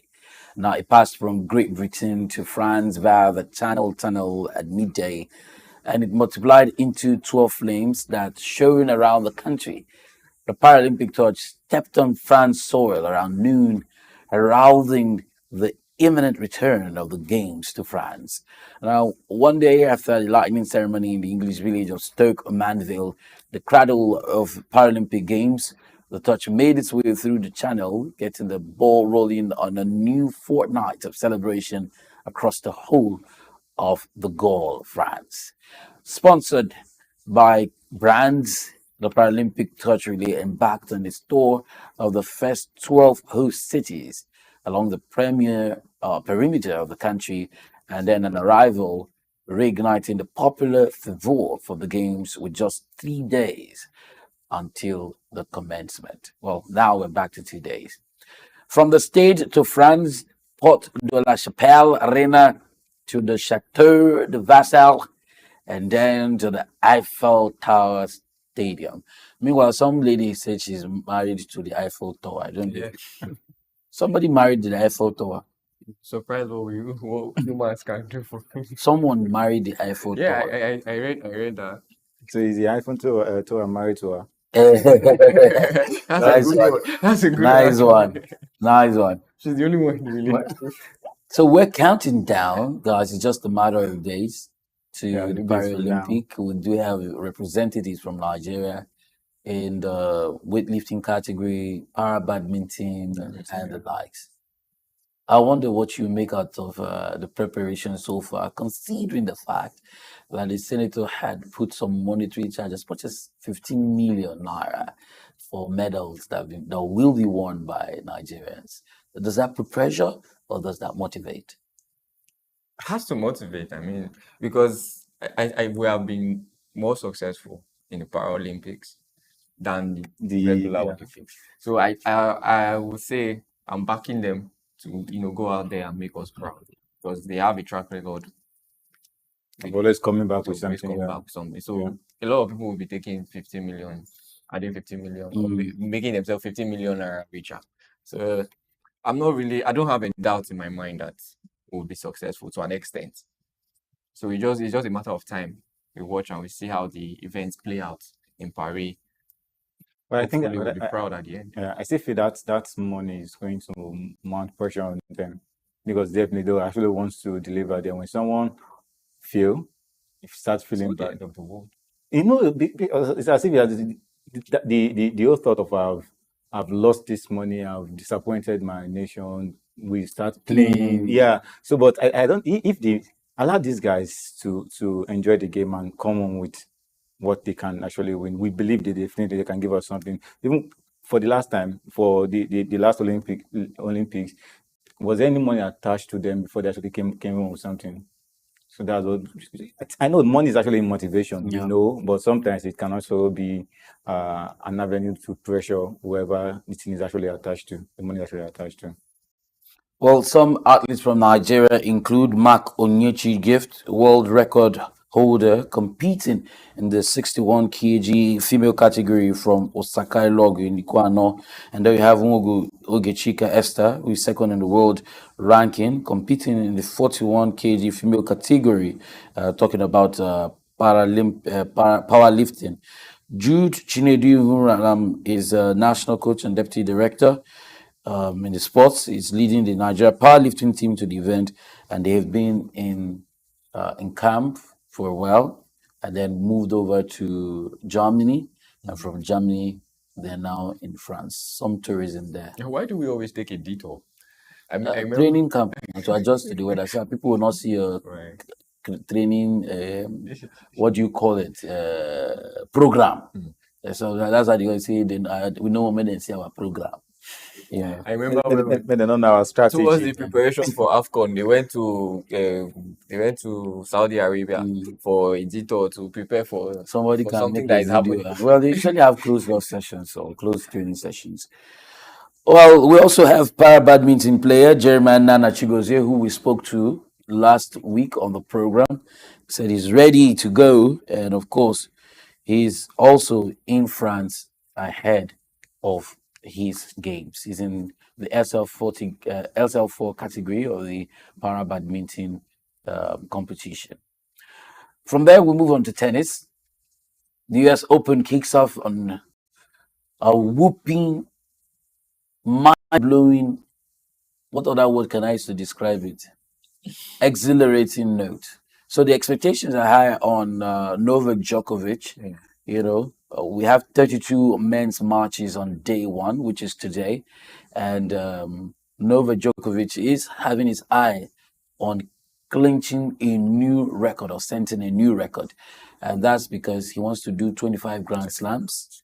He also wants to do 5 titles. And then if he does that 5 titles, he would have set a record, right? Surpassing Sampra, Roger Federer, you know, and the 25 Grand Slam will make him surpass Margaret Hall, right? And so there's a lot in the offing for him, you know. But then he's going to be facing a very stiff competition with against Jannik Sinner, who Currently they won the Cincinnati Open in the build-up to New York. I hope he doesn't fall to his sins. Another stubborn tennis player. It's actually very stubborn, but then he's not had it very smooth. Yeah, easy also for for him time, in for the time. recent past. Yeah. In the female category, we have Coco Gauff, who memorably won the title at Flushing Meadows last year.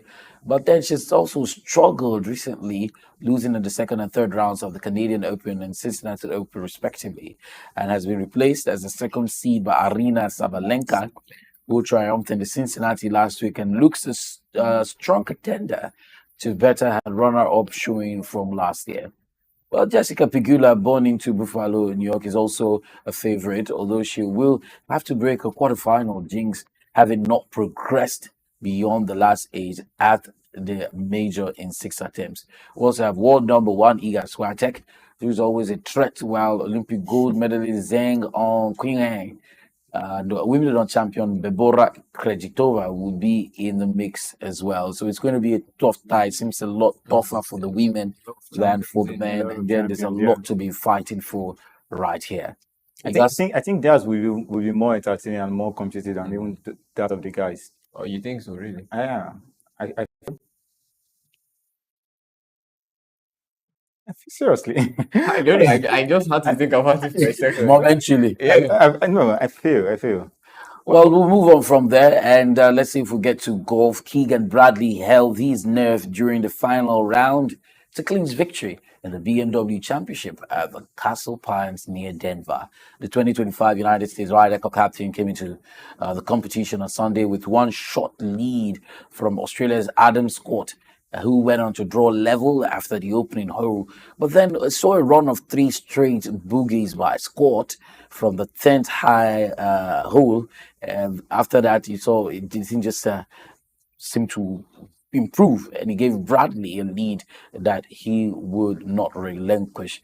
The 38-year-old was also the winner of the BMW Championship in a playoff with Justin Rose in 2018, boogied the last to finish with a level par 72 on 12 under for the week.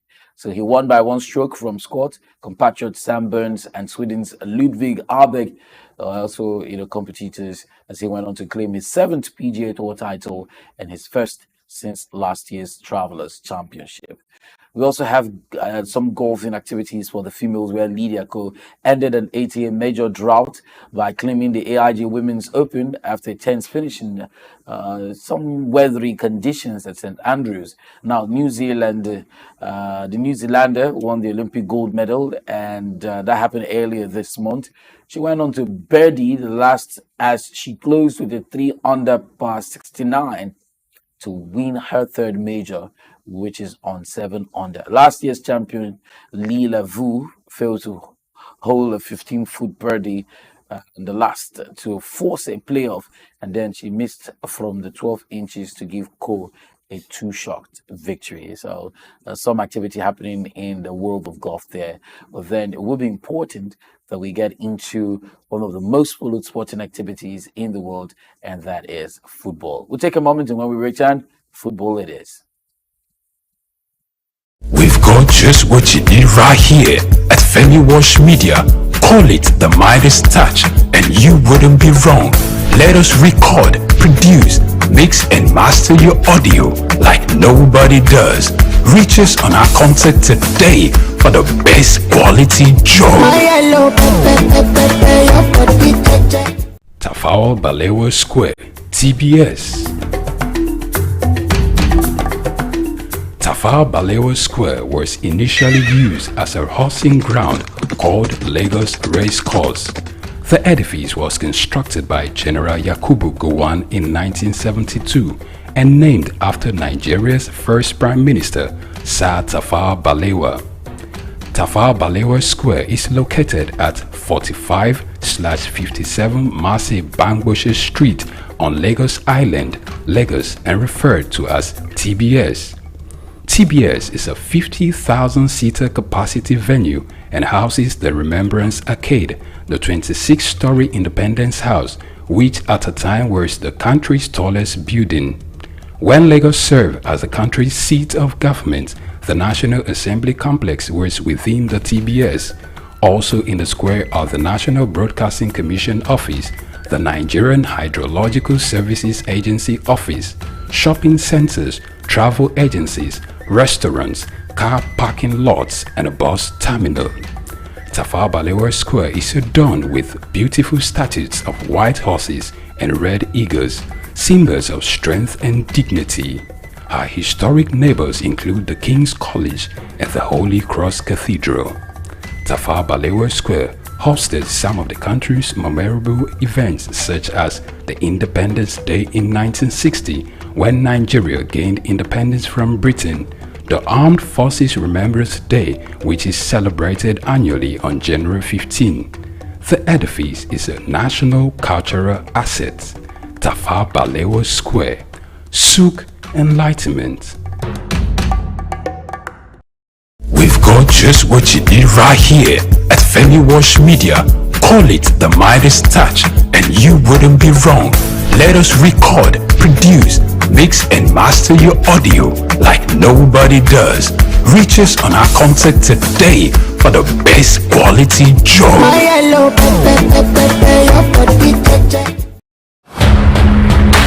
Hello sports fans, enthusiasts, and pundits. Welcome to SOUQ Sports. Say your humble boy, your loyal boy from the hood, Kevin Ojefe, and I'm glad to be here. This is SOUQ Sports.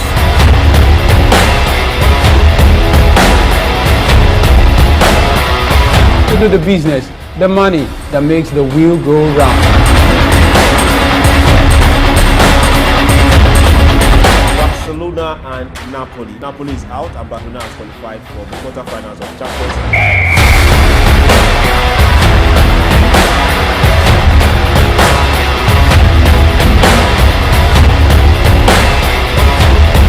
For different ways to make money. Sports is best way to be creative.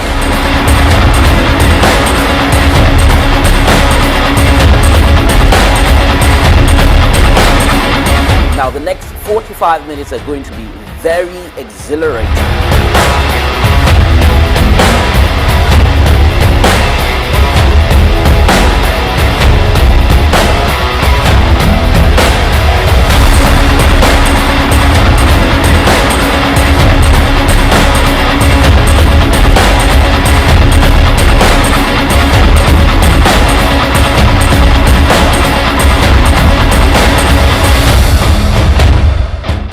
In the heart of sub-Saharan Africa, where commerce meets progress.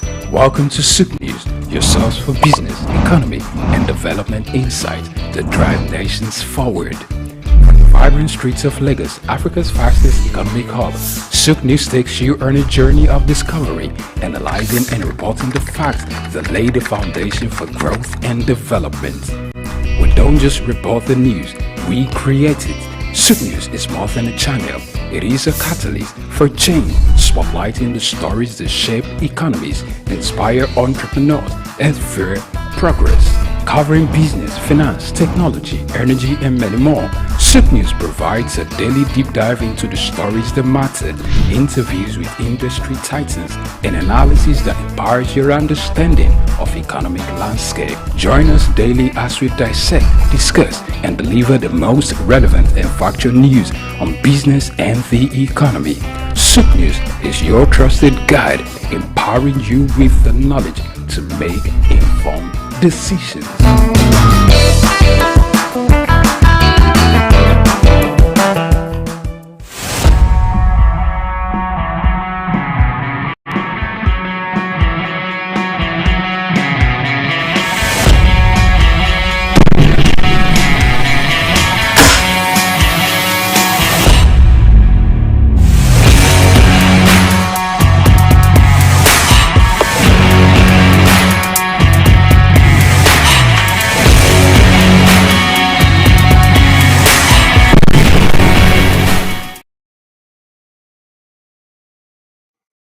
Welcome back to the show, and we are moving on to football.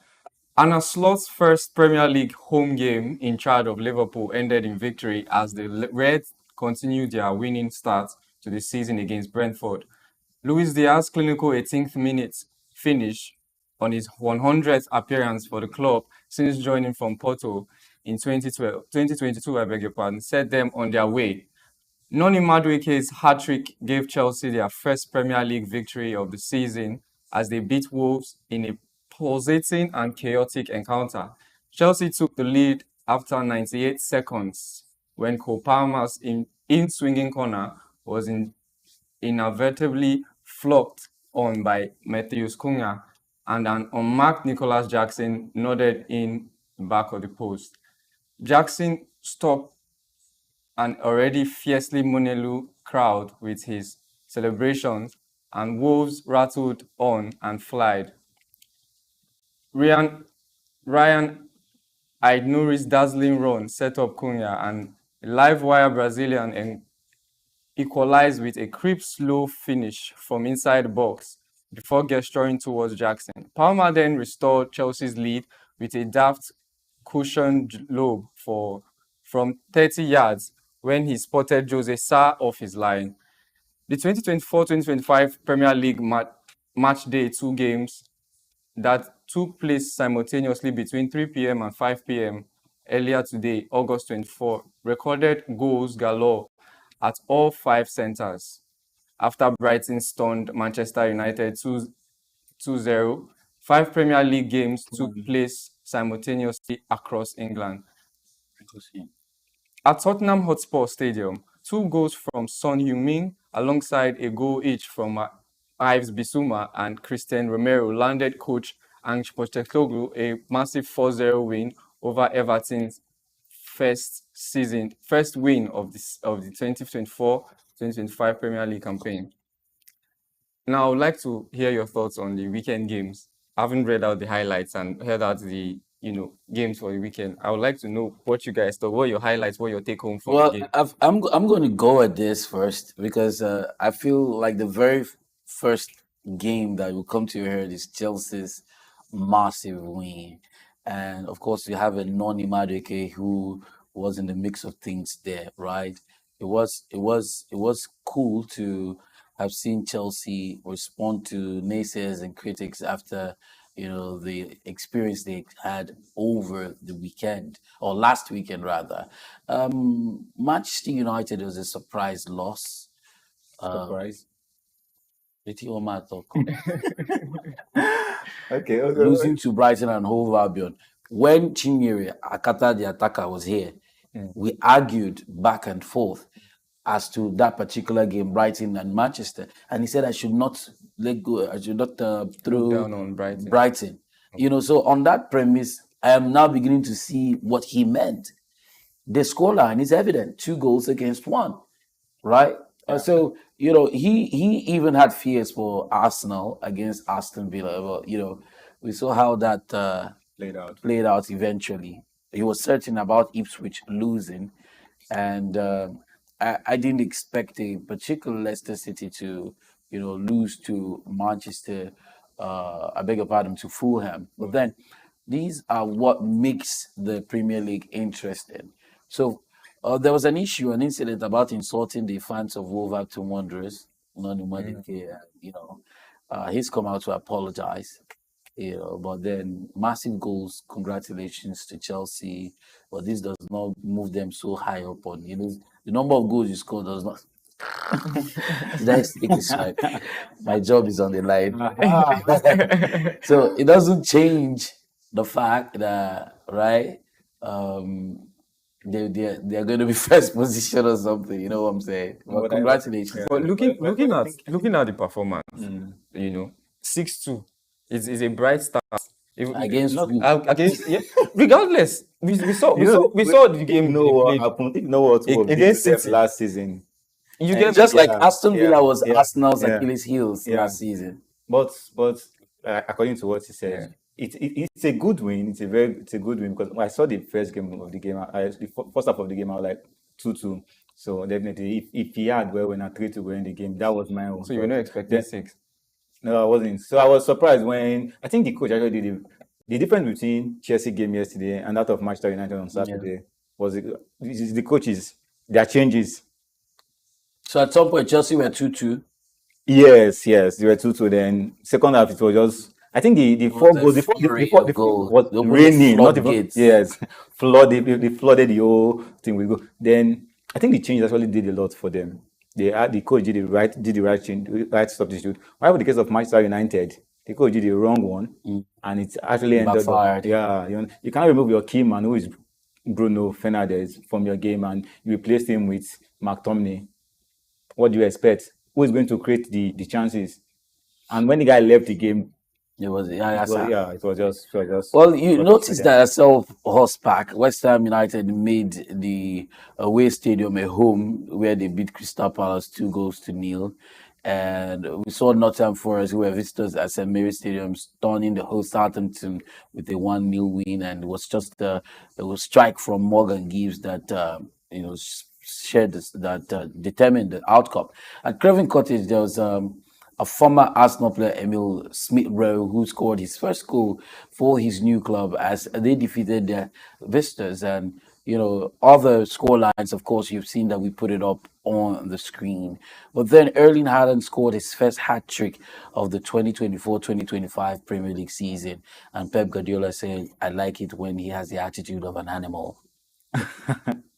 When the team is complete, he will definitely keep scoring. The team is complete, so he has everybody on the pitch. So he has someone feeding him balls.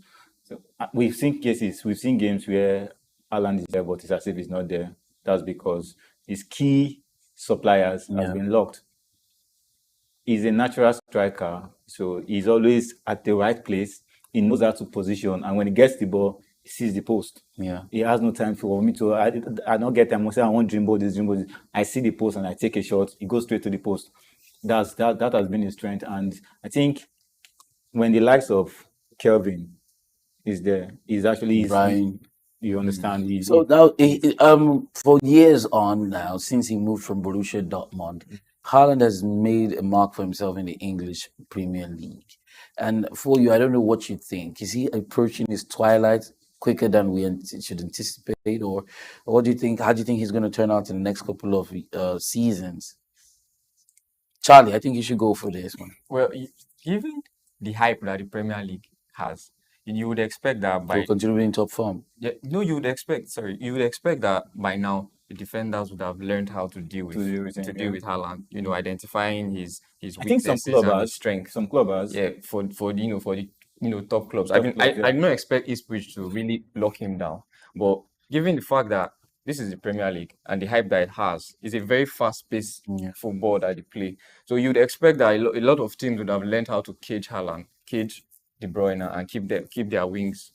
Haaland scored. Ipswich scored the first goal. They scored the first goal. Yeah, stun. You can't come to Etihad and get it. And feel like the game was won. We should also put something in mind here that if you know what Man City does to newly relegated team, check for the past 3 years. Check the record is there. The record is there. They come and they beat you as if you are not even a champion there. Yeah.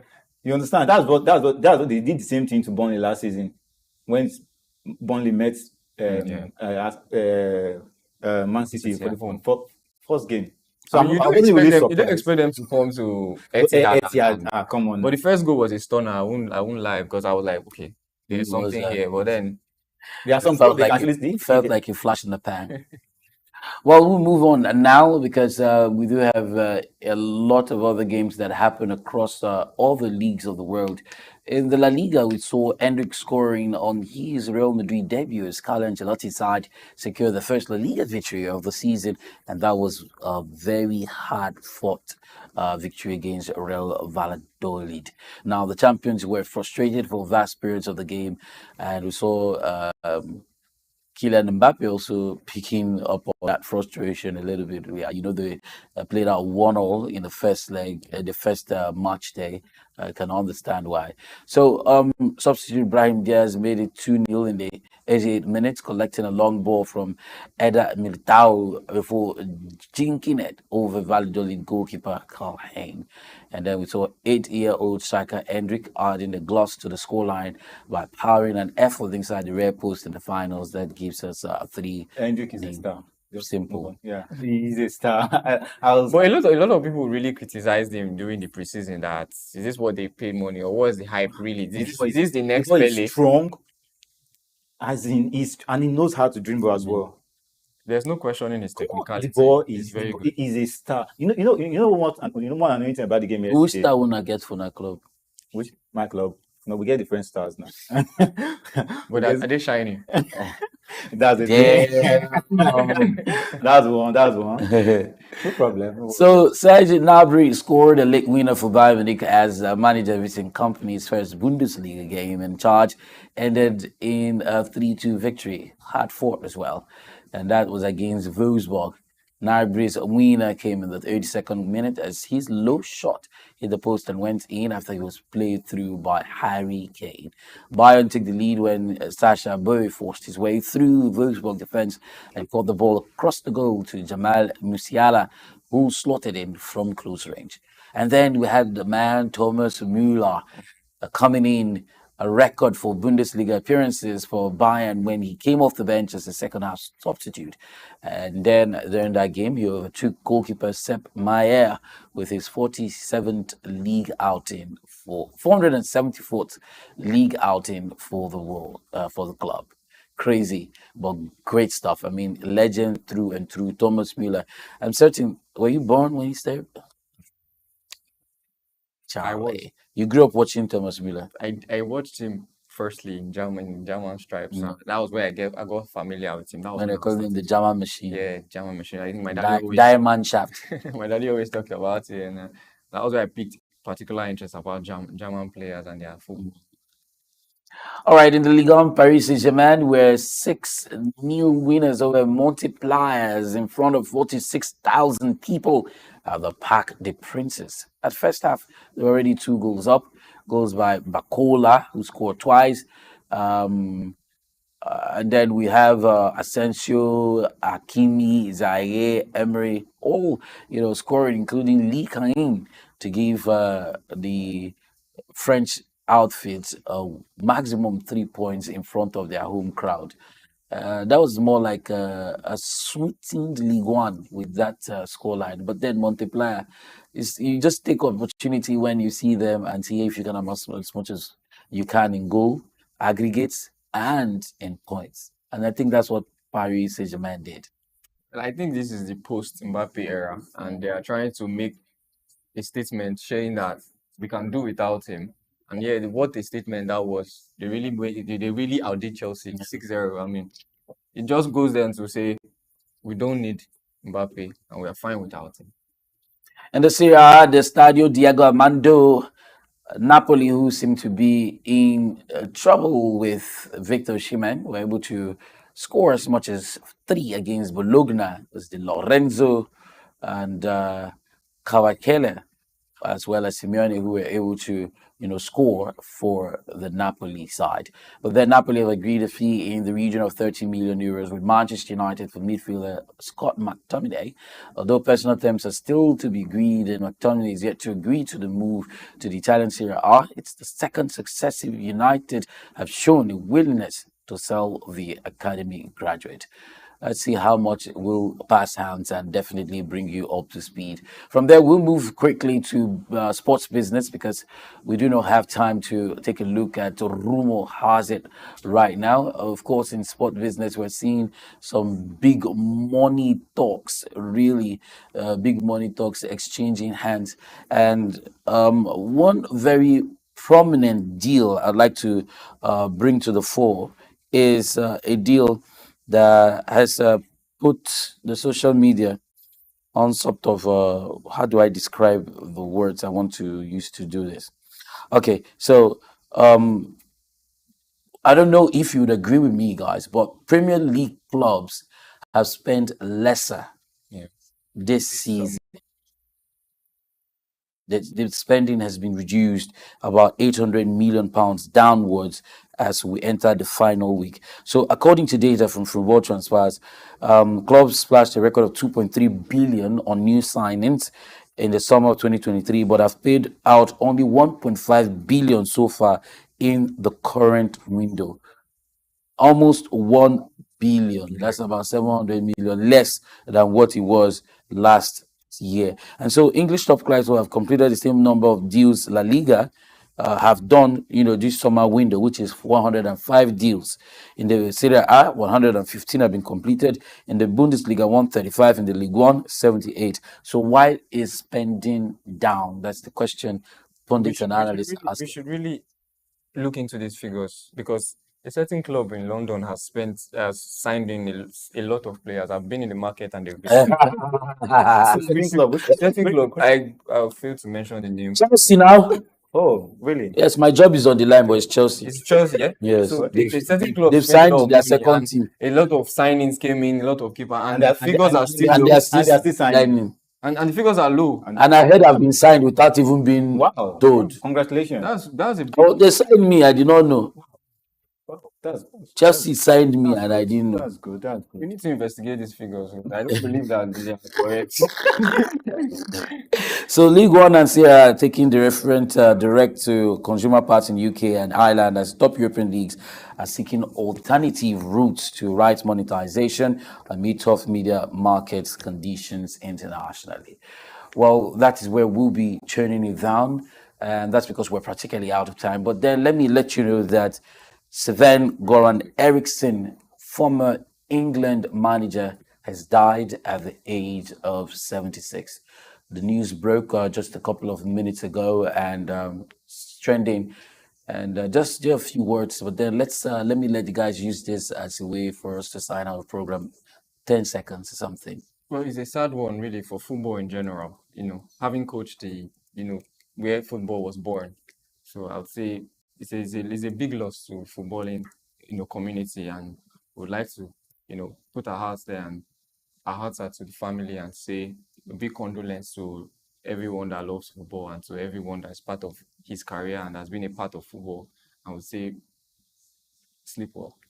10 seconds. I don't really have much to say, but I would just say, not be everything when I see 9 months of fit talk. Experience, they say, is the key. He's an experienced coach. No. His impact showed in the England sport. So it's a big loss and it's an outbreak for us. Well, in his words, he said he hopes that we can remember him for some of the positive things that he has done, and those are what will be taken away from his life and times. And right here at SOUQ Sports, we're commiserating with the world of football on the loss on Seven Goran Eriksson.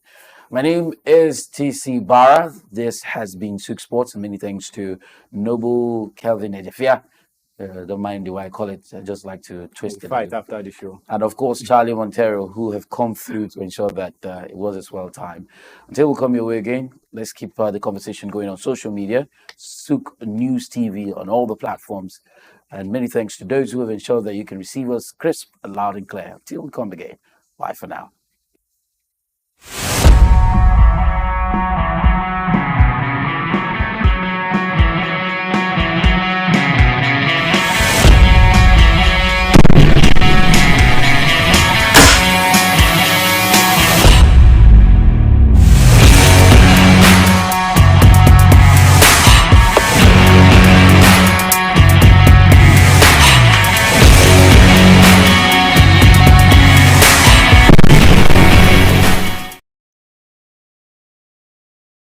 Long been a vital component of Nigeria's agricultural heritage, with roots tracing back to pre-colonial times. Originally serving local needs, its importance has grown exponentially, propelling Nigeria into a prominent global producer. Spread across regions like Edo, Delta, Cross River and Ondo states, the country boasts extensive plantations and advanced processing capabilities. It takes about 4 years for oil palms to produce fruit suitable for harvest. Each tree will then continue to produce fruit for up to 30 years, at which point they will have grown to around 40 feet tall. According to reports, Nigeria's palm oil production increased to 1.4 million metric tons in 2023, witnessing steady growth since 2009, with a big surge in 2010. Despite a surge in domestic consumption, reaching 1.8 million metric tons in the 2021-2022 crop year, Nigeria still imports 350,000 metric tons, primarily from China and Malaysia. Similarly, some of the challenges plaguing the sector include declined production, outdated equipment, and insufficient financing, resulting in a notable production deficit. To address these challenges, government intervention is imperative, necessitating increased funding, favorable policies, and enhanced environmental protection measures. Furthermore, Nigeria and other African countries must move away from the local way of producing palm oil to a more mechanized method for effective and efficient production. Additionally, fostering collaborations among farmers, processors, marketers of consumers, and equipment fabricators is vital for sustainable production and value chain development. Israel Adeyemi, SOUQ News.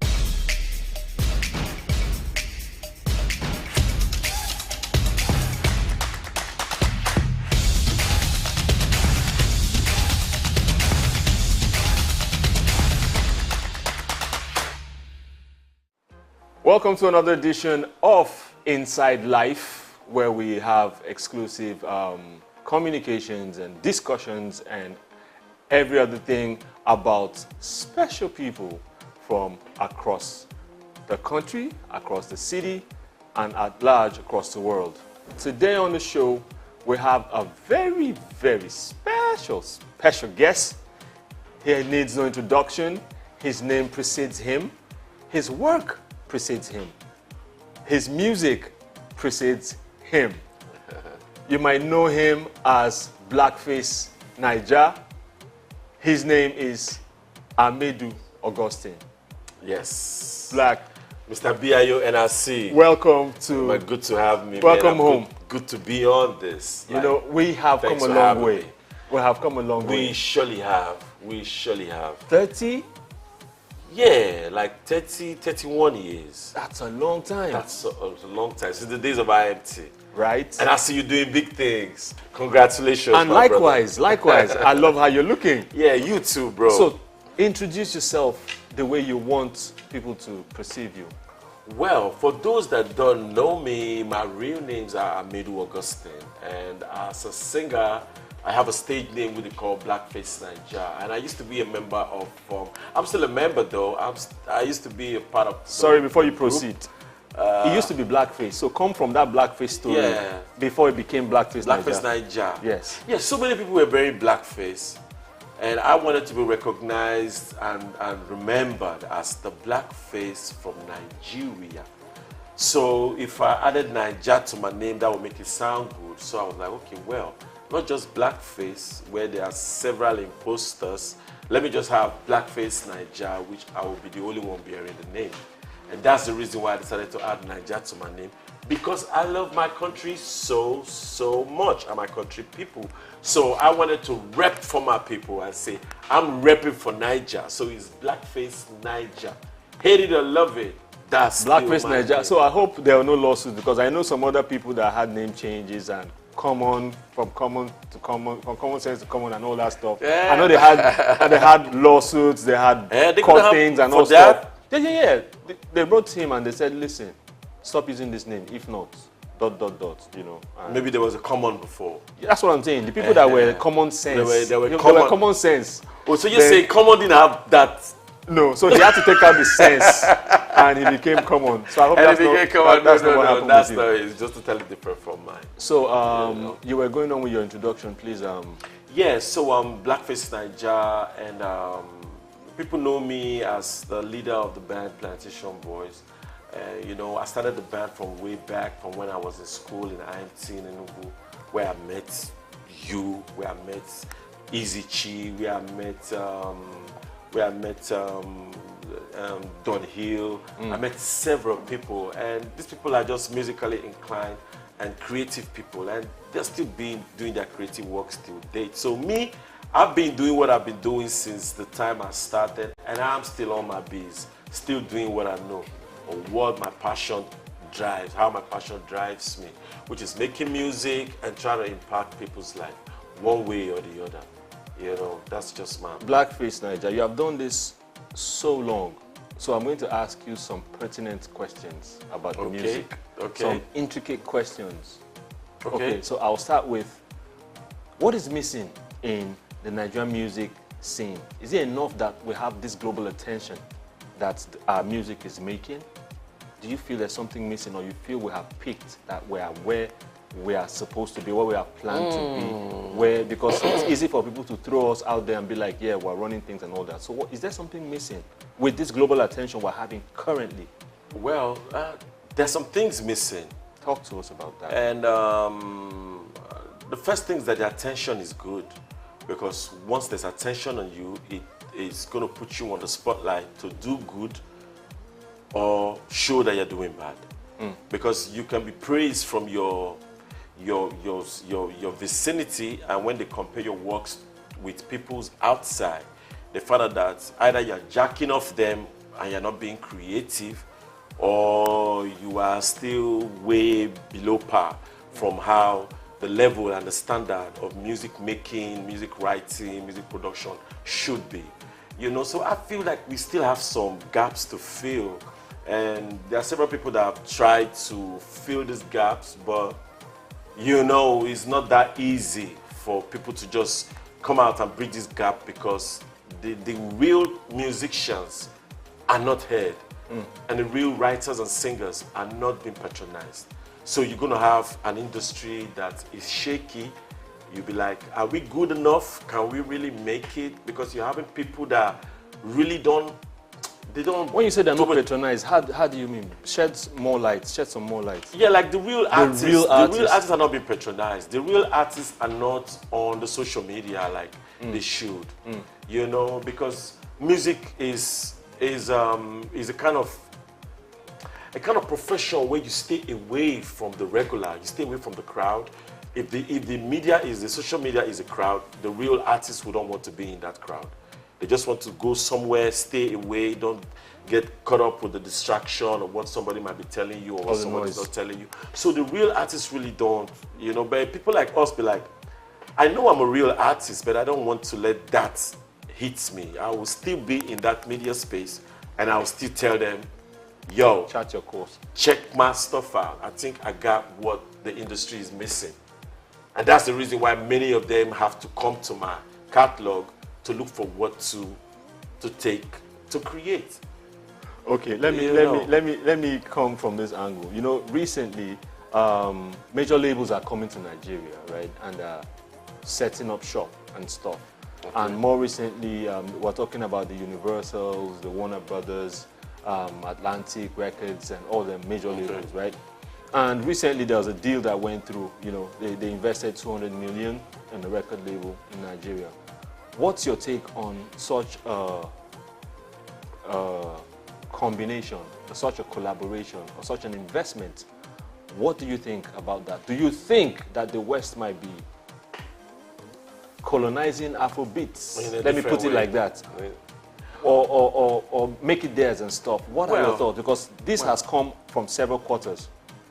Well, you know, where there's a fallow land, people tend to, you know, try to look to that side. And our industry is like a fallow land right now, just trying to grow. And we have the populace. And, you know, so these people have seen it that the industry has developed to a level that people are really ready to patronize what the artists are doing. So if it's a fallow land and it's a virgin land, they're definitely going to be thinking about trying to invest in the sector. If the government is not giving the small record labels grants and giving small record labels, you know, or even investing themselves. You know, if they're not doing that for the people, they're going to see that there's a space here. Room. And then they can come with their own orientation and with their own plan. You know, I listened to some big artists who used to sing about liquor, who used to sing about different things. But these people really don't do those liquors. They don't drink and they don't smoke. But they're the ones writing, making music about drinking and about smoking. And when you find out that they don't do these things, it tells you that the labels are probably telling them what to rap or sing about. So if they are coming to invest, I hope they're not going to be telling our people what to sing about, because our people have their own pain and their own plight and their own direction that they should be independent to create. But if they come in and they support the movement and support the heritage of the people, they will understand what I'm saying. But if they are here to make people buy into their own product or buy into their alcohol, buy into their drugs, buy into their stuffs, then they will have the artists in Nigeria or wherever they invest in to promote those things for them. And that's my only fear. Because if these labels are big and independent enough, they'll be able to say, this is what we want from our artists, regardless of who is paying the piper. You understand? So that's just my own take.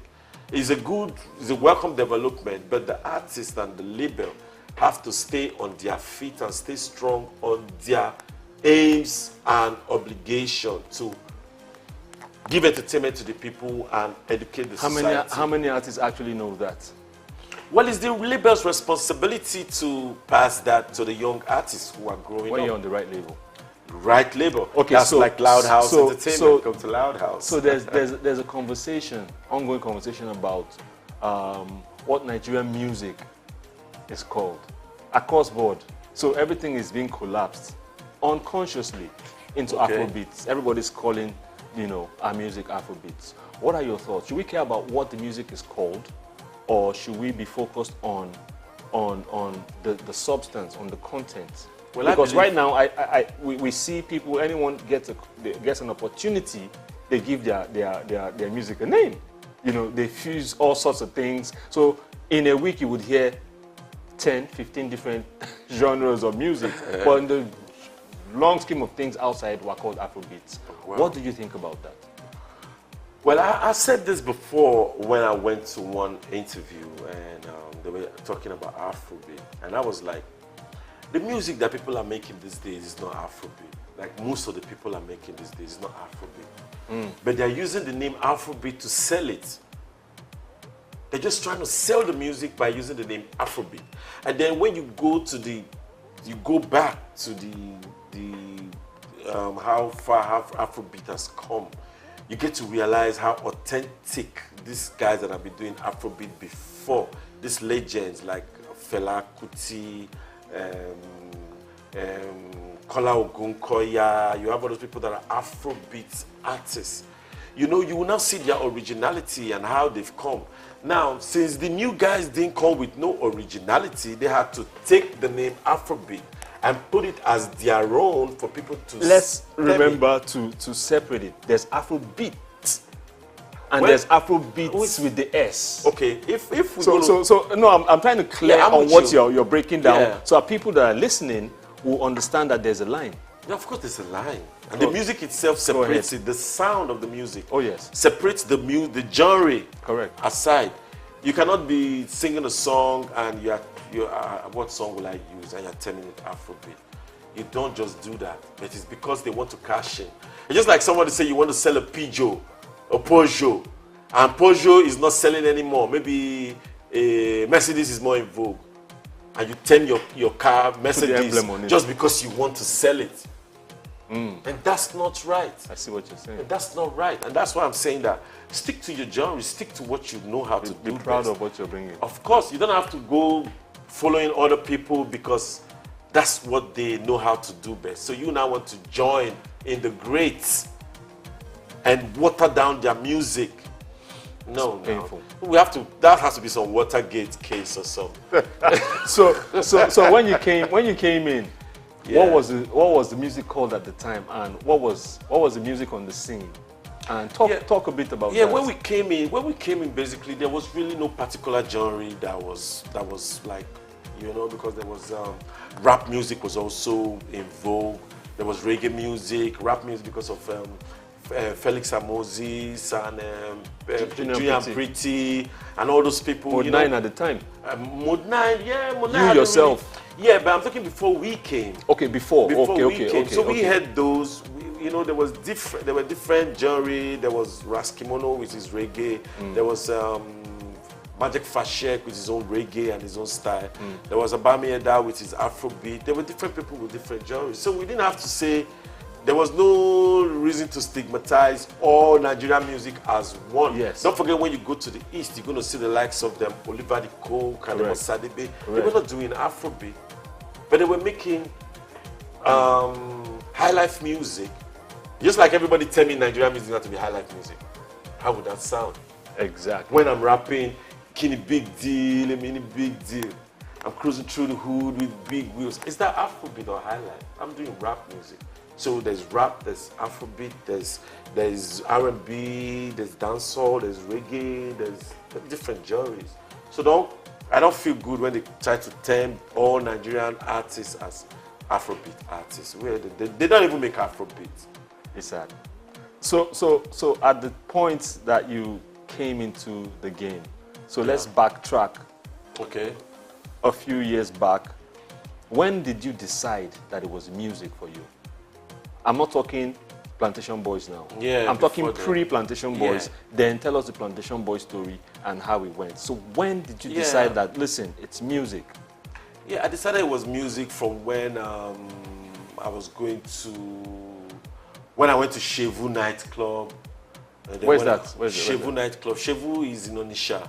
Really? Yes, Shevu nightclub. When was this? Shevu, that was like in 1980.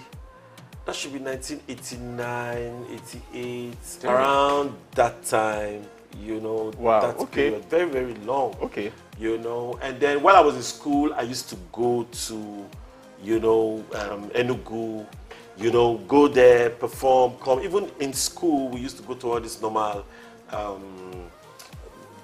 inter-house or inter whatever. The school sports. And we go and make music perform. and all of that, you know. Correct. So I started saying that, man, if people like my music that much, so why don't I take it serious? And so I decided to take it serious from that time.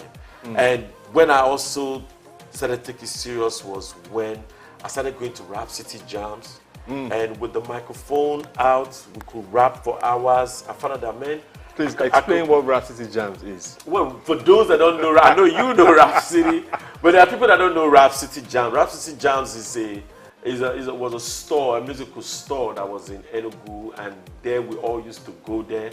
And from DOH, definition of hip hop, to adding to NRS, Corporate G, and everybody, we used to go there. It was a place where we all used to rap and pass the mic.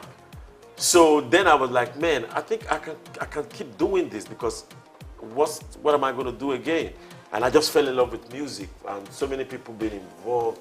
It was really, really nice, because my friends there, they really gave me encouragement. Yo, I like your rap, I like your flows.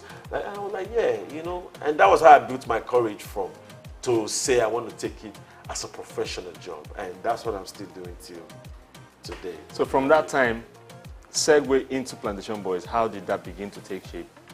Yeah, I had to leave school. We left school. I left school because I finished my ND, and I didn't want to wait another year. It was like I'd waited like 2 years with a strike. And you had taken this decision? Yes, I'd taken the decision, and I was like, man, I'm not going to do this school anymore. I'm just going to go straight to Lagos, where they say that's where the city of dreams. Yeah, and I was going, and then I had my friend who was with me then, Mr. Innocent. You know, so I was like, man, I'm going to Lagos though. You know, and it was like, he's going to come with me. I was like, well, if you want to come, it's cool. I just need to finish one or two things. And so we came to Lagos and started the journey as a band, Plantation Boys. And as Plantation Boys, we made some records. We made like our first single was a smash. Our first album was a smash. At least we changed the mindset of the Nigerians, thinking they can't make that international sound. Although there have been people before us trying to do it, respect to them. I'm not trying to downplay their effort. But I know that the moment I came in the game, I know what I brought in, because I've been prepared for me to bring my contribution in. It wasn't like I was just caught up, I was surprised about it. No, I knew. So that's the reason why when they give shower praises, I'm like, no, I know where I'm going. I don't really take it to heart. Like, yeah, maybe they felt I was too pompous because of that, but they don't know that. You know, you have what you are striving for and all of that. So the Plantation Boys started. I made Face to join the band, and we became a trio. We made some records, and we parted ways. So people went to different record labels. You know, just like. Talking about different record labels, do you remember that time I think it was Christmas, you were in Enugu with your brother, Innocent, one other person. You had was it a Supra? Yeah, my Supra. We had a problem with my car on the road. No. You guys were in Enugu at that time. You were talking, that was the first time you talked about leaving Dove. Was it Dove? Yeah. So you talked about leaving Dove, and that when you get back, you were going to shop for new labels and stuff. Yes. At the time, Dome Workers was in Enugu. You know, we had a meeting in Jerry at Chris's house. If Dome had tried to make you an offer, would you have taken it? I don't know, depending on what the contract would have stated then. But then, you know, when you're ambitious, you're just looking for that headway. You know, and it's good for you to be sought after when you're already aware of who you are. Because sometimes you might not be aware of who you are. It gives you negotiating power. Yes, because then you can negotiate. But then there wasn't really total cohesion about what we really wanted to do, because there were individual preferences. Some persons wanted to be on the label. I wanted to be independent. I wanted to be independent, like start up my own label, start up my own publishing house. I wanted that. But I couldn't do that with the beginning. I had to first of all be able to work with some other persons, learn the process, learn how this thing works. So that's why I was open to working with anybody. But not just anybody, because I turned some people down to work with them. You know, and Can you divulge one of those people? no, everybody knows. It's not like it's you know, they offered me their contract, but I didn't accept. You know, like Kenny's Music offered me their contract, I didn't accept because I was the witness to Tenny Tutila's contract, and I told Tutila that if it was me, I wouldn't be signing this contract. But I was his witness on the contract. But he wanted to come out, so let him go out. Yeah, do it. Even though I wrote some songs for him, then it's okay. But let him come out. It's his choice. So I had to let that go. Awesome. Yeah. So, personal question. Your relationship with Innocent, right, is well documented. Everybody knows, right? Well documented, like they did a movie about it or something. Because it's been online. It's been okay. The media the whole back talks. and forth. Yeah. And so, one other name that has featured in the story is Efeomorbe, right? So it was recently said that they split up. Efe used to manage Innocent, right? Yeah, I heard they split so. up. Do you have any thoughts on their working relationship and how it concerns you? Well, I made my views very, very open and clear the moment I heard that news. I said, I hope he left my Let Somebody Love You behind. Really? Yeah, because he put his name on my song as a writer. No, but I thought that had been squashed. Nothing been when squashed. there was we had we had that, but they mediation. didn't go all the way to finish what the mediators said they should do. They left it, they abandoned it. So what are you doing about I've that? not done anything yet. I'm still waiting for them to get their senses together. And I'm still waiting. Because I know you both were in courts, you had your lawyer. Yeah, they decided to settle out of court. Then, yes, I know about that meeting. Yeah. So what, are you able to speak about that meeting? Because I know NDAs were passed. Are you able to speak about it?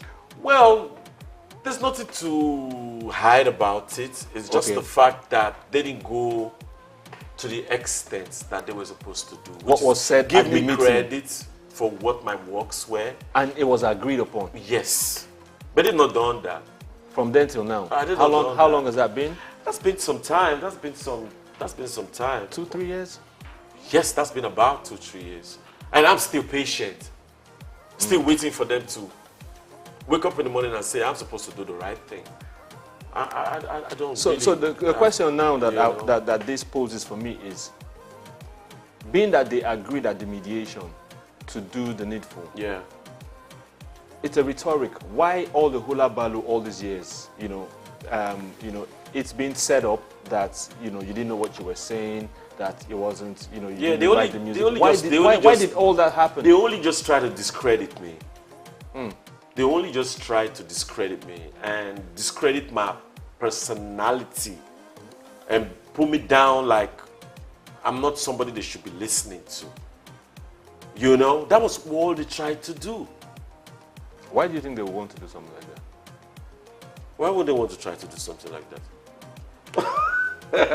They should try to do something like that because it's like taking out competition, quote and unquote, right? Of course. So most of the niggas don't want no competition. Similarly, they play my video for television. It's competition, and they're not ready for the competition. Right. Okay, so do you feel misunderstood by sections of the audience? Because I'm asking this coming from Hard Life, smash hit. Yeah. I'm coming from Ahead of the Game, smash hit. Yeah. So how does the things that happened around that period differ from now? Do you feel the audience, let me ask it again, do you feel the audience misunderstands you? And if so, why? Well, I don't think it's the audience that misunderstands me. I don't think it's the audience. I think it's a set of people with their agenda trying to make it seem like the audience don't like my music. So that they can have a reason to downplay me when they are on the table with entrepreneurs and investors. That's just the reason. It's not because I'm a bad guy. It's not because I'm You look like a bad guy, though. No, I may look like a bad guy, Yeah. But inside, I'm that guy to make it happen. Like Eclairs, right? I'm that guy. Just say what's the issue? That's the reason why you can see me doing the Plantation Boys project on my own. Because I'm that guy to make it still happen. I was going to regardless of get whether that. there's sponsorship or there's no sponsorship. When I came to the game, there was no money for Plantation Boys. We didn't have any money. I kept on the program. I kept on the process. I believed in the process, and I kept telling them, believe the process. Until the process paid out when we went to the Rothmans Groove and we were able to have money to record our debut album. If I didn't believe in the process, I won't be here today. I won't be here today. I remember Rothmans Groove. Yes. 97, 98? Yes. You guys were big at the time. We were big because the sound was big. We were nobody. Oh my goodness. We were nobody. The Nobody music knew was us. But massive. the moment you heard us on stage, we were sounding like Drew Hill or like New International. Edition. Yeah, because the standard was not all about where we were, but what was upstairs. It wasn't ever about the music. But the music. So that's the reason why people see us that way. We didn't have an album out, but we were big. We didn't have a private house of our own. We were squatting with people, but we're big. We were having people come to our house to come and visit us, plenty people. We didn't have our own personal car or bus to convey all of us, but we were big. Why were we big? It was because of the work we put in. And the people loved the work. So they regard us as our work. So you are as big as your work. You're not as big as how much money you think you have in your bank from last year. You're as big as your presence What you're doing now. currently. And that's how the people took to us. And they really respected our craft. And they saw the vision about where we were going. And they respected us for that. You know, while they were respecting us, until people got to realize that the more they are respecting these people,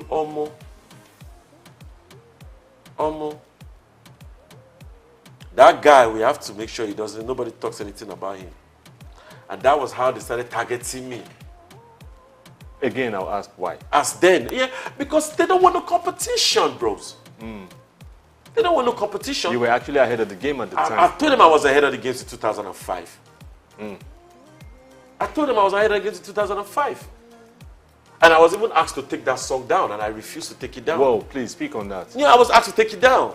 I was asked to take it down. I was actually approached. Take the music down. By whom? I was approached by the owner of Hip TV. Okay. I was approached by him why- in Abuja. I was not approached in Lagos. I was approached in Abuja. Like they traveled to Abuja to meet me in Abuja. Why would he ask you to do that? Because the damn hip hop world, me to check my profile, say me better than you, let them me got myself signed. Mediocre, it's time to resign. I knew they'd be mediocre since 2005. They'd be mediocre. So they took my awards that I thought I was supposed to get. Best album was supposed to be Ghetto Child for 2004. Or best single was supposed to be Hard Life. Or best collaboration was supposed to be The Pain Name and Spicy Rocksteady. Those were supposed to be the awards given to us for the work we put in. Because those songs were big at the time. They were the But biggest they songs gave that it year. to other people because we were not part of the people that they want to promote. That's what I feel. I may be wrong, but that's what I feel. And that's the reason why it propelled me into being, I know you people have your plans about me, but no problem. Keep doing what you're doing, and we'll see who's going to last long in this game. Because they say, I'm nothing without the press. The beginning will be the press, and the ending will be the press. I said it's a lie. The press can't press me. I like the sound of that. That's what I told them. I said the press can't press me. And this is me 2023, 24. I'm still here, bros. The press have tried to press me for how long? Go to my Facebook page. They're all there. What are they doing there? Just talking about me wrongly. I wear my suit. Oh, this your suit is too hot. Why don't you wear a suit? Do you know the car I drive if I have so much AC in my car? Oh, this your glasses. Why don't you change it? It's my glasses. Oh, you should, because they always say that once they want to cancel you, they always have a reason to complain. And they send people to your page and to complain and complain and complain. Even if I've heard that thing, right? That people are actually engaged to sit in a room and do that and type. Yes. Either to promote a song or promote person, an agenda or a person, yes, or to take or discredit. Yes, I've heard that. Yes, they do that. And see, I got songs for this. Wait till I release it. But I have a line that I said, I've been a victim of it. So many times they try to take my peace. Some of them wish make a RIP, trying to separate me from my family. But I kept my head up, I stood strong. Court cases for what I know not. Eviction from houses I paid for. Deleting my works from my catalogs. But now, fake friends with them evil agenda. And when you die, then go post you for media.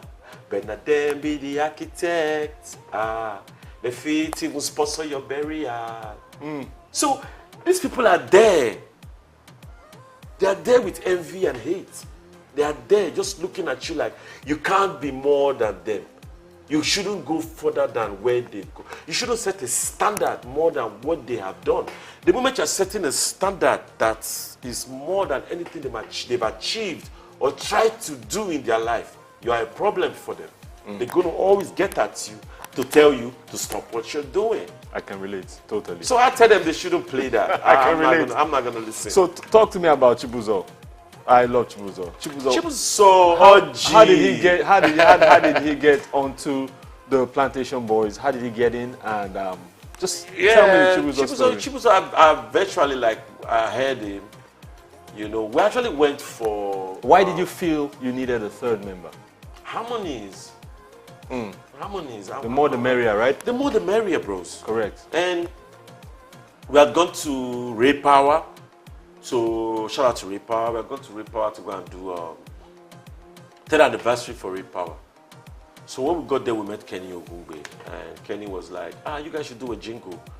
It's Ray Power's 10th anniversary. I was like, okay.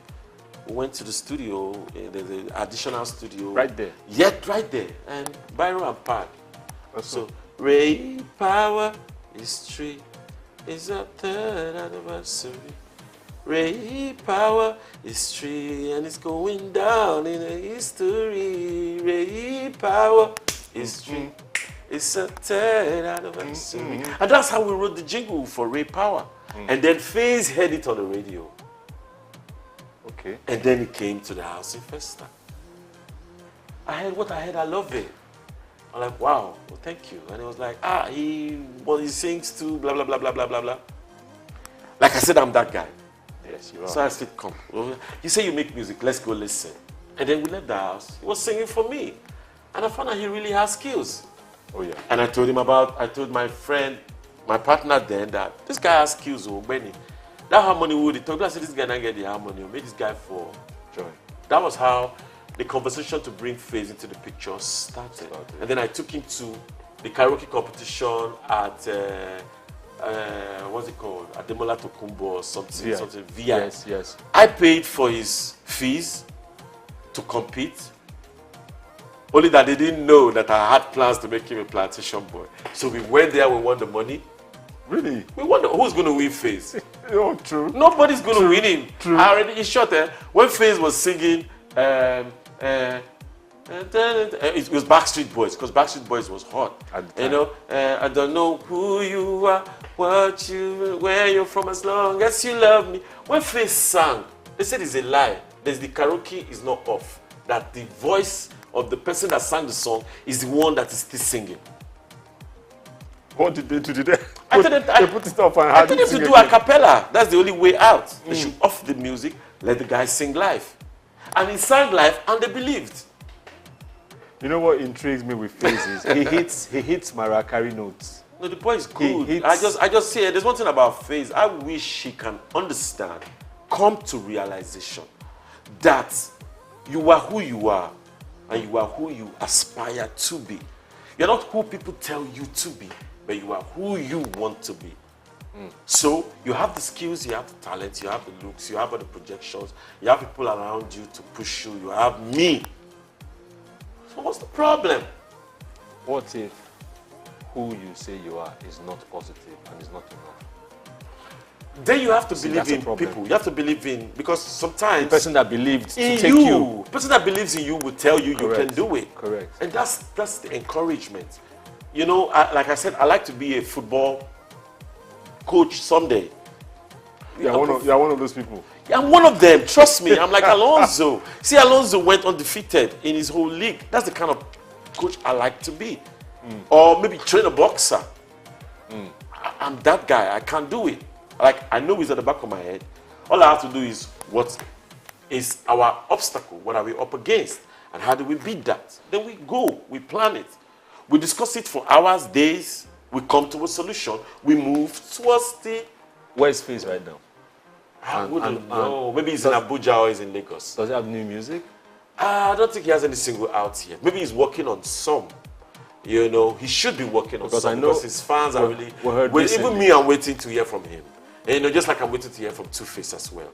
I'm waiting to hear from them. New music, because they should keep stirring up the industry and not have to feel like they've given... No, but you said you're waiting for Two-Face as well. I hear he's not too healthy right now.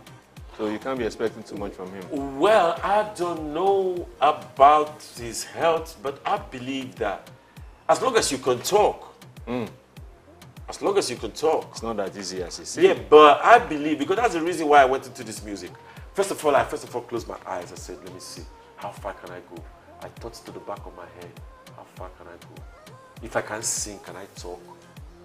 Of course I can talk. I got the power. Not the beat too, I got the power, bro. Just say only one phrase. It's music, isn't it? True. It's what's talking, actually. Whatever you do is stay cool. Let's just feel the rhythm.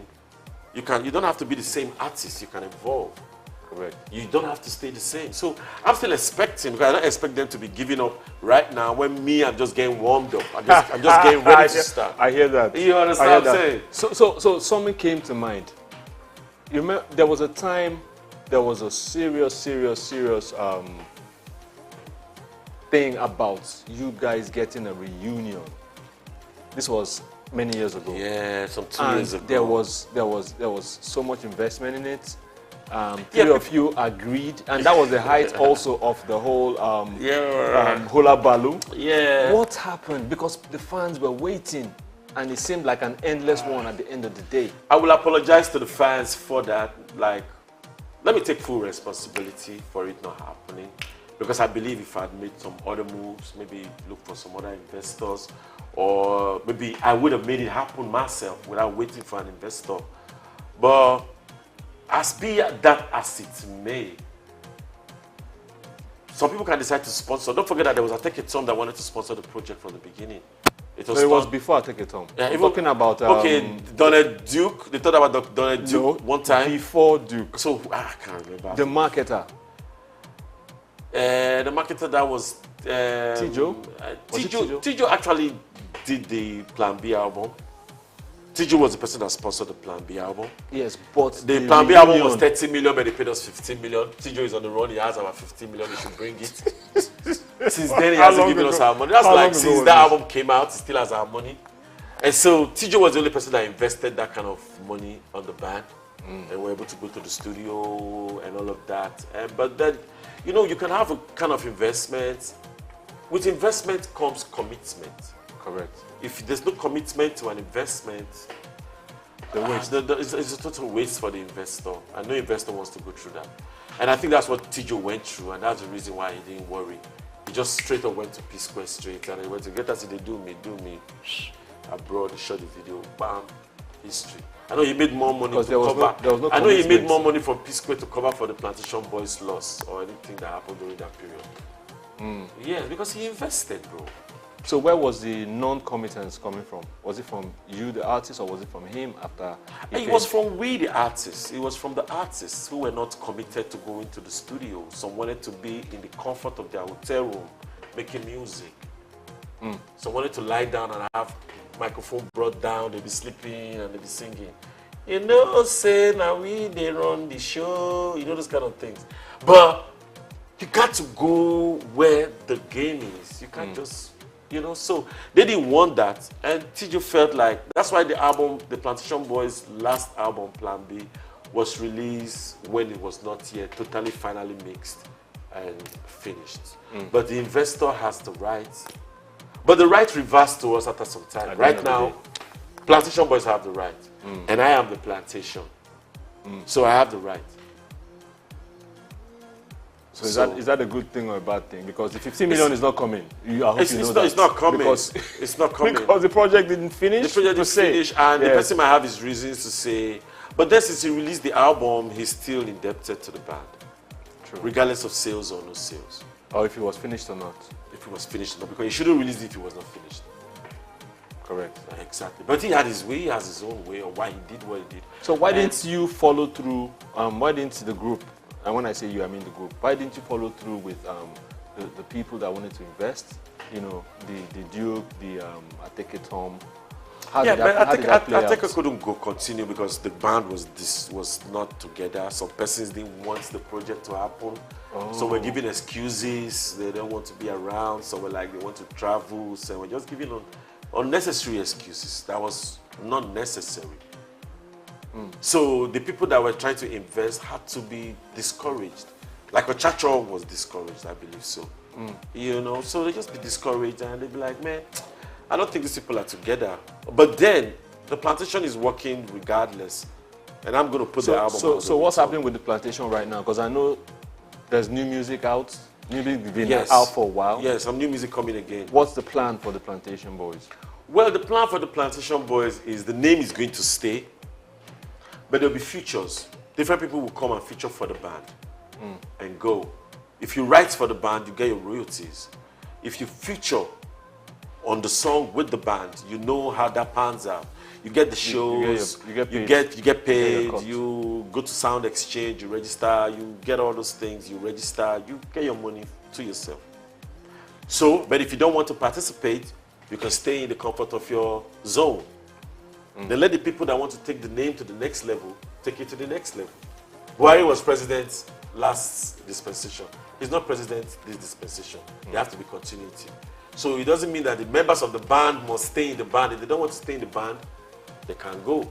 You know, you remind me of my brother, my friend's speech from Arrested Development. I always like to use him as an example.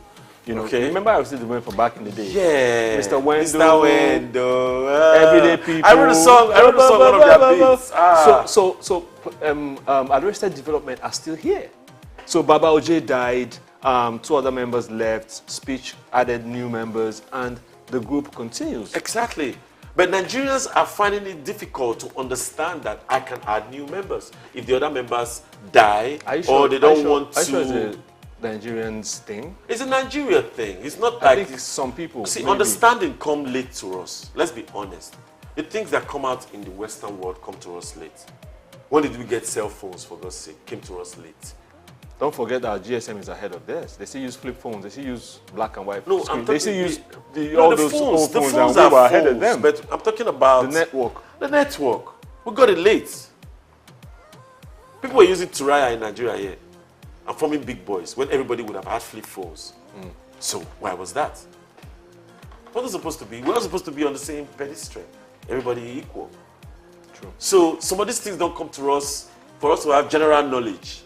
So it takes some time. So few people get the knowledge. Before they can pass it to the rest of the people, the harm is already done. So that's where the media has to help in sanitizing the society and send information to the society on time for them to be aware. Positive information. Positive information. Good information. Yes. Helpful information. Yes. Which is what we do here at SOUQ News. You guys are doing a great job. IL 104.9 FM. That's what we do. You guys are doing a great job, man. Shout out, shout out, shout out, shout out, shout out. You guys media is the best, man. Perfect. Right. Man, you guys blow my mind when I came So- here. so- I won't bring my employment letter when I do the job. So But I said that the Oga chair I want to sit down. No, I don't want to get a job for another place. So the Oga chair I want to sit down. That chair, I love that chair. You see that chair, see the view. Can't tell it. So talk to that young man, that young girl that wants to make music for a living in Nigeria. Yeah. Talk to her. Yeah. As a record label owner, as a producer of music, Yeah. as someone that has done Yeah. almost Yeah. 40 years, Yeah. 30, 35 years in the biz. Yeah. Talk to that person. The first thing you have to understand about your music is stay dedicated to your craft. If you believe your craft is what you're going to use to, survive and take care of your bills, family, and dependent relatives, you have to concentrate on your craft. There are several people that say they want to make music today. They wake up in the morning, the first thing they do is they're going to do one petty job outside. Then they go do a petty job, they come back, they would have had some misunderstanding from the petty job. Is affecting their mental, they can't think straight. It's going to affect your music. So music is a total commitment job. Music is not a part-time. And to be a singer, you have to be educated. You have to read. Because you need your similes to write your verses. You need your metaphors to write your raps. You need all the things that encompass an English language. Unless you want to rap in your own particular language or sing in your language. You study your own language and learn how the language works and master it to put it to your craft. And then copying somebody else's work is the first thing I'll tell you, you can't do that. You know, I know when we started, we did Plantation Boys, but that was because we were trying to introduce ourselves. That was the first thing, yes. First thing, because it was the beginning. So that beginning, we have to introduce ourselves. And we chose the name that is Plantation Boys. Title of the song. We had to just sing Plantation Boys because the song actually was Plantation Boy by Bonnie M. So if you see the credits we gave, it was originally done by Bonnie M. And you gave credit on the CD. Is there originally by Bonnie M. But then there was no cover. You couldn't do a cover of somebody's song without getting permission. But Bonnie M was far from Nigeria. We just had to just say originally by Bonnie That's the M. credit. That's the way to so go. do what you got to do. Stay original. Be creative. Hang out with the right pairs. Don't go with pairs that all they do is teach you how to smoke, drink, and do things that are just bad for your health. You're gonna be 25 looking 79 if you're doing that. You're not gonna be like we. You know what I mean? So stay positive, concentrate on your music, and the rest is just gonna fall in place because people are gonna notice your work and they're gonna support you. Trust me. Blackface Niger. Yes. Ahmed. Amedu Augustine. Yes. What's the middle name? Obiabo. Thank you for being on Inside Life, SOUQ News Television, the IL 104.9. Thanks for having me, man. Thanks for having me, man. I appreciate it. Thanks for having me. Big up, Blackface Niger, signing out. So, it's the end of a special edition of Inside Life. We had Blackface Niger, Augustine Amedu on the show. My name is Ike Namba. See you same time next time.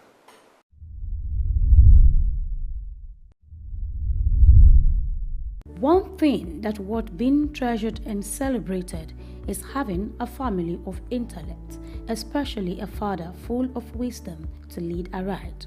On Saturday, April 20th, a heartwarming ceremony unfolded at Brookstone School Hall in Owodionere, Ikorodu, Lagos, as the UK-based Nigerian Pa Michael Onafuye launched 3 inspirational books. The event not only marked the culmination of Pa Onafuye's literary endeavors but also served as a testament to his zeal for intellectual exploits, spiritual gifts, and guidance, as well as laid down legacies for his family. The books titled War Against Limitation, Maximizing Divine Mandates of God on Your Life, and God's Word of Assurance is Your Sure Word of Insurance, brought together family, friends, and religious leaders from within and outside the community.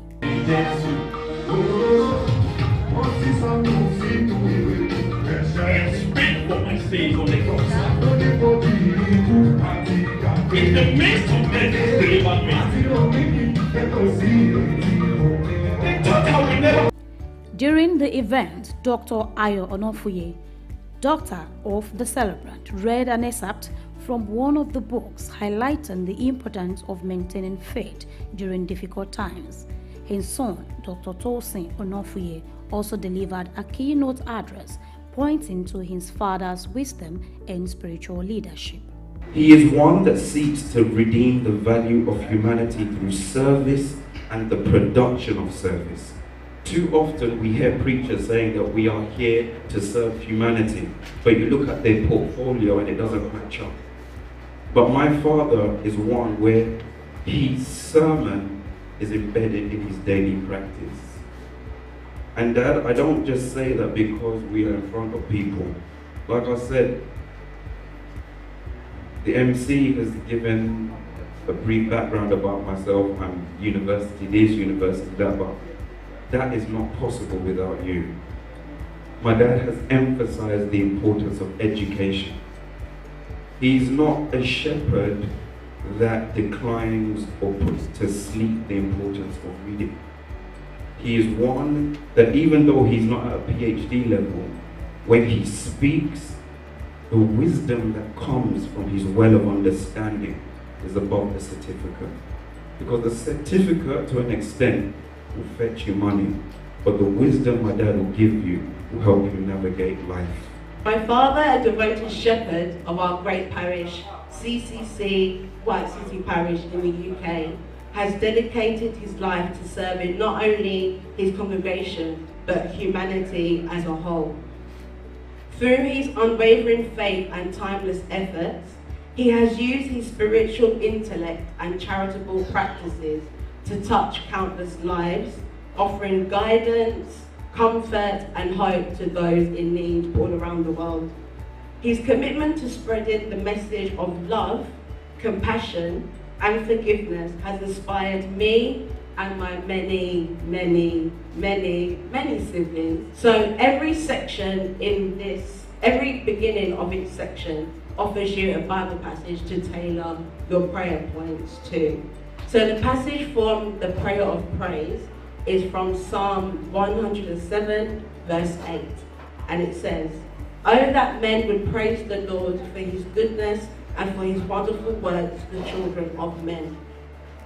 So to start off, in my book, Living Above Limitations, I emphasize that choosing to rise above traumatic experiences and embracing the joy of praise is key to embodying the ideal spiritual life for genuine believers. The ceremony also marked the launch of the first book by the author's youngest son, Temi Onofuye. Temi expressed gratitude to his family for their unwavering support throughout the writing process. When I started writing, I never knew I would come this far. I mostly thank my dad for encouraging me to start writing in the first place. And I also thank my mother and my siblings for supporting me throughout my journey. I also thank God for guiding me when I'm writing a story, giving me the ideas. And I thank God again for giving me this opportunity to come up in front of all of you and speak my mind. The president and CEO of Femi Wash Media Limited, a special guest at the event, commended Pa Onofuye for his dedication to his children's education, noting their achievements in academics and their commitment to following in their father's footsteps. So you're a good example for every UK resident like you and I and some other people that are here to emulate, because you're a shiny example, you're a shiny light. I'm proud of you and I'm proud of your children. So for you to be able to conceive that idea, write the first book, the second book, the third book, and getting up to this one, I'm proud of you, sir. I'm very, very proud of you. It means you're a winner. Speaking with SOUQ News, the Onofuyes and well-wishers shared their thoughts. Focus, have faith, have the Spirit of God in you, do the will of God, do it good, do it right. When you do it right, you get it right. And when you have time for God, God will make this possible for you. Just have hope in Him. And whatever you believe in, focus on your belief, work on your belief, and don't just sit back. Strive in that belief, and one way or the other, God will pull you through. God will take you there to that destination. We've seen him as somebody very unique. He's always different. Everything about him is always different. So we knew that God's grace is with him, and that's why. And that his dad being an author noticed in him that he had something in him. He loves writing as well, just like his father. So he actually, encouraged him to start doing that. And if you read the book, it's all about what's happened to him. That's why that title comes in as, world around me. So that's why he's He's an author, the young author for today. Mostly inspired me was my dad, my father. He became something that I could look upon and look forward to, and he's already a great example of what would happen if you started writing. So now every day he just encourages me to start and pursue my career that I want to achieve, which is writing. To be fair, I saw him go through a few challenges, which hasn't always been easy, obviously, as his child. But at the same time, it was remarkable the way he came from those challenges and how he handled them, first of all, and then what he produced through those challenges. And that's always been something that has inspired me. We've been for a few years, and since I've been with him, I really like him. I really enjoy him. Have him as my in-law because he's very quiet, jovial, then intelligent, then accommodative, and very spiritual. So I learned a lot of him from him. Even I told my niece that I feel jealous of him. One thing I want to say mostly that I know about him is he's always learning. As he is always learning, he's always also teaching me. There is no day, even in church, that we're doing maybe a spiritual program, he will always want to bring something out that you, as an individual, as a youth, as a child of God, something to direct you back to God. It is with great pleasure and excitement that I stand before you today as we gather to celebrate the launch of a remarkable literary work.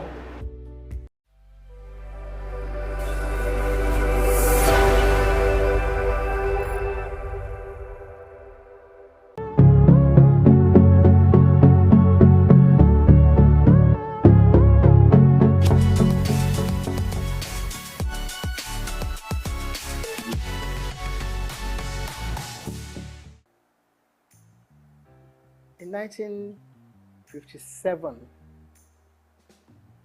just a greenhorn leaving school and looking for a job.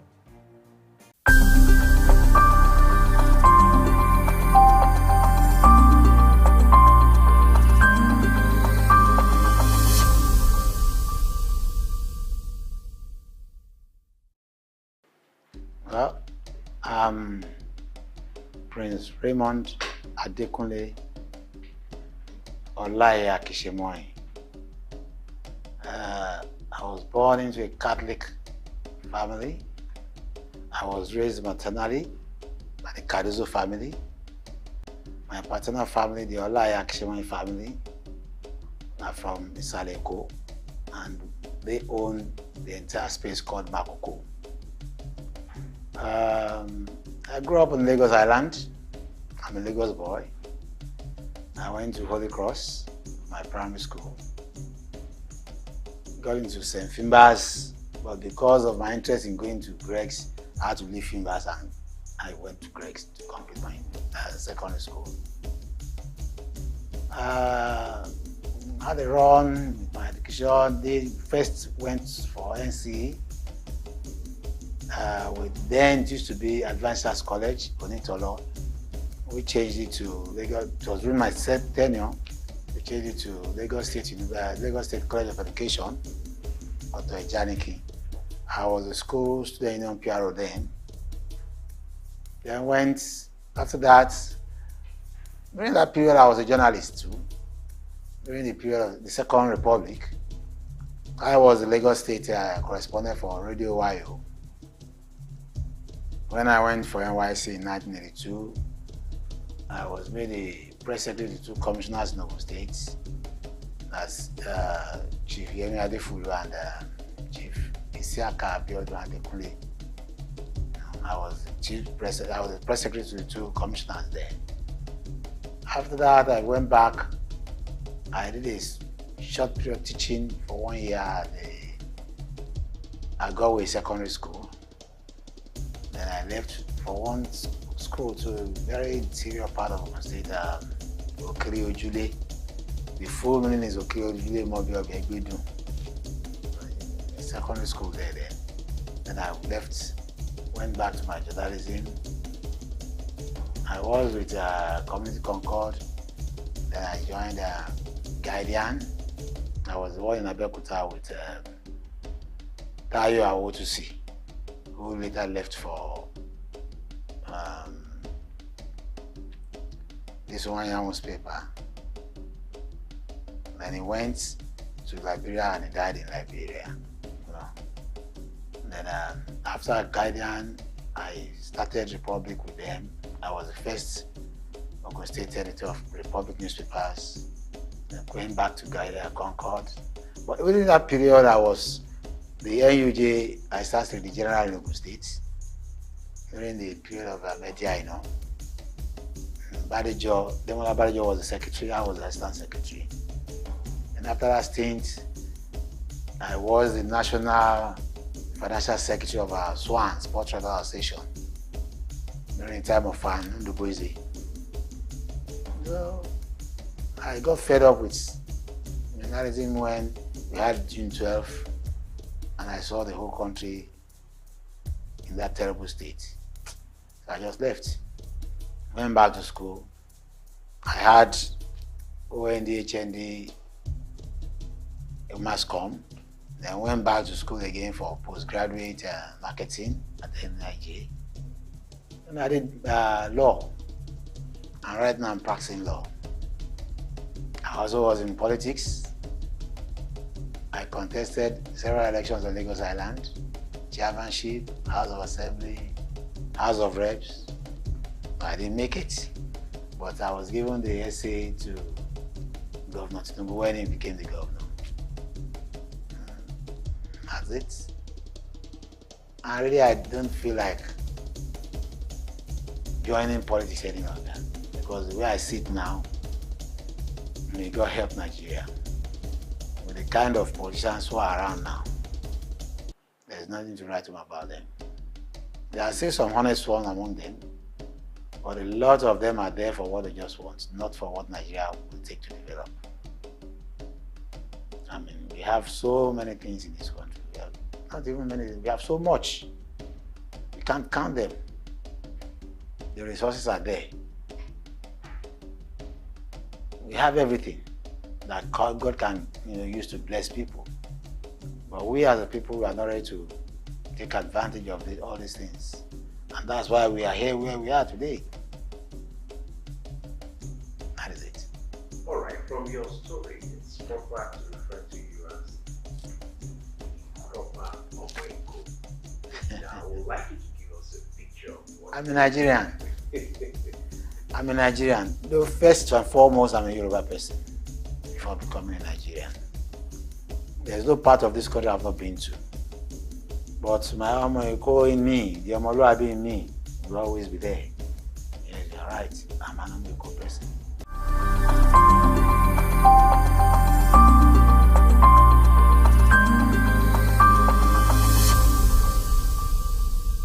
Let's take the length and breadth of Nigeria. Lagos used to be the most beautiful area in the whole country, the most beautiful. Talk of the waterfront here. I grew up in this Holy Cross. After the mass service at Holy Cross, where the young kids will all come there, flock down to the marina side, serve all the breeze, eat fruits, look at the boats, the ships, and we'll all be happy. The breeze, you will just be there enjoying yourself. It's not like that any longer. Later, the quayside came, and there were shops. You could buy as many as you wanted. Then, Lagos was beautiful. Our taps went dry. We would do these small paper boats, and we'll put them in our gutter in the house, and we'll follow it to the flow. Where are those ones now? The drains are now just there. They are not moving. You see? They are like ponds. In those days, I could remember, if you have thieves, there were not so many. Even the issue of stealing started becoming rampant, I think, after the Civil War, if I could remember. We were all sleeping outside their houses. We have our houses. Comfortable houses. Small as they were comfortable. But we were all sleeping outside, getting the breeze and everything. It used to be ECN then. Electricity Corporation of Nigeria. ECN, yes. And these days, you see armed robbers everywhere. You see armed robbers everywhere. So that is, you see, it's a pity that things like that are happening now. It was shortly after the war that we started seeing the case of armed robbery. And Babatunde Foronsho got himself in the history book as being the first set to be shot. You know? I could remember when my mom came back from England, 1967, and she got the house, I think number 6 or number 8, I'm not sure again, at Lawadin Street. She was working at Lutz as a nurse then. And this man went to, she thought good enough for her, she went for night duty in the hospital. By the time she came back in the morning, all these Babatunde Foronsho people had visited her apartment. We were in Lagos with our granny, in Lagos. They had visited her apartment, and while they were going, whether they were living in a hotel or something, they left their submachine guns and everything on the window.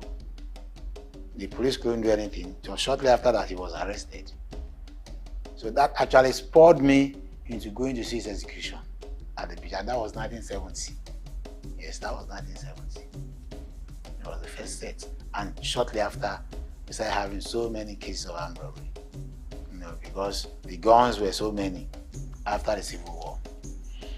I pray Nigeria goes back to its old self, where people were safe. I wonder how the government can do that. Now the security people can do that. But I pray that Nigeria should go back to its old self.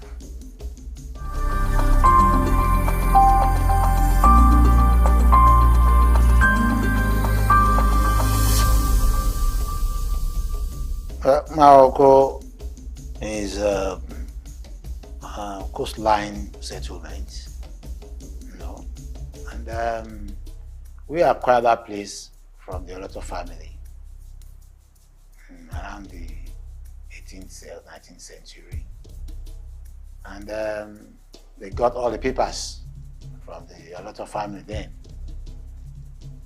and the man who inherited that was Adam Emmanuel. Adam Emmanuel gave birth to children, and the only one that survived him then was very vocal, was Ramotu Manuel, who is my own great grandmother, and she was left to take care of that place, but she was West Coast merchant who was always traveling. So when he came back, the people she put in charge, the man she put in charge, had passed on, and his children now claimed ownership. So they had to go to court, and she won that case. Went on appeal, she won again. Went to the Supreme Court, she won.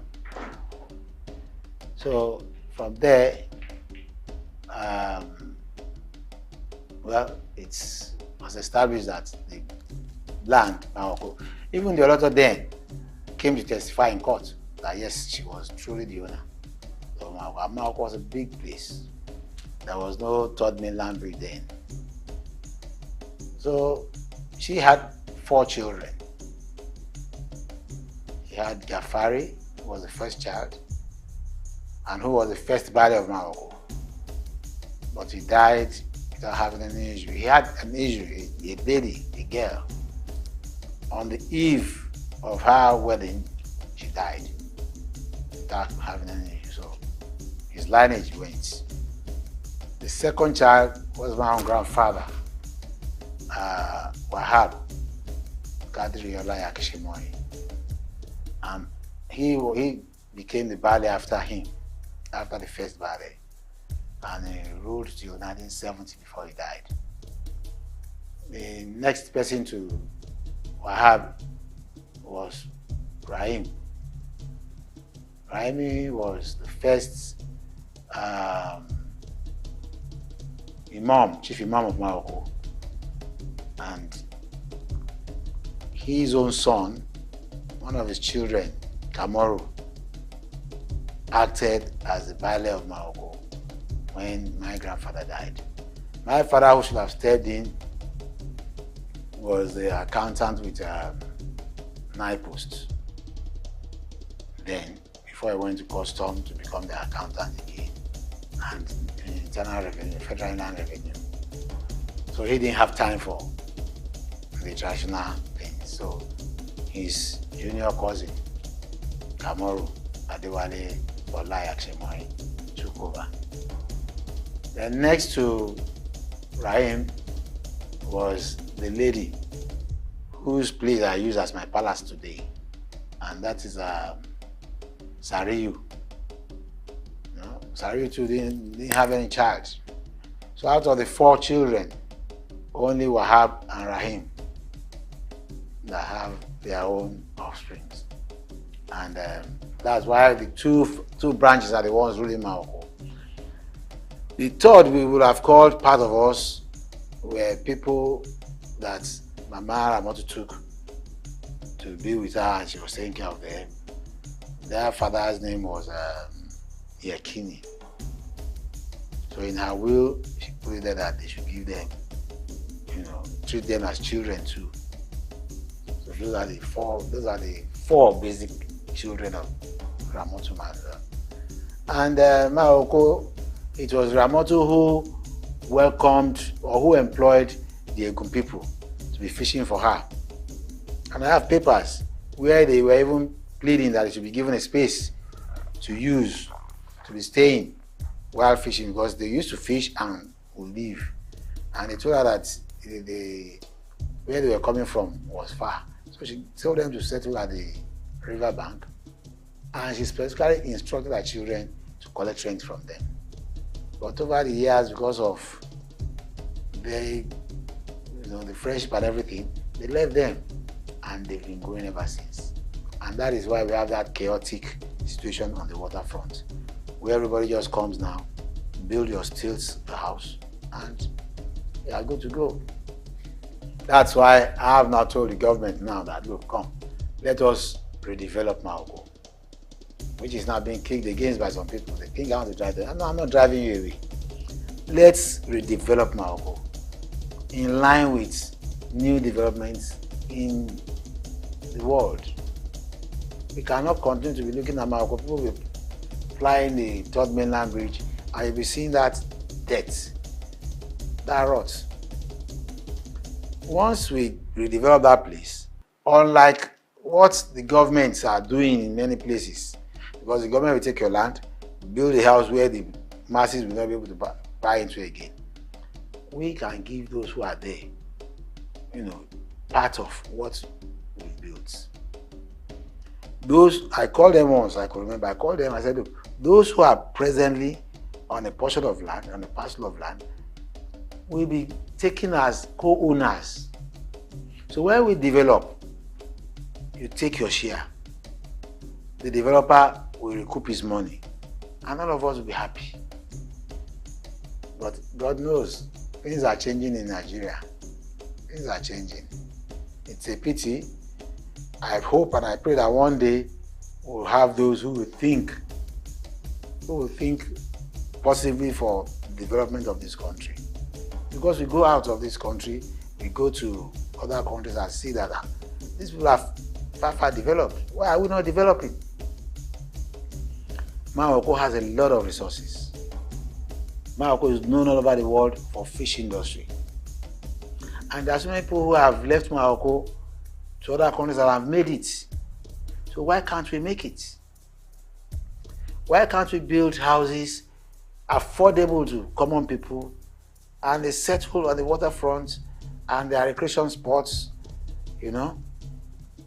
I spoke with the Emirates, the people from Dubai, from the United Arab Emirates some years back, and they agreed that they were going to invest there. Why couldn't we do it? Right now we are appealing to the present Lagos State government, Sanwo-Olu, to give us that opportunity of doing that development by ourselves. I don't know why government will not be interested in owners of a land, a parcel of land, developing their land. But the government will say, no, we are driving everybody away, we want to develop ourselves. No, it doesn't make sense. It doesn't make sense. Let them come together. Let us see what we have. Let us see what they have. Let us see how we are going to do it together. That's how we can build a nation. Thank you.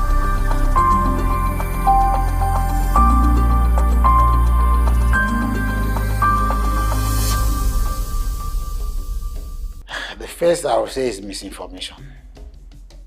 The world is being fed only about bad things about Morocco. Oh, Morocco is a slum. Morocco, they are living on water. Morocco, no, there are so many good things about Morocco. So many good things. Yes, we have all these area boys, we have all these, I'm a made person who shouldn't be. But we have people who are investors too in Morocco. As far as Lagos is concerned, Morocco is the biggest fish industry in Lagos State. Are you getting what I'm saying? All over the world, people know Morocco for the fish industry. And if government comes together and partners with the people and develop that industry alone, it's bam. The other one is this plywood industry. You get what I'm saying? Yes, government is trying to relocate them to elsewhere. But there are cottage industries that could be made for this kind of businesses in Morocco, and the people in Lagos will still be benefiting. And you won't lose all these spaces you are seeing being wasted. We organize it in such a way that every sector will be confined to specific areas, and government will make billions of money, and the people too will be happy. We don't do things haphazardly. We don't do fire brigade approach. No. Let us sit down and plan and say, look, this is the length and breadth of Morocco. This is what we are going to redevelop it into. This is the residential area. These are the recreation spots.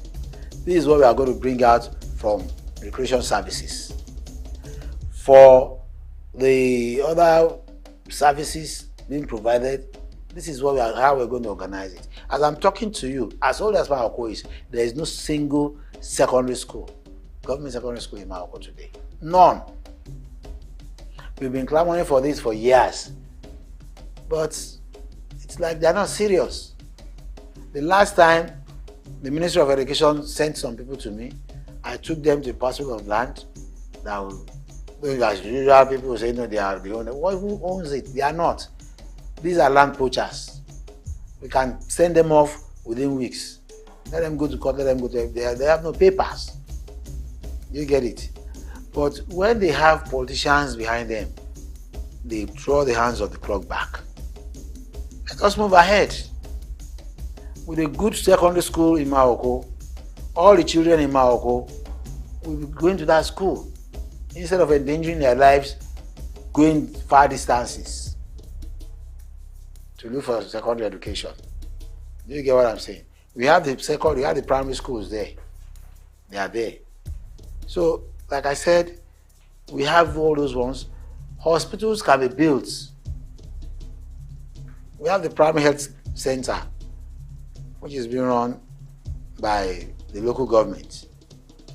But we can build a government model hospital in Morocco that can take care of that population and take care of the other people within or outside of our environment. You know, we can do all these things. How much will it cost government? If government is not going to spend money, let us come together. We'll get organizations and people who will sponsor these kind of things. And it will be good for everybody. We will give them land. So this is what I see about SOUQ. And like I told you earlier, there are people who have the money. There are investors who are ready to invest, as long as they know that, yes, what they are investing on is genuine. And there will be no policy that will raise their money tomorrow. I was hoping you would talk about the potential of tourism in the village. Maybe you can shed more light. That's what I said, that the waterfront alone, we can have service industries, hotels, recreation sports. When I called these United Arab Emirates people, they were ready to put in a whopping $15 billion. That was a long time ago. Even, I think that was shortly after Fashola left office. Shortly after, because it was somebody who came in. And they were ready to sign that time. They said they had the money, they were ready to sign. But where are we now? Before them, some group of people came. I will not mention the governor then. There was a particular governor that came and said, look, I have $3 billion to invest. I told them I wasn't going to be the only person to listen to that. I called members of the family and we all had a meeting with his representatives. And they said, look, we are not going to borrow this money. They were having $3 billion. We could not take off from the ground. We could not advance. We could not put our plans into, fruition. We could not do anything. Why are we being frustrated? And as I'm talking to you now, I am saying that the Lagos State government can still be made to sit with us and do this. But the next thing you hear is that they are talking to some stakeholders. Who are stakeholders? You are talking to my tenant as my stakeholder? I will go to court. Yes, the courts are there. You may own the court, you may build the court, but the law will always be the law. You can't talk to my tenants as somebody who is a stakeholder over my property. No. He is my tenant, let him stay there. If I'm not doing anything bad to him, let him enjoy his stay there quietly. Anything you want to talk about my property, it's my property. SOUQ is not government land. SOUQ is a private family property. You get what I'm saying? It belongs to the other family and not to any other family. Any tout, any hooligan that gets money from I don't know where and comes and says, no, you cannot. Your forebears came as tenants. You cannot grow overnight and say you are. No, it's not possible.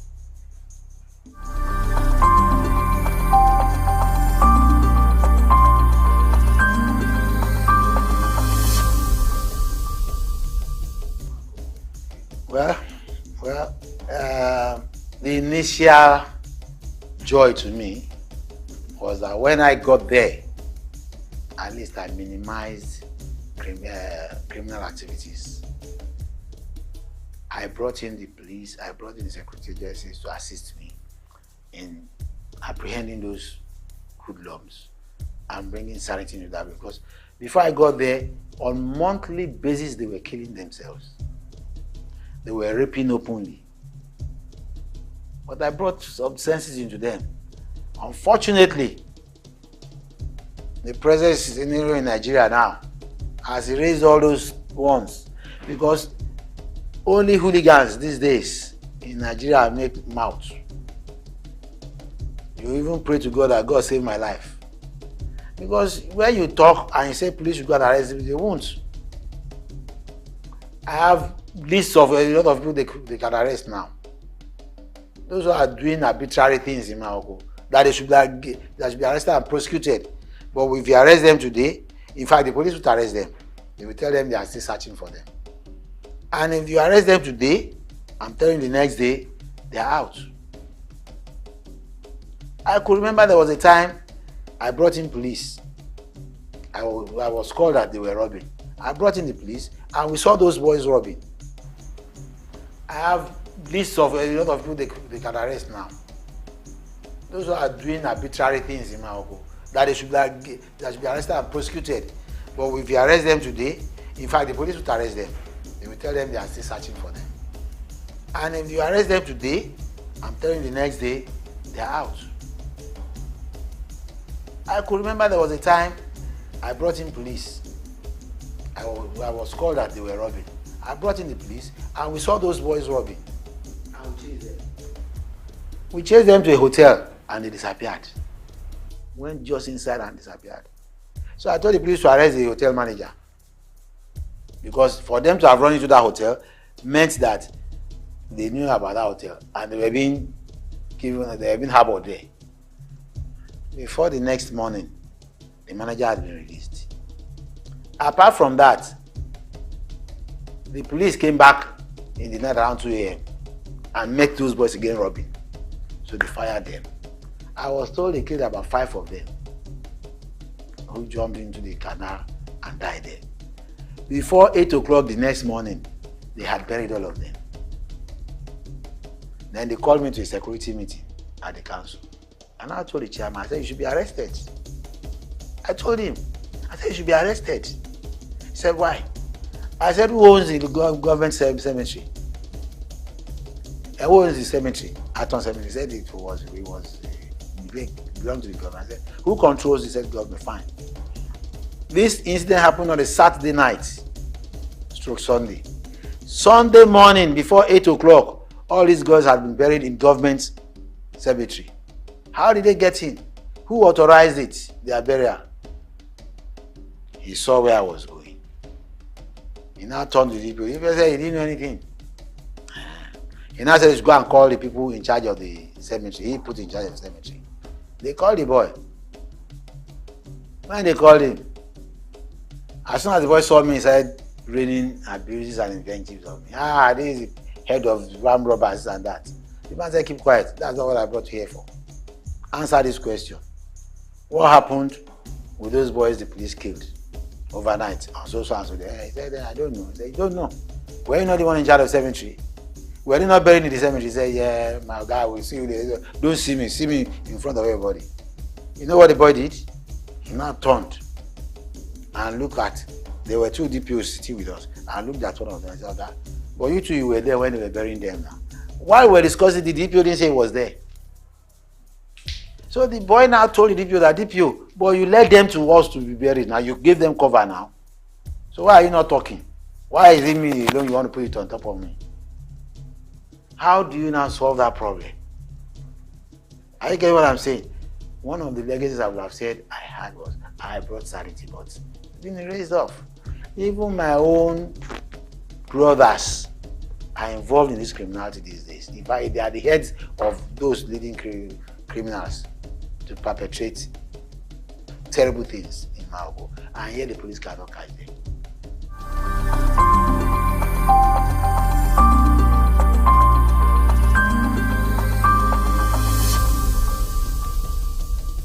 If we want Nigeria to move ahead, there must be the willpower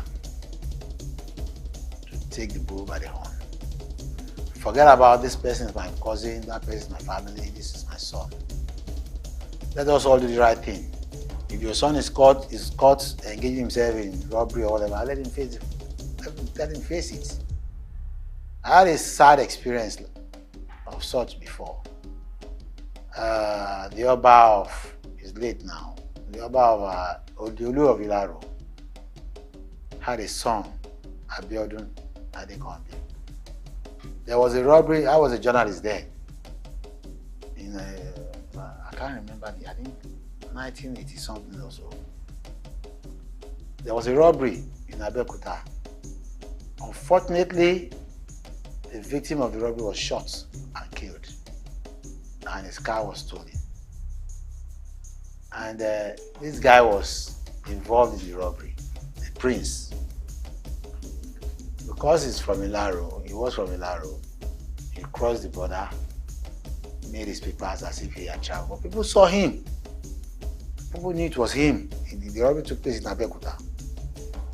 So police started the investigation. He was arrested. It was a very celebrated court, case, and everybody was interested in it. Eventually, he was convicted. It was during the time of Raji Rasaki.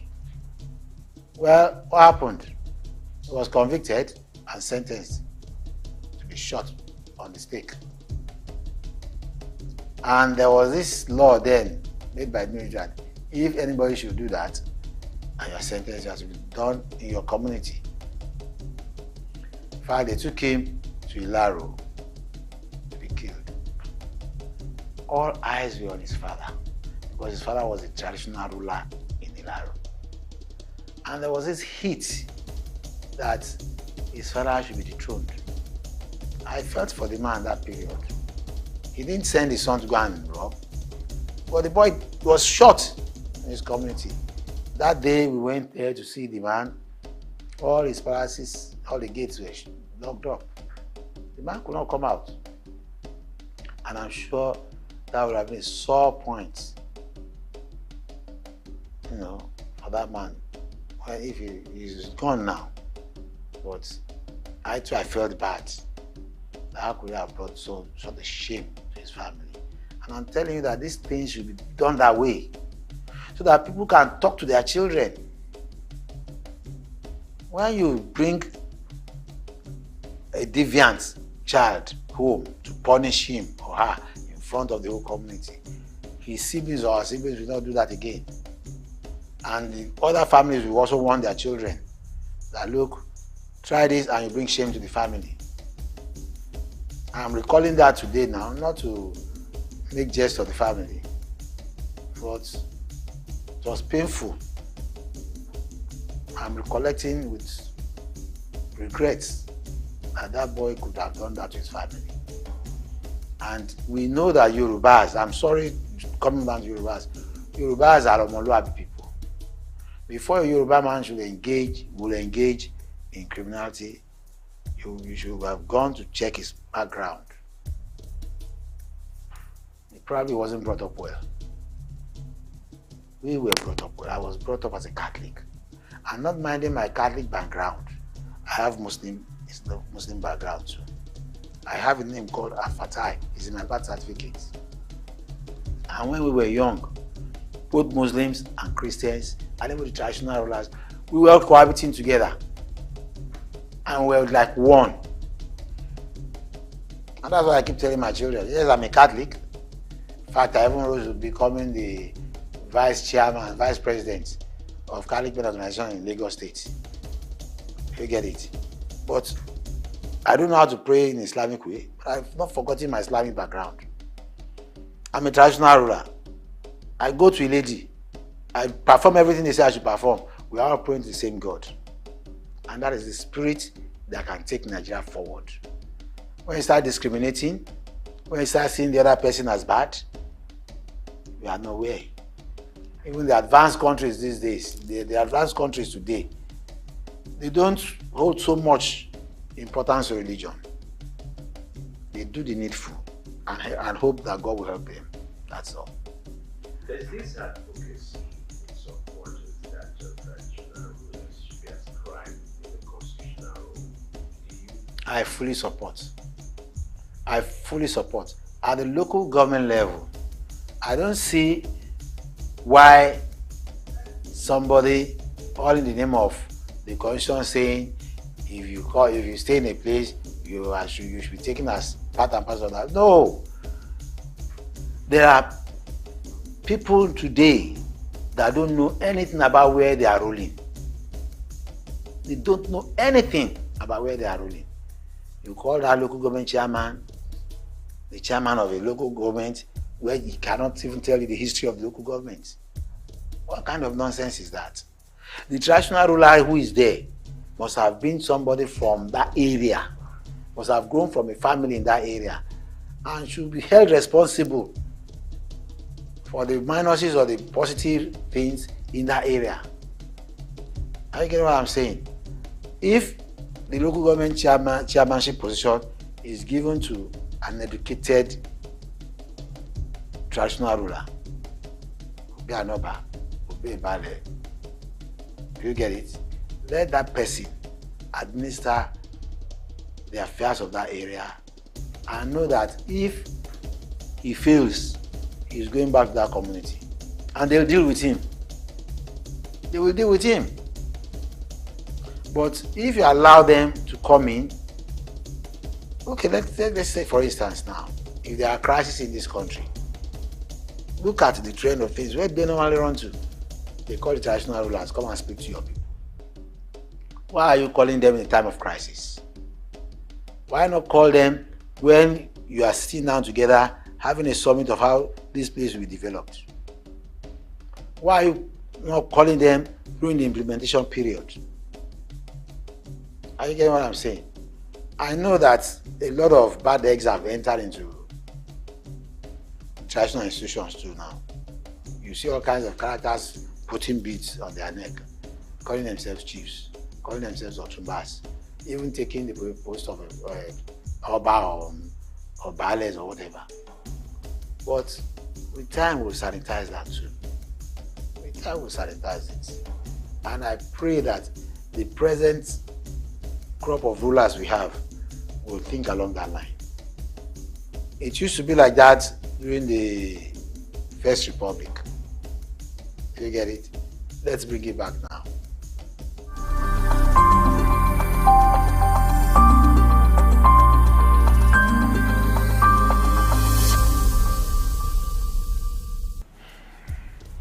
Yeah, I said I'm optimistic. I say I'm prayerful. I will pray for him that he succeeds.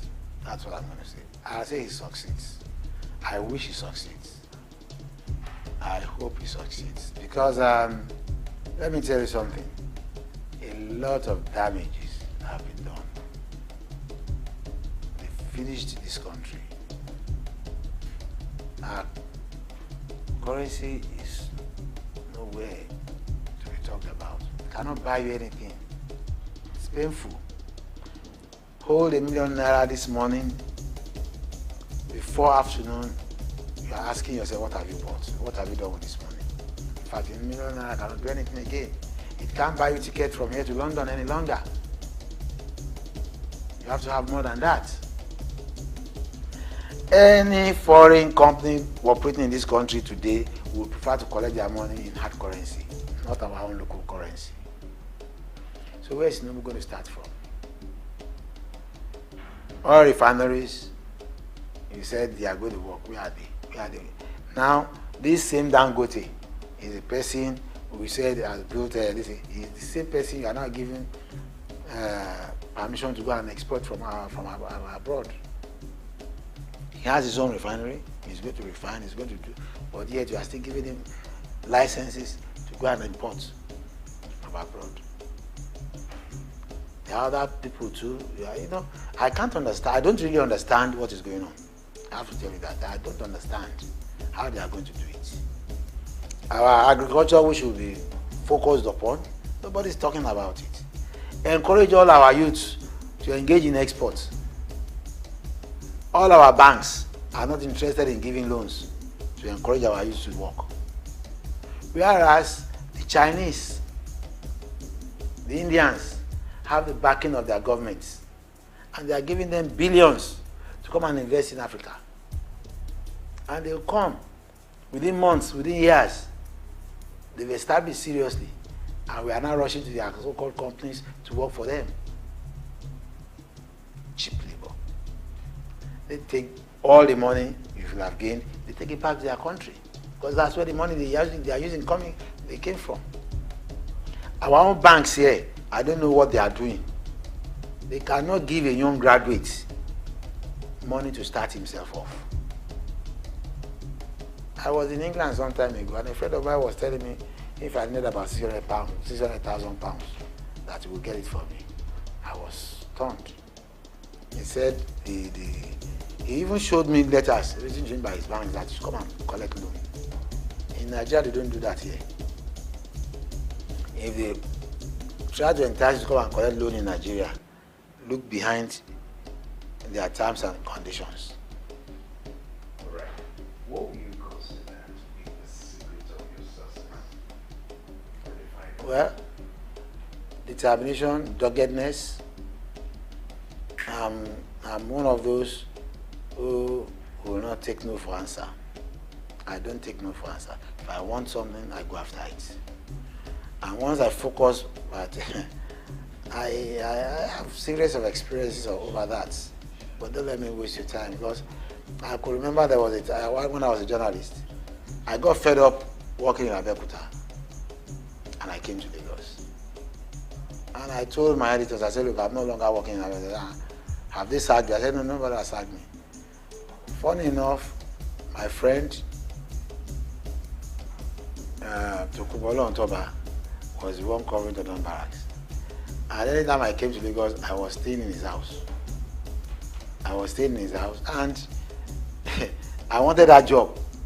So I went to meet the then news editor, Kunle Odifu. I said, look, Egmon, you are going to Abeokuta. He said, for what? I said, it's either you become the editor here, or you go to Ogun State and become the chief press secretary of the government. I said, what are you talking? I said, look, we have arranged it that you go to Abeokuta to go and become the chief press secretary. He didn't believe it. But myself and the journalists in Abeokuta were fed up of showing us more then. But good enough for Raji Rasaki was the governor then. He accepted our offer that Kunle Odifu should come in as chief press secretary. But he didn't know what to do with Shodun Osho anymore. And good enough, coincidentally, he was taken out of Lagos at that period. So Lawal came in. And when Lawal came in, what happened was that Lawal thought of it and said, okay, people are gunning for Kunle Odifu to come in as chief press secretary. Let Shodun Osho become the commissioner, and Kunle Odifu became the chief secretary. So his own position as news editor opened. So I told Tokumbo, go and occupy that position. It was in-house politics. And Tokumbo became the news editor. So I went to meet double chief, Drew Onobuli. I said, look, I'm reporting here as the next State House correspondent. The man looked at me and said, where are you coming from? I said, I've come to tell you that I'm resuming. Nobody posted me. But I went to meet him. He said, go back to your office and collect the letter. I said, my letter will come tomorrow morning. He said, what about Tokumbo? What has become of Tokumbo? I said, they have not started Tokumbo. Tokumbo is now in the office as the news editor. And I went back to the office, brought a letter, and I gave it to you. And I started my work in the Don Barracks then. That's all of those things. If I set myself for a goal or a target, I get it. That's great. Thank you so much, sir. Finally, what we'd like you to do is shout out to our station. You, the former artist, you introduce yourself, and then you tell people, keep watching SOUQ News TV. Yeah. I'm so happy about this SOUQ News TV. I'm the Valley of Makoko. I'm a lawyer. I should not say I'm a politician. I'm a human rights activist, and I've watched SOUQ News TV. And I pray for them that they grow like the Al Jazeera's. I pray for them that they grow like the BBC and the CNN. It's a developing station. I'm so impressed, especially with the kind of things you have invested in this place. And I pray and I hope that God will assist you in getting the right personnel to drive this station forward, move this station forward. And I hope the marketers, the advertisers will come in and assist this organization to grow. And please, don't use economic consideration to taint your news. Give us the news as it is. Well done, my brother.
This is the story of Julie Coker, beauty queen, pioneer broadcaster, staunch Catholic, fearless woman activist, the Yaito of Lagos.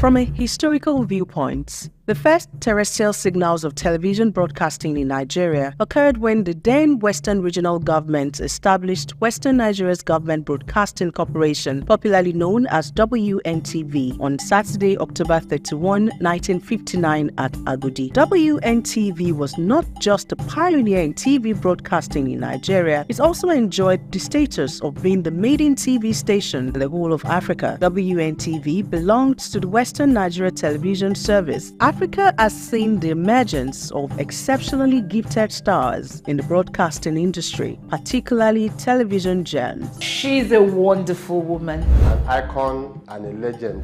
She's paid her dues in that industry. She's done so much. One of those unique creations of history whose outstanding quality precede them. Miss Nigeria. Julie. Now, so not be today fine. Long time she was hitting the headlines. When television started, Julie was already reigning as TV star. Oh, she was a big superstar in Nigeria. She's a great woman and continues to be great. She bears nobody any grudge. She's a happy-go-lucky person, and she takes life as it comes. She's not envious of anybody. This is the story of Julie Coker, beauty queen, pioneer broadcaster, staunch Catholic, fearless woman activist, the Yaito of Lagos. A wonderful, wonderful woman. She's an inspiration. I mean, this was somebody that I used to watch on television when I was a child. And when I met her again in England, she would sit down with me, we'll have a good chat and about so many things. I've learned a lot from her. And there are times, you know, we'll go out for a meal and she'll be telling me about the good old days of Nigeria. And really and truly, I want the good old days of Nigeria to come back. She's mentored a lot of people, a very down-to-earth lady. And I saw her recently. It was amazing. When she gave me her contact number and she could recall the number from memory, somebody was saying, how could you have done that, ma? I said, I really don't know. An eloquent speaker, elegant lady, a beautiful soul. I mean, there are too many qualities this woman has. And she was saying, do you know what? We have to do something for this generation. And these are people that we admire so much and will continue to admire them because they are like an institution. What can we do? We should have something like a walk of fame, honestly, for people like her. Ms. Taiwo Ajayi Lycett. This is also an institution as well, the veteran actress. And she is a very strong advocate for arts and culture. People like her, people like Chief Julie Coker, they ought to be celebrated. And this is why I always say, maybe this is me putting on my Renew African Mindset cap on again, promoting healthy living in the elderly. They ought to be celebrated whilst they're still alive. And this is what we should be encouraging. To tap into their talents, to bring up the younger generation. I am the adopted son of Chief Julie Coker. She's actually my auntie, or more. I mean, when my father, became late. You understand? She took me in under her wings, and I've been with her ever since the age of 6. And if I'm going to talk about her memories, there are so many, they are numerous. It's like the memories of a mother and a child. Yet, we've done everything. I was almost everything we did together. We traveled to Los Angeles together for the 1984 Olympics. She took me along with the NT entourage. We covered the events together. I learned a lot from her. So there are so many memories. But whenever she travels, she along with her son, second son, Richard, always tag along with her wherever she went. So it's a normal, my memories are that of a mother and a child. Chief Julie Coker is, to me, an icon and a legend. And the history of Nigerian broadcasting can never be complete or even written at all without the mention of Chief Julie Coker. First, she was more or less the first woman in so many, in broadcasting. She was the first, before Nollywood, she acted. Before you heard any musician, she went into music. So, as I said, the history of entertainment and broadcasting can never be complete without her name. Incidentally, Chief Julie Coker is a younger cousin to my late father, Wilbert Eden Okoro Sr. My background, I'm a journalist by background. I'm a chartered member of the Institute of Public Relations. And incidentally, Chief Julie Coker is a younger cousin to my late father, Wilbert Eden Okoro Sr. Well, we've had fond memories of Auntie Julie Coker, let me put it that way back as a child growing up. We're very proud and still very proud of her as a pioneer newscaster in Nigeria. She's paid her dues in that industry. She's done so much. She's done, as a pioneer newscaster, like I said, we've always been very proud of her. She has been very professional, and as children, we always look forward to 9 o'clock news where Auntie Julie Coker it's on to cast the news, and we're always out there to see her. She has paid her dues. She has spent all her time being particular about professionalism in the industry, even up till now. She's done so much in the industry. She's done so much in the industry. Growing up, she has never been someone, and she's a lovely auntie. We always go to her. She always wants people to come around her. In spite of her status, she wants us, the children of her relatives, to always come over to Ikoyi, to Victoria Land, wherever she lived. And there's one particular thing that I know about her, is that she never discriminated. For the people who lived with Auntie Julie Coker, I never lived with her. There's nobody that lived with Auntie Julie Coker that never traveled outside the country for holidays. So she's always like that. She wanted the best for everybody around her. Coming to relationship in the church where I attend, where my father and my great-grandfather attended, she was not a member of my church because she was a Catholic, but because she had affiliation with that church, because her mother was a member of that church. She was always particular about the growth and development of that church. And that's Holy Covenant Family Church, that's the only Chekwe church in Lagos. She was always particular about the growth and development of that church. She put in everything to make sure that the church is improving and all of that. Beyond that, our association with the church generally, our Catholic church, up until now, she's still a strong member of the church. She has all her faith daily, has a very close relationship with our God, our Creator, and she's done so much in that direction. Up till now, as I speak with you, she's still a strong member of the Catholic Church, and she has both the UK, in Nigeria, the Holy Cross, the Falmouth Church. She's had a good relationship. She's a God-fearing person. She's lived all her life taking care, showing care and concern to people, and that has always been a hallmark. A legacy of hard work, dedication to duty, to our profession, a legacy of love. I think the legacy of believing in God in whatever comes her way. You know, she's had her vicissitudes of life, and she's been able to overcome all of this. I mean, losing 2 children, you never can, you know, the strength to overcome all of this is awesome. But beyond that, more legacy is that she has done so much for this country. I could remember that even, I think just quite recently, she was talking about retraining of broadcasters. That's her passion. She has a legacy. She's done so much. I mean, so it's a lot of things that she has put into making Nigeria, into contributing to Nigeria. So her legacy, I can't even say, I can't pinpoint to only one thing.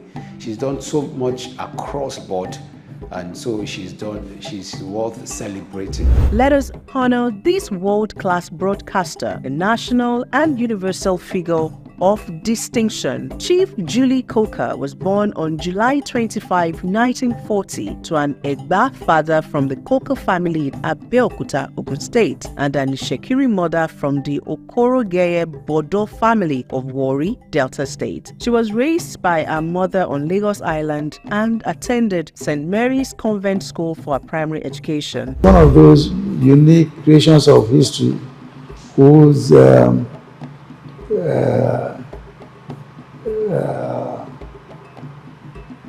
outstanding qualities precede them. My own recollection is that she was already a public figure, very glamorous on television before our paths crossed. And of course, as it so happens in such circumstances, you actually, the reputation precedes the actual meeting. So, and I think must have been in the early 60s when she was the glamour girl of Western Nigerian television. And I think before then, she was at Holy Child College, and from there proceeded to a much more public posture. And of course, if you go even earlier than that, you have to admit that she is the product of the cross-culture of the Benin, Warri, Sapele axis, and then of course in Lagos where she went to school. And then to capital, Ibadan, which was at that time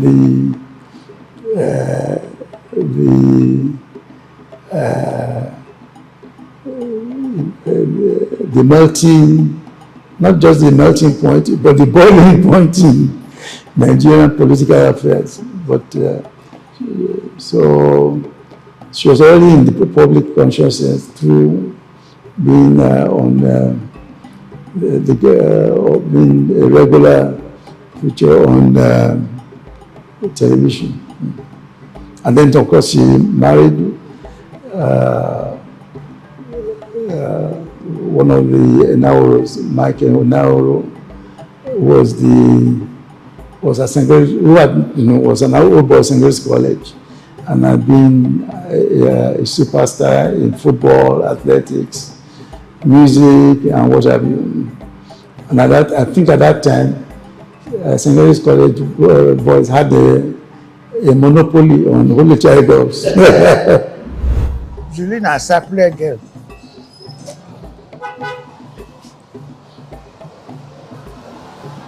I'm from Ogwanja in Sapele. Right now, I'm president of Sapele Boma Boys.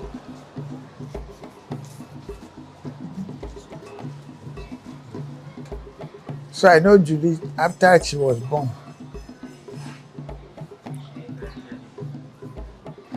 Miss Nigeria, Julie. Now, so not be today fine.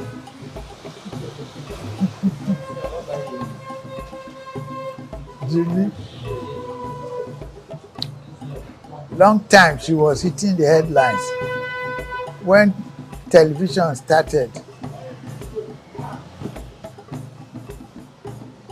Julie was already reigning as TV star in Ibadan.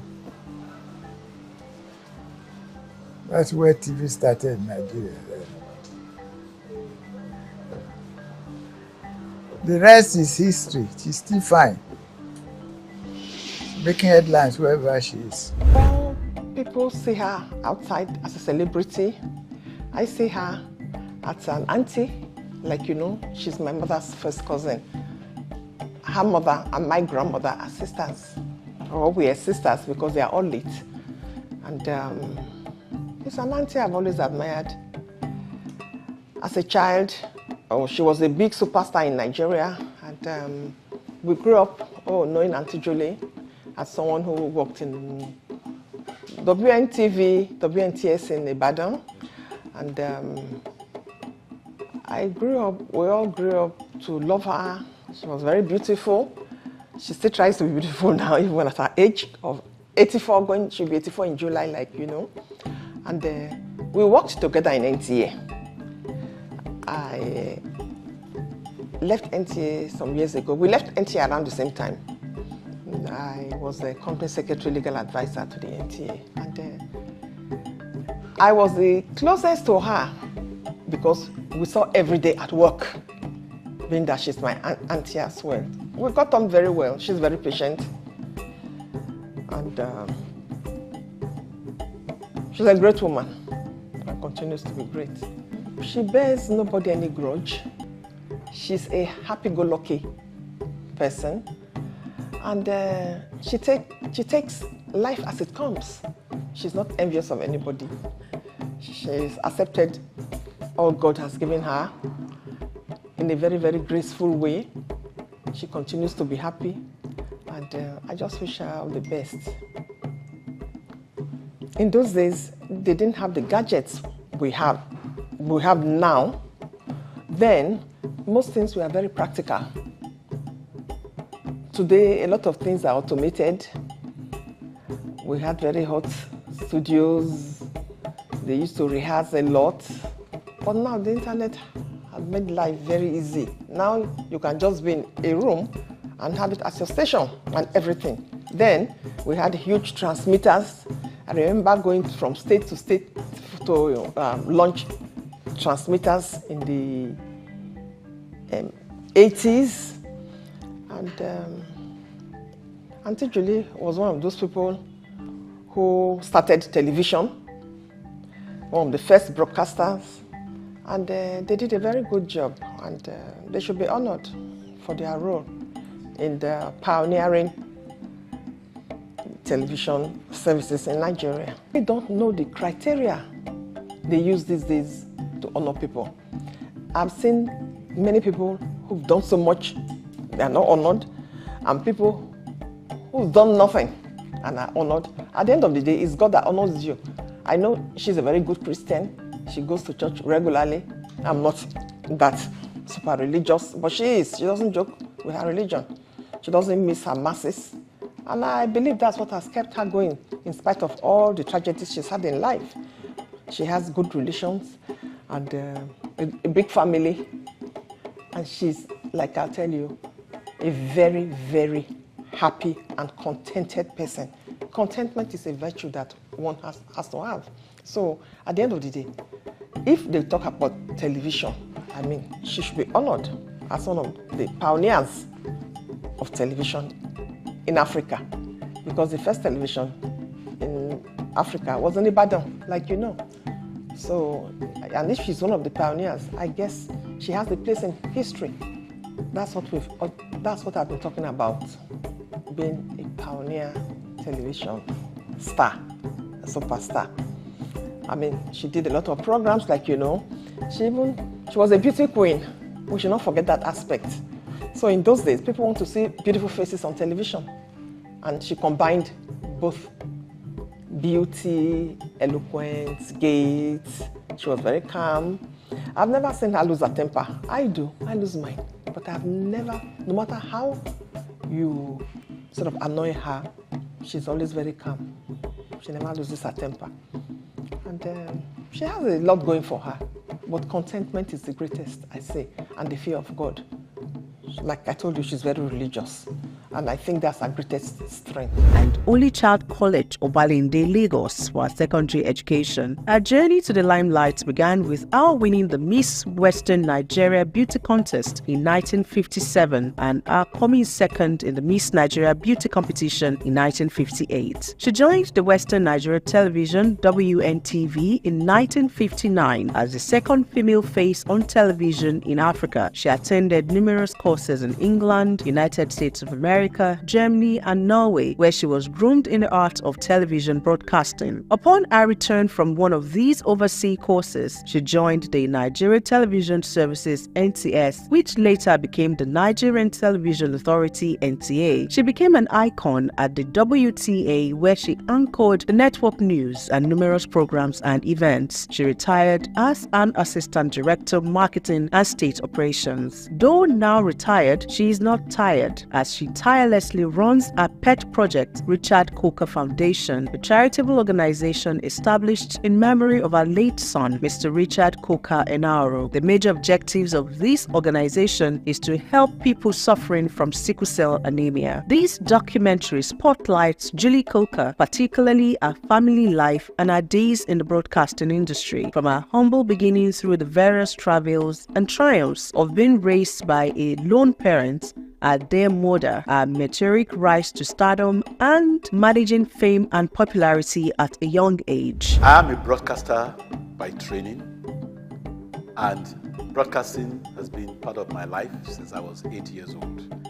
And by the grace of God, I practiced the profession and got to the pinnacle of my career, having worked with the NTA as a news correspondent, sports commentator, and sports anchor. Chief Julie Coker is not only a beautiful, delightful, immensely talented woman, but is a Nigerian, and I dare say a human being that comes only once in a lifetime. And when God created her for a purpose, because she's been able to effortlessly, effectively, and joyfully serve God and save humanity. She is a Catholic by faith and religiously goes to church every day, even at the age of about 83 years old. And she's been a broadcaster par excellence. She's been able to impact the lives of not only Nigerians but foreigners alike, both in Nigeria and in the United Kingdom, where she presently resides. She's from Delta State originally, and we've known her and admired her and worked closely with her all these years till date. Reverberates in my heart and in my mind is the fact that she's been a beacon of hope for both young men and women, but particularly for women. Because for any woman that aspires to be something in life, you look at the life and time of Chief Julie Coker, you know she's a woman who has gone to school, who has practiced her profession, who has served God religiously, and who is still serving God, and somebody that is a good example of what a woman, a mother, and a grandmother should be. Yes, my name is Stephen Kola Balogun. I happen to be a legal practitioner. I've been at the bar now for well over 40 years, and I'm also a former commissioner in Osun State. Chief Julie Coker. Well, Chief Julie Coker is an icon of Nigerian broadcasting.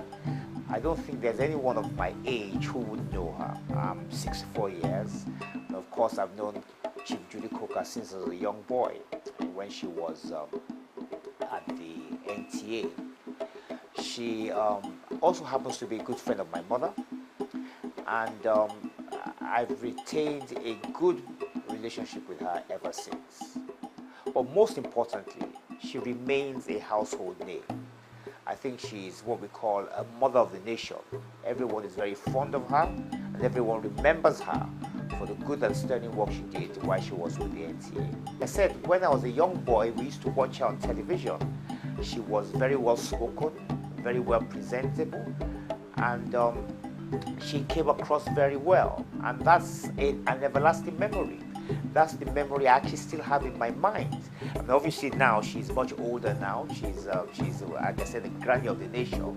But that long-term memory of her on the NTA, reading our national news, remains a lasting memory for me. Well, I think the most important thing they can learn from her is to be professional. Chief Judy Coker was professional and remained steadfast. Up till today, she is very committed to broadcasting. I don't think there's any broadcasting program that Auntie Judy Coker is called upon that she does not attend. She goes out of her way to attend, and she does her very best to promote Nigerian broadcasting and information in general. So I think that the lesson people can learn from her is the fact that you should remain dedicated and committed to whatever your lifetime profession is. Well, the legacy she has left behind in the media is the fact that you must make yourself enduring. You must also appeal to a wide audience as well. And actually, Judy Coker has done that very successfully. She remains an icon. She remains a woman who has appealed to the nation. Even though she's in her 80s now, she's still very fond of, still very much loved. And it's important, therefore, that whatever we set out to do, that we endear ourselves to the vast majority of the nation, or the people we work with, so that we leave a lasting memory and legacy for those people. And that's what Auntie Judy Coker has done rather successfully. Nowadays, our politicians, our leaders, enter government, get themselves engaged in all sorts of things, and there isn't what you call total commitment to the cause. They're not particularly interested in trying to improve the lot of the masses. Neither are they very thoughtful in the legacy they will leave behind. And I think the likes of Auntie Judy Coker, at least from that particular generation, have shown that it's important not only to remain steadfast in your chosen profession, but also to think of how you can possibly improve your profession, endure yourself to a wide audience, and always think about how you can possibly improve the lot of the people. And most importantly, it's not always about financial gain. It's more about service and commitment. And I believe those two words, service and commitment, are the important things that this particular generation of leaders can learn from Auntie Judy Coker. Auntie Judy Coker is a legend. She's known globally for being a legendary broadcaster in the business, from Nigeria to the UK to the US. She's had a history in her career of being someone that everyone looks up to. She started her career in the late 50s, and even in the 60s she met people like the late great President of the US, John Fitzgerald Kennedy, and she also met people like Muhammad Ali in her time.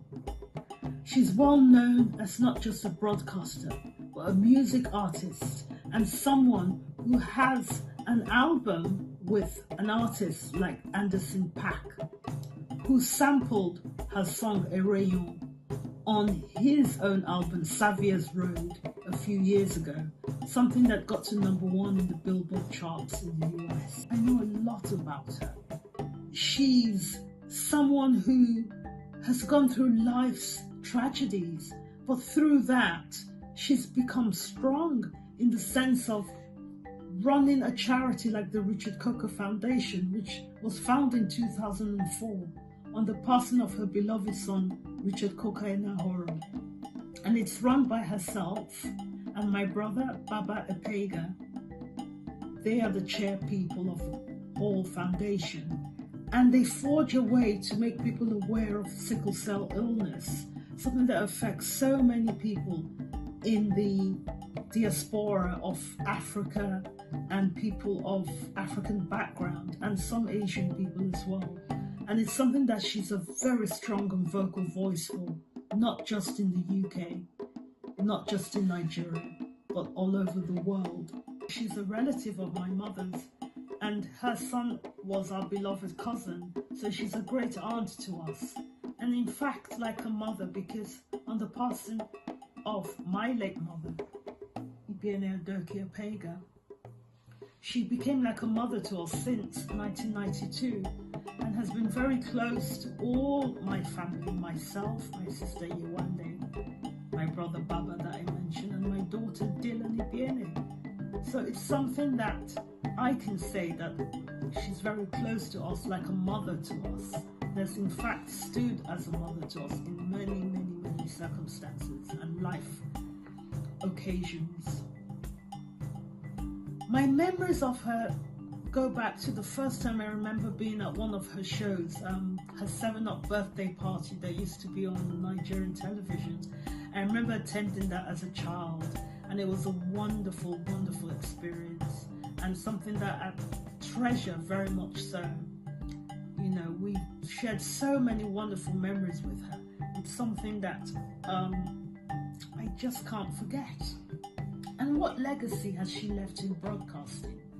Her legacy is something you can't stop even, because it's something we all look up to. Most recently, this past April, we had a visit by Tom Parker Bowles, the son of Queen Camilla of the United Kingdom, who came to Lagos to take part in the food festival, Chiti Bank. And he spent time with Auntie Julie. We introduced him to Auntie Julie, and he was thrilled when we told him of her background and who she was. And it was something like meeting the equivalent of Elizabeth Taylor of Nigeria.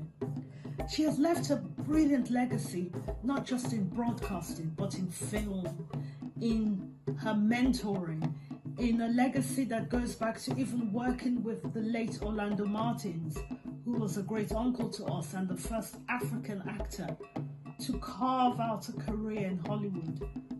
Orlando Martins was somebody she worked with over at NTA in the early 70s. Her legacy for Nigerian women, I would say, is that she's somebody we can look up to. She's somebody that we can regard. And we have great people like Sade Adu, who's the greatest singer of all time, I must say. But someone like Auntie Julie is somebody we can forge a career and look to her if we want our own career in broadcasting, in marketing, in entertainment, in public speaking, because she's just brilliant. And for all Nigerian women, she's somebody that we can all look up to and really admire, because when you think of great women of Nigeria, like her niece, Senator Danjuma, Senator Daisy Danjuma, she's in that scope of people that we look up to and say, yes, you know, someone that she can be a guiding light. Because like I say, my late mother, Ibiene Adokia-Pega, was very close to her and they were like sisters. And so for me, when I see her, I see a mother figure. And what the government should do in finality of this discussion is to give a Julie Coker Day. Why don't we have a Julie Coker holiday? I think it would be wonderful for the government in Nigeria to give up a day, a media day, where people get introduced to broadcasting the history of Nigeria, influence in the arts, because we're doing so well. I mean, we have great artists to this day. We have people like Burna Boy, we have Davido, we have actors, Chiwetel Ejiofor in Hollywood, you know, we have Davido Yelowo, we have wonderful talent, and people like Auntie Julie pave the way. I retired as the Director of Public Prosecutions of the Federal Republic of Nigeria, and later served as Attorney General and Commissioner for Justice in Lagos State. It dates back 50, 60 years ago. We were young, we were just starting life. Then later she lived close to me. She's super. Her nickname is JC. JC, Julie Coker, superstar. Not in the sense of acting on it, but because she's a unique person, a woman of empathy and concern for others' well-being. And she's very truthful and loyal, which are rare qualities in around today. She's a very, very sincere person. If Julie tells you she's with you, you have nothing to worry about. You can't doubt her sincerity. We've had high and downs, and we've been there for one another, which is what life is all about. Julie has climbed so many heights and smashed so many glass, but she doesn't carry it as an ego. She's one of us. She's real. And whatever has happened to Julie in life has not weighed her down, has not stopped her from being who she is, which is a great talent, a great virtue, a great quality. That's what I like about her. She's not one of these people who worship for the sake of worshiping. She's of true faith. Easygoing. She comes and goes with a clean heart. How many people do that today? How many people have been through what Julie has been through and is still the same loyal, friendly, happy, easygoing person? Not many. She's received so many knocks, but she comes out in flying colors. This documentary is a recount of her rise to stardom from a harsh start of life, which teaches us that with determination, perseverance, and aid of helpers, anyone can reach his or her divine destiny. She surmounted all the barriers that would otherwise have put down or derail the faint-hearted. In summary, this documentary teaches us that with doggedness, ability, creativity, and integrity, we can reach for the stars. Julie Coker is an inspiration not only to broadcasters, but to all aspiring broadcasters. Life is an epigram, a vital spark, a quest, a solemn message to the world. We must do everything within our power to leave the industry better than we meet it.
Innocent Chukwuma, the entrepreneurial life of the founder of Innocent Vehicles Motors. In the heart of Africa's most populous nation, Nigeria, lies a testament to human ingenuity and entrepreneurial spirit, Innocent Vehicle Manufacturing, founded by Chief Innocent Ifediaso Chukwuma Nwachukwu. Innocent has become a symbol of African automotive excellence. Chief Chukwuma, a self-made billionaire, is not your typical car manufacturer. His journey is a story of resilience, determination, and a burning desire to change the status quo.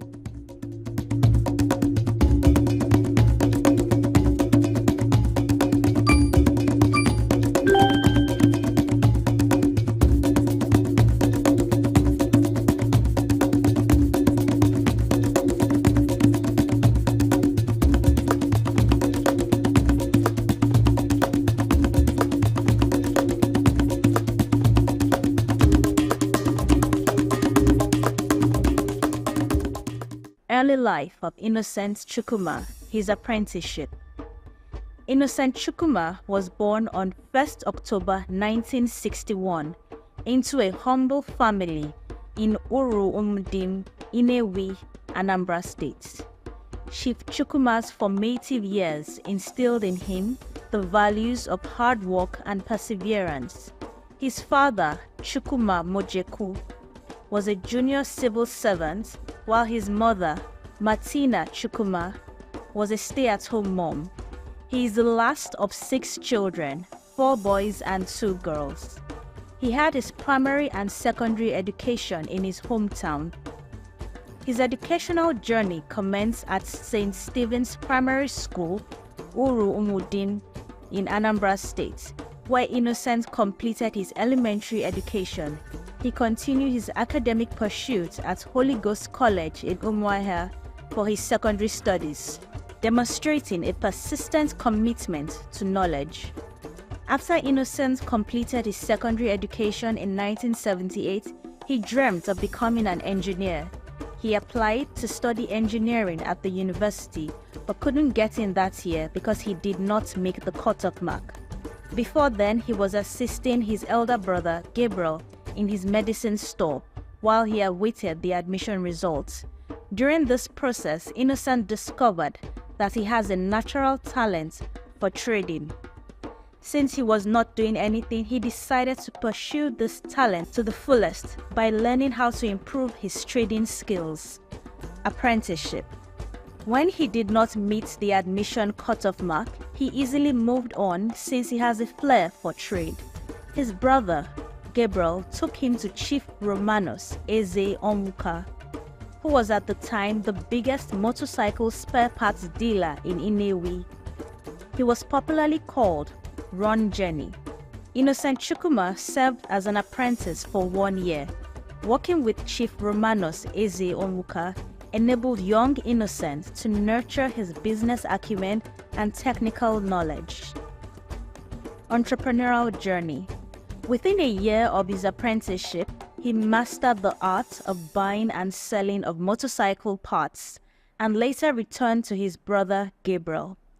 At this time, his brother has registered Gabros International to trade in motorcycle parts and gave Innocent the sum of 3,000 naira to start the business. With a free hand to run the new venture, Innocent rented a shop and bought the first goods. A year later, Innocent and his brother took stock of both the medicine store and the motorcycle parts business. They found out that Gabros International was generating 10 times more income than the medicine store. His brother then decided to close the medicine store and paid full attention to the spare parts business. Launch of Innocent Group of Companies. Chief Chukwuma's foray into the automotive industry began in 1980. As a spare parts trader, he quickly identified a gap in the market, the lack of readily available and affordable spare parts for vehicles. Armed with this knowledge, in 1981, Innocent Chukwuma departed from his brother and started trading in Honda motorcycle parts. He had his savings and the cash his brother gave him, so he began trading under the name Innocent Nigeria Limited. As time progressed, he started importing motorcycles. He realized that people were buying second-hand motorcycles because the new motorcycles were expensive because they were imported and assembled into a 40-feet container which could only take 40 motorcycles at a time, and this also increased the cost of the motorcycle. Innocent Chukwuma sought out ways to cut down the cost of imported new motorcycles so Nigerians can afford new motorcycles. This he did by importing the motorcycles disassembled so more motorcycles can fit into the 40-feet container and getting them assembled here in Nigeria. With this new idea, he was able to import 200 units of motorcycles in the same 40-feet container and reassemble them upon their arrival in Nigeria. This gave him the edge to sell cheaper than his competitors at the rate of 60,000 naira to 80,000 naira instead of 150,000 naira. The skillful entrepreneur Innocent Chukwuma was the first person that introduced Jing Cheng brand of motorcycles into Nigeria. This was how Innocent Chukwuma's company started assembling branded motorcycles just like Leventis and Bulus Enterprises. Today, the company is one of the major importers, suppliers and assemblers of motorcycles and motorcycle parts in Nigeria and West Africa as a whole. Expansion of the business. As the saying goes, expansion comes from wanting more and more until there is nothing left. The entrepreneur is always innovative, looking for new markets and new ways to sell to his customers. Innocent also ventured into the plastic business. He decided to produce all plastic components in his factories so that more units of spare parts can fit into the container. Today, his plastic factory is one of the largest manufacturers of crash helmets in West Africa and also the largest manufacturer of plastic products in Nigeria. Subsidiaries of Innocent Group of Companies. Innocent Nigeria Limited. The company was incorporated in July 1987 and entered into a joint venture of assembling motorcycles in Nigeria with Chinese motorcycle manufacturer Jing Cheng in 1994. They specialize in the manufacturing of motorcycles, tricycles, spare parts and accessories. And the factory is located in Inewi, Anambra State. Innocent Technical and Industrial Company Limited. The company commenced operations in October 2002 with its head office at Plot WL Industrial Layout, Emene, Enugu State. They produce high-quality household and industrial plastics, health and safety accessories, storage container, fixture and fittings, electrical components and accessories.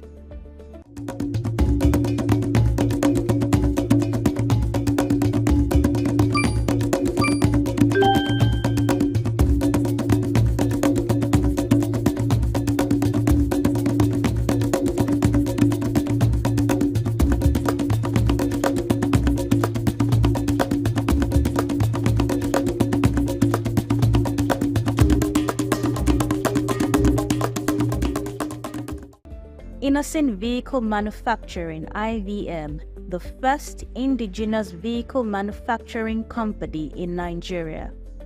One of Innocent Chukwuma's cutting-edge achievements is the establishment of an automobile manufacturing company in Nigeria.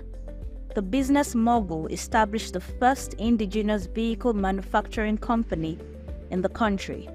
According to him, he noticed everyone was involved in motorcycle business, including the Indians in Nigeria, and also the state government has started banning commercial motorcycles due to the involvement of the riders in heinous crimes and high fatalities. So he decided to go into manufacturing of motors. This insight led him to establish Innocent Vehicle Manufacturing, a company that would not only distribute parts but also manufacture vehicles specifically designed for Nigerian roads and conditions. In his words, he saw a need, a gap in the market, and he knew he could fill it. And he also believed that Nigerians deserved high-quality vehicles that were built to withstand our unique challenges. Chief Chukwuma's vision extended beyond simply assembling cars. He was determined to create a truly indigenous Nigerian brand from design to production. The company was incorporated in 2007 and commissioned on the 15th of October 2010 by President Goodluck Jonathan at Inewi in Anambra State. Today, Innocent offers a wide range of vehicles from SUVs and cars to buses and trucks. Each vehicle is meticulously crafted with durability and affordability in mind. The company also provides good services for repairs and parts supplies. Innocent Motors versus Guarantee Trust Bank, the legal battle. The legal dispute between Innocent Motors and Guarantee Trust Bank is a significant event in the Nigerian automotive industry.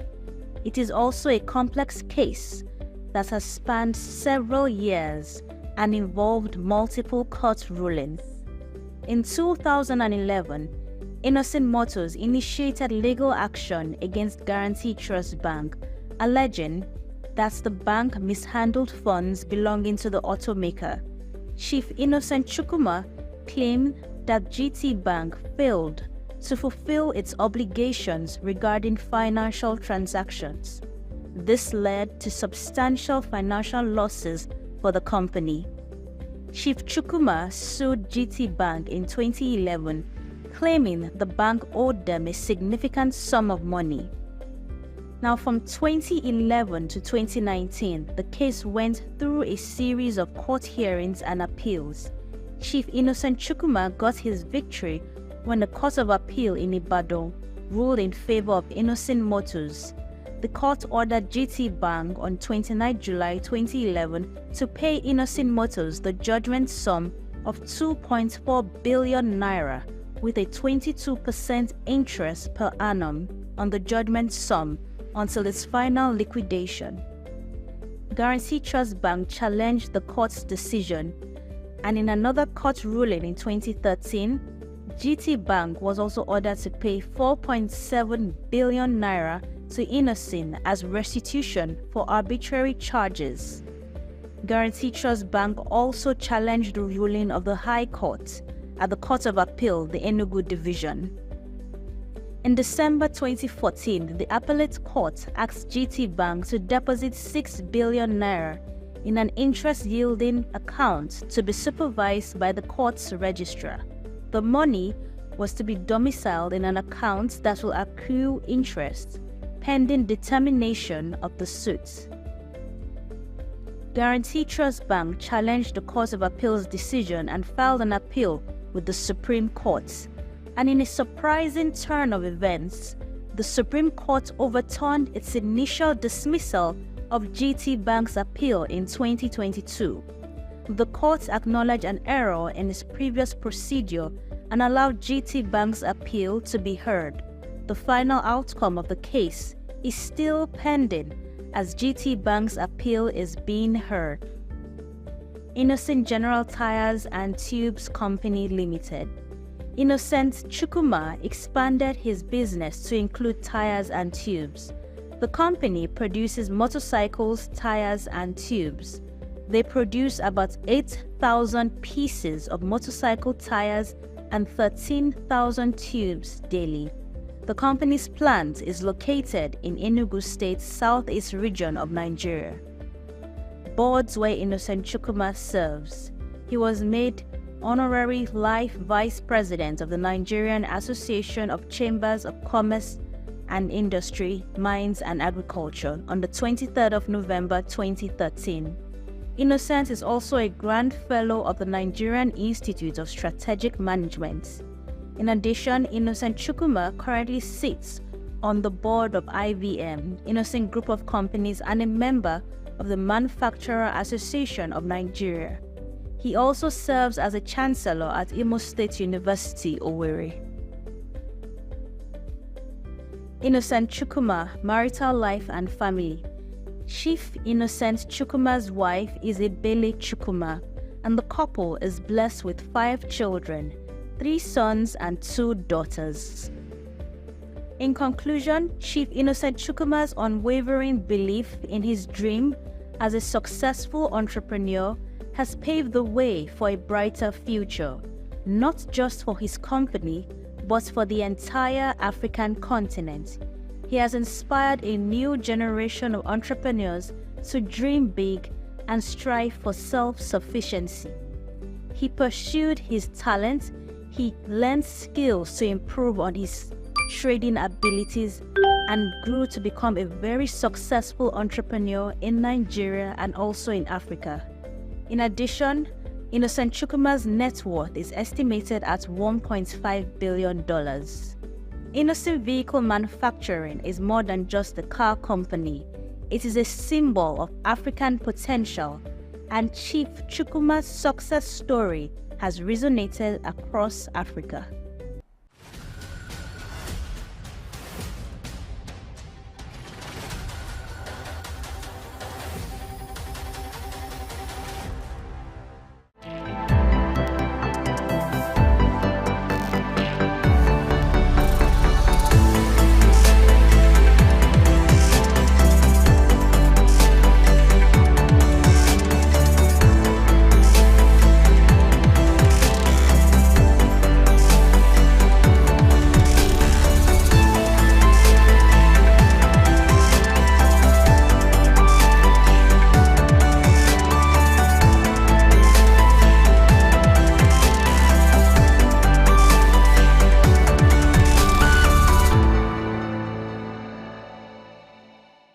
According to the former UBA Group Managing Director, Mr. Kennedy Uzoka, he's a man that knows it all. Also, another described him as an encyclopedia of knowledge. The both are now farther from the truth of a man whose career has spanned over 4 decades, being part of a dozen organizations in both the banking and manufacturing sectors, serving in different capacities as either a director, board member, or chairman of organizations such as Honeywell Flour Mills PLC, PZ Cussons PLC, Nigerian Breweries PLC, and United Bank for Africa PLC. In the same vein, he also had some link with the British American Tobacco Nigerian Foundation and Nutrisima Limited. He was once the president of the Manufacturers Association of Nigeria, where he clamored for the patronization of local content by all well-meaning Nigerians.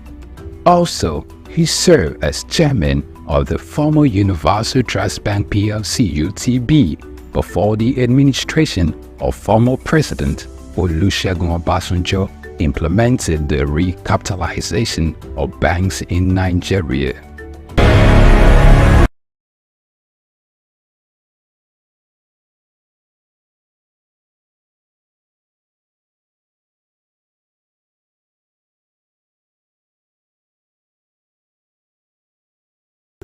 Born Kolawole Babalola Jamodu on February 9, 1944 in Odo Ere, Yagba West local government area of the present Kogi State. Kola Jamodu attended St. Paul's Primary School in Otumete City College from 1958 to 1961, Harvard Business School, Boston, Massachusetts, United States of America from 1986 to 1987. His mother was Mrs. Fumi Olabinwonu. Not much was known about his father. At an early age, Kolawole showed an uncanny drive for knowledge and learning, which will form a greater part of his adult life. His rise to fame hasn't been without its peculiar episodes of challenges. He started his career with the United African Company of Nigeria, UACN, in 1962. 3 years later, he moved to Lever Brothers Nigeria Limited, now Unilever Nigeria PLC, and in 1965, where he received many years of experience of over 10 years in production, commerce, and finance. He later joined PZ Customs Group in 1975 as a group accountant. Chief Kolawole Jamodu, for many who work closely with him, is a go-getter both in the business arena and an exemplary leader in achieving the corporate governance with a litany of portfolios in diverse sectors. He's a trailblazer practically in many areas. He was the first Nigerian to be appointed as Group Finance Director at PZ.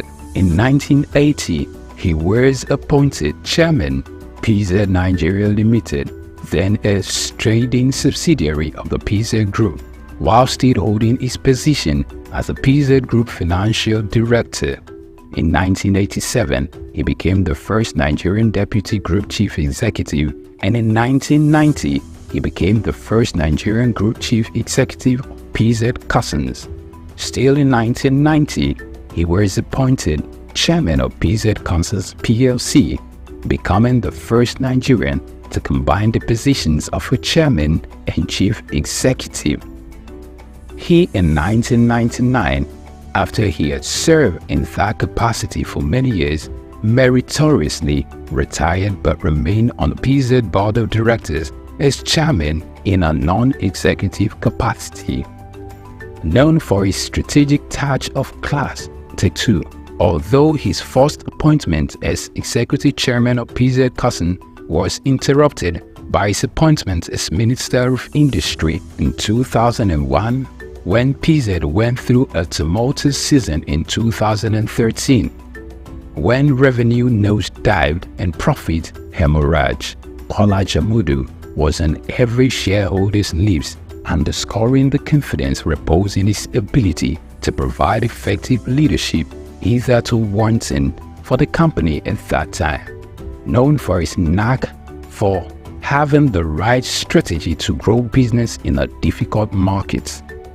In his capacity as Chairman of Nigerian Breweries PLC, Kola Jamodu led the strategic investment and acquisition that have enabled Nigerian breweries seize key markets from competitors, positioning the company to maintain leading market share, moderate operating costs, and grow wealth for shareholders.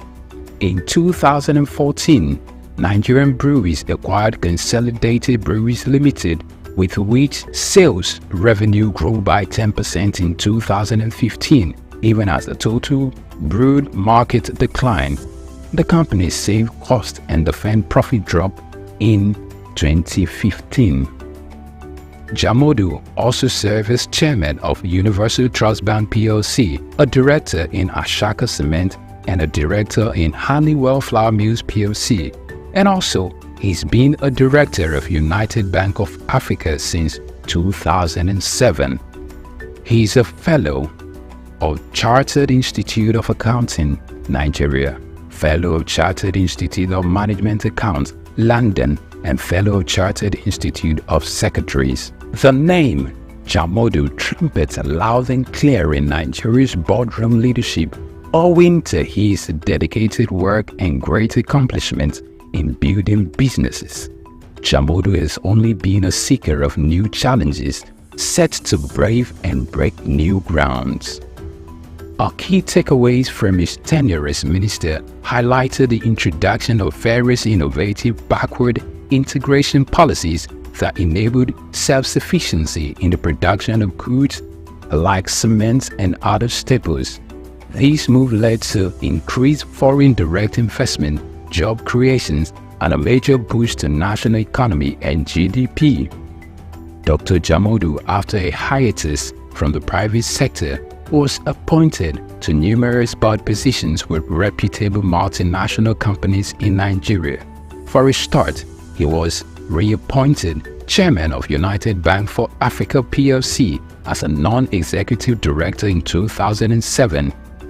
It's worth of note to say that in 2006, Dr. Jamodu was appointed to the board of Nigerian Breweries PLC as a non-executive director and later moved to become chairman in 2008, where he served 17 years meritoriously, spending 15 of those years as board chairman, and on April 30, 2023, retired as chairman of the organization, leaving a legacy of growth, innovation, and continuous success.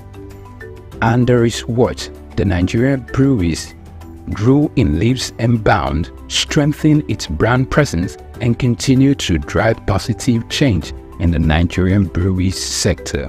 What was achieved during my period was a joint effort, because you can't say a leader if there are no followers. There are committees, and these committees are made of members of MAN.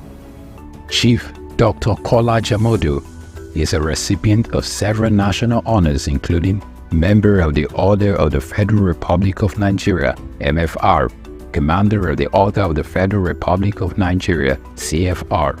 Also, is a recipient of the National Productivity Merit Award, NPMA. Additionally, is a Chartered Global Management Accountant, CGMA, a Fellow of the Chartered Institute of Management, London, and Fellow of the Institute of Chartered Secretaries and Administrators. He is also a Distinguished Fellow of the Institute of Directors, Nigeria.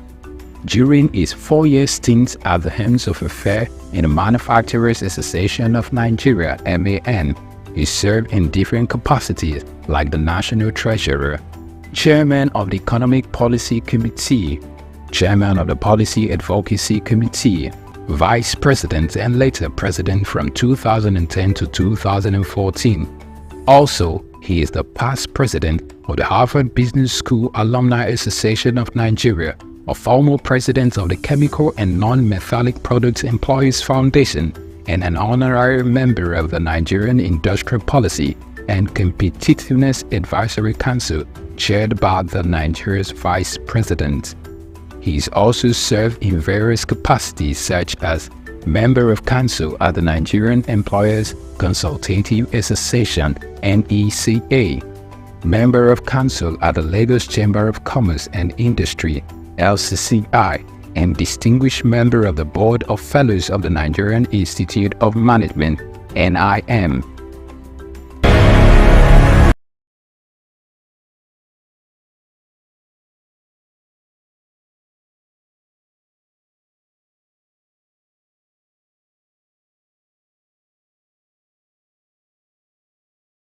He is an active member of Ikoyi Club 1938, Lagos Island Club, Lagos Metropolitan Club, Lagos Motor Boat Club, Moderates Club, and Lagos Dining Club, some of Nigeria's most prestigious social organizations.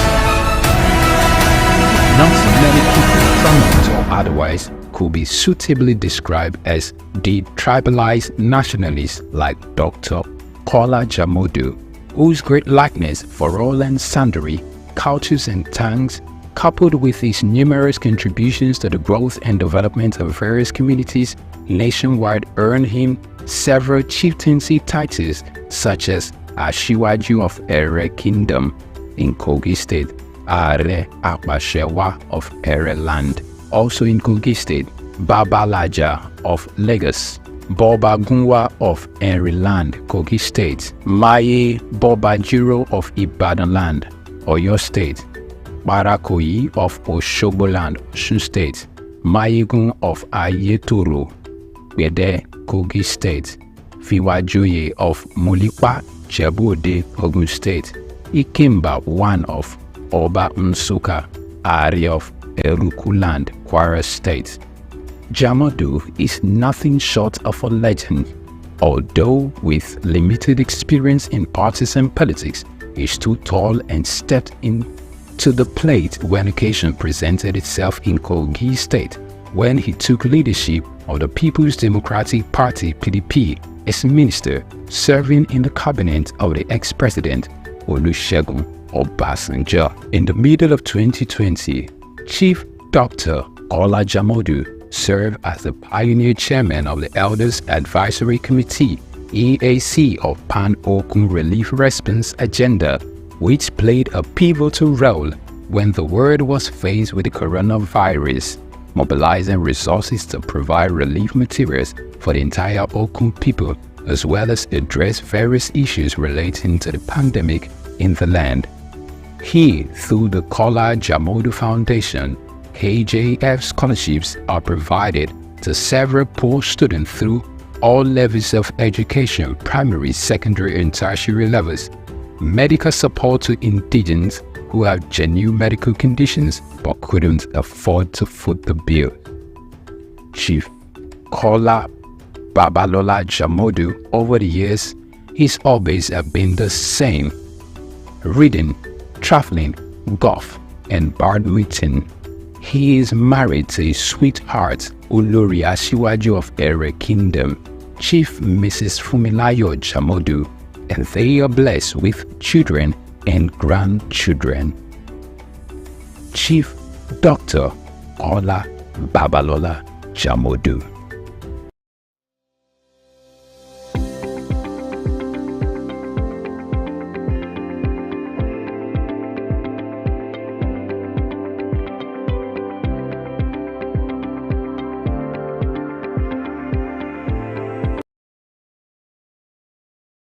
We've got just what you need right here at Femi Wash Media. Call it the Midas Touch and you wouldn't be wrong. Let us record, produce, mix and master your audio like nobody does. Reach us on our contact today for the best quality job.